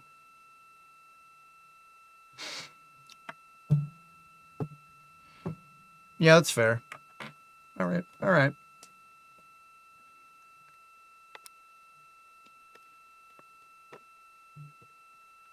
That's right, Sniper.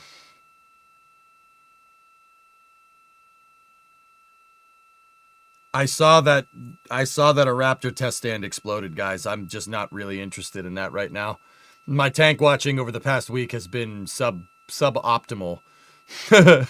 Suboptimal. There's kind of some other stuff going on that I'm kind of more into right now.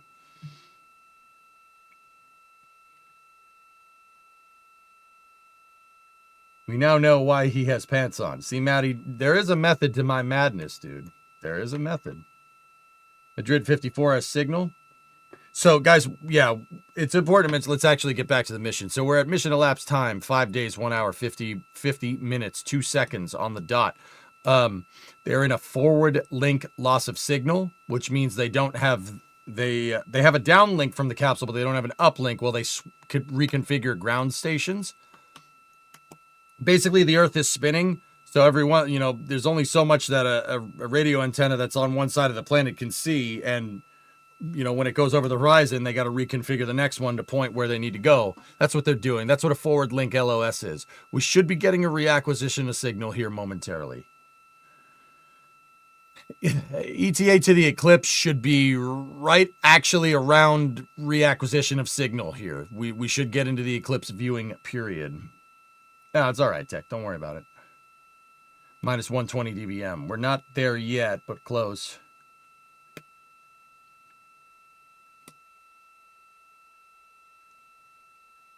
If you think about it, Orion could be a tank if filled. I'd prefer it the way it is.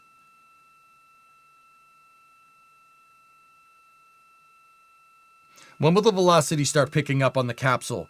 It's kind of staying more or less nil, right? Like the same. They're going to slow down until they hit Earth SOI transition. They leave the moon's gravitational pull. That shouldn't happen for probably till tomorrow. Probably about tomorrow.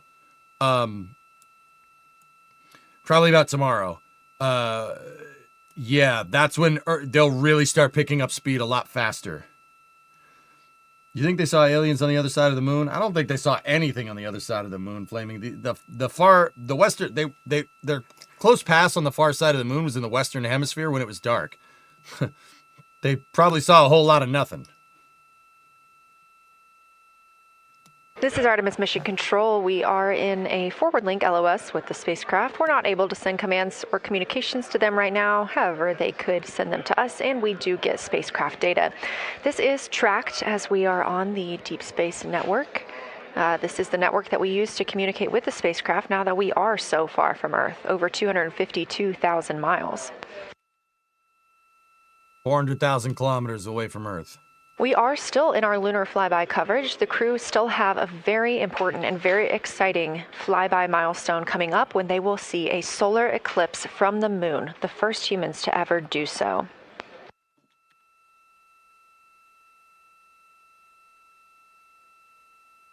But how many parsecs? Something that we also have to consider when it comes to our missions and launches is space weather. So since the Apollo 16 and 17 missions, there were some solar eruptions near that time frame that could have been dangerous to our explorers. Over those 50 years since those storms, the data, technology, and resources available to NASA have improved, enabling advancements towards space weather forecasts and astronaut protection, which is key to NASA's Artemis program to return astronauts to the moon.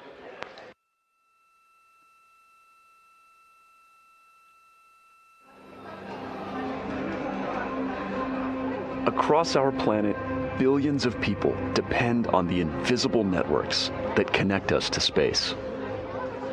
Every day, those networks are at the mercy of our temperamental sun and the space weather that it unleashes across our solar system. That's why NASA's Space Weather Program tracks solar storms from the moment they erupt, modeling their paths, anticipating their impacts, and leading the research that the world's industries rely on.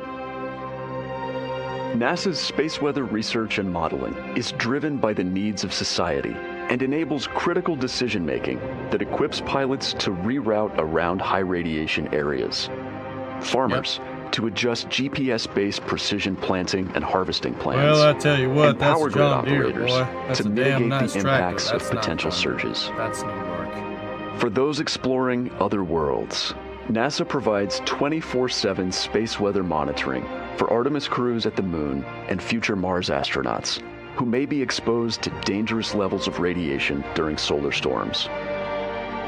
Whether you're a pilot or a passenger, a farmer or a consumer, a power grid operator or energy customer, what about a satellite Twitch streamer? Controller or GPS user, Twitch streamer? Space weather impacts us all. But I'm inside. He didn't say it impacts me. I feel left out. I want to get hit by charged This is a live radiation. view from the Orion spacecraft on the Artemis You 2 get mission. nothing. It's now been 5 days, 1 hour, and 54 minutes since we launched.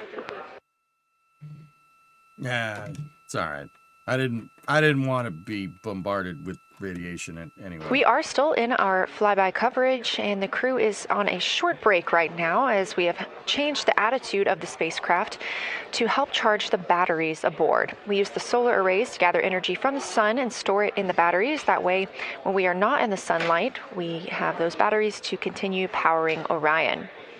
Now we're doing so because the Artemis astronauts are about to experience a solar eclipse from their capsule. I don't want that. And this is a solar eclipse that no one else on Earth will experience.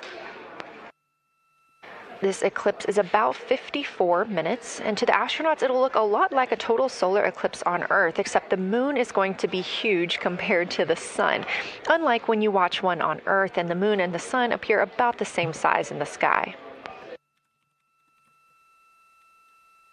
We're interested to learn if they see the outer corona when the sun is fully obscured by the moon. And because of how big the moon will be from their perspective, the total phase of the eclipse will last nearly an hour. The astronauts will see a partial solar eclipse as the moon covers and uncovers the sun, which is before and after totality. So, much like us on Earth, they will have eclipse glasses so they can safely view that portion. The astronauts will also be using cameras to capture images of the corona during the eclipse. I might have some. I don't know. Let me go find it. There also may be some other planets visible during the eclipse, including Venus, Saturn, Mars, and Mercury. If they can identify what part of the sky they're looking at, this can help train future Artemis astronauts on what part of the sky they're seeing. This provides useful knowledge in challenging situations when they may need to rely on that information instead of instruments for navigation and orientation.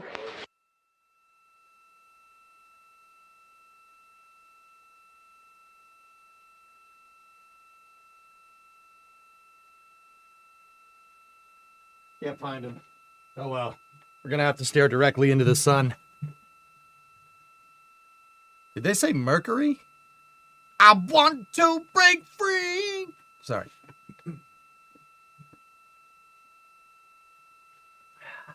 Oh yeah, I got the welding helmet, but I don't want to mess up my suit. The welding helmet's dirty. I want to break free.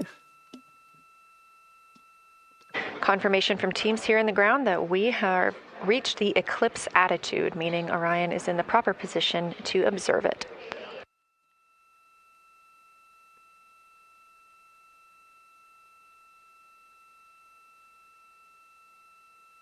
The astronauts' break during this observation period is now over, and we are resuming their lunar flyby observation. Guys, the high-pitched noise that's in the back of NASA's stream is the signal lock for Orion.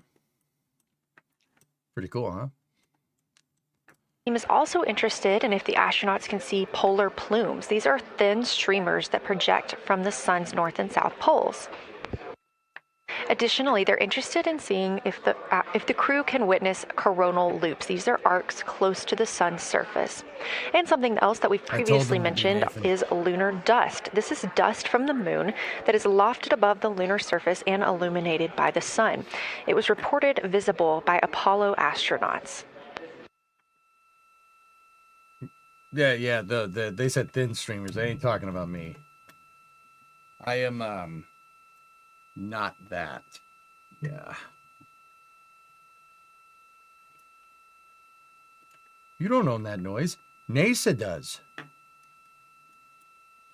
Yeah, NASA. They own space. Maybe you heard of them?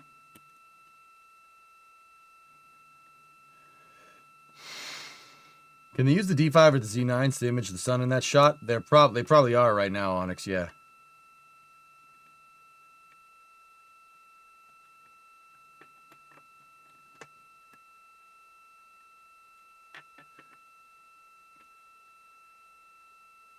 You don't own space. NASA does.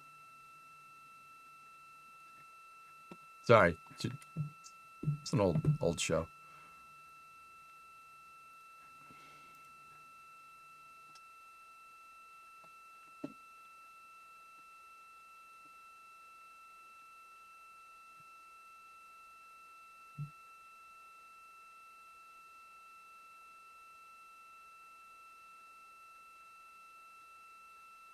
There it goes. Pretty cool, huh? No, no, put that back. All right, hold on. I want to show you guys that again. Watch. Actually, let's go back a little further. The proof is ready.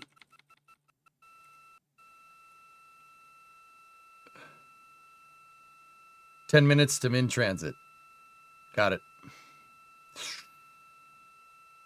Dude, that's pretty neat. Well, how neat is that? That's pretty neat. That's pretty neat. I told you the eclipse is something I'm really looking forward to. That's pretty good. Go back to live. Several different targets for them during this time frame. And we're personally looking forward to getting those images. Oh, as well. That's cool. Yep. Nope. Yep. Don't hate that. Yep. Again, during the beginning portion of this eclipse, the astronauts will need to use eclipse glasses, just like we do from Earth, to safely view it.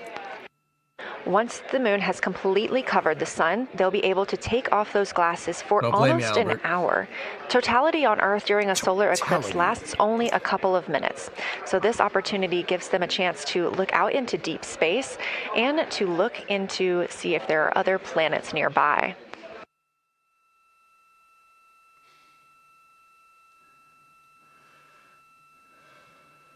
How's that light there? That's light from the cabin reflecting off Venus. No, I'm pretty sure that's a light. That's lights from Orion itself. Either that or there's some sunlight reflecting. But I think even when the sun goes away, that's going to stay there. I'm pretty sure that's the capsule. Those poor shades finally getting a break. They already go dark, Dio. That already happened. Yeah. Yeah, it already happened. 40-minute blackout. They came out on the other side. Dude, it was a little bit of a pucker moment. They came out from the backside of the moon, and one of Orion's solar arrays got in the way of its own antenna. So they were like, yeah, and we're really happy to... And I was like, what just happened? You know? A little bit of a pucker moment there for a second, but yeah, they moved it out of the way and they got solar corona. That's the outer atmosphere of the sun, and the science team is very interested in any images that the crew can capture of this. Look at the solar corona. That's badass. They're hoping that they'll take pictures and describe the visibility, color, and shape of the solar corona as a whole and its substructures, those plumes and streamers. So the sun has like a cloud of exhaust around it. That cloud of exhaust is the byproduct of the sun basically being a fusion power plant, right? And like every other power plant, it has exhaust, right? And it's exhausting everything out in all directions, right? But what happens is the sun's gravity holds most of it back, right? And that's what that is. That's the sun just basically in a cloud of its own exhaust. It's basically perpetually Dutch ovening itself. Right, except when, the sun has some Taco Bell, it gets spicy from time to time, and it farts or burps. When that happens, you get what's called a CME, a coronal mass ejection. In the blind, this is continues to be unreal. The sun has gone behind the moon, and the corona is still visible, and it's bright, and it creates a halo almost around the entire moon. But when you get to the Earth side, the Earth shine is already shown. I mean, almost seconds after the sun set behind the moon, you could see Earth shine. The Earth is so bright out there, and the moon is just hanging in front of us. This black orb out in front of us, now, not the blackness, but the gray that blends and drifts into the blackness. We can see stars and the planets behind it. And Christina is in window 1, Reed is in window 2 with the long lens, and Jeremy is describing it in window 3. And it is quite an impressive sight. You can still see the horizon lit up brighter where the sun set on that side of the moon. It is bright, and Earthshine is very distinct, and it creates quite an impressive visual illusion. Wow, it's amazing. I was talking about the sun farting, but I think Victor is probably better at speaking than me.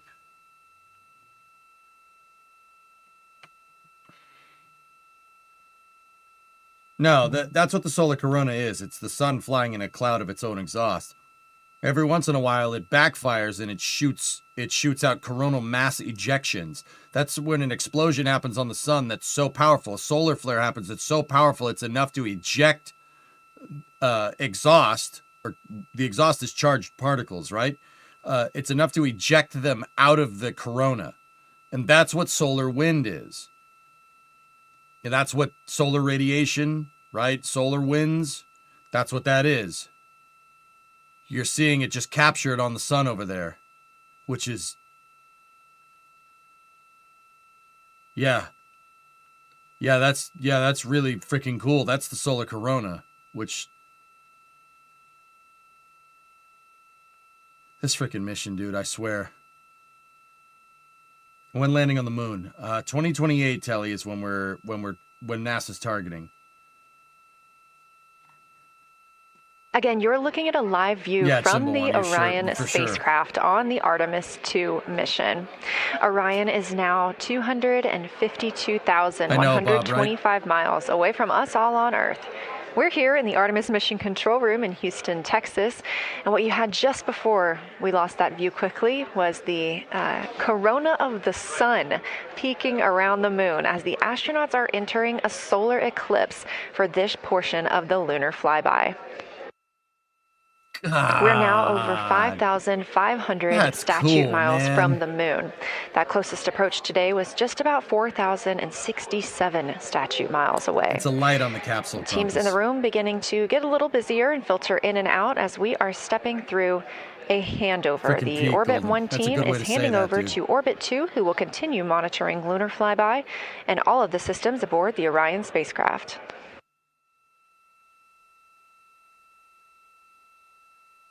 Wow. I really hope they got some pictures of that thing with those DSLRs. I really, really hope. I want to see that. I want to see what that looks like. That probably looks so ridiculously cool. Like,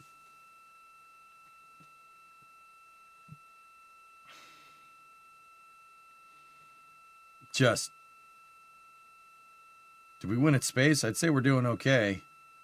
That guy that's walking this way, that's Jeff Radigan. He's the lead flight engineer, or lead flight controller, and I think he's going to get some food or something. No, he's back. I don't think he sleeps. This is the guy that's running the show in Mission Control. He's the lead flight director for the Artemis 2 mission. There are other flight directors. He's not there 24/7. They work in shifts. But he's the guy that's there for all the critical phases of the mission, for all the big stuff. Yeah, Jeff's running the show. That guy's super cool. If you ever watch an interview with him with NASA, like it's one of those interviews where you hear him talk. You get out of the interview, you're like, damn, that guy was cool. That's like he's like John NASA, you know? Like, no, he's kind of what you'd expect from a flight director. Cool dude.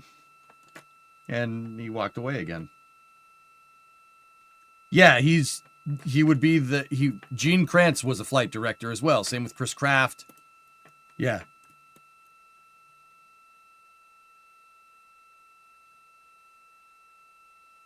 And you see a shot of the solar corona on the back side of the moon. It's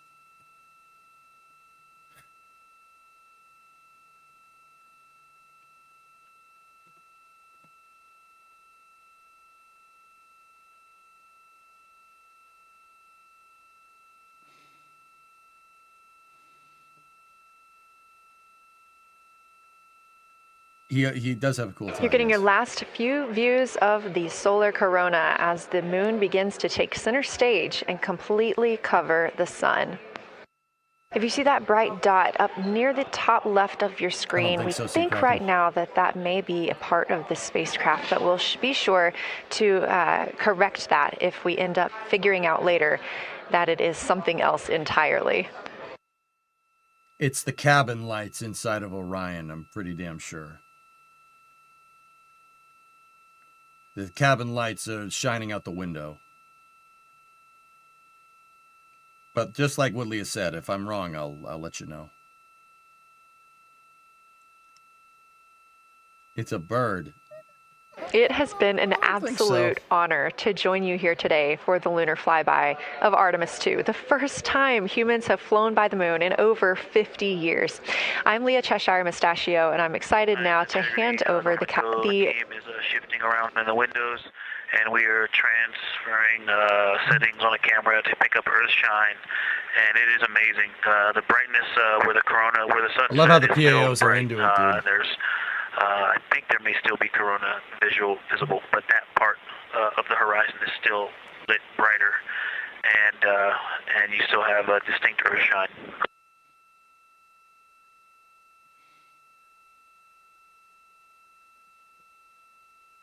It's working, Brittany, for now.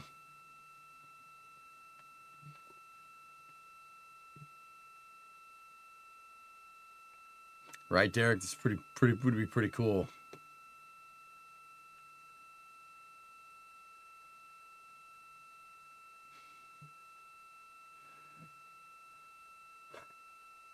So if you just popping in 5 days, 2 hours, 11 minutes, 18 seconds into the Artemis 2 mission, and Orion integrity is in the eastern hemisphere of the moon. Earth is that way, but what they're seeing is the sun going behind the moon. You know our rules that we don't talk when the crew is talking, so wanted to give Victor Glover a moment there to call down what he was seeing now that the moon is covering the sun. A really amazing time during today's lunar flyby. Again, thank you so much for letting us help tell this story today. I am Leah Cheshire Mustachio, handing it over to my friend Anna Schneider at the PAO console as the Orbit 2 team comes to join us. So thank you so much, and I hope you all enjoy tonight. Anna, you can take it away. Thank you so much, Leah, and it's been a joy listening to your coverage over the last several hours. So as you mentioned, the Orbit 2 team of flight controllers is currently making their way on console and completing a shift handover with the Orbit 1 team of flight controllers. The Orbit 2 team tonight will be led by Flight Director Diane Daly, and she is currently handing over with the Orbit 1 flight director there on your screen, who was Flight Director Jeff Radigan. Nana's taken over. Jenny's still the on Artemis 2 crew currently on board the Orion spacecraft. It continues to observe the eclipse that they are witnessing. There's about 43 minutes remaining in that eclipse period. Leah did a good job. Leah's a really, really, really good PAO. She's been doing this for a long time. She's wicked good.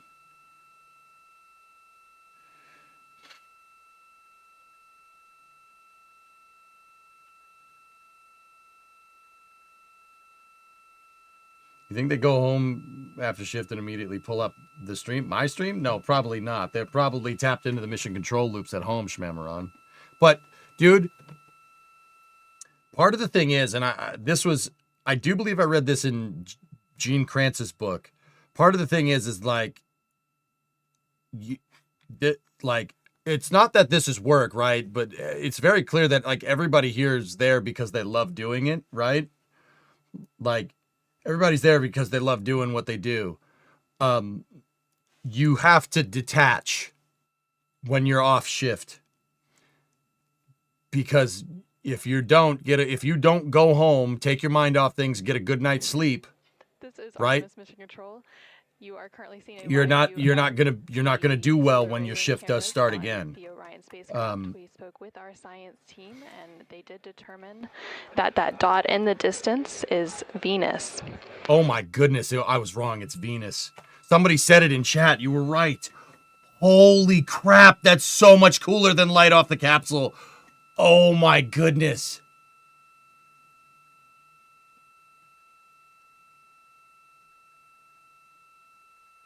That's pretty neat.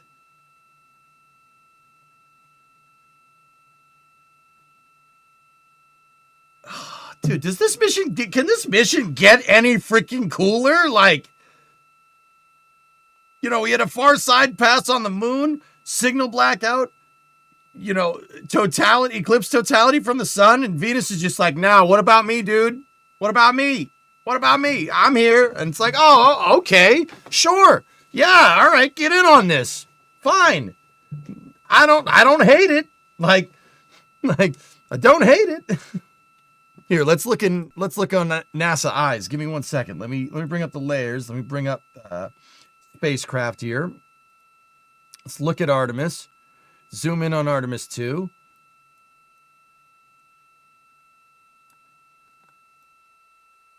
Venus, where you at, dog?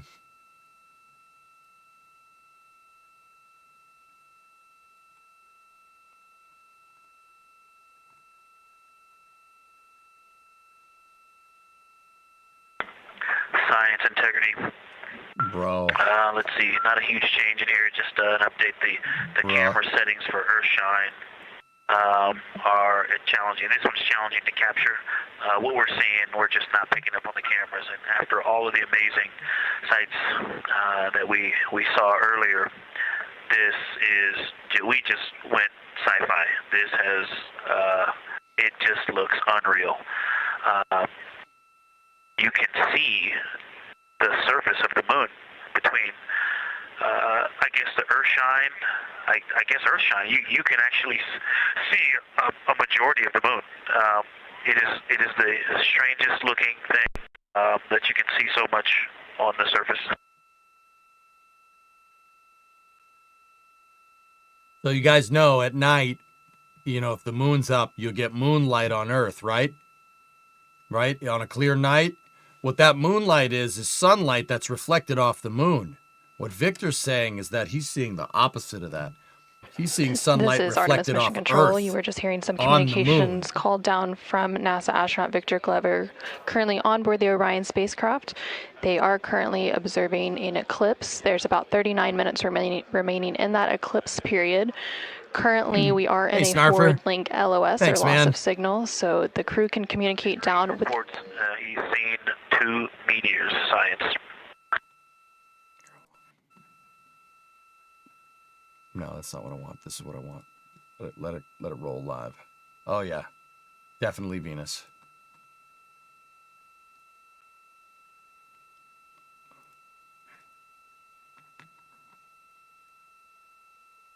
So we are in a forward link loss of signal. We do expect to regain signal in about 3 minutes. So some swamp and at that gas. point, then the ground can communicate Reflected off back of up to Venus. the crew on board the Orion spacecraft. They saw meteor impacts. In the meantime, the crew can continue to communicate down to the ground. Yeah, The ground is just unable to respond, so they are continuing to provide some science observations during this eclipse period. They've made some comments about Earthshine, the sunlight reflected from Earth when they come around towards the moon's near side late in this flyby window. What a mission this is, dude. What a mission this is. I can't believe this. I can't believe this has happened. I can't believe we're here. Dude, guys, I'll be honest. I'm hooked. I'm hooked. I want more of this. We need more of this, like, now. No, not tomorrow, not after breakfast. Now. Like, this. I need more. I need more of this.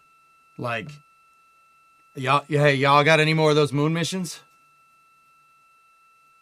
Like, Yarg, it's worse, dude. Like, this is... I already liked space. Like, this mission is so badass, dude. I'm sorry. I'm sorry I don't have better words. Like, this is ridiculous, dude. Like, ridiculous. Yeah. Only, yeah, exactly. The point is to go there and stay. Yeah, I got you, Yossi. I see it.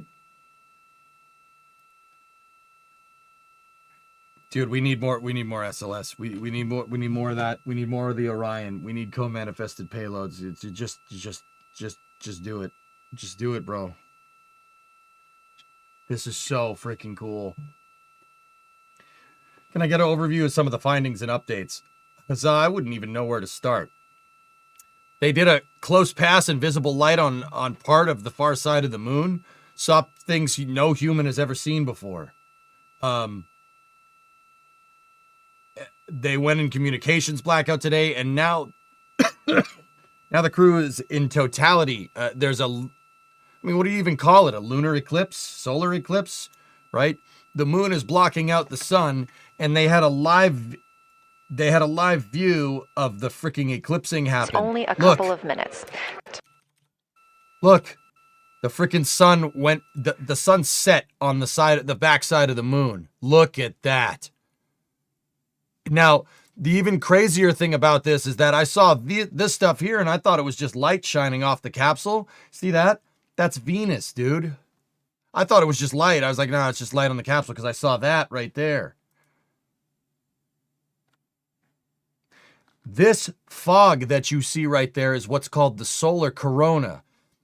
That is ejected gases from the sun that get caught in the sun's grav well. Whenever there's a coronal mass ejection, it shoots out of that cloud. Look at the corona. That and Venus and the freaking moon. And if this camera could back out, Earth would be over here. Earth would be on the edge of your screen. How about that, dude?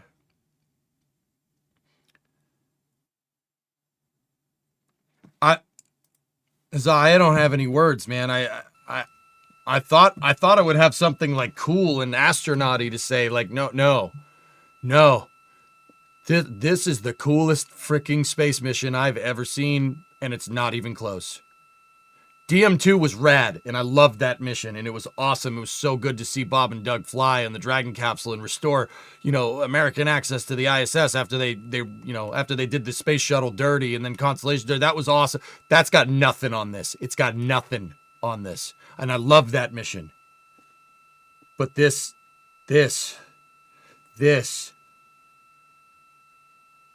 I need more. I need more of this. This is awesome. It's so good. Hey, Ferrente, thanks for the 20. I appreciate it, man. I love the commercial missions, and I love them. I love them a lot. It ain't this. This is something else. I've never seen a lunar mission before. A lot of us haven't. And this is... Oh, it makes me so happy. Oh my goodness. This is the real freaking deal, dude. Dude, I love the space shuttle. I saw the space shuttle fly a lot, right? That was in, when I was younger. The space shuttle is what got me into space flight. And I would always hear people say, like, oh, it's no Apollo mission. It's no Apollo mission. The Apollo missions were way better. And, I originally thought, like, at the time, it's like, okay, you're just saying that because that's what you grew up with. Like, okay, shut up. Nope, this is cooler. No, this is cooler. Oh, yeah, no, yep, this rules. Yeah, I get it. Science, integrity, and the blind. The glow around the moon is beginning to become a little bit more even. It's not so much distinct just where the sun sets on the moon's horizon. Is where, flying through this trajectory, and then the sun's going to come up out of the other side. I think we're starting to see the glow around the moon get balanced out. I still see Earth shine, and the Earth is very bright out there. Still quite an unreal sight. Integrity Houston, we have that sit rep loud and clear, and we are back with you. How do you hear me? It's Venus, Laz. The other light is Venus, dude. Hey, Jenny, we have you loud and clear. Thanks. Copy. Victor, we're handing you over to Science for some critical questions. Thanks for your reports.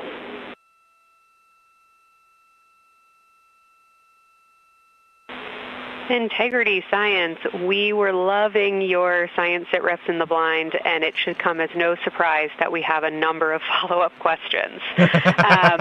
First, you mentioned Reed observing meteors. Can you speak to that? Were you referring to comets or impact flashes or something else? All right, let's hear it. Yeah, there was a little bit of giddiness. We have seen 3 impact flashes so far. I saw 2, and Jeremy has seen 1. Undoubtedly, Jeremy saw 2, so that's 4 total. Undoubtedly, quick impact flashes. It was not sun glint off of particulate from the thrusters or the purge tanks. It was definitely impact flashes on the moon.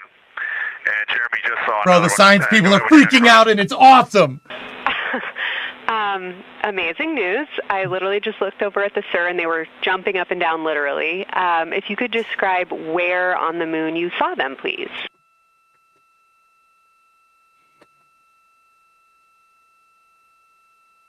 That's awesome, dude. That's the science desk. Science officers. We have science officers on this mission, man.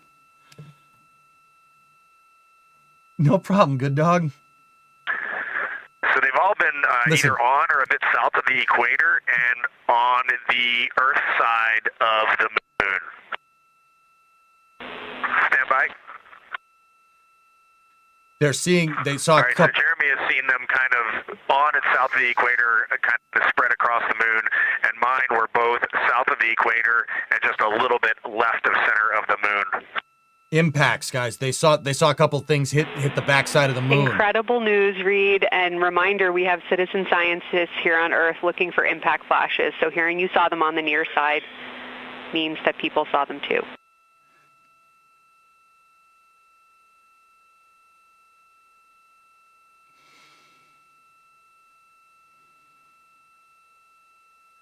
Yeah, I stand corrected. I said far side. No, they ended, and right after I said that, he said near side. So there were near side impacts. They got a couple of impacts in the lunar night of stuff hitting the ground. When stuff hits the ground during the lunar night, it makes a flash and you can see it. I really hope they got video or pictures or something. This is Artemis Mission Control. We have regained that signal, so the could be meteorites, team here could be the Control P was that able they to call jettisoned. back up to the crew. Most likely on board the Orion meteorites. spacecraft as they continue their lunar flyby. Specifically, they are now in that eclipse period. Yeah, not really. London. So It's the just science team here in Mission Control was able to ask some questions about some of the situational reports they were providing during that loss of signal. Specifically, they were interested in some of the meteors that they mentioned seeing and those impact flashes, and they did provide confirmation that they did see at least 4 impact flashes during that lost signal. Are you still with us, Houston, or do we lose you? Integrity, I hear you loud and clear. How do you hear me? Thanks for all the bits, guys. I appreciate it. I have alerts disabled, so we don't interrupt the Okay, crew. loud and clear. One of the other things I wanted to describe, which was surprising to me, but the entire moon is lit up. It's glowing behind the entire moon. I thought it would look, dark against the black sky or deep space, but the sun is lighting up the entire limb of the moon. You can see the entire perimeter of it, and even now with the sun far behind the moon, you can still make out little bits of topography around the entire limb, just bumps as you go around it. And there's about the glow around the moon, once your eyes adjust, is easily 10 widths or diameters of the sun around the entire moon.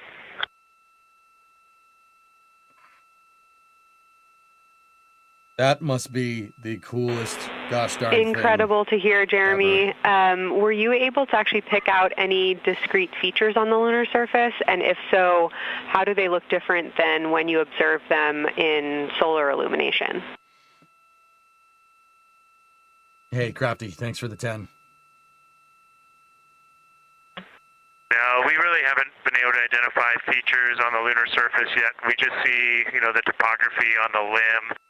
For the Earth glow, we're about a quarter moon, waxing quarter moon, if you will, from the Earth glow perspective, and it's just at a very, just the sight angle. I'm just so not able much to tell ass, what I'm dude. looking It's at so yet in the cool. Earth glow. Oh, man. Understood. Thanks, Jeremy. One other question for you on the solar corona. Were you actually able to see any structure or color in the corona before most of it disappeared behind the moon?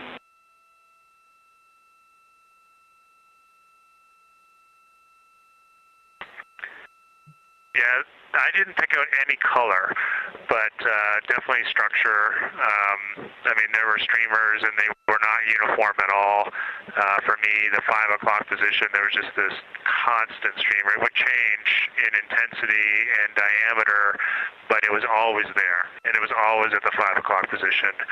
I only saw one plume, and it came out of basically the 3 o'clock position of the sun. That was very short-lived when I could see the plume. Exactly what we were looking for. Thanks, Jeremy. And a heads up that we, calculated here on the ground about how long you could see the corona for, and we expect it to start to appear again in the next 11 minutes. Thanks for those amazing descriptions. Oscog, 50 subs. Thanks, man. Thanks for being here with me, dudes. This is okay. We're excited to see it all again. Peak, man. Space rules. I love this stuff. I live Integrity for this stuff. Houston, we're following along as well. That was outstanding. Damn. If you haven't already, just reminding you to swap positions at the windows. And that brief LOS we had previously was due to a data rate change expected.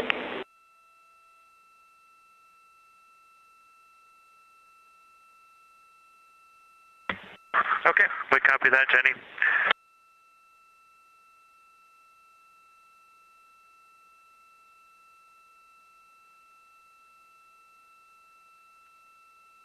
Hey, don't worry about it, Silver Fox. Just you being here speaks volumes, man. Action speaks louder than words. It's all good.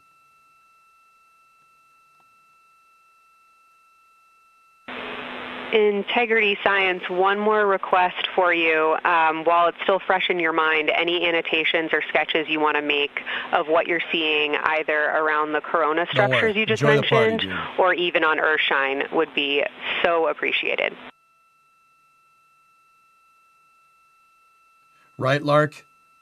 It's so good, man. In many ways, like Apollo 8. Apollo 8 was needed at that time. This is needed now. This is... Okay, Kelsey, it's going to be pretty hard to go look at a PCD right now, but we'll definitely try and annotate what we saw. And if the annotations come in the next block where you're cleaning up your documentation, that sounds like a good plan to me. Hey, thanks for all the subs, guys. Night Skull, 12-month resub. Space Junkie, the new sub there. What's MPO? I have to look up the acronym. Give me 1 second.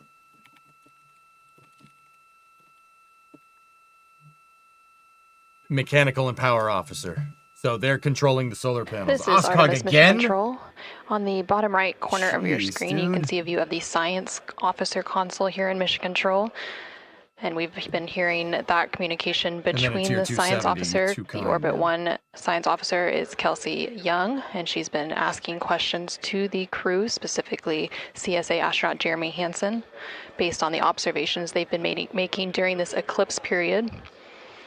And then in the upper left-hand corner of your screen, you can see a view of the Artemis Real-Time Orbit website, which provides updates on the velocity and the distance from Earth and the Moon of the Orion spacecraft as it continues to make its way back to Earth. This is so freaking cool, dude. The Moon will continue to increase at this point. So right now, Orion and its crew are about 6,300 miles away from the Moon and about 251,000 miles away from the Earth. Genuine question. Are we going to get a new video? Yes. Platinovsky, they can't... There's not enough bandwidth to be able to download like the high def pictures that they take in real time. Orion has the Opcom system on board. It's an optical navigation system, or optical communication system. There's an optical navigation system too. Crafty gifted out 10 more. Class Denver with a 65. Thank you. The optical communication system will beam... There's much more bandwidth with that. It'll beam pictures back to White Sands, and they'll relay them to Mission Control. They do that at night when there's not as much of a bandwidth demand, like with the radios talking to the astronauts. They do it when the astronauts are sleeping. So we will likely see all the pictures from today on Flight Day 7 tomorrow.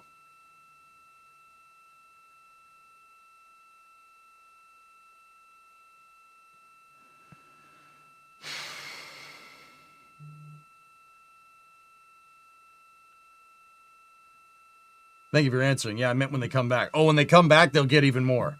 They only choose to send certain pictures when Orion's out there, but when they get back, that's when we get the treasure trove of pictures. Some of the pictures that came back from Artemis 1 were insane.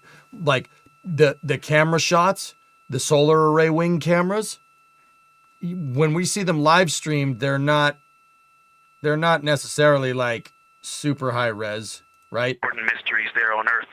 Like, they're not exactly super high resolution, right? we get the full high def from this camera when the thing comes back.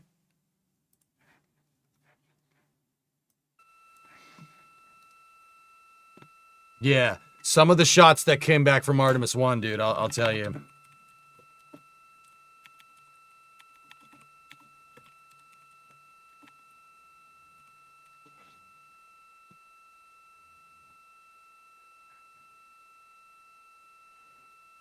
Here, let me show you one of them.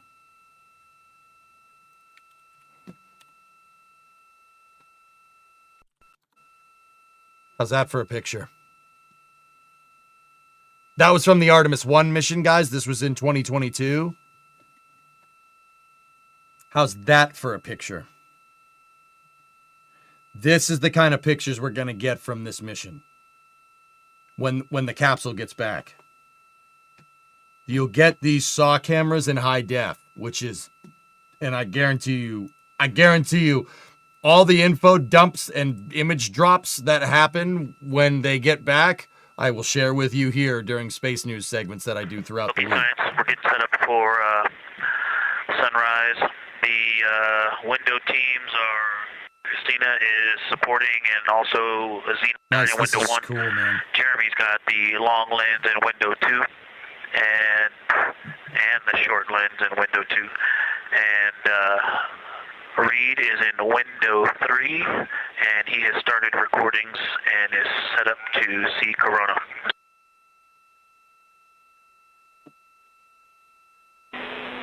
Great sit rep, Victor. That sounds like a good config, and we're showing coronal effects start to appear on your video camera. So in the next few minutes, we should start to hear your observations.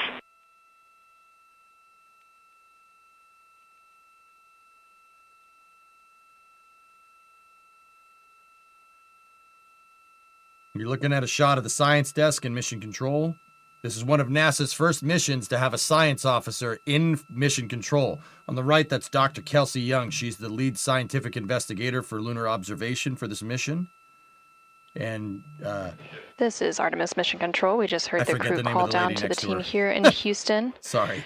Reporting that they have swapped out who is in a science officer for the final it's like some sci-fi stuff, portion man. It's of the sick. lunar flyby. So Christina Cook is in window 1. That's not with logical. Jeremy Hansen in window 2 and Reed in window 3.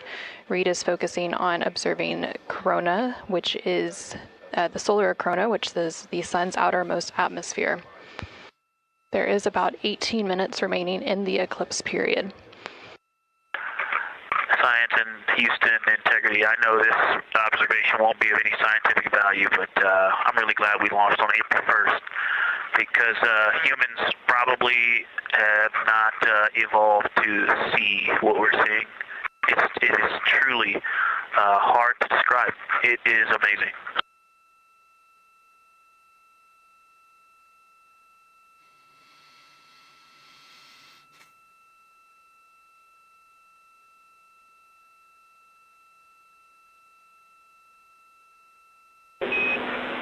Amazing. Thank you, Victor.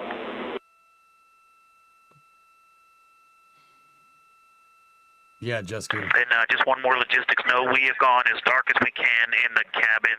We have turned the DUs all the way as dim as they can go, so you can't see anything on the screens. Every bit of light in the cabin affects the view. You're definitely seeing the brightness go closer. It's definitely brighter on the Earthshine side, and so we're expecting to see some corona here soon. We copy all. Excited for what you see next.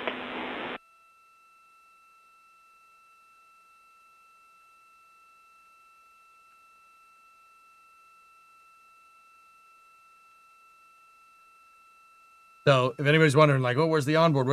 That's the onboard. There's they have as Victor just said. I'm not sure if we talked much about the star field, but we've got lots of stars.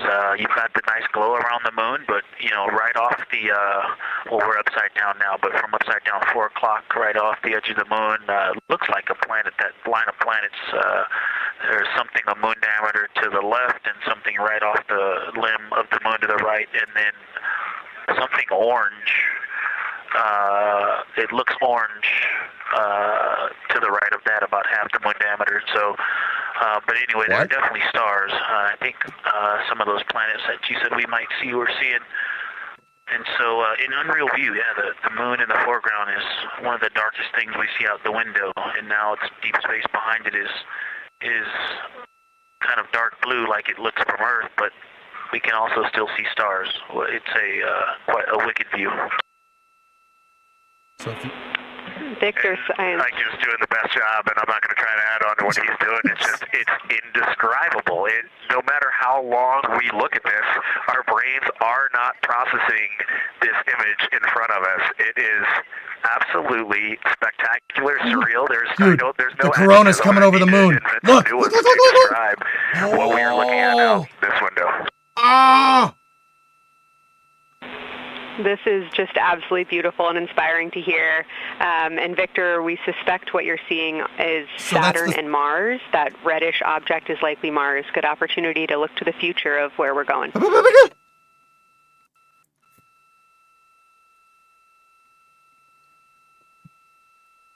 Oh, you've got to be shnikey. Yeah, we can absolutely see the color of Mars. That's awesome.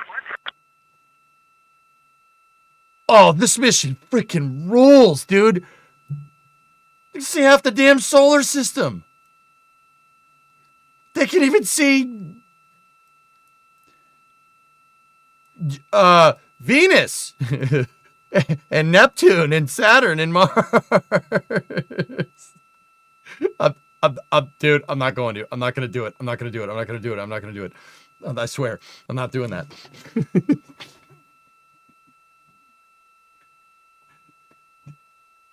Say the line, Bart.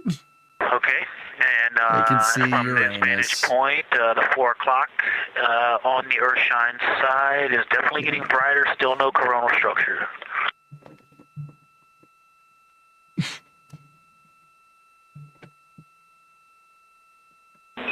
Houston copies. Whatever, it's still cool. I don't care.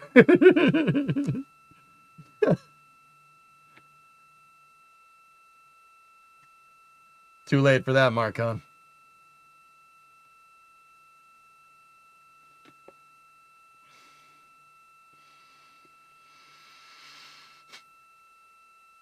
You didn't expect this mission to be so cool. Milge, do you remember the... And we aren't able to distinguish which Mare is, but we can clearly see Mare in the Earthshine. Do you remember when I did that space news on the 30th? You were here for that. Remember what I said? We copy. I ain't trying to say I told you so, but also... This is Artemis Mission Control in Houston, Texas. We have not seen an impact flash in the last 5 minutes. Sounds unlucky, but you had a pretty strong start, so we'll take it.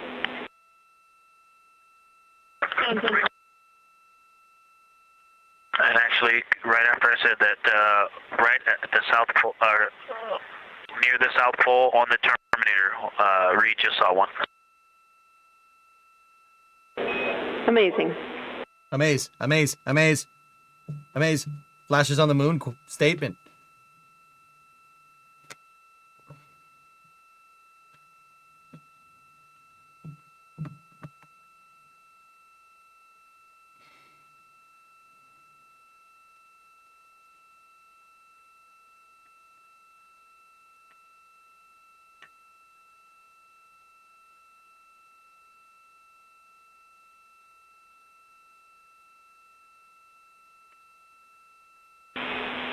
Integrity Science, and as you look around our solar system neighborhood, you should see Saturn setting behind the moon right now.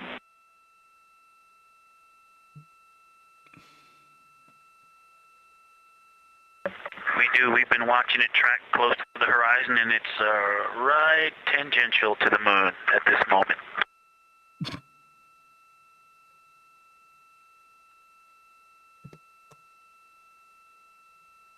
Dude, these pictures are going to go so hard, man. They're going to go so hard. They're just... These pictures are going to be amazing. They're getting science points right now, Thomas. They're getting This a is lot Artemis of Mission science Control points. in Houston, Texas. We are currently 5 days, 2 hours, and 44 minutes into the Artemis 2 mission. And we have about 11 minutes remaining in the eclipse at the latter half of the lunar flyby that the Artemis 2 crew is experiencing on board the Orion spacecraft. We've received several different call downs from the crew and questions up from the science officer here in Mission Control. One of the things that they said that they were able to see is Mars off in the distance, and then the science team also confirmed that they should be seeing Saturn setting behind the moon. They've also acknowledged seeing several different impact flashes, and these are flashes of lights from meteorites striking the surface of the moon. They've also mentioned the solar corona, which is the sun's outermost atmosphere.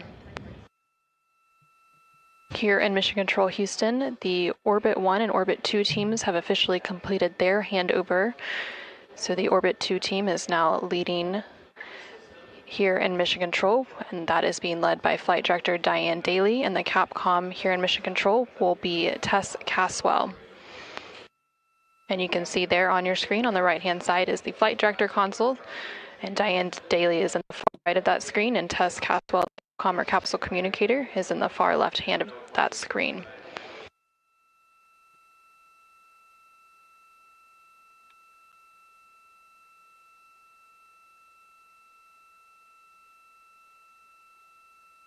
Dude, look at the... Hey, the light is continuing to grow in intensity. At about the 4 o'clock position on the, about the 8 o'clock position on the Earthshine side. Saturn has set. Mars is tracking towards the moon's horizon.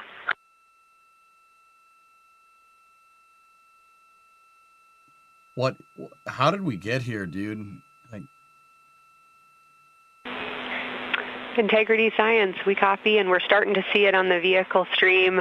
Looking forward to any coronal observations you can share with us.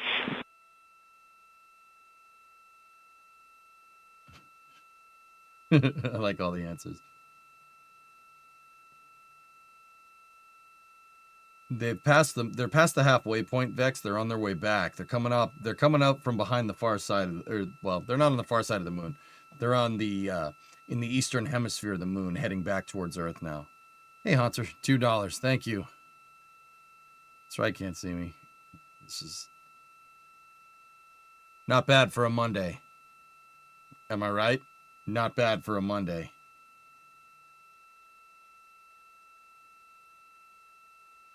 How many of the crew had a science background during Apollo? One scientist went to the moon during the Apollo missions, and he was on the last mission. Apollo 17. This is Artemis Mission Control. That view you're seeing on your screen is coming from the solar array wing cameras outside of the Orion spacecraft. And you can see the light starting to come into view as the solar eclipse period is starting to end. Integrity, still no coronal structure at this time, just continuing to grow in intensity. Yep, they started the downhill ride. Copy, Victor, and reminder, you still should have several minutes before the eclipse classes need to go on, and we can send you up a reminder when you're getting close to take your eyes away from the D5 viewfinder, but you should be good for several more minutes.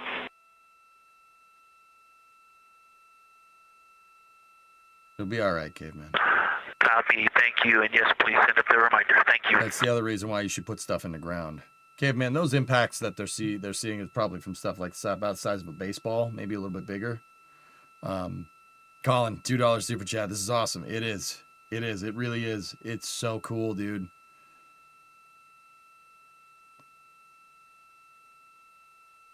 Yep, safety squints on. It's going to get bright here in a second. You're going to see the capsule. Okay, we all think we're starting to see something. I believe the most popular term is baby hair. As the light grows in intensity and the horizon on this side becomes very distinct. You can still see Earthshine, even though the sun's brightness is definitely growing in intensity. The camera won't do it justice. This camera won't do it justice, but here's a Love better... the description, Victor. I'm sure as the next couple minutes progress, more of those structures will continue to pop out. That's what he sees. Well, that's a little bit over-exaggerated, but that's the general idea. Phil Hart took this picture, by the way. Like he said, baby hair. That's what he's seeing right now. That's what that is. Crazy, right? I'm telling you, man, the pictures from this mission are going to go so hard.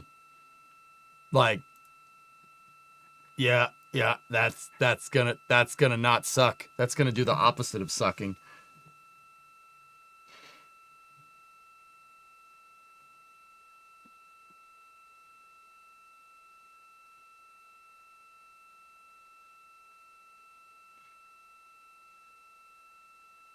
Blow? No, it's not. No, it's not Mega Maid. No, in Houston, Texas. No, that was a bad spacecraft.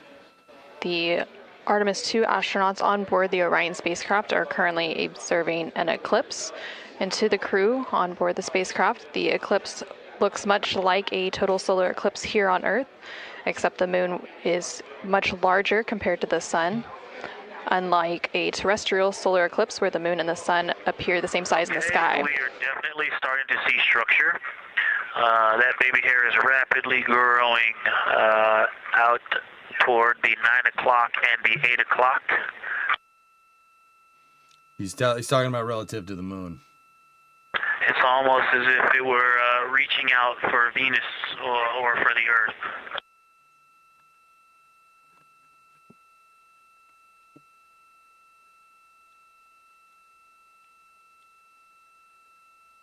Thanks for the sub, Peapot. Appreciate you, man. Thanks for all the support, guys. If you've ever seen the spotlight off the top of the Luxor at night in Las Vegas, this looks like what that wants to be when it grows up. Huh. Integrity Science, glad to hear you're following your training of tell it like you see it. Everybody at the Luxor Casino just went, yes! Yes! You know? So far, it's pretty symmetrical. There are 2 or 3 streamers that are growing in intensity and in magnitude, and it's slowly starting to widen, starting to spread out across the horizon. Pretty amazing view.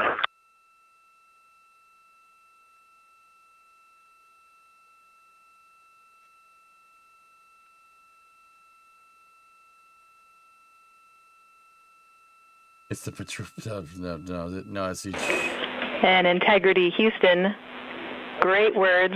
Reminder for you, we are approaching the brightness level at which you should no longer be using the viewfinder on the D5. Yeah, you don't want to stare into this. That's going to hurt your eyes. Integrity copies, and thanks for the heads up.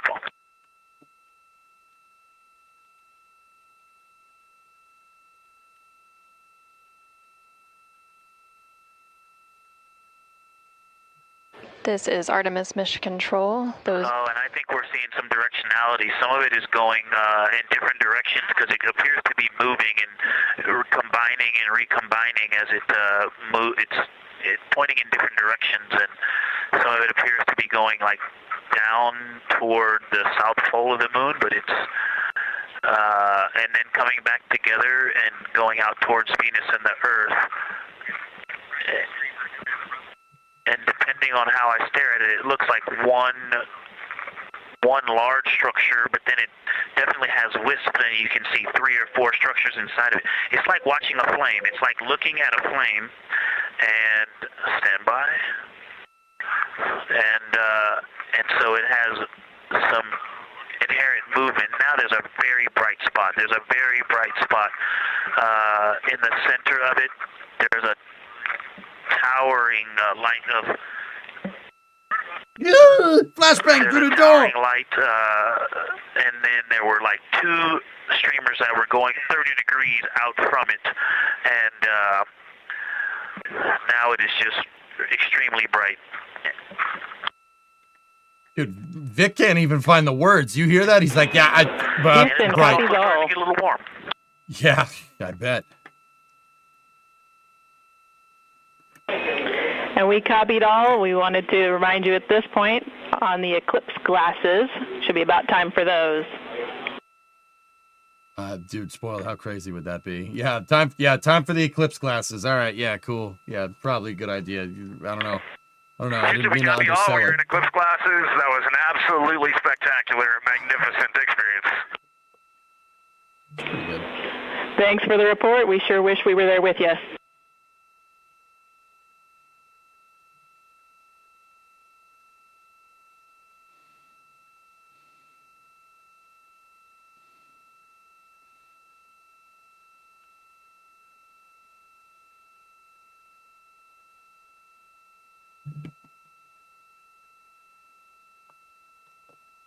The videos are going to be very nice. This is Artemis Mission Control. Escobar. The eclipse period is coming to an end, and we did hear that call up that the crew now has to put on those eclipse glasses to be able to protect their eyes for this final portion of the eclipse. And these views coming to you from the solar array wing cameras. Marveled at its beauty, its genius.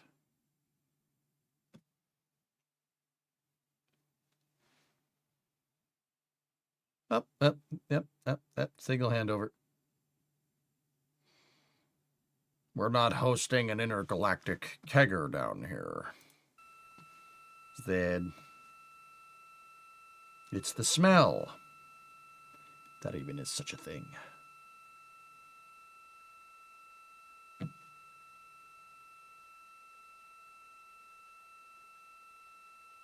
I mean, who doesn't?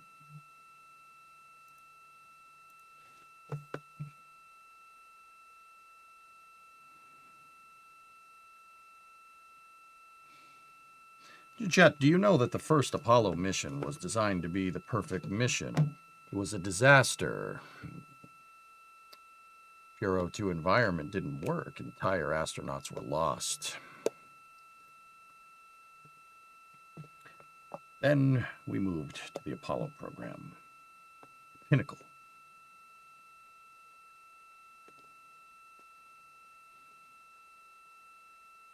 No? Yeah, hey, it was good while it lasted. Johnson Homicide, what were you doing on the night of the 6th? Dude, look at that shot that they got. That shot's pretty good.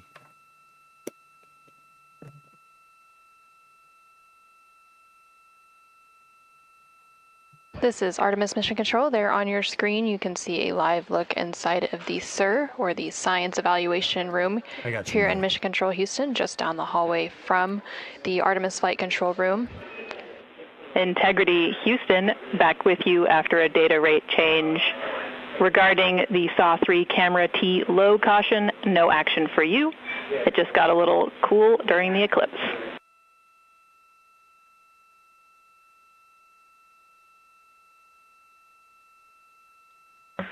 Okay, we copy, and if you didn't copy my request for the mission summary to add about 20 new superlatives to help my vocabulary, I would appreciate it. We copied it fantastically. Yeah, that's fair. Yeah, I get you. I feel you, In Reed. Integrity Science, Yeah. This is basically right. wrapping up your fly-by-day observations. I can't say enough how much science we've already learned and how much inspiration you've provided to our entire team, the lunar science community, and the entire world with what you were able to bring today. You really brought the moon closer for us today, and we cannot say thank you enough. And Science signing off, and can't wait to talk to you tomorrow morning. See you, Kelsey. Reed's a good to your commander. entire team, Kelsey, to the entire NASA science team, you all really turned to when we shifted launch dates to April 1st, and you got the most incredible package together for us to go do some great science and some great, truly human experience moments here. And we were well prepared, and we appreciate all of you. And this is what we do best when we all come together and work as a team. So you all knocked it out of the park. Thank you for giving us this opportunity. Beautiful words, Reed. Thanks so much. Dedrinar, I try to keep it clean, but yeah, I agree. Yes, science! Yes, science, And this is Artemis Mission Control. The lunar flyby observation period is starting to come to a close following that eclipse. And there on your screen, you can see a look into the science evaluation room, or the SIR, which is embedded within Mission Control to provide science input. And they provided that input throughout the live flyby operations today. They also have a back room called the Science Mission Operations Room that processes data, evaluates imagery, and supports rapid analysis. And then, of course, we have the science officer on console here in the Artemis Flight Control Room, which you can see a view there on the bottom right-hand corner of your screen. The science officer throughout the flyby operations today has been Kelsey Young, who is the Artemis Science Flight Operations Lead. And then to her left is Angela Garcia, who will be the science officer taking over for Orbit 2.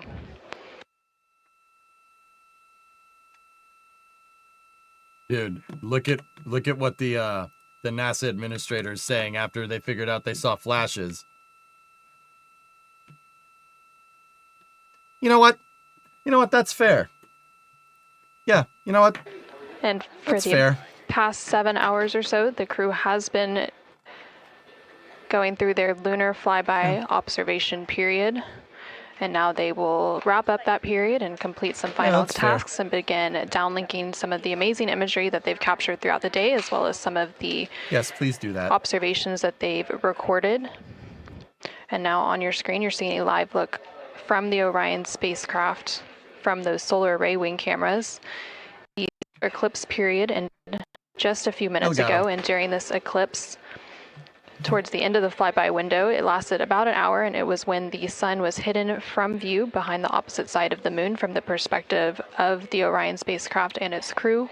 And during that time, the crew saw a mostly dark moon, and they used the opportunity to analyze the solar corona, which is the sun's outermost atmosphere, while it was visible. NASA say something? And then once the sun was completely out of view behind the moon, the crew looked for impact flashes, which they reported. How about this mission? Am I right? How about this mission? This doesn't suck. We should do this more. How about that, huh?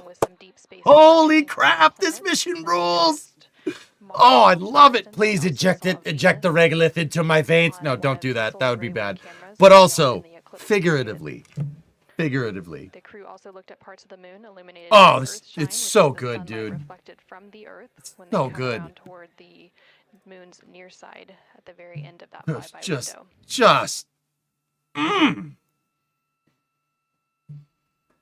Oh, how cool is that, huh? How about that? Can you believe it?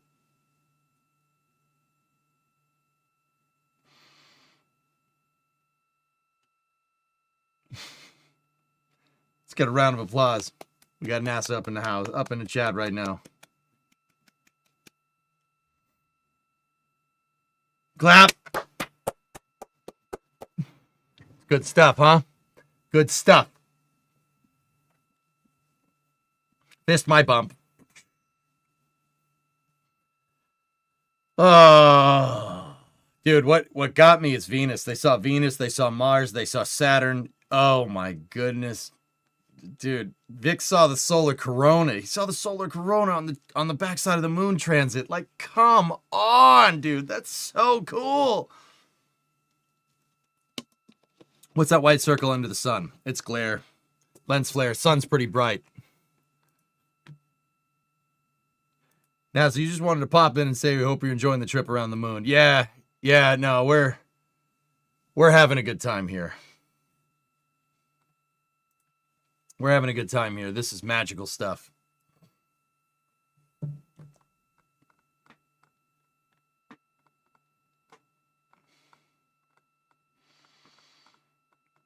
We need more of this. We should do more of this. I'm hooked. I can't.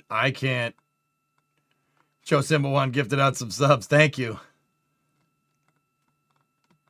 Like, I'm hooked. I want more of this, dude. Look at the last message.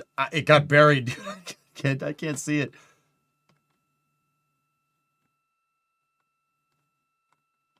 They said more to come. All right. Please. Please, we need more. We need more of this. It got buried, dudes. I didn't even see it.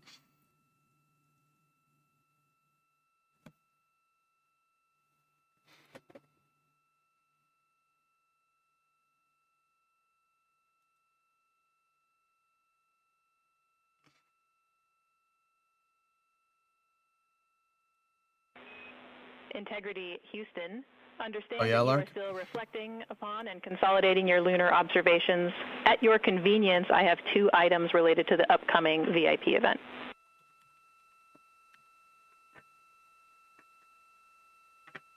Okay, Emma. Fist bumps. Okay, we got to get back at it, but thank you for watching. Enjoy the moon. More to come. All right, first we wanted to let you know that the message for that upcoming event is on board for review at your convenience. That's message 3.06.04. The second item is that we've seen a couple of video blips in previous events. So during the HDPAO setup activity, we're wondering if Jeremy could please confirm for us that the TS rate is set guys. to 1,300 Hey, just smart. when you get to step Gifted 10. 10. Oradon had a 74 in there, too. Thank you. This is one of the craziest things I've ever seen. Craziest space thing I've ever seen. Yeah, we're pretty sure we've been in 1,300 for all the PAO events. We've been tracking that when we swap between the HHP and the D5. We copy, Jeremy. Thanks. And for the record, the phenomenal Jenny has gone on to her next appointment of the day, and you've now got Tess with you. What's that, Major Who? I'm sorry, Tess. Great to have you on board Integrity. No worries. Happy to be here. That's the Artemis 1 mission, Major Who. Did you cover the Blue Ghost landing? When it was here. Yeah, sure. This is Artemis Mission Control. We heard some communication. What's the closest the crew will get to the moon? Because they've already passed it. It was 4,067 miles.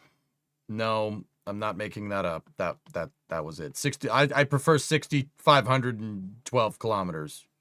And Integrity, 3-minute warning for the maneuver back to bias tail to sun. Hey, Sarah, 6 months in advance. Thank you for that resub. I appreciate it.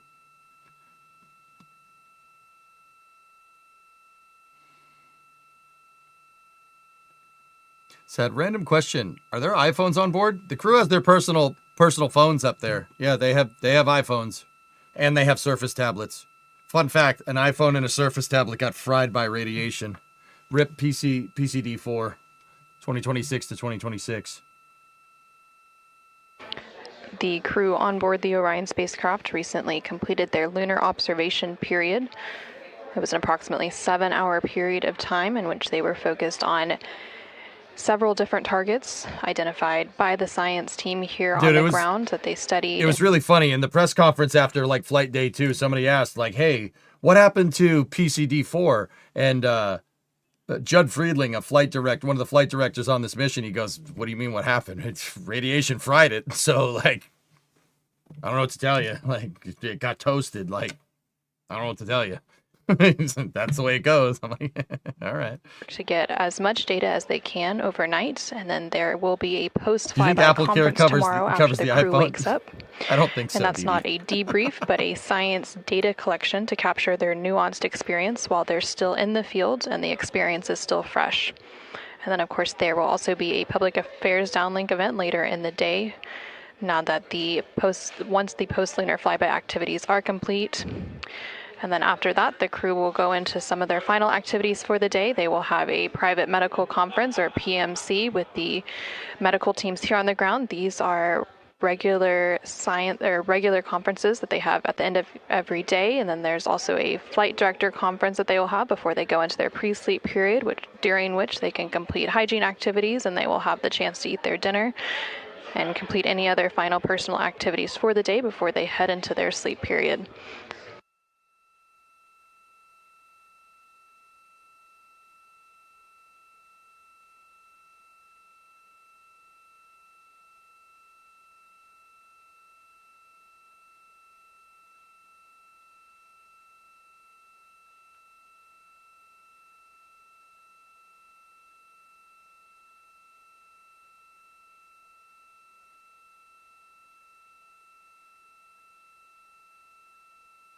Sorry, phone's exploding.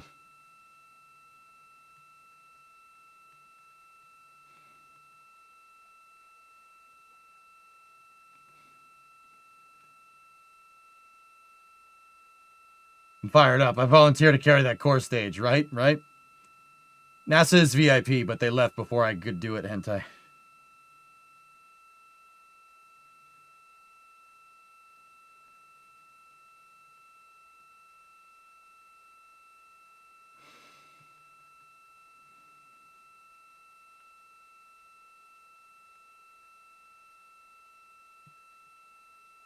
Yeah, my phone's getting microwaved.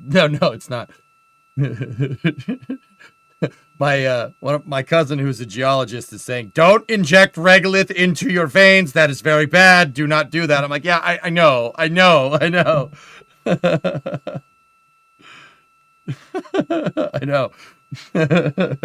Actually, guys, if you want to know why I know about geology, it's because my cousin's a geologist, and I usually just pick her brain. I'm like, hey, how does this work? And she's like, magnets, and I'm like, all right, cool, perfect, thank you. Thanks for the call out. You're welcome. Yeah, just ask Cave Johnson about that. No, yeah. You know, I've been thinking. When life gives you lemons, don't make lemonade. Get mad. I don't want your dang lemons. What the heck am I supposed to do with these? Demand to see life's manager. Let life rue the day it's going to give you lemons.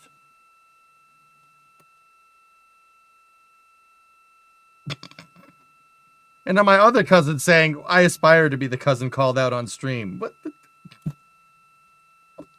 Teach me more about rocks next time then. Jeez. It's good to have goals. I love my family. So, take one and get one for the other. Every answer is magnets. See, I told you. EJ, you told NASA to fist my bump.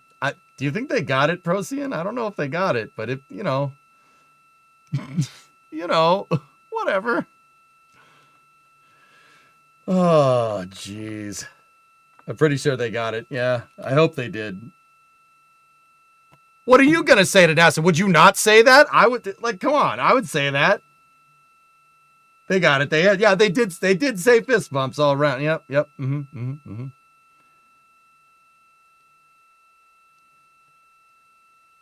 Mutter, no. I did say that. Uncle Lux. We did say that. Mission Control did say amaze. They did. Yeah, Space, what's up, dude? Hey, James, what's going on? Is your cousin the Rock? No. My cousin likes rocks, not is the Rock.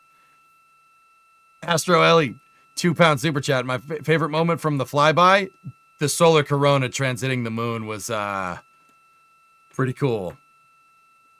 It's crazy that we'll get another moon mission soon with Blue's Mark 1. Yep. Blue Moon Mark 1's teed up, guys. Any idea on re-entry speed? 25,000 miles an hour. Your family's a bunch of nerds. Yes, that's correct. Your cousin is the Rock? No. My cousin likes rocks. How could that possibly be misconstrued? Yudi, they're coming. They got to downlink them.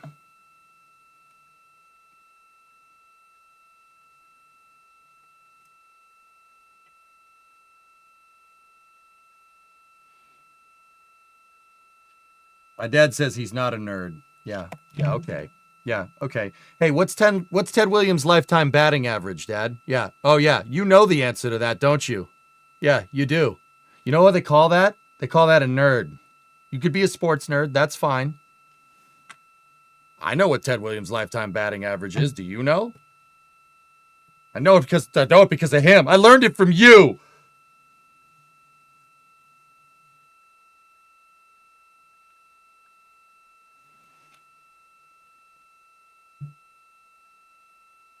Google does. Oh, wait. He's typing. Hold on. He's typing.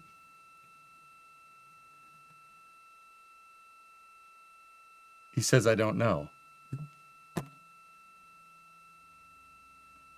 Don't lie to these people. Why would you lie to these people? You lying.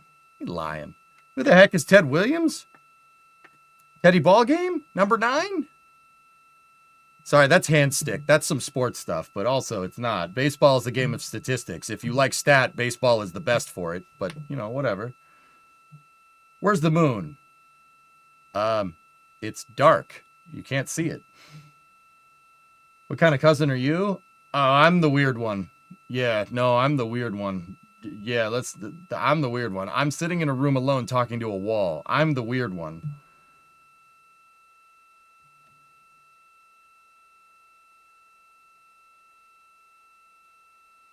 He says last man to hit 400. It's 406, dude. Lifetime 406, baby. Come on.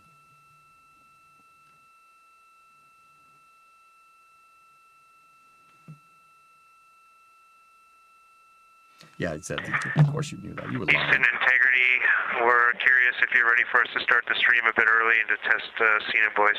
How often does NSF have you on? I'm at the very least on Flame Trenches on Friday over there, dude. Checking. We are checking, over. And Integrity, affirm. We are go to start the stream. It's lifetime 344. 406. Yeah, he hit 406 one year, which is why there was a 406 club in Fenway. Lifetime 344. Pretty good. That's pretty good, dude. That's pretty good for baseball. Okay, Houston, the stream has started. We checked the TS rates 1300 and audio is true. So I will give you a voice check now on the mic. We might get another interior shot here in a second. Hey, Crafty Geek. We copy good settings and we've got a good view. I hope we get a presser today, dude. We better get a presser today. We're gonna get this stuff to Kale Mac. Is Orion moving right now? They're moving the solar panels around, Booth. Yeah, that camera it's a GoPro Hero 4 that's on the end of Orion's solar array wings, or saws for short. They can move. The solar arrays on Orion can move forward, they can move backward, and they can twist. That's what you're seeing over there. Any other big are there any other big events I should ruin my sleep schedule for the week, or am I good? I mean, the whole mission is going on for the rest of the entire week, regards, so. In test, I sent an audio check down on the handheld mic. Did you get it? Sorry for the delay, Jeremy. We were talking that a bit, but it was a bit broken, so please repeat for us.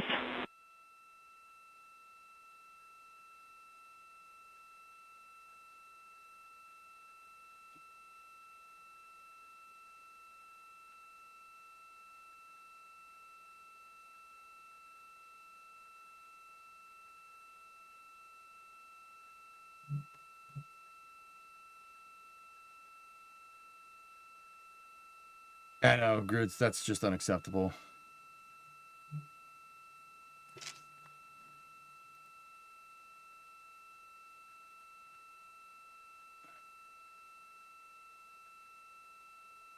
You meant for tonight.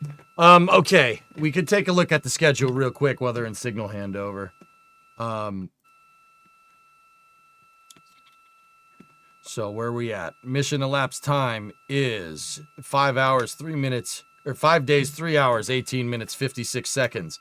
What they're doing now is they're basically documenting and transferring the pictures that they took, and then we got some downtime, and then there's a public affairs event. That's either going to be an interview or we're going to talk to the crew or something.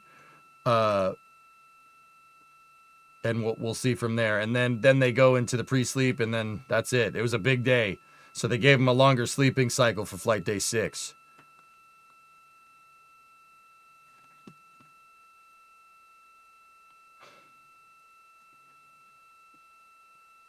Bureka, I bet you they'll post stuff in the PAO. It's not a coincidence that they're going to transfer stuff. They're going to transfer documents. Like, look, they made it a thing to put transferring pictures on this, and then a PAO event right after. Integrity Houston, we like the scene. At your convenience, we'll take a 10 count with Jeremy in frame. Okay, should be getting an onboard here in a moment. Ellie, what a time to be alive, okay, 2 pounds. Copy that. Give us Thank you. 2 minutes, and or 1 minute, and we'll do that. How long until the PAO? Copy. Half hour, give or take, maybe 45 minutes.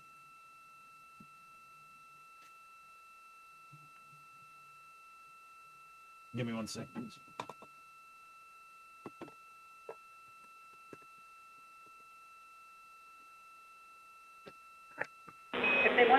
Great voice check and good words. We like the scene.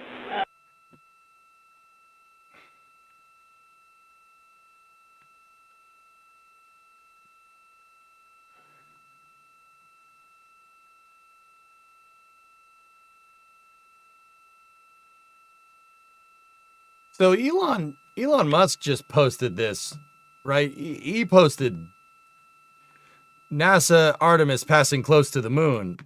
But the thing is that this is Artemis 1. That's the Tycho crater. That's Artemis 1. And Integrity Houston, we are seeing a black cable going right through the middle of the scene. At they're your great convenience, if you would pictures. please move that, PAO would appreciate it. Yeah, see, David knows. I mean, that's cool, like, but,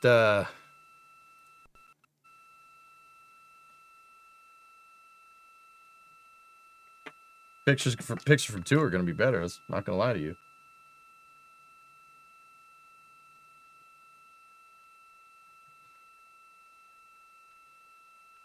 When are you going to talk to the ISS? Me? I don't know. My Red Sox suck. Yes, they do, Outdoorsman. I mean, tell me something I don't know. Did you watch them play yesterday? It was difficult to watch. Tell me something I don't know, dude. Jeez.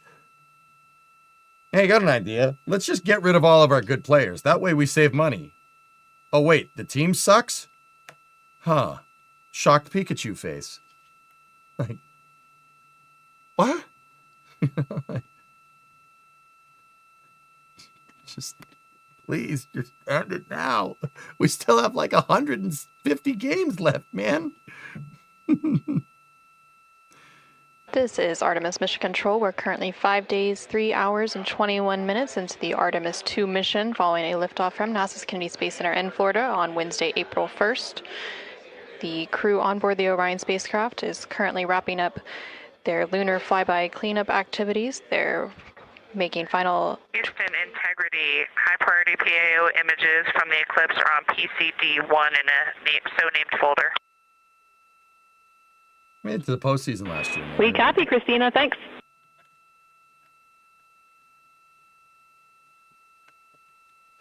And NASA astronaut Christina Cook there calling down to the ground regarding some public affairs imagery that was captured during the lunar flyby activities.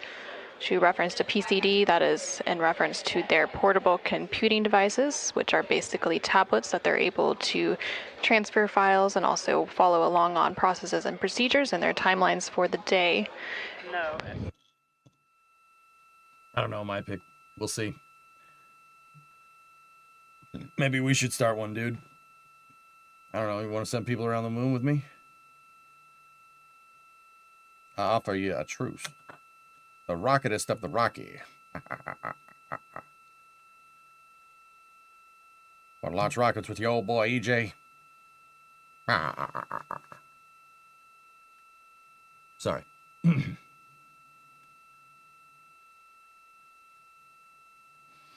you know if they've watched any shows or movies yet? They have their own. They have media on their laptops, Velocity, but I don't know anything specific. We'd have to ask. Ah, Moon and Murphy. Ha! I volunteer as pilot. It's a hard thing to do, dudes.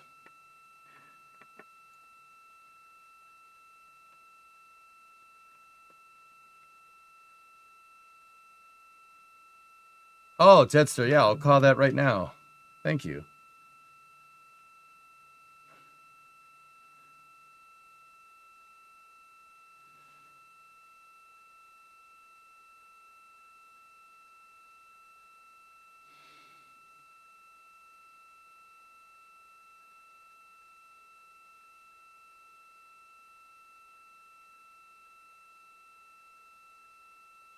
What's your best impression of somebody? I don't know, dude. You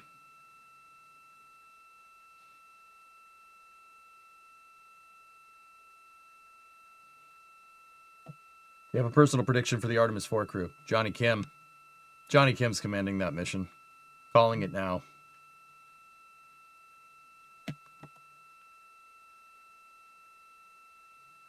No problem, Vargon. My pleasure. I don't know. I can do a pretty good Zoidberg. Oh.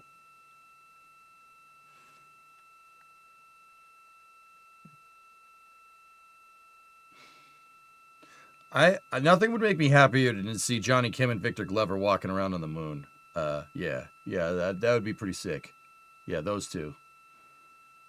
Actually, a decent one. Oh, thank you very much. Took a long time to practice. Yes.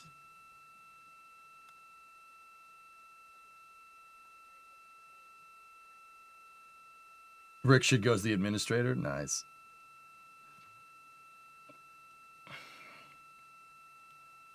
Hey, Jarrett, what's up? How's your Jose Jimenez? Not great.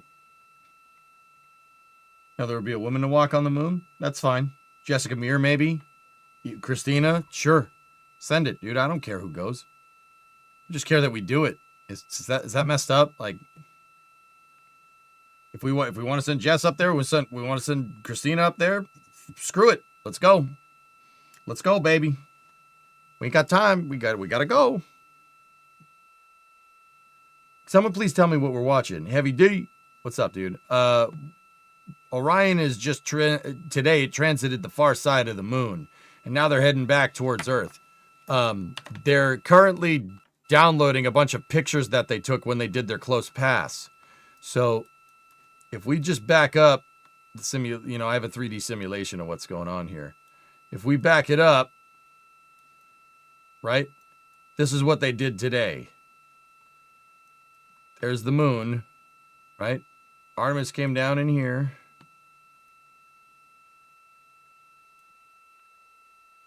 Right? They did a close pass on the moon like that. Got a ton of pictures of the Oriental Basin, which nobody has ever seen before. That was dark when the Apollo missions landed, because Apollo wanted to land during the day, and when they land during the day, that part of the moon was dark. So no one's ever seen any of this before with their own eyes. They got to see it, and then they transited the far side of the moon. So they went to about here. They had, see, Earth's behind, right?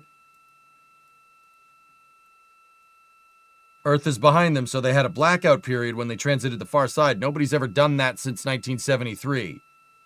And then they popped out the other side.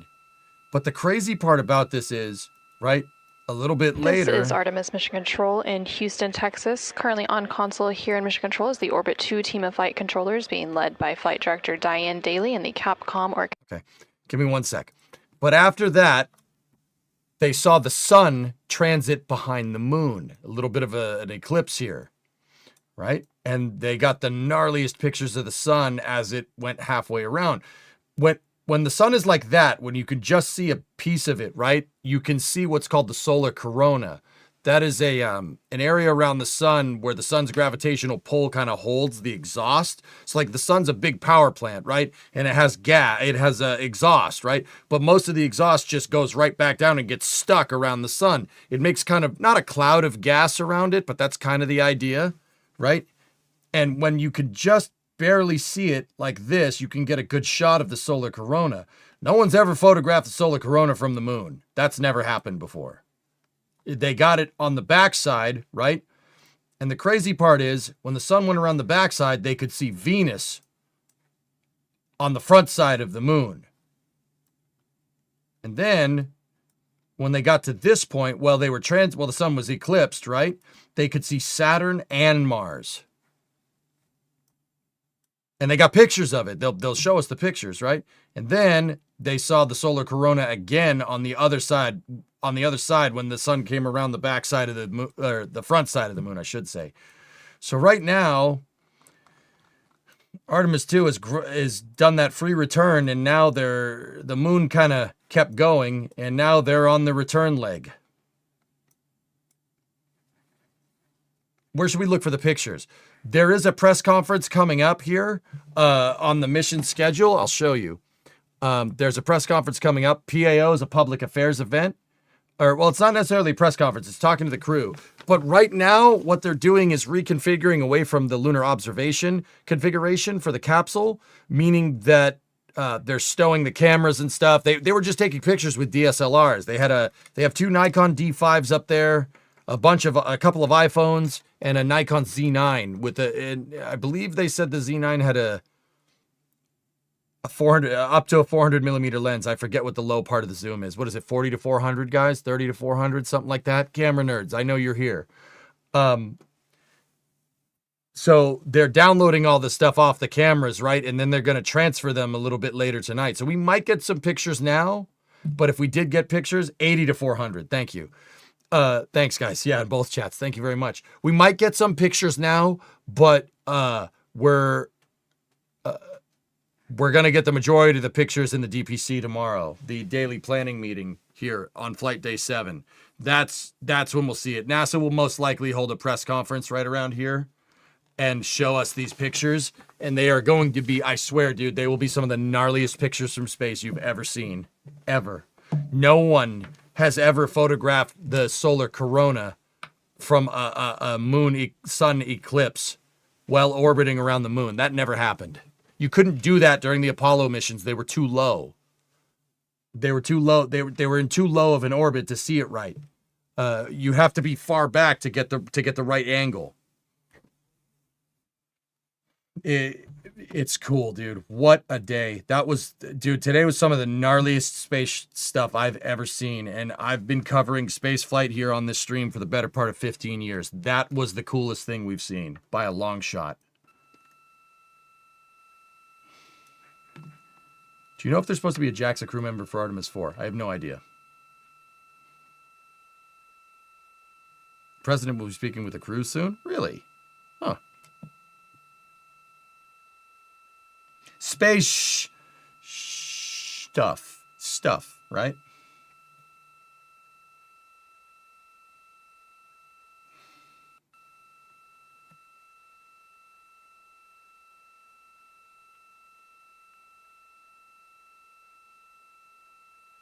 Give me 1 second, guys. I have to send out a business message.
I mean, Semi, nobody really asked, dude, but guys, look, fellas, don't let a conversation with the guy in the White House just ruin the vibe, man. This mission has been gnarly. Don't worry.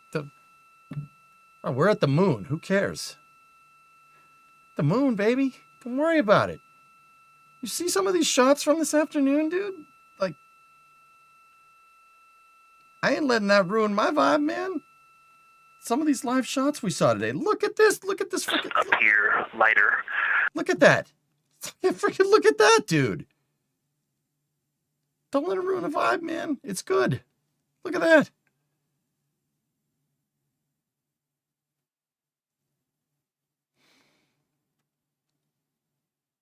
That's a shot, dude. People are on that spaceship. We got something better. We got something better than that. This stuff to be happy about. You know?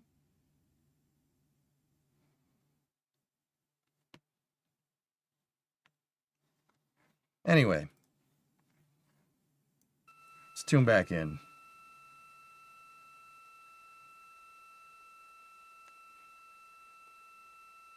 Rebel, sorry, I think you got hit with a stray. You caught a stray. Sorry, Rebel.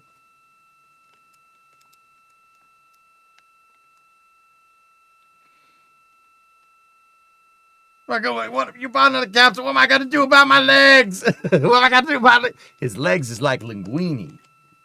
I love that stuff, dude. That episode's still good. That's right, Trey.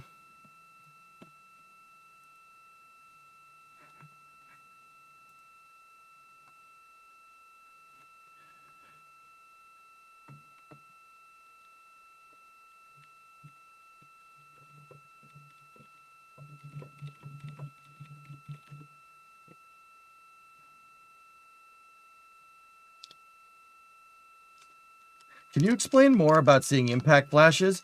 Sarah, they were meteorites, most likely. Guys, this is the thing. Houston integrity for ARS. Of course they ask a question, right?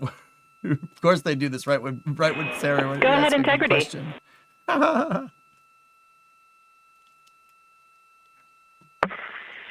great to talk to you.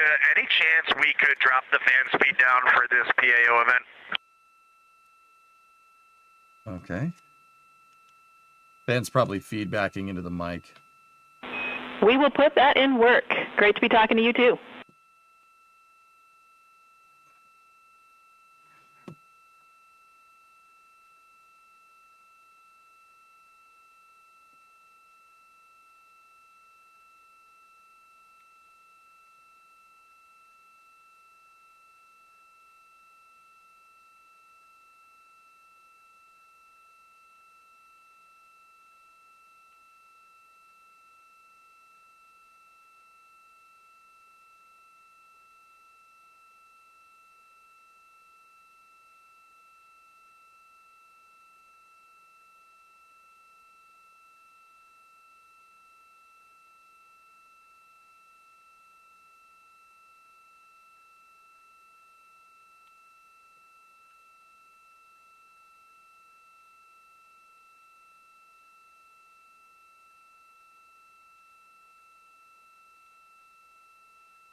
This is Artemis Mission Control in Houston, Texas. We're currently 5 days, 3 hours, and 37 minutes into the Artemis 2 mission.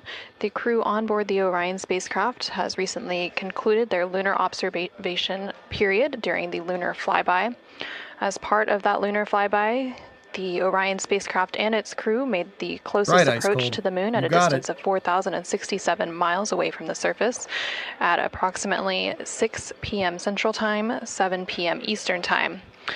Now, although the Artemis 2 mission is a new opportunity to study the moon, teams are also conducting other scientific experiments, including on the crew themselves. Here's a little bit more about the science of the mission. Artemis 2 is our return of humans to the moon, flying around the moon on board Orion.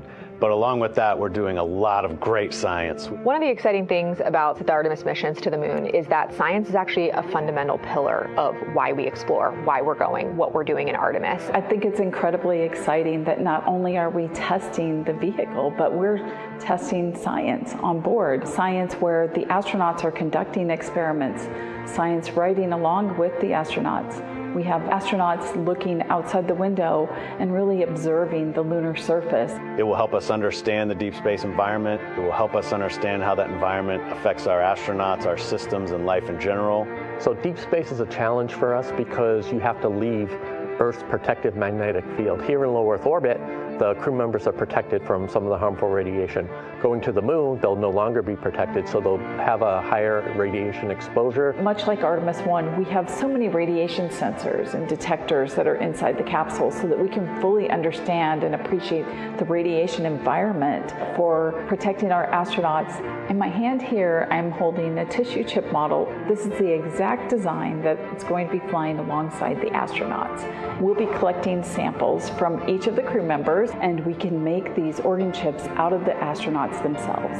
So every crew member will have their own avatar on board, and then upon return, we can evaluate that deep space radiation environment and what that compares to the astronaut themselves. Not only are they going to help change the course of medicine for the astronauts, but revolutionizing that on Earth as well. We're looking at sleep, we're looking at team dynamics, we're looking at how you interact with the environment.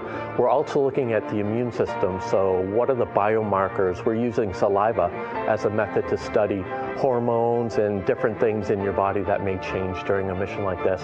And then finally, how do we function after microgravity, being close to the moon, then returning to Earth? Which will ultimately help us achieve our goal of getting humans to Mars. And then on top of that, we have an opportunity to look at the moon from deep space on the far side for the first time in over 50 years. Having human eyeballs and brains back around the moon is going to unlock a new generation of lunar science discovery. The human eyeball is capable of taking in so much data in just a split second. They'll be able to tackle impact history, volcanic history. They'll be able to look at how the albedo, or kind of the shade and hue of the moon and the color of the moon, can tell us something about how that terrain evolved over time. We're integrating science in ways that have never been integrated into human exploration before. We have a front room mission control flight controller position called the science officer. We have a brand new science back room where it's basically our brain trust of lunar scientists and geologists supporting the crews of the future. And Artemis 2 will allow us to really test how this works so that future missions are really set up for success. We'll also be deploying some CubeSats. They're small shoebox-sized spacecraft of their own. They're each provided by another country, one of our partners. As they conduct their research, they'll complement what we are doing at the moon with Orion. It is so incredibly exciting to be a part of this mission. It has been, really one of the privileges of a lifetime. I can see the work I'm doing benefit crew members right now and benefit the crew members in the future. So it's incredibly exciting and it's very rewarding. As this rocket launches humanity off of the Earth, we'll be setting the stage through our science to prepare humanity to leave Earth and explore the solar system.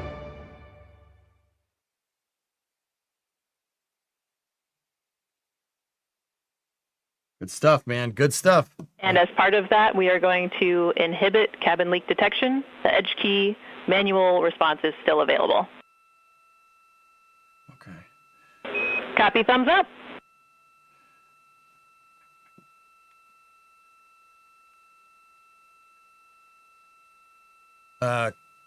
Crafty, I'm not sure how we can copy the whole dang thing. You just ask me for what you're looking for, and I'll link you up what you want. It's billet aluminum, Nick Pod. It's pretty thick. This is Artemis Mission Control. Again, we're hearing some communication between the ground here and the Artemis Flight Control Room in Houston, Texas, specifically the Capcom or Capsule Communicator, who for Orbit 2 is Tess Caswell, and the crew on board the Orion spacecraft, that spacecraft named Integrity by its crew. They are preparing for an upcoming public affairs event, so they are discussing the camera views, which we will see here shortly. There on your screen on the left-hand side, you can see the Artemis Real-Time Orbit website, or ARO.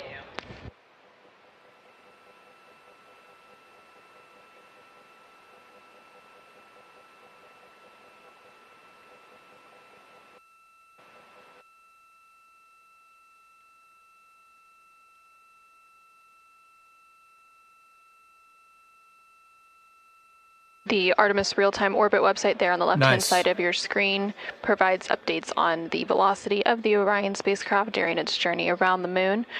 Following a lunar flyby earlier today, which concluded about an hour ago, The crew has been conducting some cleanup tasks, so they've been transferring some of their documentation, their photos and data that they captured during the flyby to the ground to be evaluated by the science team. And of course, some of that imagery will also be evaluated by the public affairs team here at NASA and then shared with the world once it's available. The crew will also have a post-lunar flyby conference with the science team tomorrow following their sleep period to go over some of their observations while it's still fresh and at the top of their mind. On the bottom right-hand corner of your screen, you can see a look into the Artemis Flight Control Room here in Mission Control Houston, specifically the Flight Director Console and the Capcom or Capsule Communicator Console.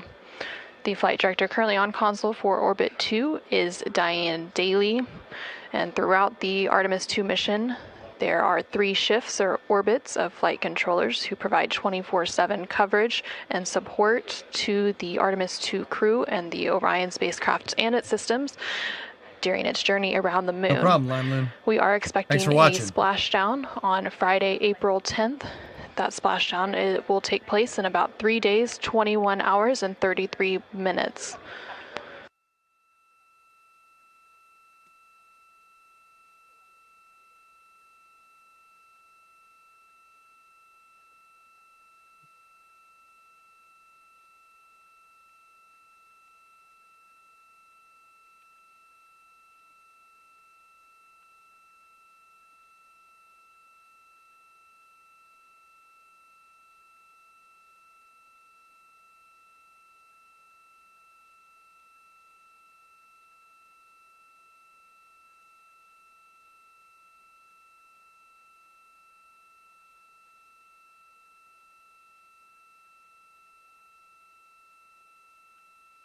They should be entering sleep here in the next 2 to 3 hours. There is a public affairs event that they are planning for right now. Current mission elapsed time, guys, is 5 days, 3 hour, 46 minutes, 45 seconds. Today was a crazy day. They transited the backside of the moon, which is... I'll have to say, I've been following spaceflight for a long time. Or I've been covering spaceflight for a long time. I've been following it for even longer. That was the coolest thing I've ever seen, by a long shot. During the lunar flyby that took place earlier today, Orion, again that spacecraft named Integrity by its crew, passed approximately 4,000 to 6,000 miles from the moon and provided the crew with a full disk view of the lunar surface. And from that higher vantage point, much farther than Apollo's lunar orbits on average, the astronauts were able to observe both poles and large-scale geological features in a single view.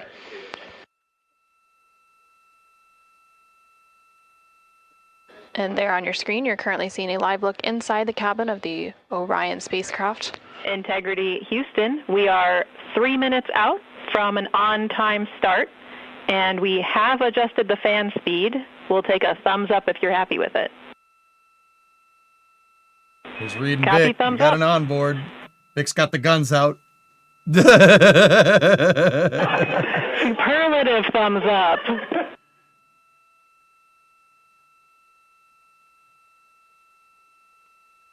And there on your screen, you can see all of the Artemis 2 crew members. CSA astronaut Jeremy Hansen just floated out of view behind the camera, but you can still see NASA astronaut Reed Wiseman, NASA astronaut Christina Cook, and NASA astronaut Victor Glover as they prepare for an upcoming public affairs downlink event, which is scheduled to take place in just a couple minutes from now. And there, floating back onto the screen, is CSA or Canadian Space Agency astronaut Jeremy Hansen. They stowed the Canadian again. He is making They himself put him with the comfy luggage. on some of the OX or Orion Crew Survival System suits that have been stowed for the outbound and now return journey. So Vic has 3 things on his wrist. I think he has central time, mission time, and then the health monitor. See, because Reed has 1 watch, right?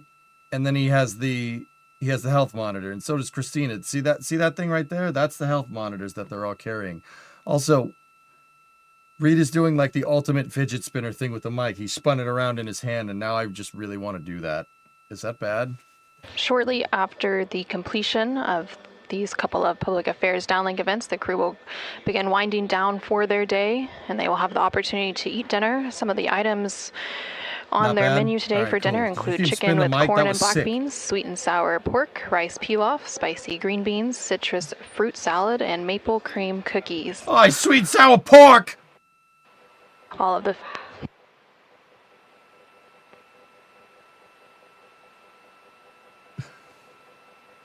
I swear they're trying to break that toilet, man.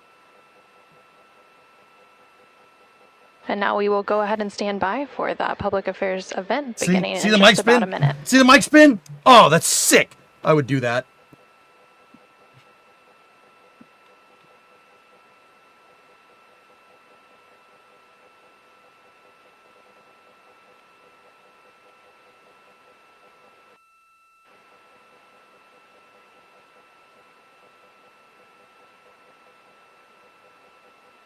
Mike spin is better than Mike drop. I agree. Houston, ACR. Integrity, Houston, no action for the DU-1. Caution, we're taking a look. DU-1, that's the displays.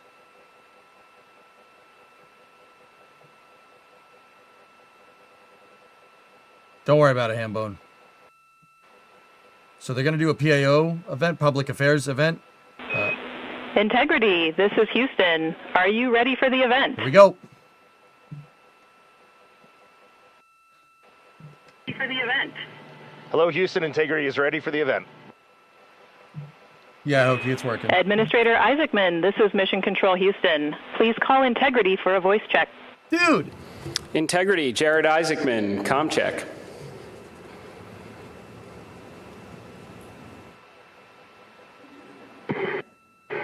Administrator Isaacman, we've got you loud and clear, sir. How us? I've got you loud and clear. Artemis 2 crew, we have a very special guest who wanted to be the first person to greet you after your return from the far side of the moon.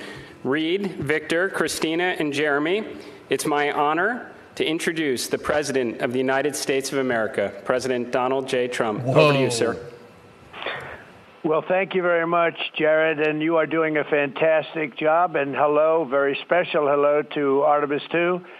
Today you've made history and made all America really proud, incredibly proud. We have a lot of things to be proud of lately, but this is there's nothing like what you're doing, circling around the moon for the first time in more than a half a century and breaking the all-time record for the farthest distance from planet Earth.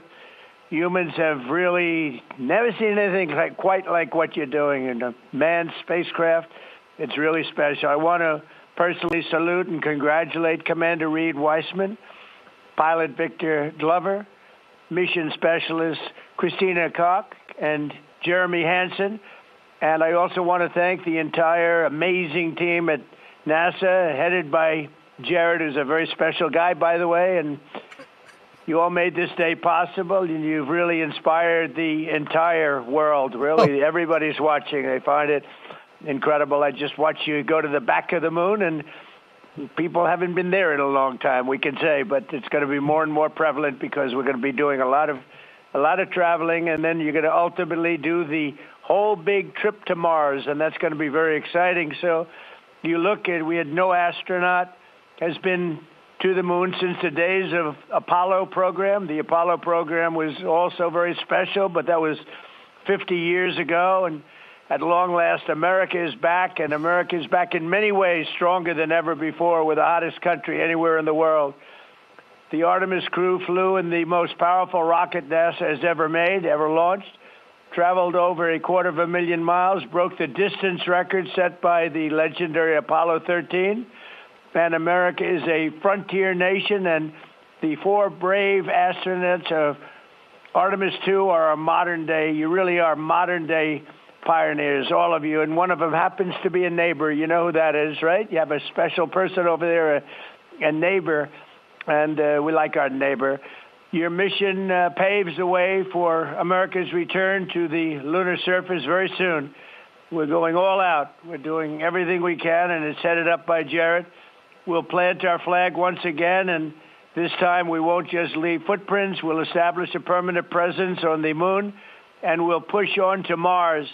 That'll be very exciting. I'm waiting for that so much. I'd love to be here, but maybe we won't quite make it in terms of timing, but we will be up in the moon, and that's going to happen soon. So America will be second to none in space and everything else that we're doing, and we will continue to lead the whole thing into the stars, this incredible journey into the stars. So I just wanted, it's an honor to speak to you, and I wanted to congratulate each and every one of you.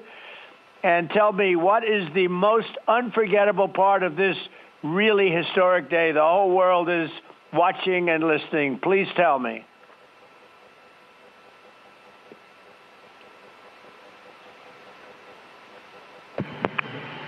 President, this call is certainly special to all of us, and we really have a lot of faith in our administrator, Jared Isaacman, who is with you. We appreciate his leadership in NASA and in the international community. We are doing great things, and we are proud to be a part of.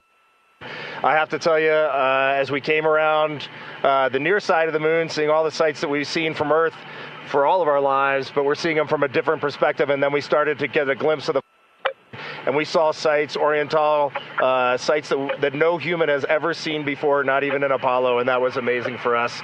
And then the surprise of the day, we just came out of an eclipse where the sun, moon, and the entire dark moon about that big right out the window that we were watching. We could see the corona of the sun, and then we could see the planet train line up, and we at Mars, and all of us commented how excited we are to watch this nation and this planet become a two-planet species. Yeah, baby.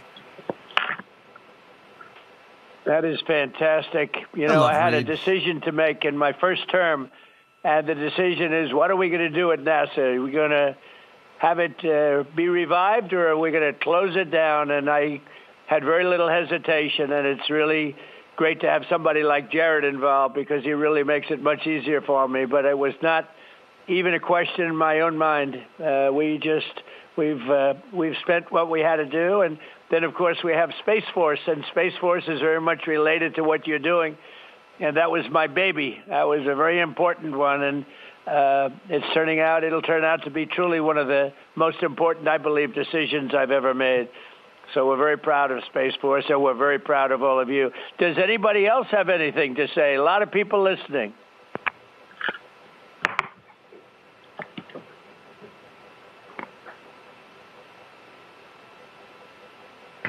Mr. President, to be here with you speaking about our incredible day today. I think one of the biggest highlights was coming back from the far side of the moon and having the first glimpses of planet Earth again after being out of communication for about 45 minutes. It really just reminds you what a special place we have and how important it is for our nation to lead and not follow in exploring deep space. I'd like to ask, what was your feeling when you had no communication, zero communication? All of a sudden it was cut off by, obviously, your very special location. What was your feeling when you had no communication? A little bit different, perhaps.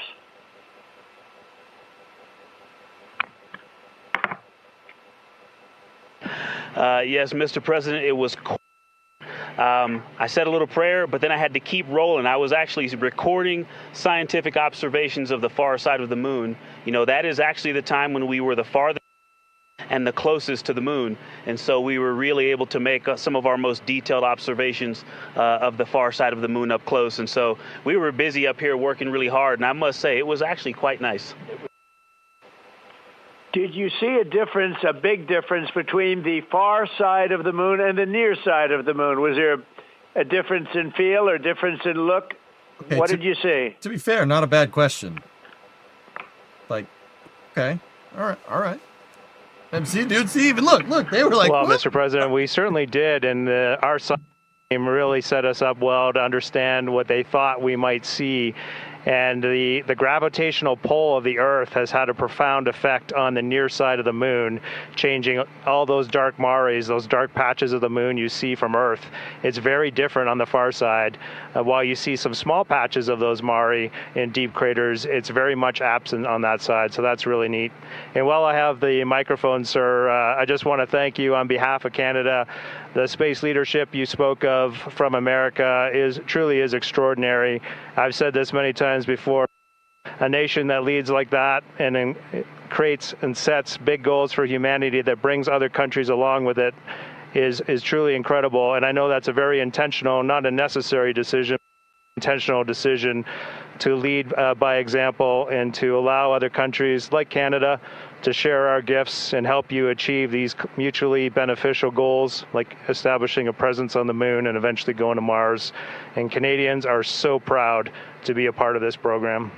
Jeremy might be the classiest Well, I have to guy say, ever. I spoke to a very special person, Wayne Gretzky, who I think you know, the great one. And I spoke to your Prime Minister and many other friends I have in Canada. They are so proud of you. Wayne Gretzky. And you have a lot Prime of courage. Minister. I'm not sure if they'd want to do that. I'm not even sure if the great one would want to do that, to be honest with you. But you have a lot of courage doing what you're doing, a lot of bravery and a lot of genius. But they're very, very proud of you.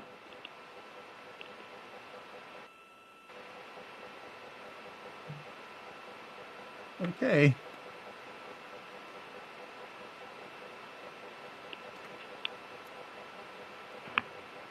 Are we done? Or?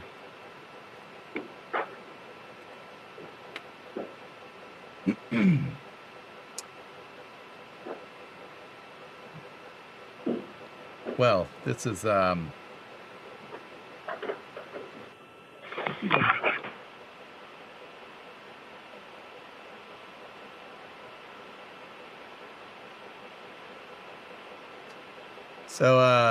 you guys know they flew around the moon, right? Like, that's pretty neat.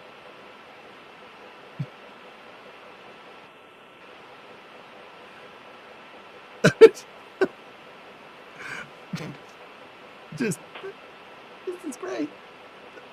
Guys, you just dead-aired your astronauts. No? Administrator Alex, I'm going to just get a quick comm check, make sure you guys are still on the line and we didn't have a handover. I am. Yes, I am. And integrity, and back over to you, Mr. President. Yeah, I think we might have gotten cut off. It is a long distance. It's a long ways. The reception's been great. There's a little bit of about a 9-second delay, but no, I just had a statement for, I don't know what you heard, but I was just saying they're very proud of your brilliant person from Canada on the ship. And His Wayne name's Gretzky's Jeremy, a great friend of mine, and he's very proud of him. And the Prime Minister I spoke to, they're very, very honored that you have a courageous person from Canada. You have a lot of courageous people from Canada. So it was very nice. I'm not sure if you heard me say that, but it was very nice.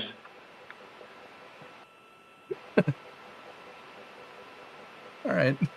Yes, Mr. President, we heard that, and we do love our Jeremy Hansen. We love all our Canadian astronauts. Reed name dropped Jenny him. Gibbons, Josh Kutrick, they're just great people, and they're such a welcome addition to our Reed corps. name dropped him, so now he's now watch. He's going to call him Great. Jeremy. Well, Watch. I really look forward to, when we can, I look forward to seeing you in the Oval Office.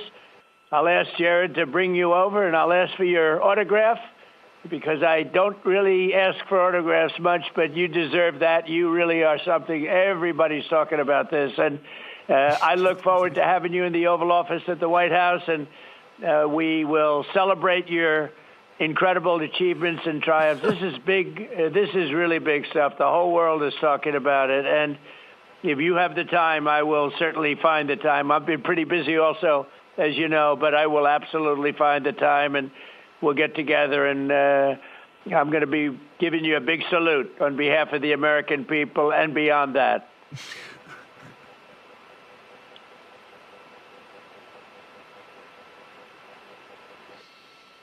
Thank you for that, Mr. President. And when you want us, we will be there. And thank you for your leadership. Thank you to Jared for his leadership. Really, thank you for taking the time out today to visit NASA. It's really special for us, but it's really special for the team on the ground.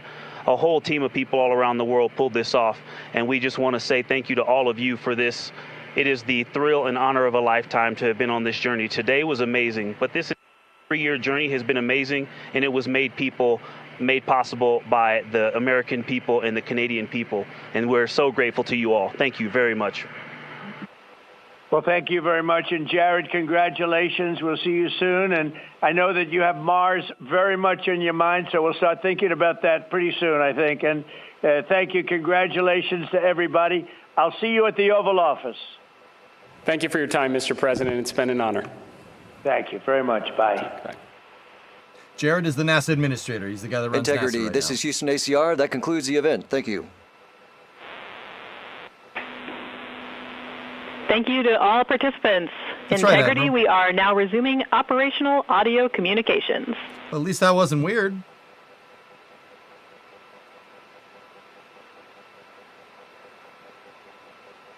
Producer John, thank you.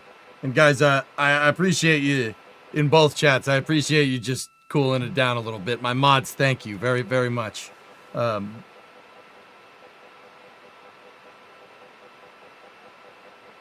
actually some pretty good questions in there. I'm, all right. Okay.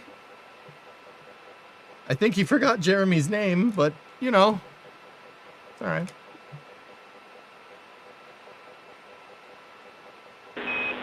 Integrity Houston, great job on the event. Just a heads up, we are on track to start the next event on time at 4:15. Okay,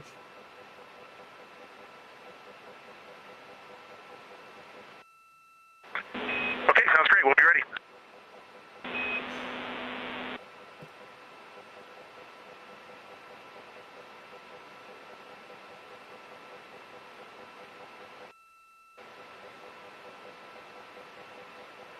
This is Artemis Mission Control in Houston, Texas. We just had that public affairs event with President Donald Trump and the crew on board the Orion spacecraft. And coming up in about 10 minutes, there will be another public affairs event. That event taking place at a mission elapsed time of 5 days, 4 hours, and 15 minutes. Okay, 10 minutes till another Currently one. on your screen, you're seeing a look at the Artemis real-time orbit website, which provides updates on the velocity as well as the distance of the Orion spacecraft from both Earth and the Moon. The Orion spacecraft and its crew, that crew including Reed Wiseman, Victor Glover, Christina Cook, and Jeremy Hansen, are currently about 250,000 miles away from the Earth, and that distance is starting to become smaller as they are now on the return leg of their journey. And they are about 9,300 miles away from the Moon. They made their close approach to the Moon. Integrity Houston with a question about fan speed. Okay. All right, I'm good.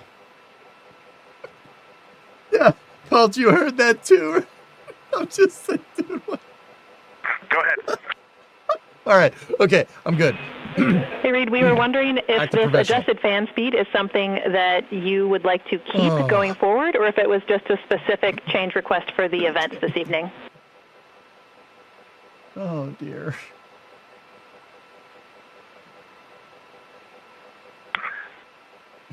Certainly for PAO events, this is an ideal fan speed. If you're willing to give us this fan speed for routine habitability, I think we would take it and try it for a while.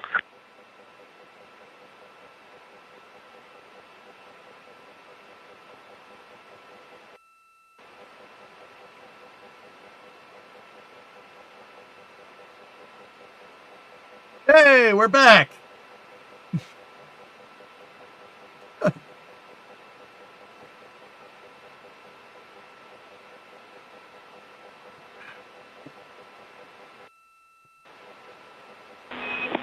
And Reed, we are able to support keeping the fan speed in this config. Happy to keep it here to collect data.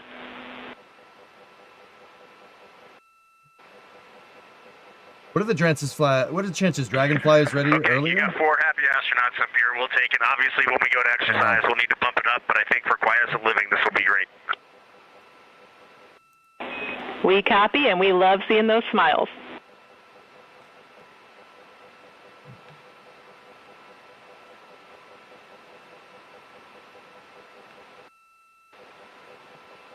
Guys, there is a Starlink launch going on, but honestly, if the astronauts are talking, yeah, we'll watch the replay.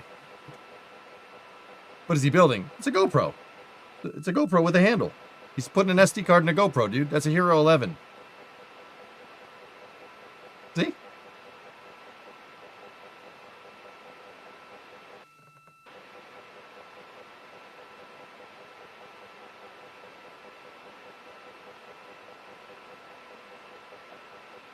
Dude, you hear the fan, the sound of the HVAC systems working in the capsule? Dude, I could listen, dude, I'd fall asleep to that. The churning of the eclipse, the life support. Oh, dude, I could fall asleep to this.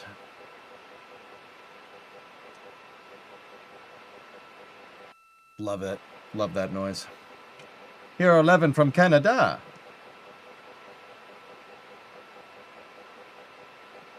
Yeah, neither can I, Bob. Yeah, I can't sleep without a fan.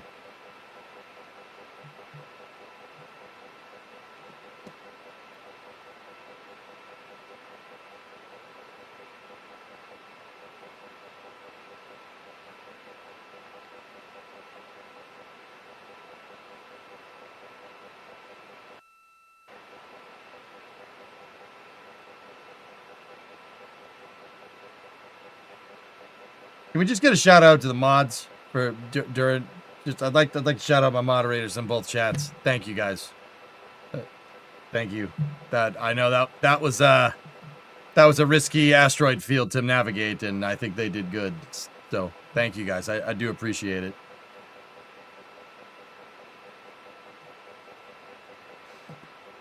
Thank you very much.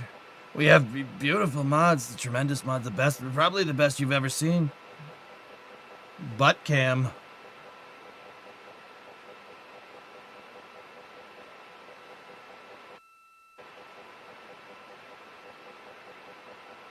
Tedster tips, you have a better chance at seeing Jesus than seeing those astronauts go to the Oval Office to give their autograph. Yeah, okay. Yeah, we'll just leave the rest of that tip message over there, Ted. But thank you for the $5, man. I appreciate it.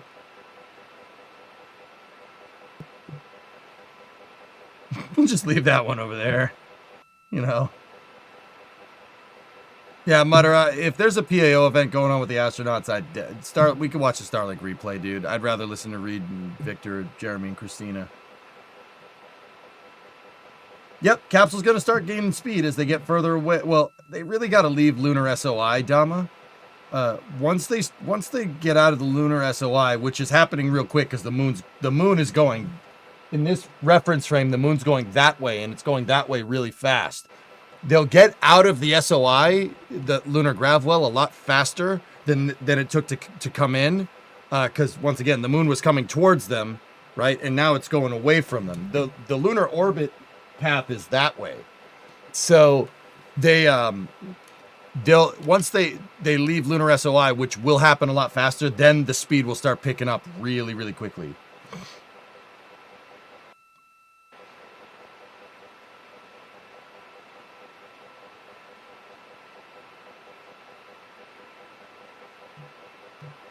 Hey, Brendan, thanks for gifting a membership over there. I appreciate it.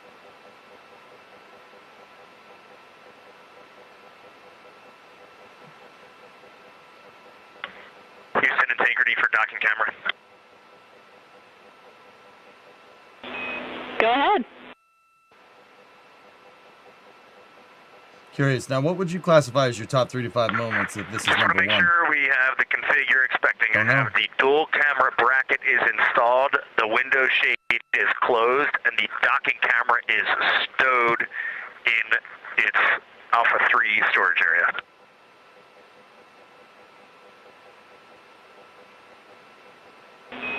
That's a good config.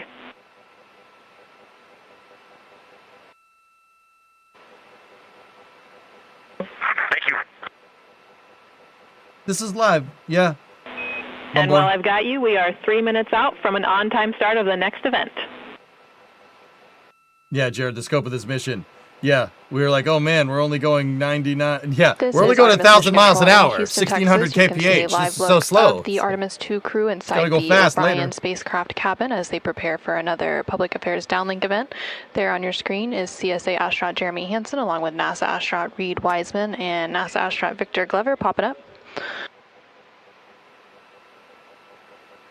Earlier today, the crew completed their lunar flyby observation period, during which the Orion spacecraft and its crew passed approximately 4,000 to 6,000 miles from the moon and provided the astronauts with a full disk view of the lunar surface.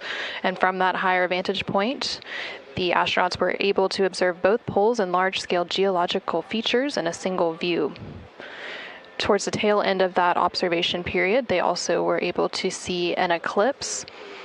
And that eclipse period lasted about an hour and was when the sun was hidden from view behind the opposite side of the moon from the perspective of Orion.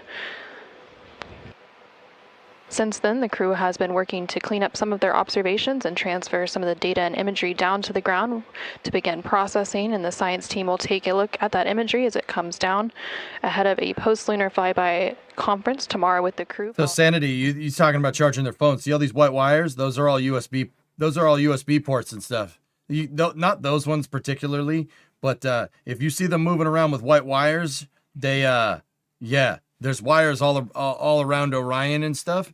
Yeah, it's all USB. Yeah, they can charge their phones, dude. How reliable is this capsule? Orion's pretty damn good, Draco. All right. Me neither, Astro. It's going to be awesome.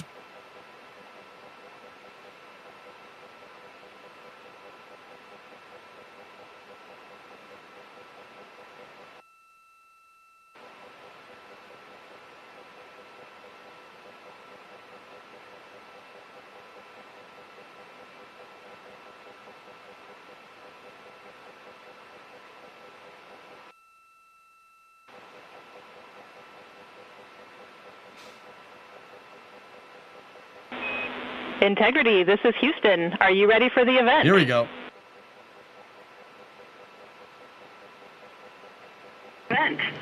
Houston, Integrity is ready for the event. Let's roll. Administrator Isaacman, this is Mission Control Houston. Please call Integrity for a voice check. Integrity, Jared Isaacman, comm check. Who do we got now?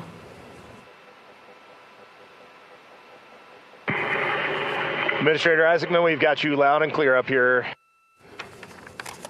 I've got you loud and clear, and let's see if we can top that last PO event. That was pretty special.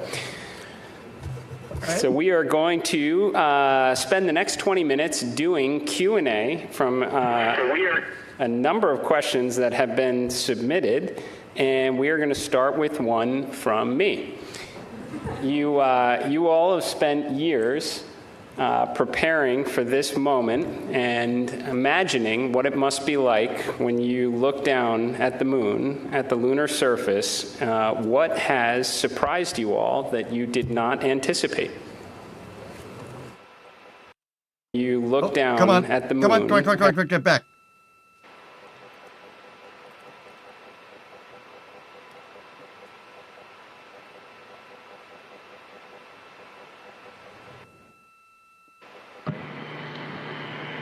Go ahead. No, it's on. Administrator, great to chat with you. Just something that just shocked me because really using imagery and just the three-dimensionality of it, you know from your experience of seeing the Earth from space, how it just seems different. And you look out in depth of things, and when we were on the far side of the moon looking back at Earth, it was just so obvious you had this sphere out in front of you of the moon and this three-dimensional. You really felt like you weren't in a capsule. You'd been transported to the far side of the moon, and it really just bent your mind. It was an extraordinary human experience. I'm so grateful for it.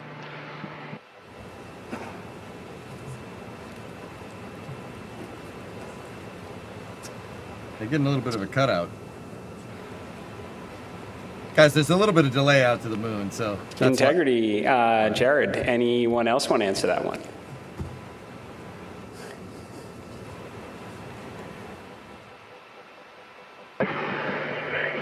You know, we had an amazing launch. The SLS is quite a powerful rocket, and got us into a 1,200 by, eventually a 100-mile orbit, and clearly power and speed, and then we did our translunar injection, and we were going quite fast. And so with all of that speed, though, it still took us days to get here. And so the scope of all of the things to a 321-foot tall rocket was amazing. It just puts the power required to do this in perspective.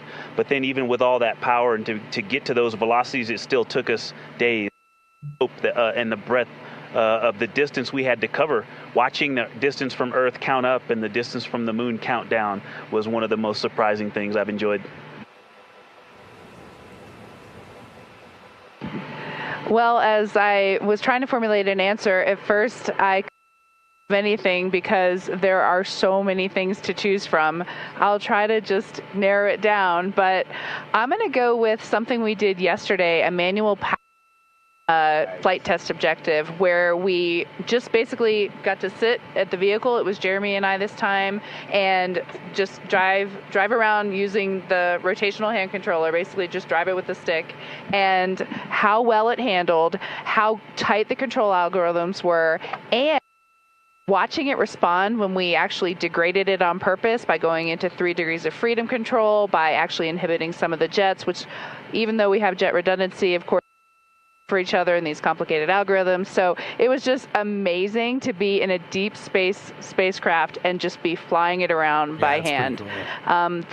The one other thing I'll say, how fast it has gone by. I'm not ready to go home. I can't believe that something this cramped of quarters can fly by and still be fun every single minute. Yeah, no. And I'll just close out with, I think just scale, Jared, is the thing that is just blowing my mind. You flew Polaris Dawn to some amazing apogee numbers, and on the International Space Station, we're 250 nautical miles up, and that's the most beautiful view I think a human could ever experience.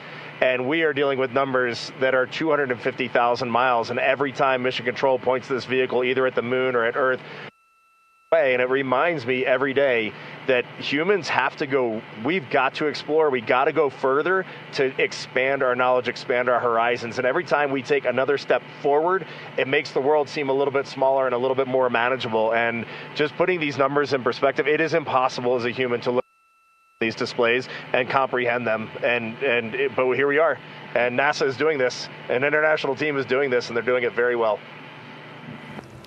Excellent words, integrity. So certainly a very wild insertion orbit. I can imagine the contrast between perigee and apogee, the scale of it all, the 3D, seeing the moon come alive, and then certainly manual control. Well, every Dragon crew for the last 5 years is very jealous on that. Okay, so we're going to questions here. This one, the Artemis 2 crew, inspire all of us, but what inspires you?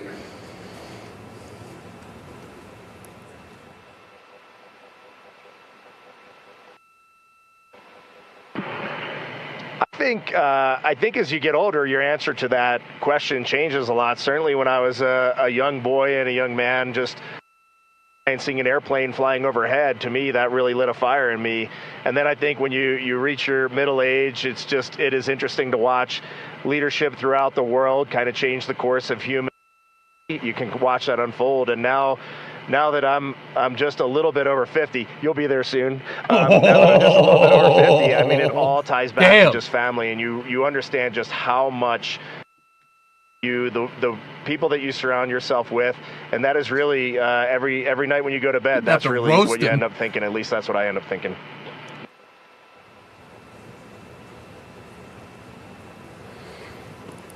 Thank you. All right, so here's a question. It's a good one. So for the Artemis 3 crew, what is the advice you would pass along for the next astronauts that will go in Orion?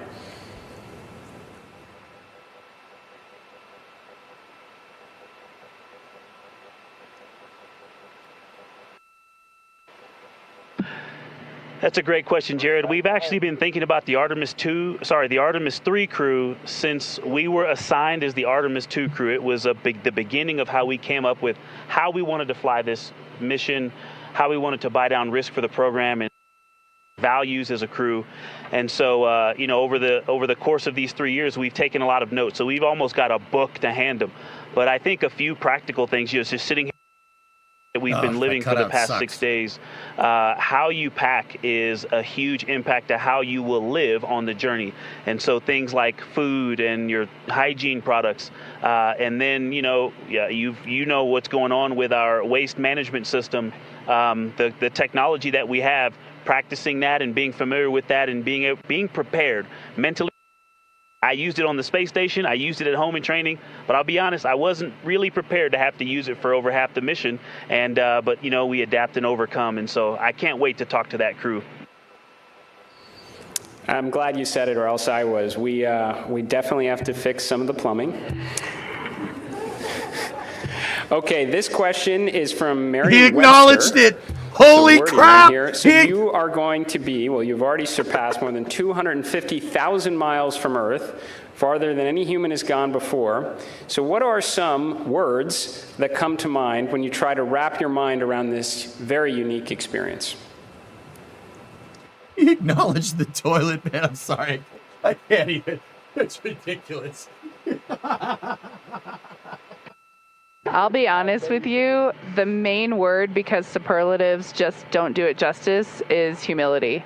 We would never be here if it weren't for so many people that came before us, starting with Neil Armstrong, Katherine Johnson, Dorothy Vaughan, civil rights movement leaders, everyone who worked on this spacecraft. Before we got here in our 3 years of training, we went all over the country and even to our European and Canadian partners to see the people who have put their hands on this hardware, the millions of parts from every valve, to this entire thing, the people that put on harnesses every day to rig it up in the VAB. They all passed the record. We definitely didn't pass the record up here alone.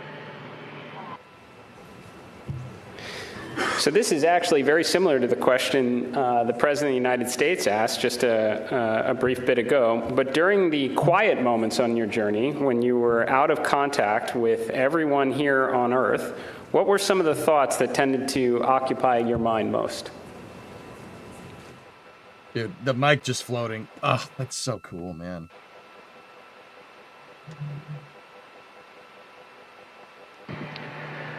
Yeah, as Victor said earlier, when we were on the far side of the moon and out of contact with planet Earth, we all knew it, and it was a milestone. We saw Earth disappear, the Earth set. But we were so busy with the science, and we have such faith in our vehicle integrity, such faith in mission control, that we were just at complete peace and just doing our job.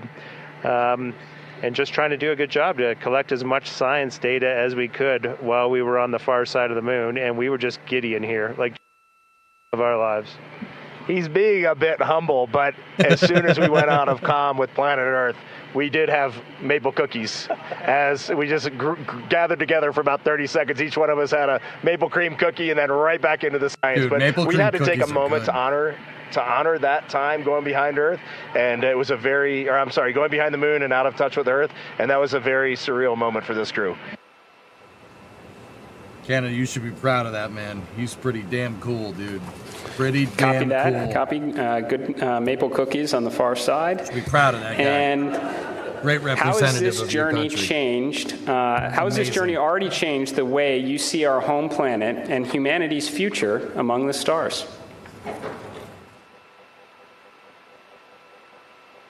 Oh, geez, all systems don't do that, man. I'll eat the whole box. Yeah, I bet you are, Def. I didn't mean to imply that you weren't. Like, dude, Jeremy's a good one. There's so many directions I think we could go with that, and I just, I think that there's, global, but I think real impact is local, and is to see the Earth as an entire thing and look at it, this system, and to see it all in once. But my daughters, and just the things that we can impact directly, the people that I can touch, that I can speak to, hug, and show love and gratitude toward,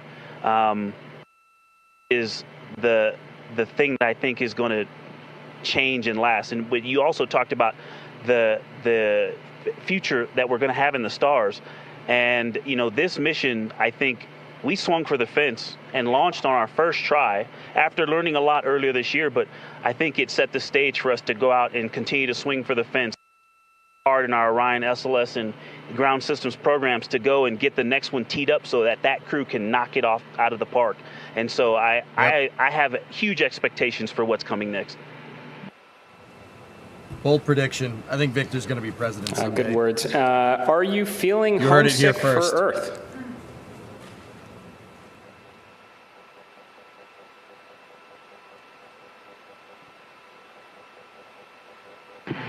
I I will tell you, last of my eyes, I did start thinking about getting home. It's not homesickness at all, but the first time probably in 3 years, I let my mind get past the moon and back towards home.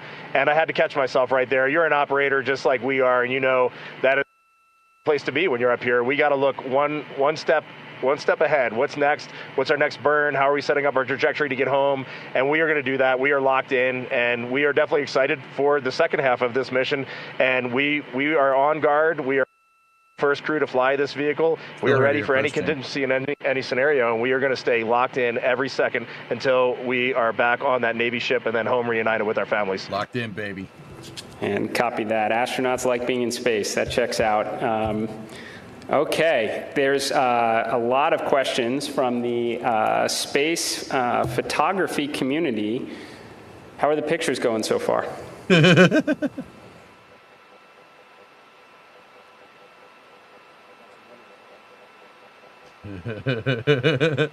Well, we all love getting our hands on cameras and our eyes behind the lens here because we're just trying to share the incredible things that we're seeing, and that's obviously the best way we can try to do that. I've been into night sky photography for a long time, and so a dream come true for me.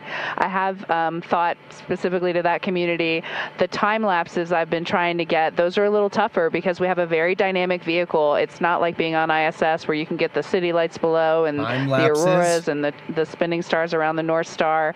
There's a lot going on. So, but what we got to matter is out of this world. When we viewed that eclipse, that was the one time we all said, we literally cannot capture this with a camera. Everything else, I think we've really put our hearts and minds into making sure we understand so that we can bring that home to everyone. But having to set the low light features for Earth shine on the moon while it's an eclipse, that was a new one. I had to dig deep in my book for that one. Yeah, I bet. And thanks for the iPhones. They've been working great. Very glad to hear that. And there are a couple billion people back here on Earth that are extremely excited to look at the imagery you've captured up there.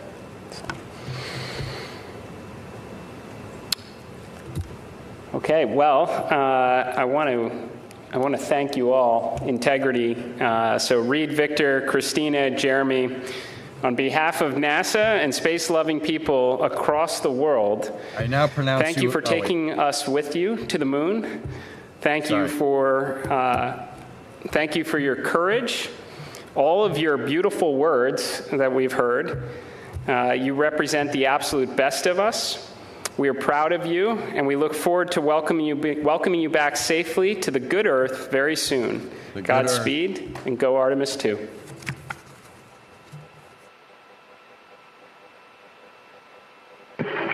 Thank you so much, Administrator. We are just proud to be a part of this team, doing our work every day, and we are supported by a huge world of humans, and we are just honored to be a part of that. Thank you. We'll see you soon. Integrity, this is Houston ACR. Reed's just spinning the mic. That's like his favorite thing to do. And you know what? I don't blame him. I'd be doing the same thing. I'd be like, yo, spin it. Thank you to all participants. Integrity, we are now resuming operational audio comm. Dude, I'd be spinning the crap out of that thing. Right? Right, Meowge? Yeah, absolutely.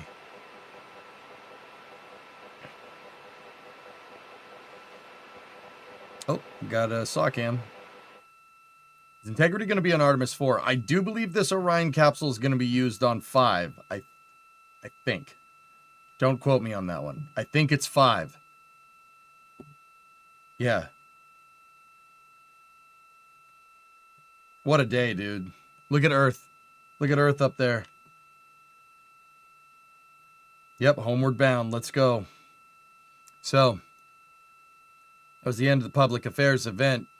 Mission elapsed time, 5 days, 4 hours, 34 minutes, 2 seconds for the Artemis 2 crew, completing the lunar transit today and imaging of the first moon transiting in front of the sun eclipse ever seen from higher, well, not even This higher. is Artemis Mission Control in Houston, Texas. That second public affairs event with NASA Administrator Isaacman and the crew on board the Orion spacecraft named Integrity now complete. And there on your screen, you're seeing a live view from the Orion spacecraft, specifically from the camera on its solar array wings. And you can see a crescent Earth there. The crew is now officially on the return leg of their journey. And Earth is now their target, with that splashdown targeted for April 10th.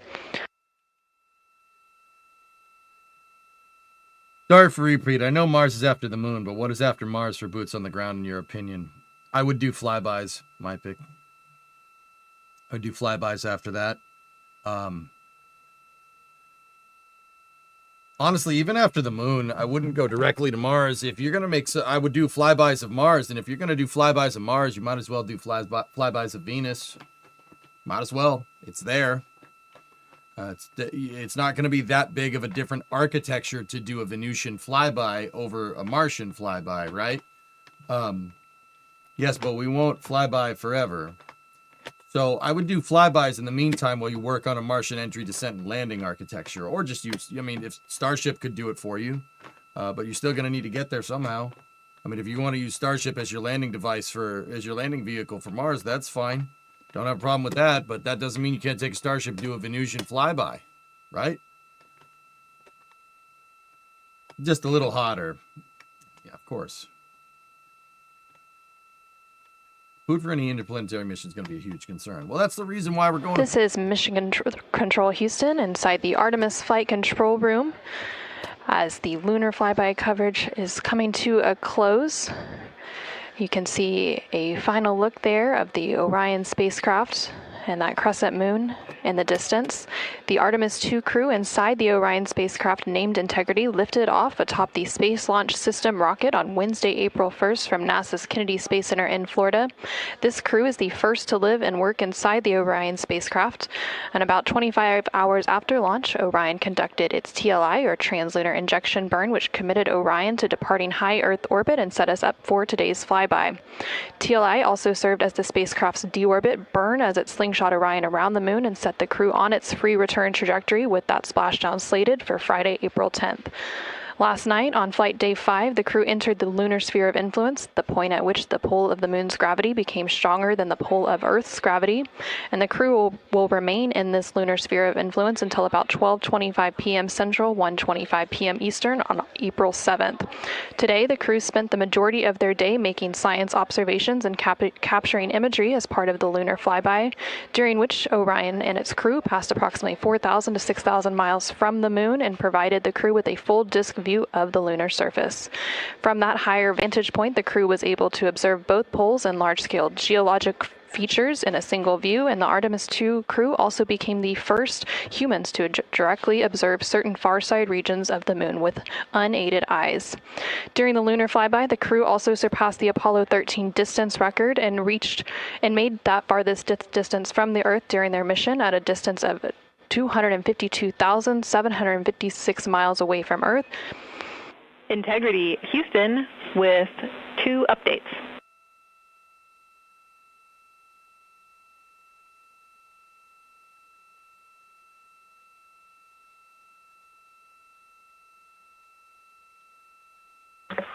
Houston, go ahead with the updates. Hey, Victor, again, awesome job on both of those events. The team down here really enjoyed following along. I've got 2 sync items for you. The first is that based on ground schedules, we'd like to pull your Flight Director Conference up before your PMC, so we'll start the Flight Director Conference at the time the PMC is currently scheduled.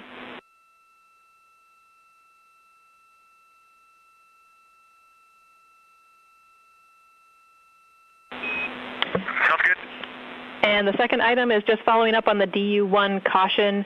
We believe this is a recurrence of what we saw with DU-2 earlier in the mission. It's back up, and it's ready for you to reconfigure displays as you wish. And I see you have that in work.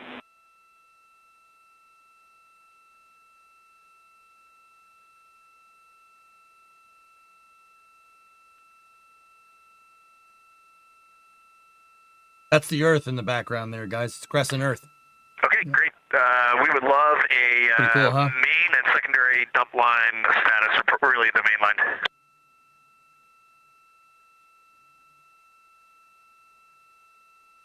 Check in.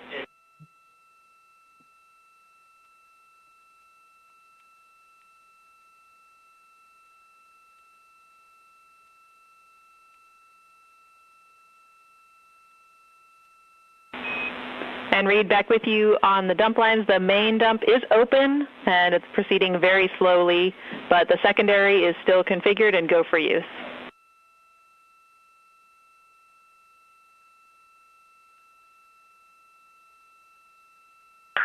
Okay, sounds good. Thank you. And this is Artemis Mission Control. Some communication there between NASA astronaut Reed Wiseman and the Capcom, or capsule communicator here in Mission Control, discussing some of the final activities on their timeline for the day before they head into pre-sleep and get ready to close out flight day 6. So during the flyby period, the Artemis crew and... All right, guys, I'm going to be right back. 1 second. Chat, this is EJSA Control. We are go for step 155 suit.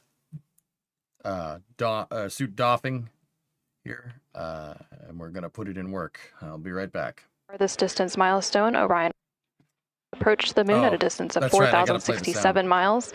And at the end of the lunar flyby period, the crew was also able to see an eclipse with the sun hidden from view behind the opposite side of the moon from the perspective of Orion.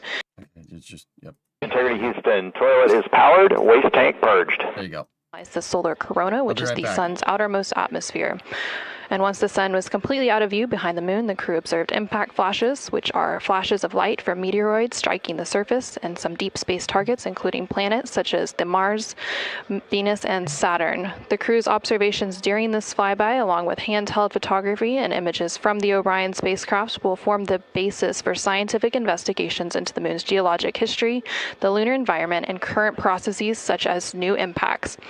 At this point in the Artemis 2 mission, the crew and the teams on the ground have begun or completed 23 of the 27 high-priority objectives for the mission, providing a tremendous insight into the operation of the Orion spacecraft and critical information as we prepare for future Artemis missions.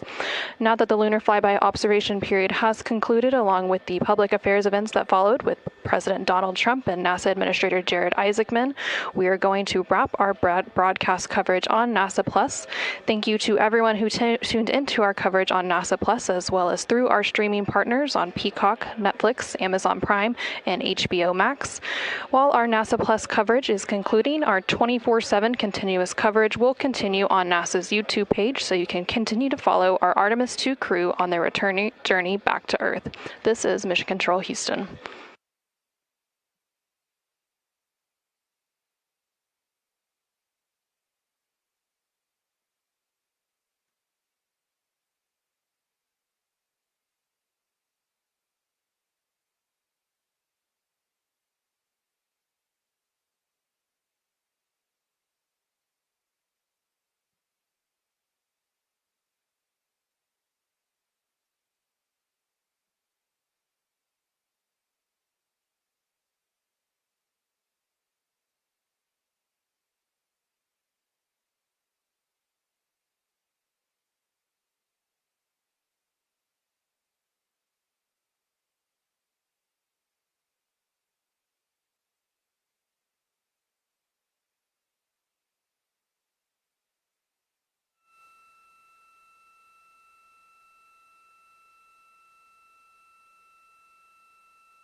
Alrighty, I'm back. All right. Suit doffing is complete.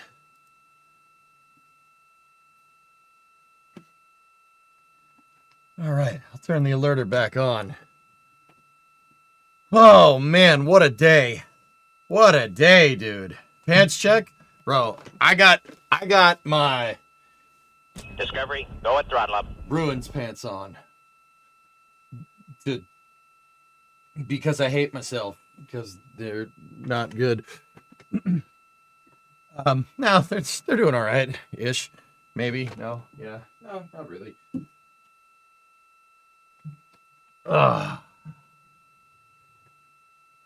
What do we got chopped liver here.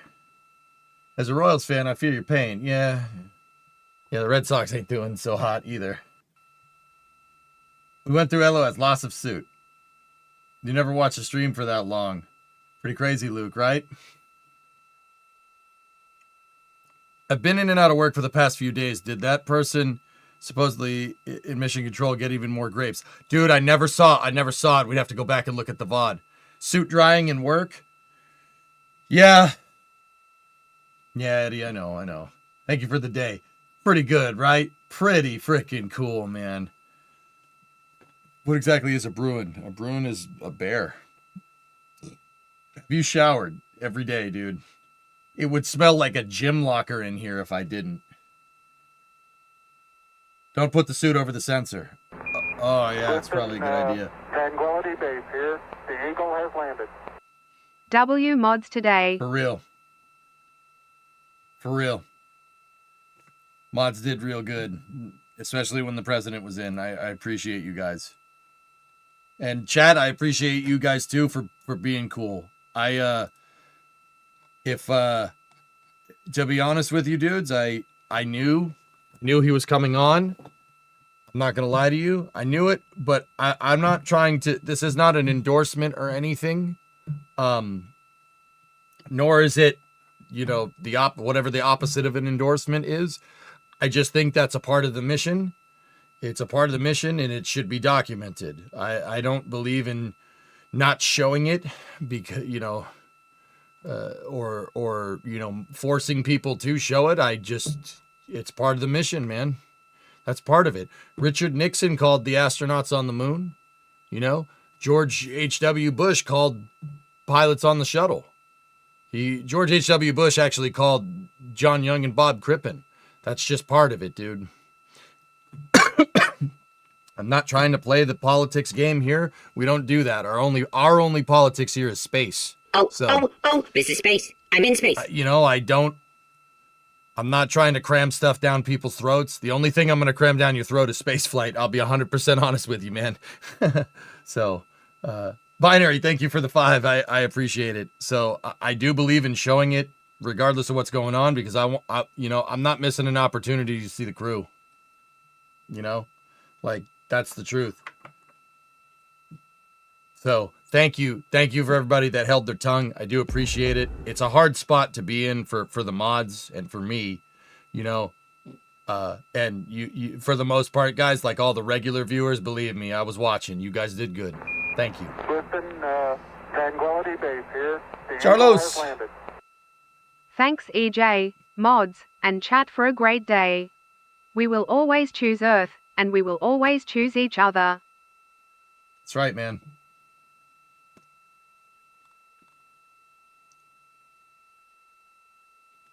Yeah, midnight. Yeah, that's the thing. I believe in being professional, and that's part of the mission, dude.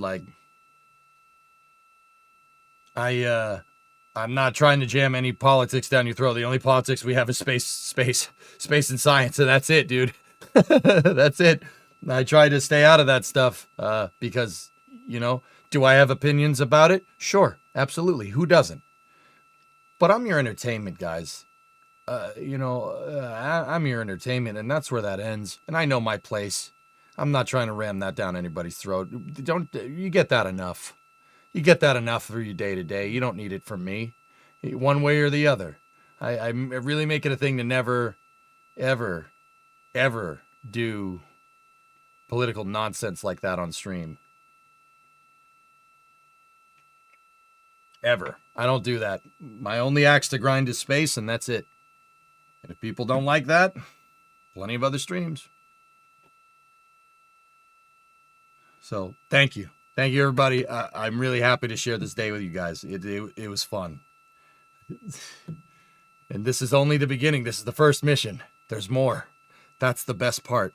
Oh, I mean, this mission isn't even over. In my mind, I'm like, I want another moon. I want another moon mission, like right now. Like we should have another SLS like teed up on that pad, like right now, like right now. Build another mobile launcher. Take ML2. Integrity. Screw We have it. a science question.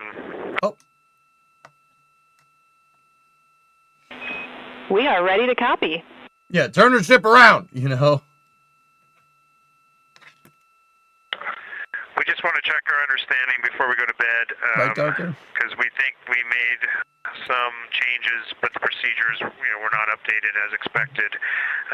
We no longer have to transfer any of the audio recordings on our PCDs or any notes we made in OneNote. That you will just go into the applicable locations and pull that stuff down from where they are originally created. That is a good recollection, Jeremy. That is correct. Yeah, I acknowledge the 48-hour. We'll, Okay, so we are transferring photos into 4 science folders on all 3 PCDs. And if you go into those 4 science folders, you'll get all of the imagery that we took today. And just a heads up, just so much excitement up here. Sometimes we switch cards and sometimes we didn't. And so the different shifts are on various cards in various places, but all the photos are there.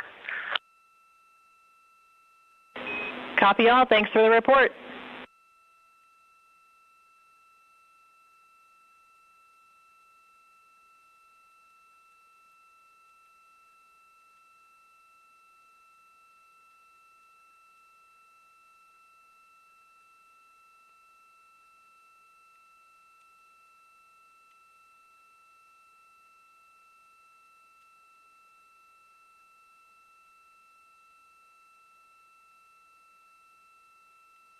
This is Artemis Mission Control in Houston, Texas. We're currently 5 days, 4 hours, and 52 minutes into the Artemis 2 mission. You just heard some call down from the crew on board the Orion spacecraft, and you can see a live view of the exterior of that Orion spacecraft there on your screen.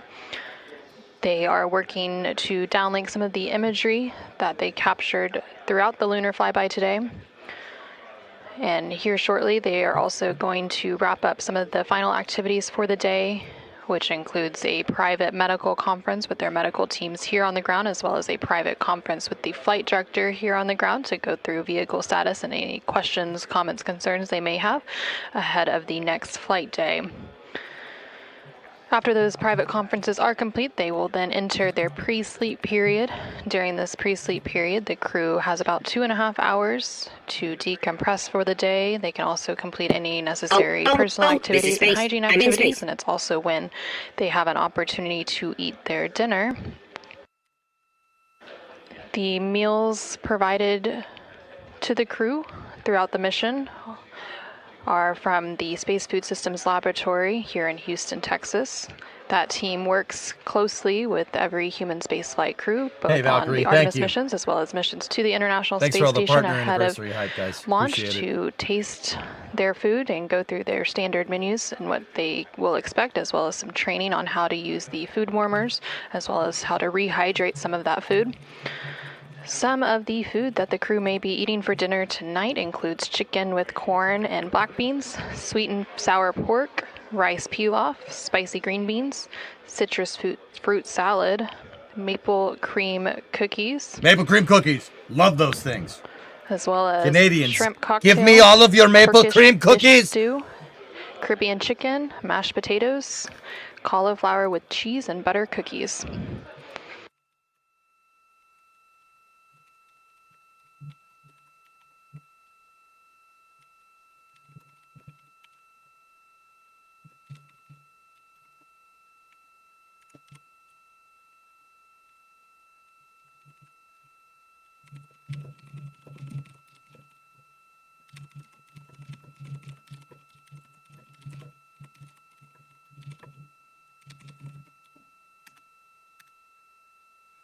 What would your favorite menu be? The brisket, Haunter. The brisket would be the one. Sorry, guys. I'm doing some business.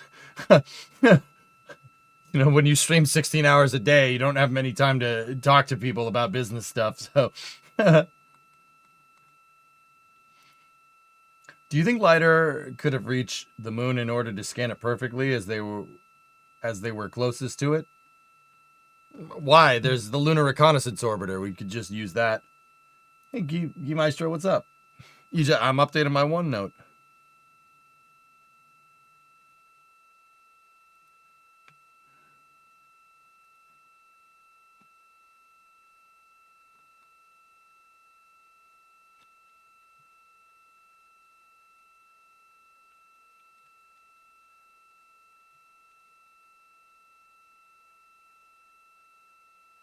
What was your dinner?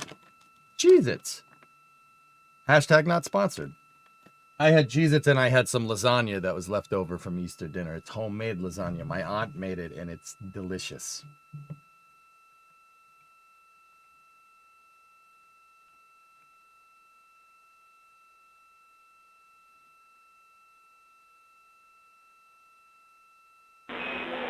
Integrity Houston, OE2 is configured for your conference with Mr. Radigan. Jeff Radigan, flight controller.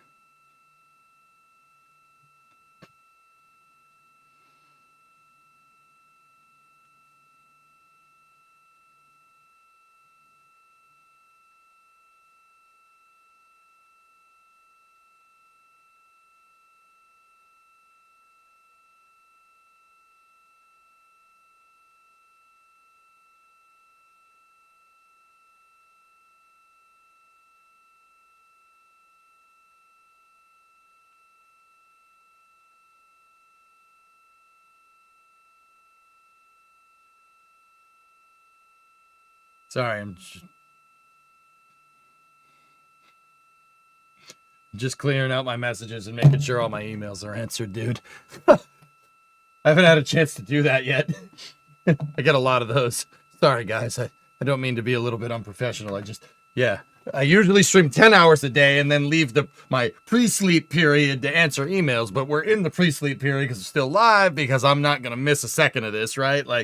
So what's going on here, dudes, is they're having the private medical conferences where each astronaut gets to talk to their primary care physician back on Earth to make sure that they're healthy and happy and that the moon didn't give them any kind of sickness or anything. Not that that would happen, but you get the idea. And then they have the flight director conference with Jeff Radigan where they talk about kind of it's kind of your end of the day meeting. You talk about what you're doing, what we got on the mission tomorrow, et cetera, and then the astronauts will enter their pre-sleep period.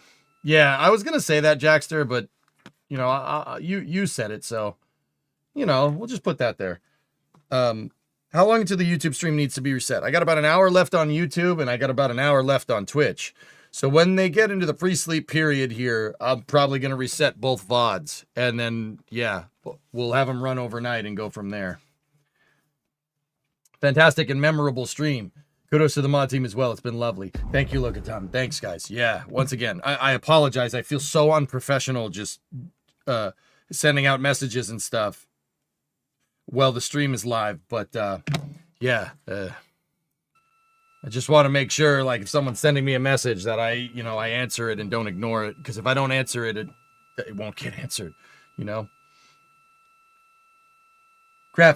Crafty, thank you for all the support today.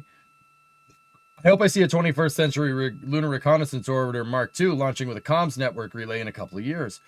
Maybe include imaging on every comm relay. Also, what's tomorrow's docket? So, Kevin, sorry, one of those was you.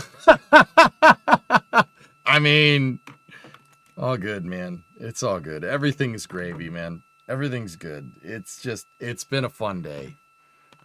This was one of the most righteous missions I have ever seen. And it's not even done. We still got more. So what do we got for flight day 7? So, hey, Valkyrie, gifted us up to Sitco. Thank you. Kevin's over in the Twitch chat, guys. Don't worry, Jared. Yeah. Dude, you put your life on hold for days now for your enjoyment. Do what you got to do. Yeah, all good, man. I still believe in being like, okay, I make dick and fart jokes, but I still believe in, you know, you guys having my undivided attention. I don't know if that's professionalism. I don't know what you'd call that, but you know. Tranquility Base here. The Eagle has landed. Appreciate your coverage. Ty EJ. No problem, man. Like, I'm sitting here laughing at the toilet, right? But also I'm mesmerized by that solar eclipse. Like, just, yeah, it's cool, man. Like, the toilet's freaking broken and they're shooting piss out the side of the capsule. Like, that's hilarious, right? I don't know. Hey, Emma, thank you for joining in on a slice of space history set via the Canberra Tibbinbilla radio dish at Canberra. I enjoyed seeing you smile. Emma. Tidbinbilla radio dish at Canberra. No freaking way.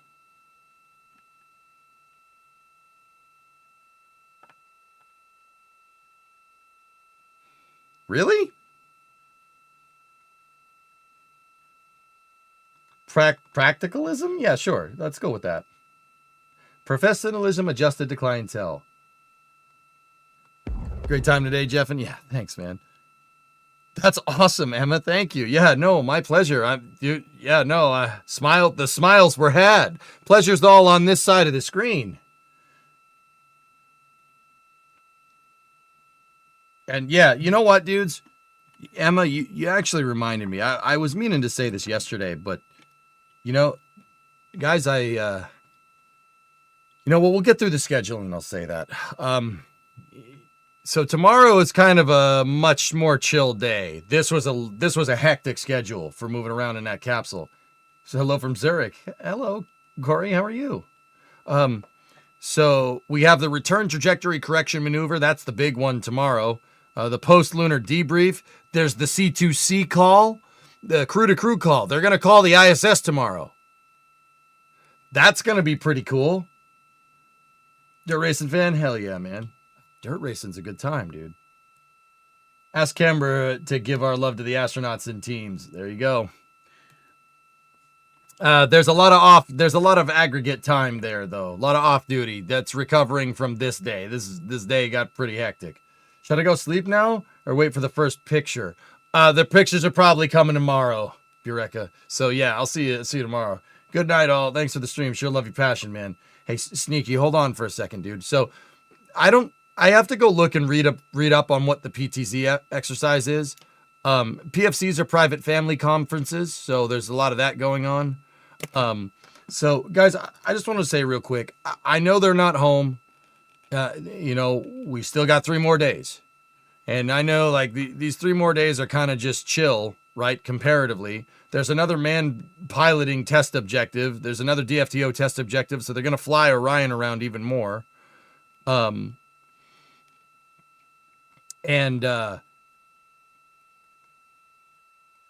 just wanted to say, and Emma reminded me, like, the people that are working on this mission, you don't go unseen. There's a lot of people. A lot of people shoot me messages in the back channel. I won't say who, because dropping names that's your prerogative. If you work out in the industry, it's not mine. Like saying what you do. I know I don't do that. But your work isn't going unseen. I'm serious. If you work on SLS, you work on Orion, you work on the DSN, mission control, flight control, whatever. Your work isn't going unseen. This is the coolest freaking thing ever. And I after this, I will fight tooth and nail. I will use as much of my effort to make sure that this stuff This is Artemis Mission Control. Happening. You are currently seeing a live view. Like, I will fight as hard as I freaking can to make sure to advocate for this, for what we see on the screen here. Your work doesn't go unnoticed. It really does not. I'm so grateful, and I'm a lot of you guys. I'm proud to say you're from the same country as I am. Like there are people overseas too, and I'm proud of them as well. But gosh darn, man, did you see what we did today? It's wild stuff, man. I'm serious, dudes. If you're out there in the industry, you're watching this, anybody sees it, from somebody that's industry adjacent. I just talk about spaceflight. I don't actually do it, right? But anybody that has the sack to get in there and do it, you have my undying respect. This is not an easy business. It's not. You guys are making it look easy. You know? You guys are making it look easy. Seriously, this mission is, you know, I'm not going to say anymore. I'm not going to say anymore. I'll finish that thought on Friday, okay? Did you cover Artemis 1? How was it? Legendary. But Bay, I didn't cover it like I covered this. Artemis 1, I just kind of checked in every once in a while and kind of did my thing. I didn't do the whole mission, but I think for any mission, for any NASA in-flight mission, so an Artemis mission from now on, I think we're doing this from now on. I think the suit's coming out for these missions. I got to get a vest. We got to be like Gene Kranz. Yeah, I think we got to do it. I think we started making a tradition here, so crude or all. Any of the NASA in-house stuff, Mutter. We should do this. Get a vest, keep it classy. That's right. Wear a spacesuit next time? Nah. I'll never forget this week of streams. Please do this again. Oh, we will. We will do this again for the Artemis 3 mission. So, yeah. I just thought I'd mention that, guys. I'm not trying to. I ain't going anywhere. We still got a little bit of time until the pre-sleep period, but it's been great to have no life with you. Yeah, Blay, I put everything on hold because look at that damn shot.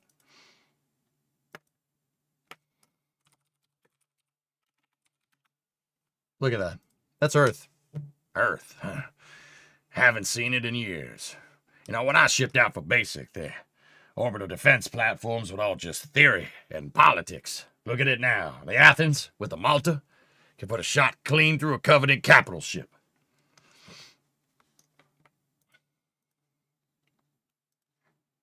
When do they arrive at Earth? Friday, Sapo. Yeah, that's the next real critical phase of this mission. That and the 3 inbound trajectory correction burns, the ITC 1, 2, and 3 burns, where they fine-tune their course in for re-entry. Re-entry is the big one.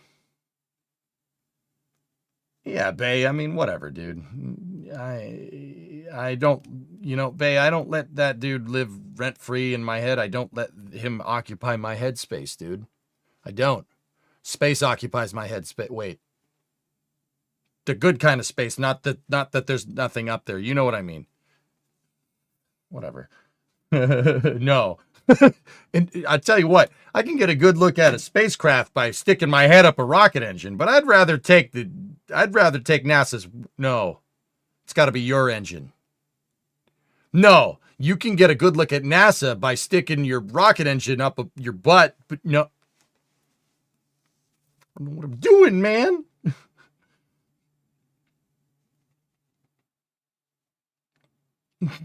No, it's got to be your bull. Huh? Yeah, Merc. Uranus. Yeah, that one. You had freaking NASA in my chat. Yeah, I know. And here we are making that joke. The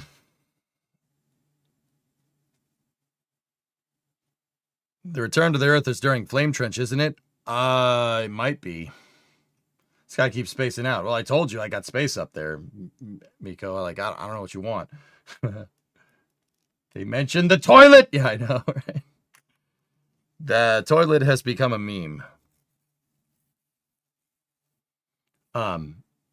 Anyway, dudes. Yeah, this is, Isn't there a new Glenn the same day as entry, descent, and landing? Well, man, I haven't checked next space flight. Apparently, a Raptor engine blew up on a test stand today. But let me check. So, oh my goodness, there's CRS-24 on Thursday. Oh no, NG-24. That's a Cygnus mission to resupply the space station. And then New Glenn is scheduled for the 14th. We got an ISS resupply mission. Here, I could show you. There's a lot on the manifest this week. We missed the Starlink launch. Starlink just went. Oh, no, it didn't. It delayed. Oh, no, it went. It went. It's T+. Okay, yeah, we're good. On Wednesday, there's a... Oh, look, ESAR's back on the books. Oh, man, we're going to have to... Oh, there's plenty of rocket launches this week. We're going to watch that. We're going to have to double box that with the stream. ESAR's got the Spectrum 2 launch. There's Cygnus to the space station. On Friday, we got Starlink 1721 at 10:39. That's going to be after the mission. New Glenn is currently over here. Bluebird Block 2 FM2 is the New Glenn launch. That's over there. So, yeah, there's still plenty of rocket launches this week.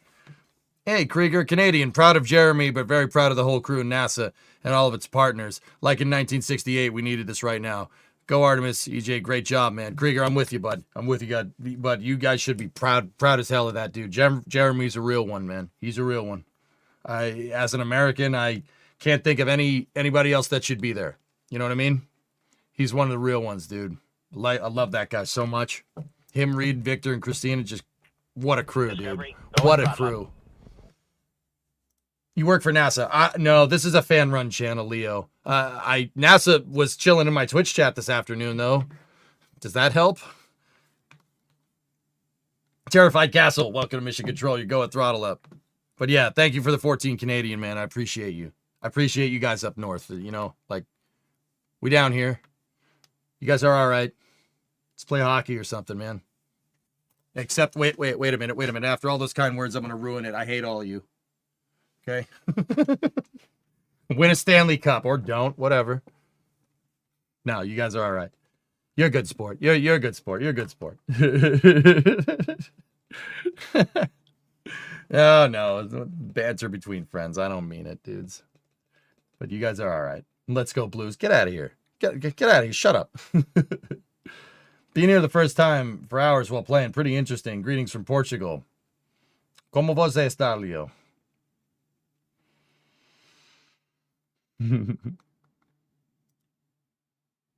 I like the Wings, Astro, so yeah, that's fine. You can like the Red Wings in here. That's okay. My wife's from Detroit, so it's fine. Are you going to rewatch the Starlink launch real quick? I don't know, man. I'm kind of getting to the end of my rope. We've been going for a good while today. Nah, fine.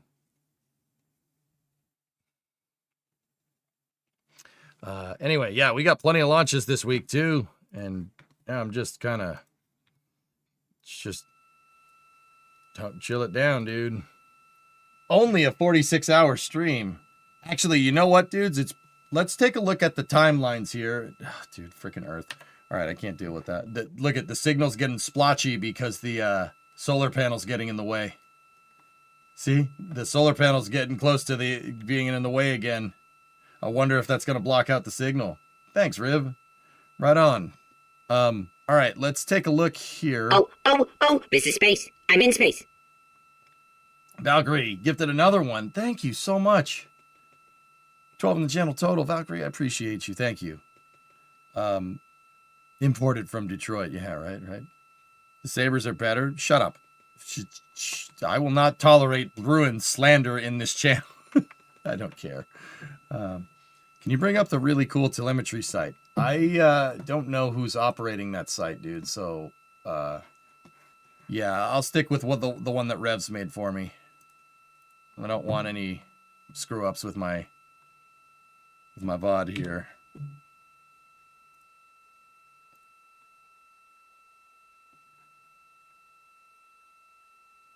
The wake-up music is already nuking the freaking VOD.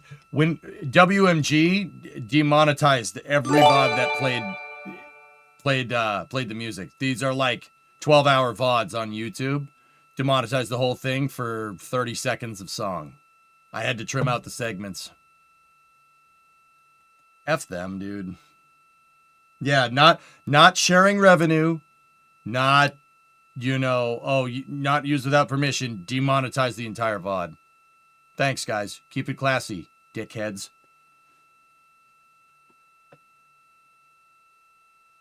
What's up, 95? Hey, anonymous gifter gifted somebody to push-ups. Oh, damn. That's right. We didn't do the push-ups for the day. I have to do that. All right, let's go out in the garage. We got to do the push-ups, dudes.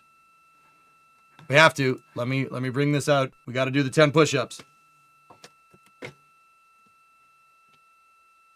Why can't they just mute those segments? Elian, it's because they suck. Yeah. Push-up time. We got to do our workout for the day. Let's do this.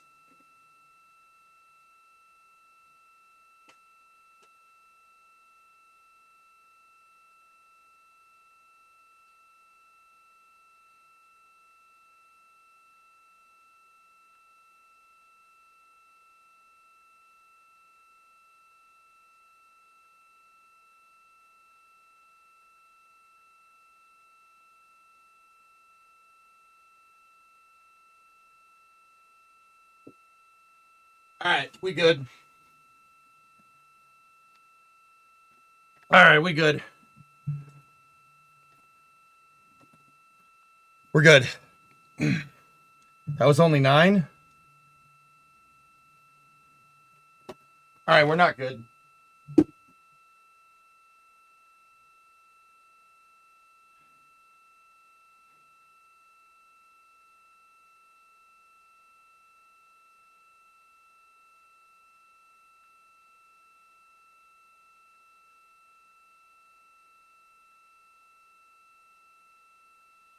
I did 4 more. Want to go do karate in the garage? Yep.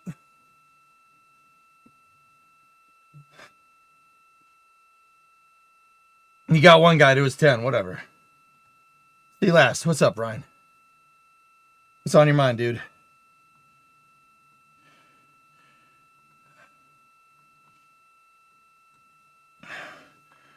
Astronauts didn't work out today. That's right, they didn't. But I did.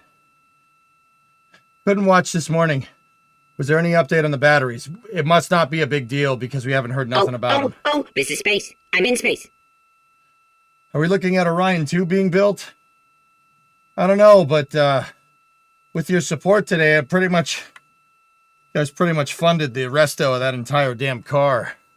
So, that's good. Oh, man. Doing those every day is getting me a little sore. Wait a minute, that's not the truck. What are you working on now? It's 69 Coronet. That's the crew. This is the crew cab charger. That's my project. That's what I'm working on now. It was quite rusty. Anywhere you see metal that's painted black was not usable and gone. So that's like the entire back of the car. I'm fixing it. Is it going to have a Hemi? Yes. Yes, it is. 5.7 Hemi. Madman. I got a 5.7 Hemi in a donor vehicle sitting outside ready to go with this thing. But my primary goal right now is just to get the shell. Get the shell solid, because for the amount of power we're going to put through it with that 5.7 Hemi, it's going to need some beef under there. Is that the car from Bullet? No, it's not. So, Carlos, it kind of is, okay? So that's a 69 Coronet. A 69 Coronet is the exact, it's a 4-door version of a Dodge Charger. Yeah, that's why I call it a crew cab Charger. So it's a Coronet. It is a different make. For the Mopar nerds, that's a 69 Coronet 500. It is a real 500 car, which is okay. It's got 10-inch drums all around, non-power brakes. It's got a 318 with a 2-barrel carburetor, 904 torque flight behind it, with an 8 1/4 rear end running highway gears. It's not really anything special. It's a nice car though. Like, I think it's cool. And I didn't really get it for a lot. And if you like old Dodges, you know that I couldn't afford the 2-door version. I definitely can't afford the Charger. So Discovery, I got that. go at throttle up. And we're fixing that. And then I'm going to put a Hemi in it and make it faster than Chargers anyway. Hey, Blark. Tier 3 7-month resub. Ooh, 7 months. On my way to 700. I want to drive it to Artemis 3. Yeah. This is Artemis Mission Control in Get Houston, a Falcon Texas. or a Commodore? We I are would currently love to. 5 days, 5 hours, and 19 minutes into the Artemis 2 mission and counting. Currently on your screen, you can see a live view from the Orion spacecraft named 440 is Integrity better. by its crew. You can see a clear view of one of those solar array wings. There are 4 solar array wings, or SAW, that provide power generation for the Orion spacecraft. And just above that solar array wing, you can see a crescent Earth. Oh, this is space. I'm in space. Currently, the Orion spacecraft is about 11,900 miles away from the moon, and that distance will continue to increase now that we are on the return leg of the journey. The Orion spacecraft and its crew had their lunar flyby and made their closest approach to the moon earlier thanks today. for the $5. And the distance from Earth is about 249,000 miles. We are expecting a splashdown. I'll check it in a second, on Maddie. Friday, April 10th, on flight day 10. That splashdown in the Pacific Ocean off the coast of California in about 3 days, 19 hours, and 57 minutes from now. Currently, the crew is wrapping up some of the final activities for the day, and then they are about to enter their pre-sleep period. That pre-sleep period will last about 2.5 hours, after which they will go to sleep. They typically have an 8.5-hour sleep period, and then they will begin flight day 7. The majority of flight day 7 will be an off-duty day for the crew, but they do still have a few items that they have to complete. One of those is a post-lunar flyby conference, and this will be directly with the crew and the science team here on the ground to discuss some of their lunar flyby observations as part of the data collection, to allow the crew to talk through what they experienced and what they saw while it's still top of mind and fresh following today's lunar flyby observation period. Again, that lunar flyby lasted about 7 hours, and towards the tail end of that flyby, they did get to experience an eclipse. Following that post-lunar flyby conference, the crew will have a little bit of a break. They will be able to exercise, have their midday meal, and then there is the opportunity for a return trajectory correction 1 burn should it be needed. These return trajectory correction burns allow the Orion spacecraft to fine-tune its path on the way back to Earth. On the outbound journey, there were originally 3 planned outbound trajectory correction burns. The first 2 of those burns ended up being canceled, as it was determined they were not needed due to the accuracy of the translunar injection burn, or TLI burn, which took place on flight day 2. The third and final of those outbound trajectory correction burns did take place on flight day 5. And it ended up being a 17.5-second burn to fine-tune Orion's trajectory as it made its flyby around the moon. So again, there will be an opportunity for a return trajectory correction burn tomorrow should it be needed. And then in the latter half of their flight day 7, they will complete a radiation shelter demonstration. Yep, that's what we got for the rest of the week. We got some piloting maneuvers, radiation shelter, calling the space station. There's a bunch of good stuff, dudes. And that's just on the flight back, which is pretty cool. Kelly, I'll see you tomorrow. You gonna get some sleep? All right.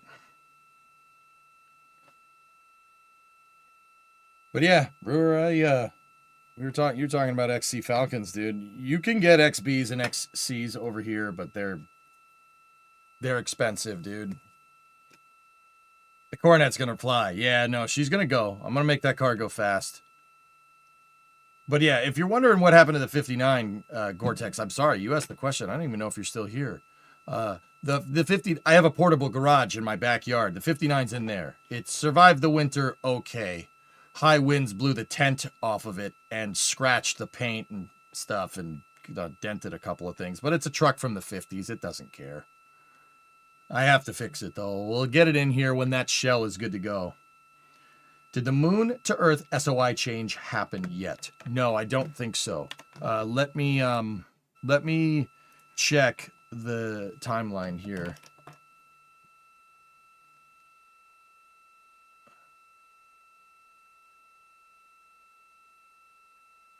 Have you heard of the Kitten Space Agency game? Missiek, I'm a consultant on Kitten Space Agency. I helped them design some stuff for their game. I'm very good friends with the guys at RocketWorks. They're good buddies of mine. Yeah. I've heard of it, dude.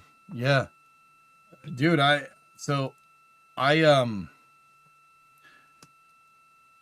not trying to brag, Missiek. I did this because what happened with Kerbal 2 is not okay. So when Kerbal 2 went out, I reached out to a lot of Kerbal developers that I knew, because what made the stream popular on Twitch is playing KSP. I have about 20,000 hours in KSP 1 and counting. I still play it. I did take a break after KSP 2 though, but that's another story. So I know a lot of the developers. I knew a lot of the dev team for KSP 2. I like, and not like, oh, I've talked to you on the internet. I went and hang out with them. I went to their headquarters and helped them with the game as best as I could. When the game went under, I talked to a guy by the name of Dean Hall. Dean Hall is the CEO of RocketWorks. If you guys know DayZ, he worked on DayZ Standalone, and then founded his own company. And now they have Stationeers, they have Icarus, they have a bunch of good games. The Stationeers is really fun. When I got wind that he was trying to do this thing, I reached out to a bunch of Kerbal devs and poached and told them to go talk to him. Yeah, I was like, no, here, talk to this guy. You want to keep working on space games. You're responsible for, same vehicle interaction is my fault. Also lights with changeable colors in KSP 1 is totally me. That was my fault. Yeah. So, yeah, Mysik, I was responsible for help putting that team together. Dudes, I'm not trying to brag, but Harvester was watching the Artemis 2 launch with me. I'm not going to say when or where, but he was watching. Yeah, I was talking with him in the back channel. You see me typing in the back channel during the launch. I was talking with the founder of Kerbal Space Program. So, yeah, Marcon, yeah, that's a way to say it.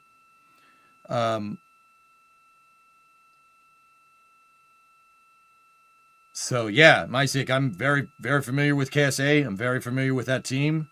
I'm very familiar with the with Kerbal. That's my home, dude. That's my home on the internet. Is he at all involved with KSA? Yes. Yeah. I can't say how or when or where, but me, Harvester, and a bunch of Kerbal 1 developers, the list is too long. When they were doing KSA, when Dean decided he was going to do KSA, we all got together and had like the who's who of like Kerbal players and STEM outreach, people that play Kerbal, and we got together and decided on, you know, what this game's going to be and go from there. Like I didn't have much input. It was mostly Dean. Dean facilitated this whole thing. I'm taking way too much credit. But yeah, I was there. Why is KSP2 not great? It's abandonware. Take-Two shuttered the studio, canceled the game. Well, they didn't cancel the game. They left it in an incomplete state, and they still sell it to this day. And then they sold off the IP after that. But I don't want to get real. Don't worry about that. Sean. So, oh gosh, I'm gonna sub. Oh, you're gonna make me sub. So, yeah, that's yeah, Mysik. I know about KSA. I consult on that game. I help them. I give input when they need me about. I can't say what features, but I'm sure people could put 2 and 2 together if you've ever watched me play Kerbal. Sorry, from Seattle. Hey, Zoom, it's all right, dude. It's all right. It went down the way it went down, dude. It's okay. I forgive everybody that was involved with that. I mean, it's not any developer's fault, dude. They shuttered the studio because they suck. Like, it happens.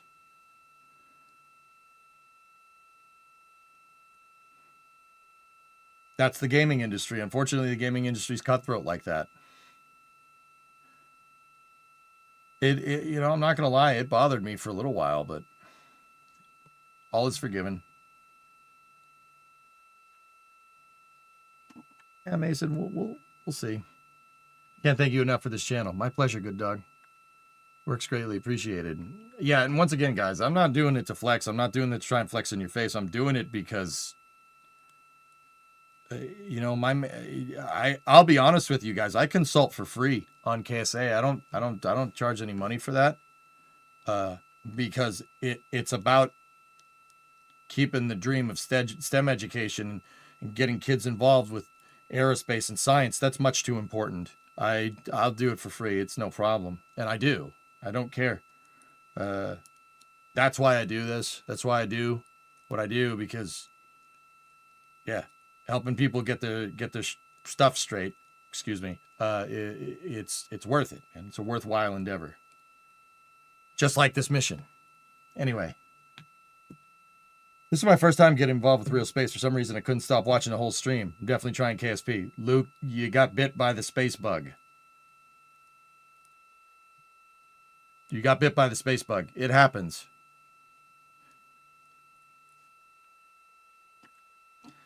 You know, other launches overall are going to feel a bit disappointing after this. Ryan, dude, you freaking right? Like, dude, my dad used to always say, you know, I used to talk with my dad about the space shuttle. I'm like, Dad, the space shuttle mission was so cool. And he's like, yeah, it ain't no Saturn V though. And I always just thought he was giving me crap, dude. Like, oh yeah, my stuff's better than yours. I always thought that.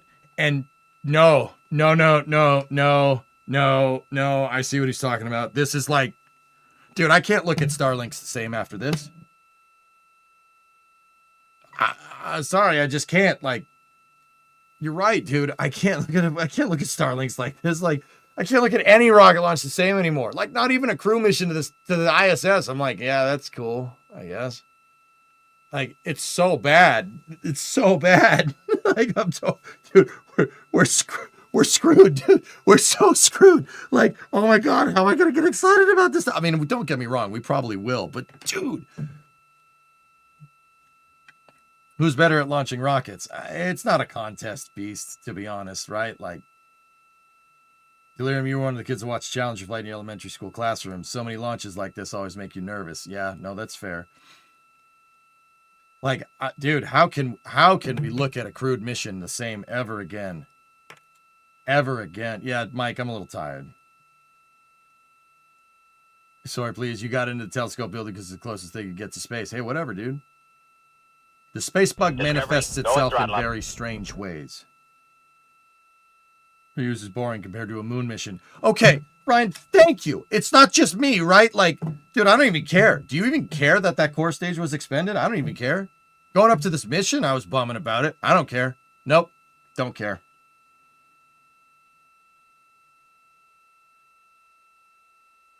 Like, I don't care. I really don't. No, it doesn't bother me. Did you see what we saw this afternoon? Like, yeah, doesn't bother me. No, we're good. I know you've been sleeping at the same time as the crew's been sleeping, but have you been plugging your own toilet until their toilet gets fixed too? Nah, my toilet works. Sorry. But my toilet also has gravity. Where did the core stage land? It didn't land, RB. It burned up. It burned up. That core stage was on... They did a MEO insertion. That core stage burned up before it ever got near the ground, which sucks, but what are you going to do? Okay, good. Ryan, it's not just me. This is so freaking cool. Like, I don't care. Like, dude, I want more Orions. I've never had a mission galvanize my opinions about things like this so much. I want more Orions, and dude, we need more SLSs. We need more boosters. We need more Orions. You know, I want that. Like, to be honest with you, I mean, I wanted this before, but I want the EUS finished. I want all that. Like, please, just shut up and make it. Shut up and make it. Like, I want another one of these missions tomorrow. This is addicting, dude. Holy crap. This is cool. That's good, Rockets. That's good. Let's launch tomorrow, right, dude? Will they put this Orion in a museum? No, ARJ, unfortunately. They're not going to put Orion in a museum because they're going to reuse it, Melon Farmer. Yes, Orion Integrity will fly again, dude. I believe it's slated for the Artemis 5 mission, but I'd have to go look. Can you imagine? Reusable interplanetary spacecraft? That's pretty good. I'll take that. That's fine.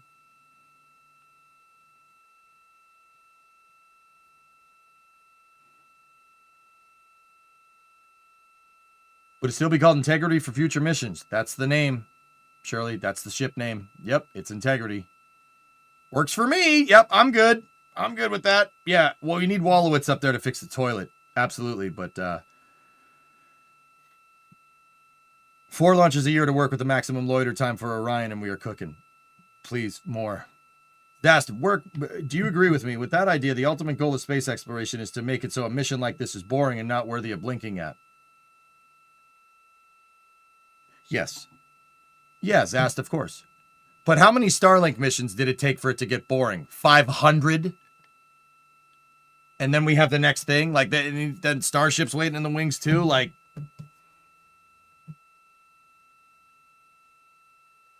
I mean, I'll still watch Starlinks if they're on. I still think they're great, but I want this. I want more of this. How fast will they accelerate? Entry interface Cheech is going to be somewhere in the ballpark of 25,000 miles an hour, or about Mach 30. Yeah, Zast, I'm with you. I'm with you, dude. This needs to become routine. Because, guys, like, it's there. Like, you know, if you're following this for... If you're just getting into this mission, and it's awesome. First of all, spaceflight's horribly addicting. Once you start reading about it, you won't be able to stop. I started reading about it because I got hooked from one of the later shuttle missions, and I'm like, this is, yep, nope, I'm still here reading about space, right? What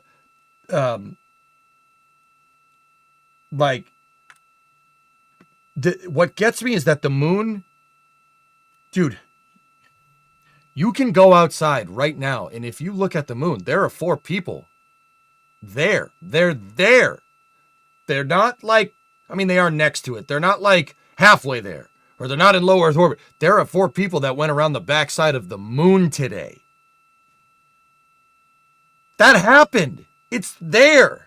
Like, dude, if you asked me about lunar missions like a month ago, and I knew this mission was coming, too. If you asked me about lunar missions like a month ago, I would have been like, a moon mission? Like, all right, yeah, the Artemis 2 mission's coming up. That's kind of cool.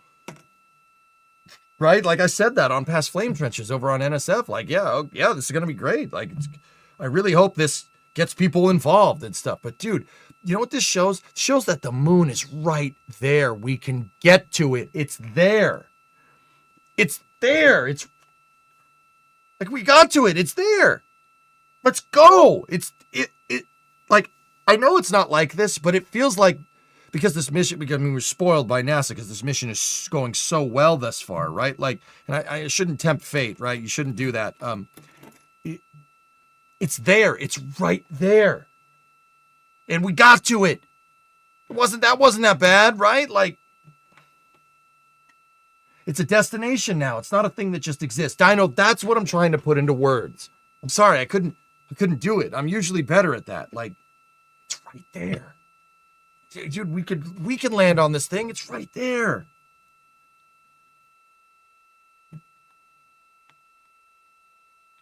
Didn't really hit until we were describing the moon from Orion. Right? Yeah, when Victor was giving his calls about Oriental and Grimaldi, I was about to say Gorlami. Nice. My brain's fried, dude. Like, Gorlami. Yeah, the Gorlami crater. Like, it's probably a sign that I should go to bed, but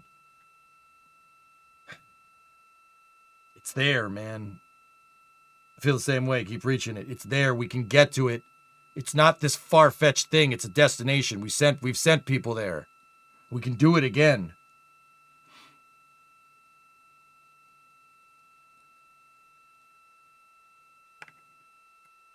Like, I don't have any better way to say it. It's there. Why choose the moon? Why choose that as our goal? Well, it's there. You know, like, that's not, I'm paraphrasing. That's not what he said, but I know, Bran. This is so rad. Like, rather, I liked SLS before. I really did. And I endured years, decades of getting crap from people about why, SLS is too expensive. No. Because I don't think people had the retrospect of the shuttle program. I told you this mission, I said that I hope this mission would be special, and I think it is. This is how shuttle missions hit, dudes. Every shuttle mission was like this. Every shuttle mission was so damn cool, but this absolutely pales. Like they pale in comparison to this. This is way cooler. I can't get enough of it, dude. We need to do more. I need more missions, right? Dude, yeah, no. 4 launches a year, baby. We got it. Jared, you got to scale to it, man. Do it. I don't know how you're going to do it, but do it. Crater Carol's still getting me. Reed's such a good dude, Dino. He's such a good dude. Like, oh, man. Why do bad things happen to good people? That's not okay. But, yeah, man. Dude, I swear the very first flame trench, I'll watch you defend the SLS and said, yeah, whatever, launch it more. Fluffy, I had a feeling, I'd never seen it, but I had a feeling these missions would be like this. Like, I had a feeling. But man, it was more than I could ever expect. Such a good crew. It's so good. Everything about this rules so freaking hard, man. Like,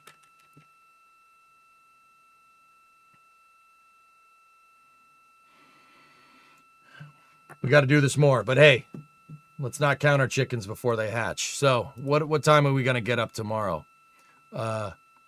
So today was flight day 6. We got flight day 7. When does the crew wake up happen? Crew wake up happens at 11:24. All right. So that's in, I remember my grandparents thought the shuttle missions were not worth the value. I love the shuttle for what it's worth, but I love it because it happened. We should have kept flying the Saturn V. Giving up the moon was one of the dumbest things we've ever done in the space program. I know that's a longer list. Just bear with me. You know what I mean. I finally feel like we're getting somewhere. Right, Trey? Yeah. Yeah. We need more SLS. We got to put that thing to work, dude. We got to put it to work. We already paid for the development. Let's go. Let's not make the same mistake that we made with the Saturn V. No. Yeah, Toby, you've seen all 4? Nice, man. Badge unlocked, dude. I've seen all of them too. Discovery, Atlantis, Endeavor, and Enterprise. It's cool. Americans should write their representatives to expand the funding in the program. Yes. This is Artemis Mission Control in Houston, Texas. Currently on your screen, you can see a live view of the Orion spacecraft on the left-hand side. Those views coming to you from the solar array wing cameras. The crew is currently in their pre-sleep period. During this period, they have the opportunity to eat dinner and also perform any necessary hygiene activities and other personal activities ahead of going to sleep. We do expect the crew to enter their sleep period in a little under 2 hours, about an hour and 45 minutes from now. Also in that view on the left-hand side, you can see a crescent Earth in the distance, just above that solar array wing. How do they bathe? Baby wipes. There ain't no shower. Water's at a premium. Orbit website, or ARROW.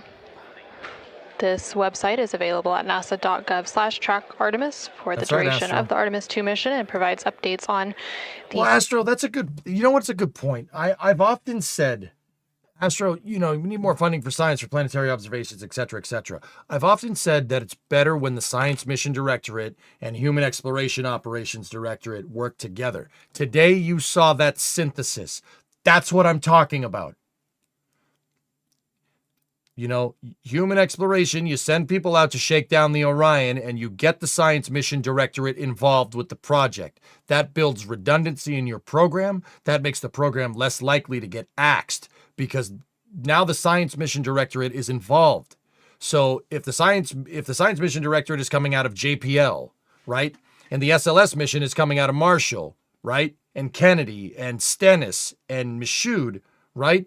That's more Congress people that are going to say, no, we need more of this, not less. You intertwine your programs like this. Whoever had the idea of making Kelsey Young the science officer for this mission is a gosh darn genius.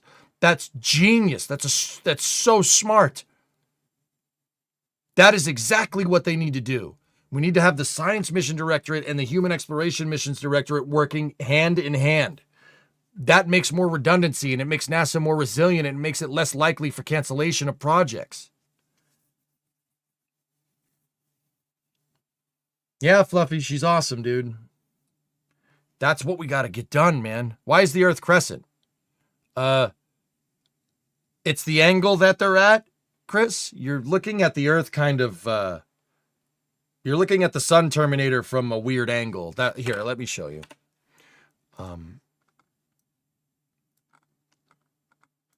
Let me turn off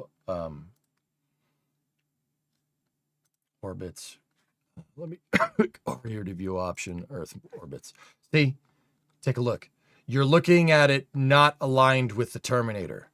So the sun over there is shining, right? And if we were isometric to the Earth, meaning like if we looked at it from over here somewhere, that line would be straight. But you look at it from over here, and that line looks like a crescent. Same thing happens on the moon.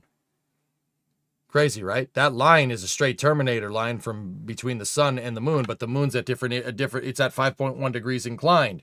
And couple that with Earth's axial tilt, right? It looks like a crescent from certain angles. That right there is basically the shot that we're seeing from this solar array wing. We're looking back at Earth from one solar array wing over another. See? Isn't that cool? Actually, it's upside down for what I just said, but you get the idea. Yeah, Toby, that's right. They had a couple of casings on that mission from Columbia, from the STS-107 mission. Can you get the NASA title here? No.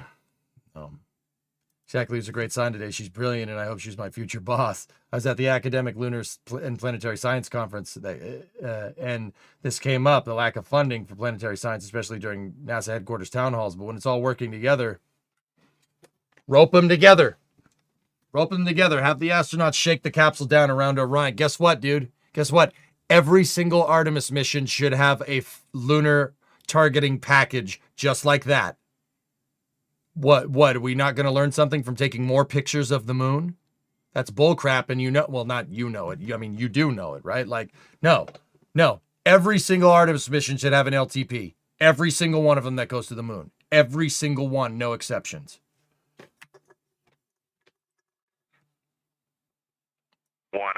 Guys, I'm going to play Kerbal at the end of this mission. We copy.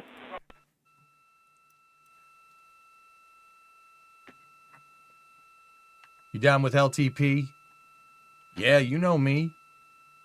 And we just heard some communication there between the crew on board the Orion spacecraft. Some of that first communication was coming from NASA astronaut Victor Glover, who was wrapping up a crew preference conference. These are private conferences, often between the crew and their family and friends on the ground. And then we heard some communication after that from NASA astronaut Reed Wiseman, who was asking some questions and letting them know about some images and data that were being downlinked from the Orion spacecraft following the lunar flyby earlier today.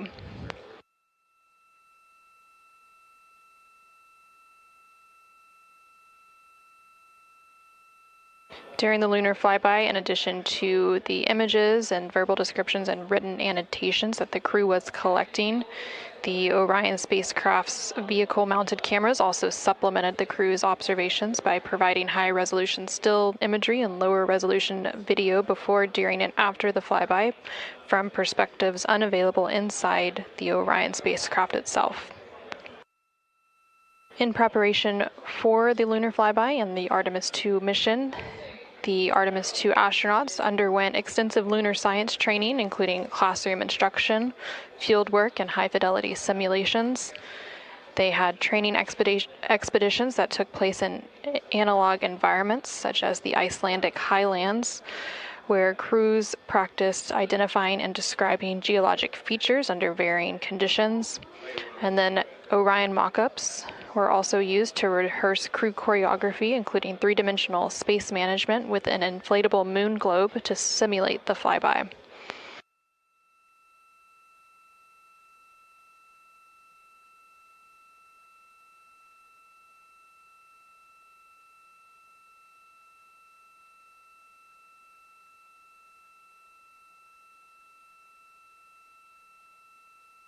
Telescope for flying squash. I'm not the guy to ask for a telescope, dude. A Celestron maybe, but you know what?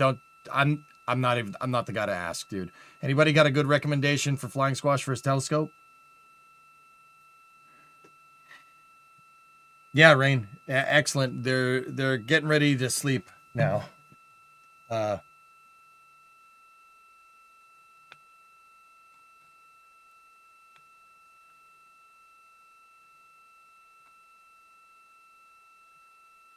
Ask someone like Nerduino. He does astrophotography. Is the SM refuelable? Would be cool. Would be a cool interorbital tug if you took Orion off. I mean, Dino, I personally think that you could take the ESM and make it into a lander. You can make it into a descent module. Actually, if you strip down Orion, take all the crew stuff out of it, basically just have it be a console and 2 seats, right? Take the heat shields off, take all the tiles off of it, because you don't need any of that. And just use the pressure vessel with bare bones controls and some sleeping accommodation, dude. You could probably make an SSTO for the moon, just saying. Seriously, it has 15... You guys, like, think about this, dude. The ESM, Orion with the service module behind it has 1,500 meters a second delta V. Orion, the capsule itself weighs 10 tons. 1,500 meters a second with 10 tons of dry mass. Dude, how heavy was the Ascent module for the Apollo program? The Ascent module, what? 3-4 tons? Maybe at best? Right?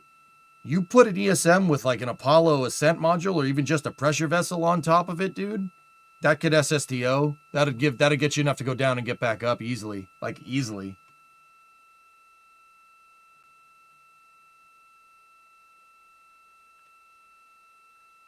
No good windows for landing. You'd have to trust the autopilot or at least the cameras. I mean, you could put windows in the side, Aqualex. That's I don't mean to be a jerk, but like that's a bullcrap excuse. What a bullcrap excuse that is. Just put windows in the side. Or reorient the seats so you're looking out the side windows. Be no different than the LEM. What oh no, we can't have the seats on the side. They have to be on the ground. No, that's bullcrap, dude.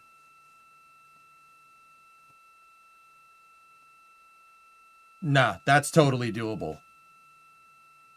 You could reorient the capsule just fine.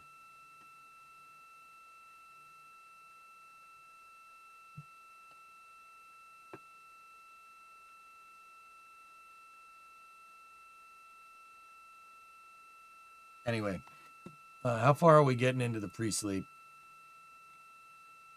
We're pretty much in the pre-sleep, guys. So here's what I'm going to do. We're going to reset the Twitch VOD, and we're going to reset YouTube. We're going to have a total loss of signal from the stream here. And then, yeah, we'll keep talking for a little bit, and then I think it's time for bed for us. So stand by for a momentary loss of signal on YouTube and on Twitch. I will be back in about 1 minute. That's going to do it on the YouTube side for this part, and then on Twitch, it's part 3 for the schedule. We're going to be moving to part 4. I will see you guys in a little bit. Give me about loss of signal for about a minute. Thank you very much for watching.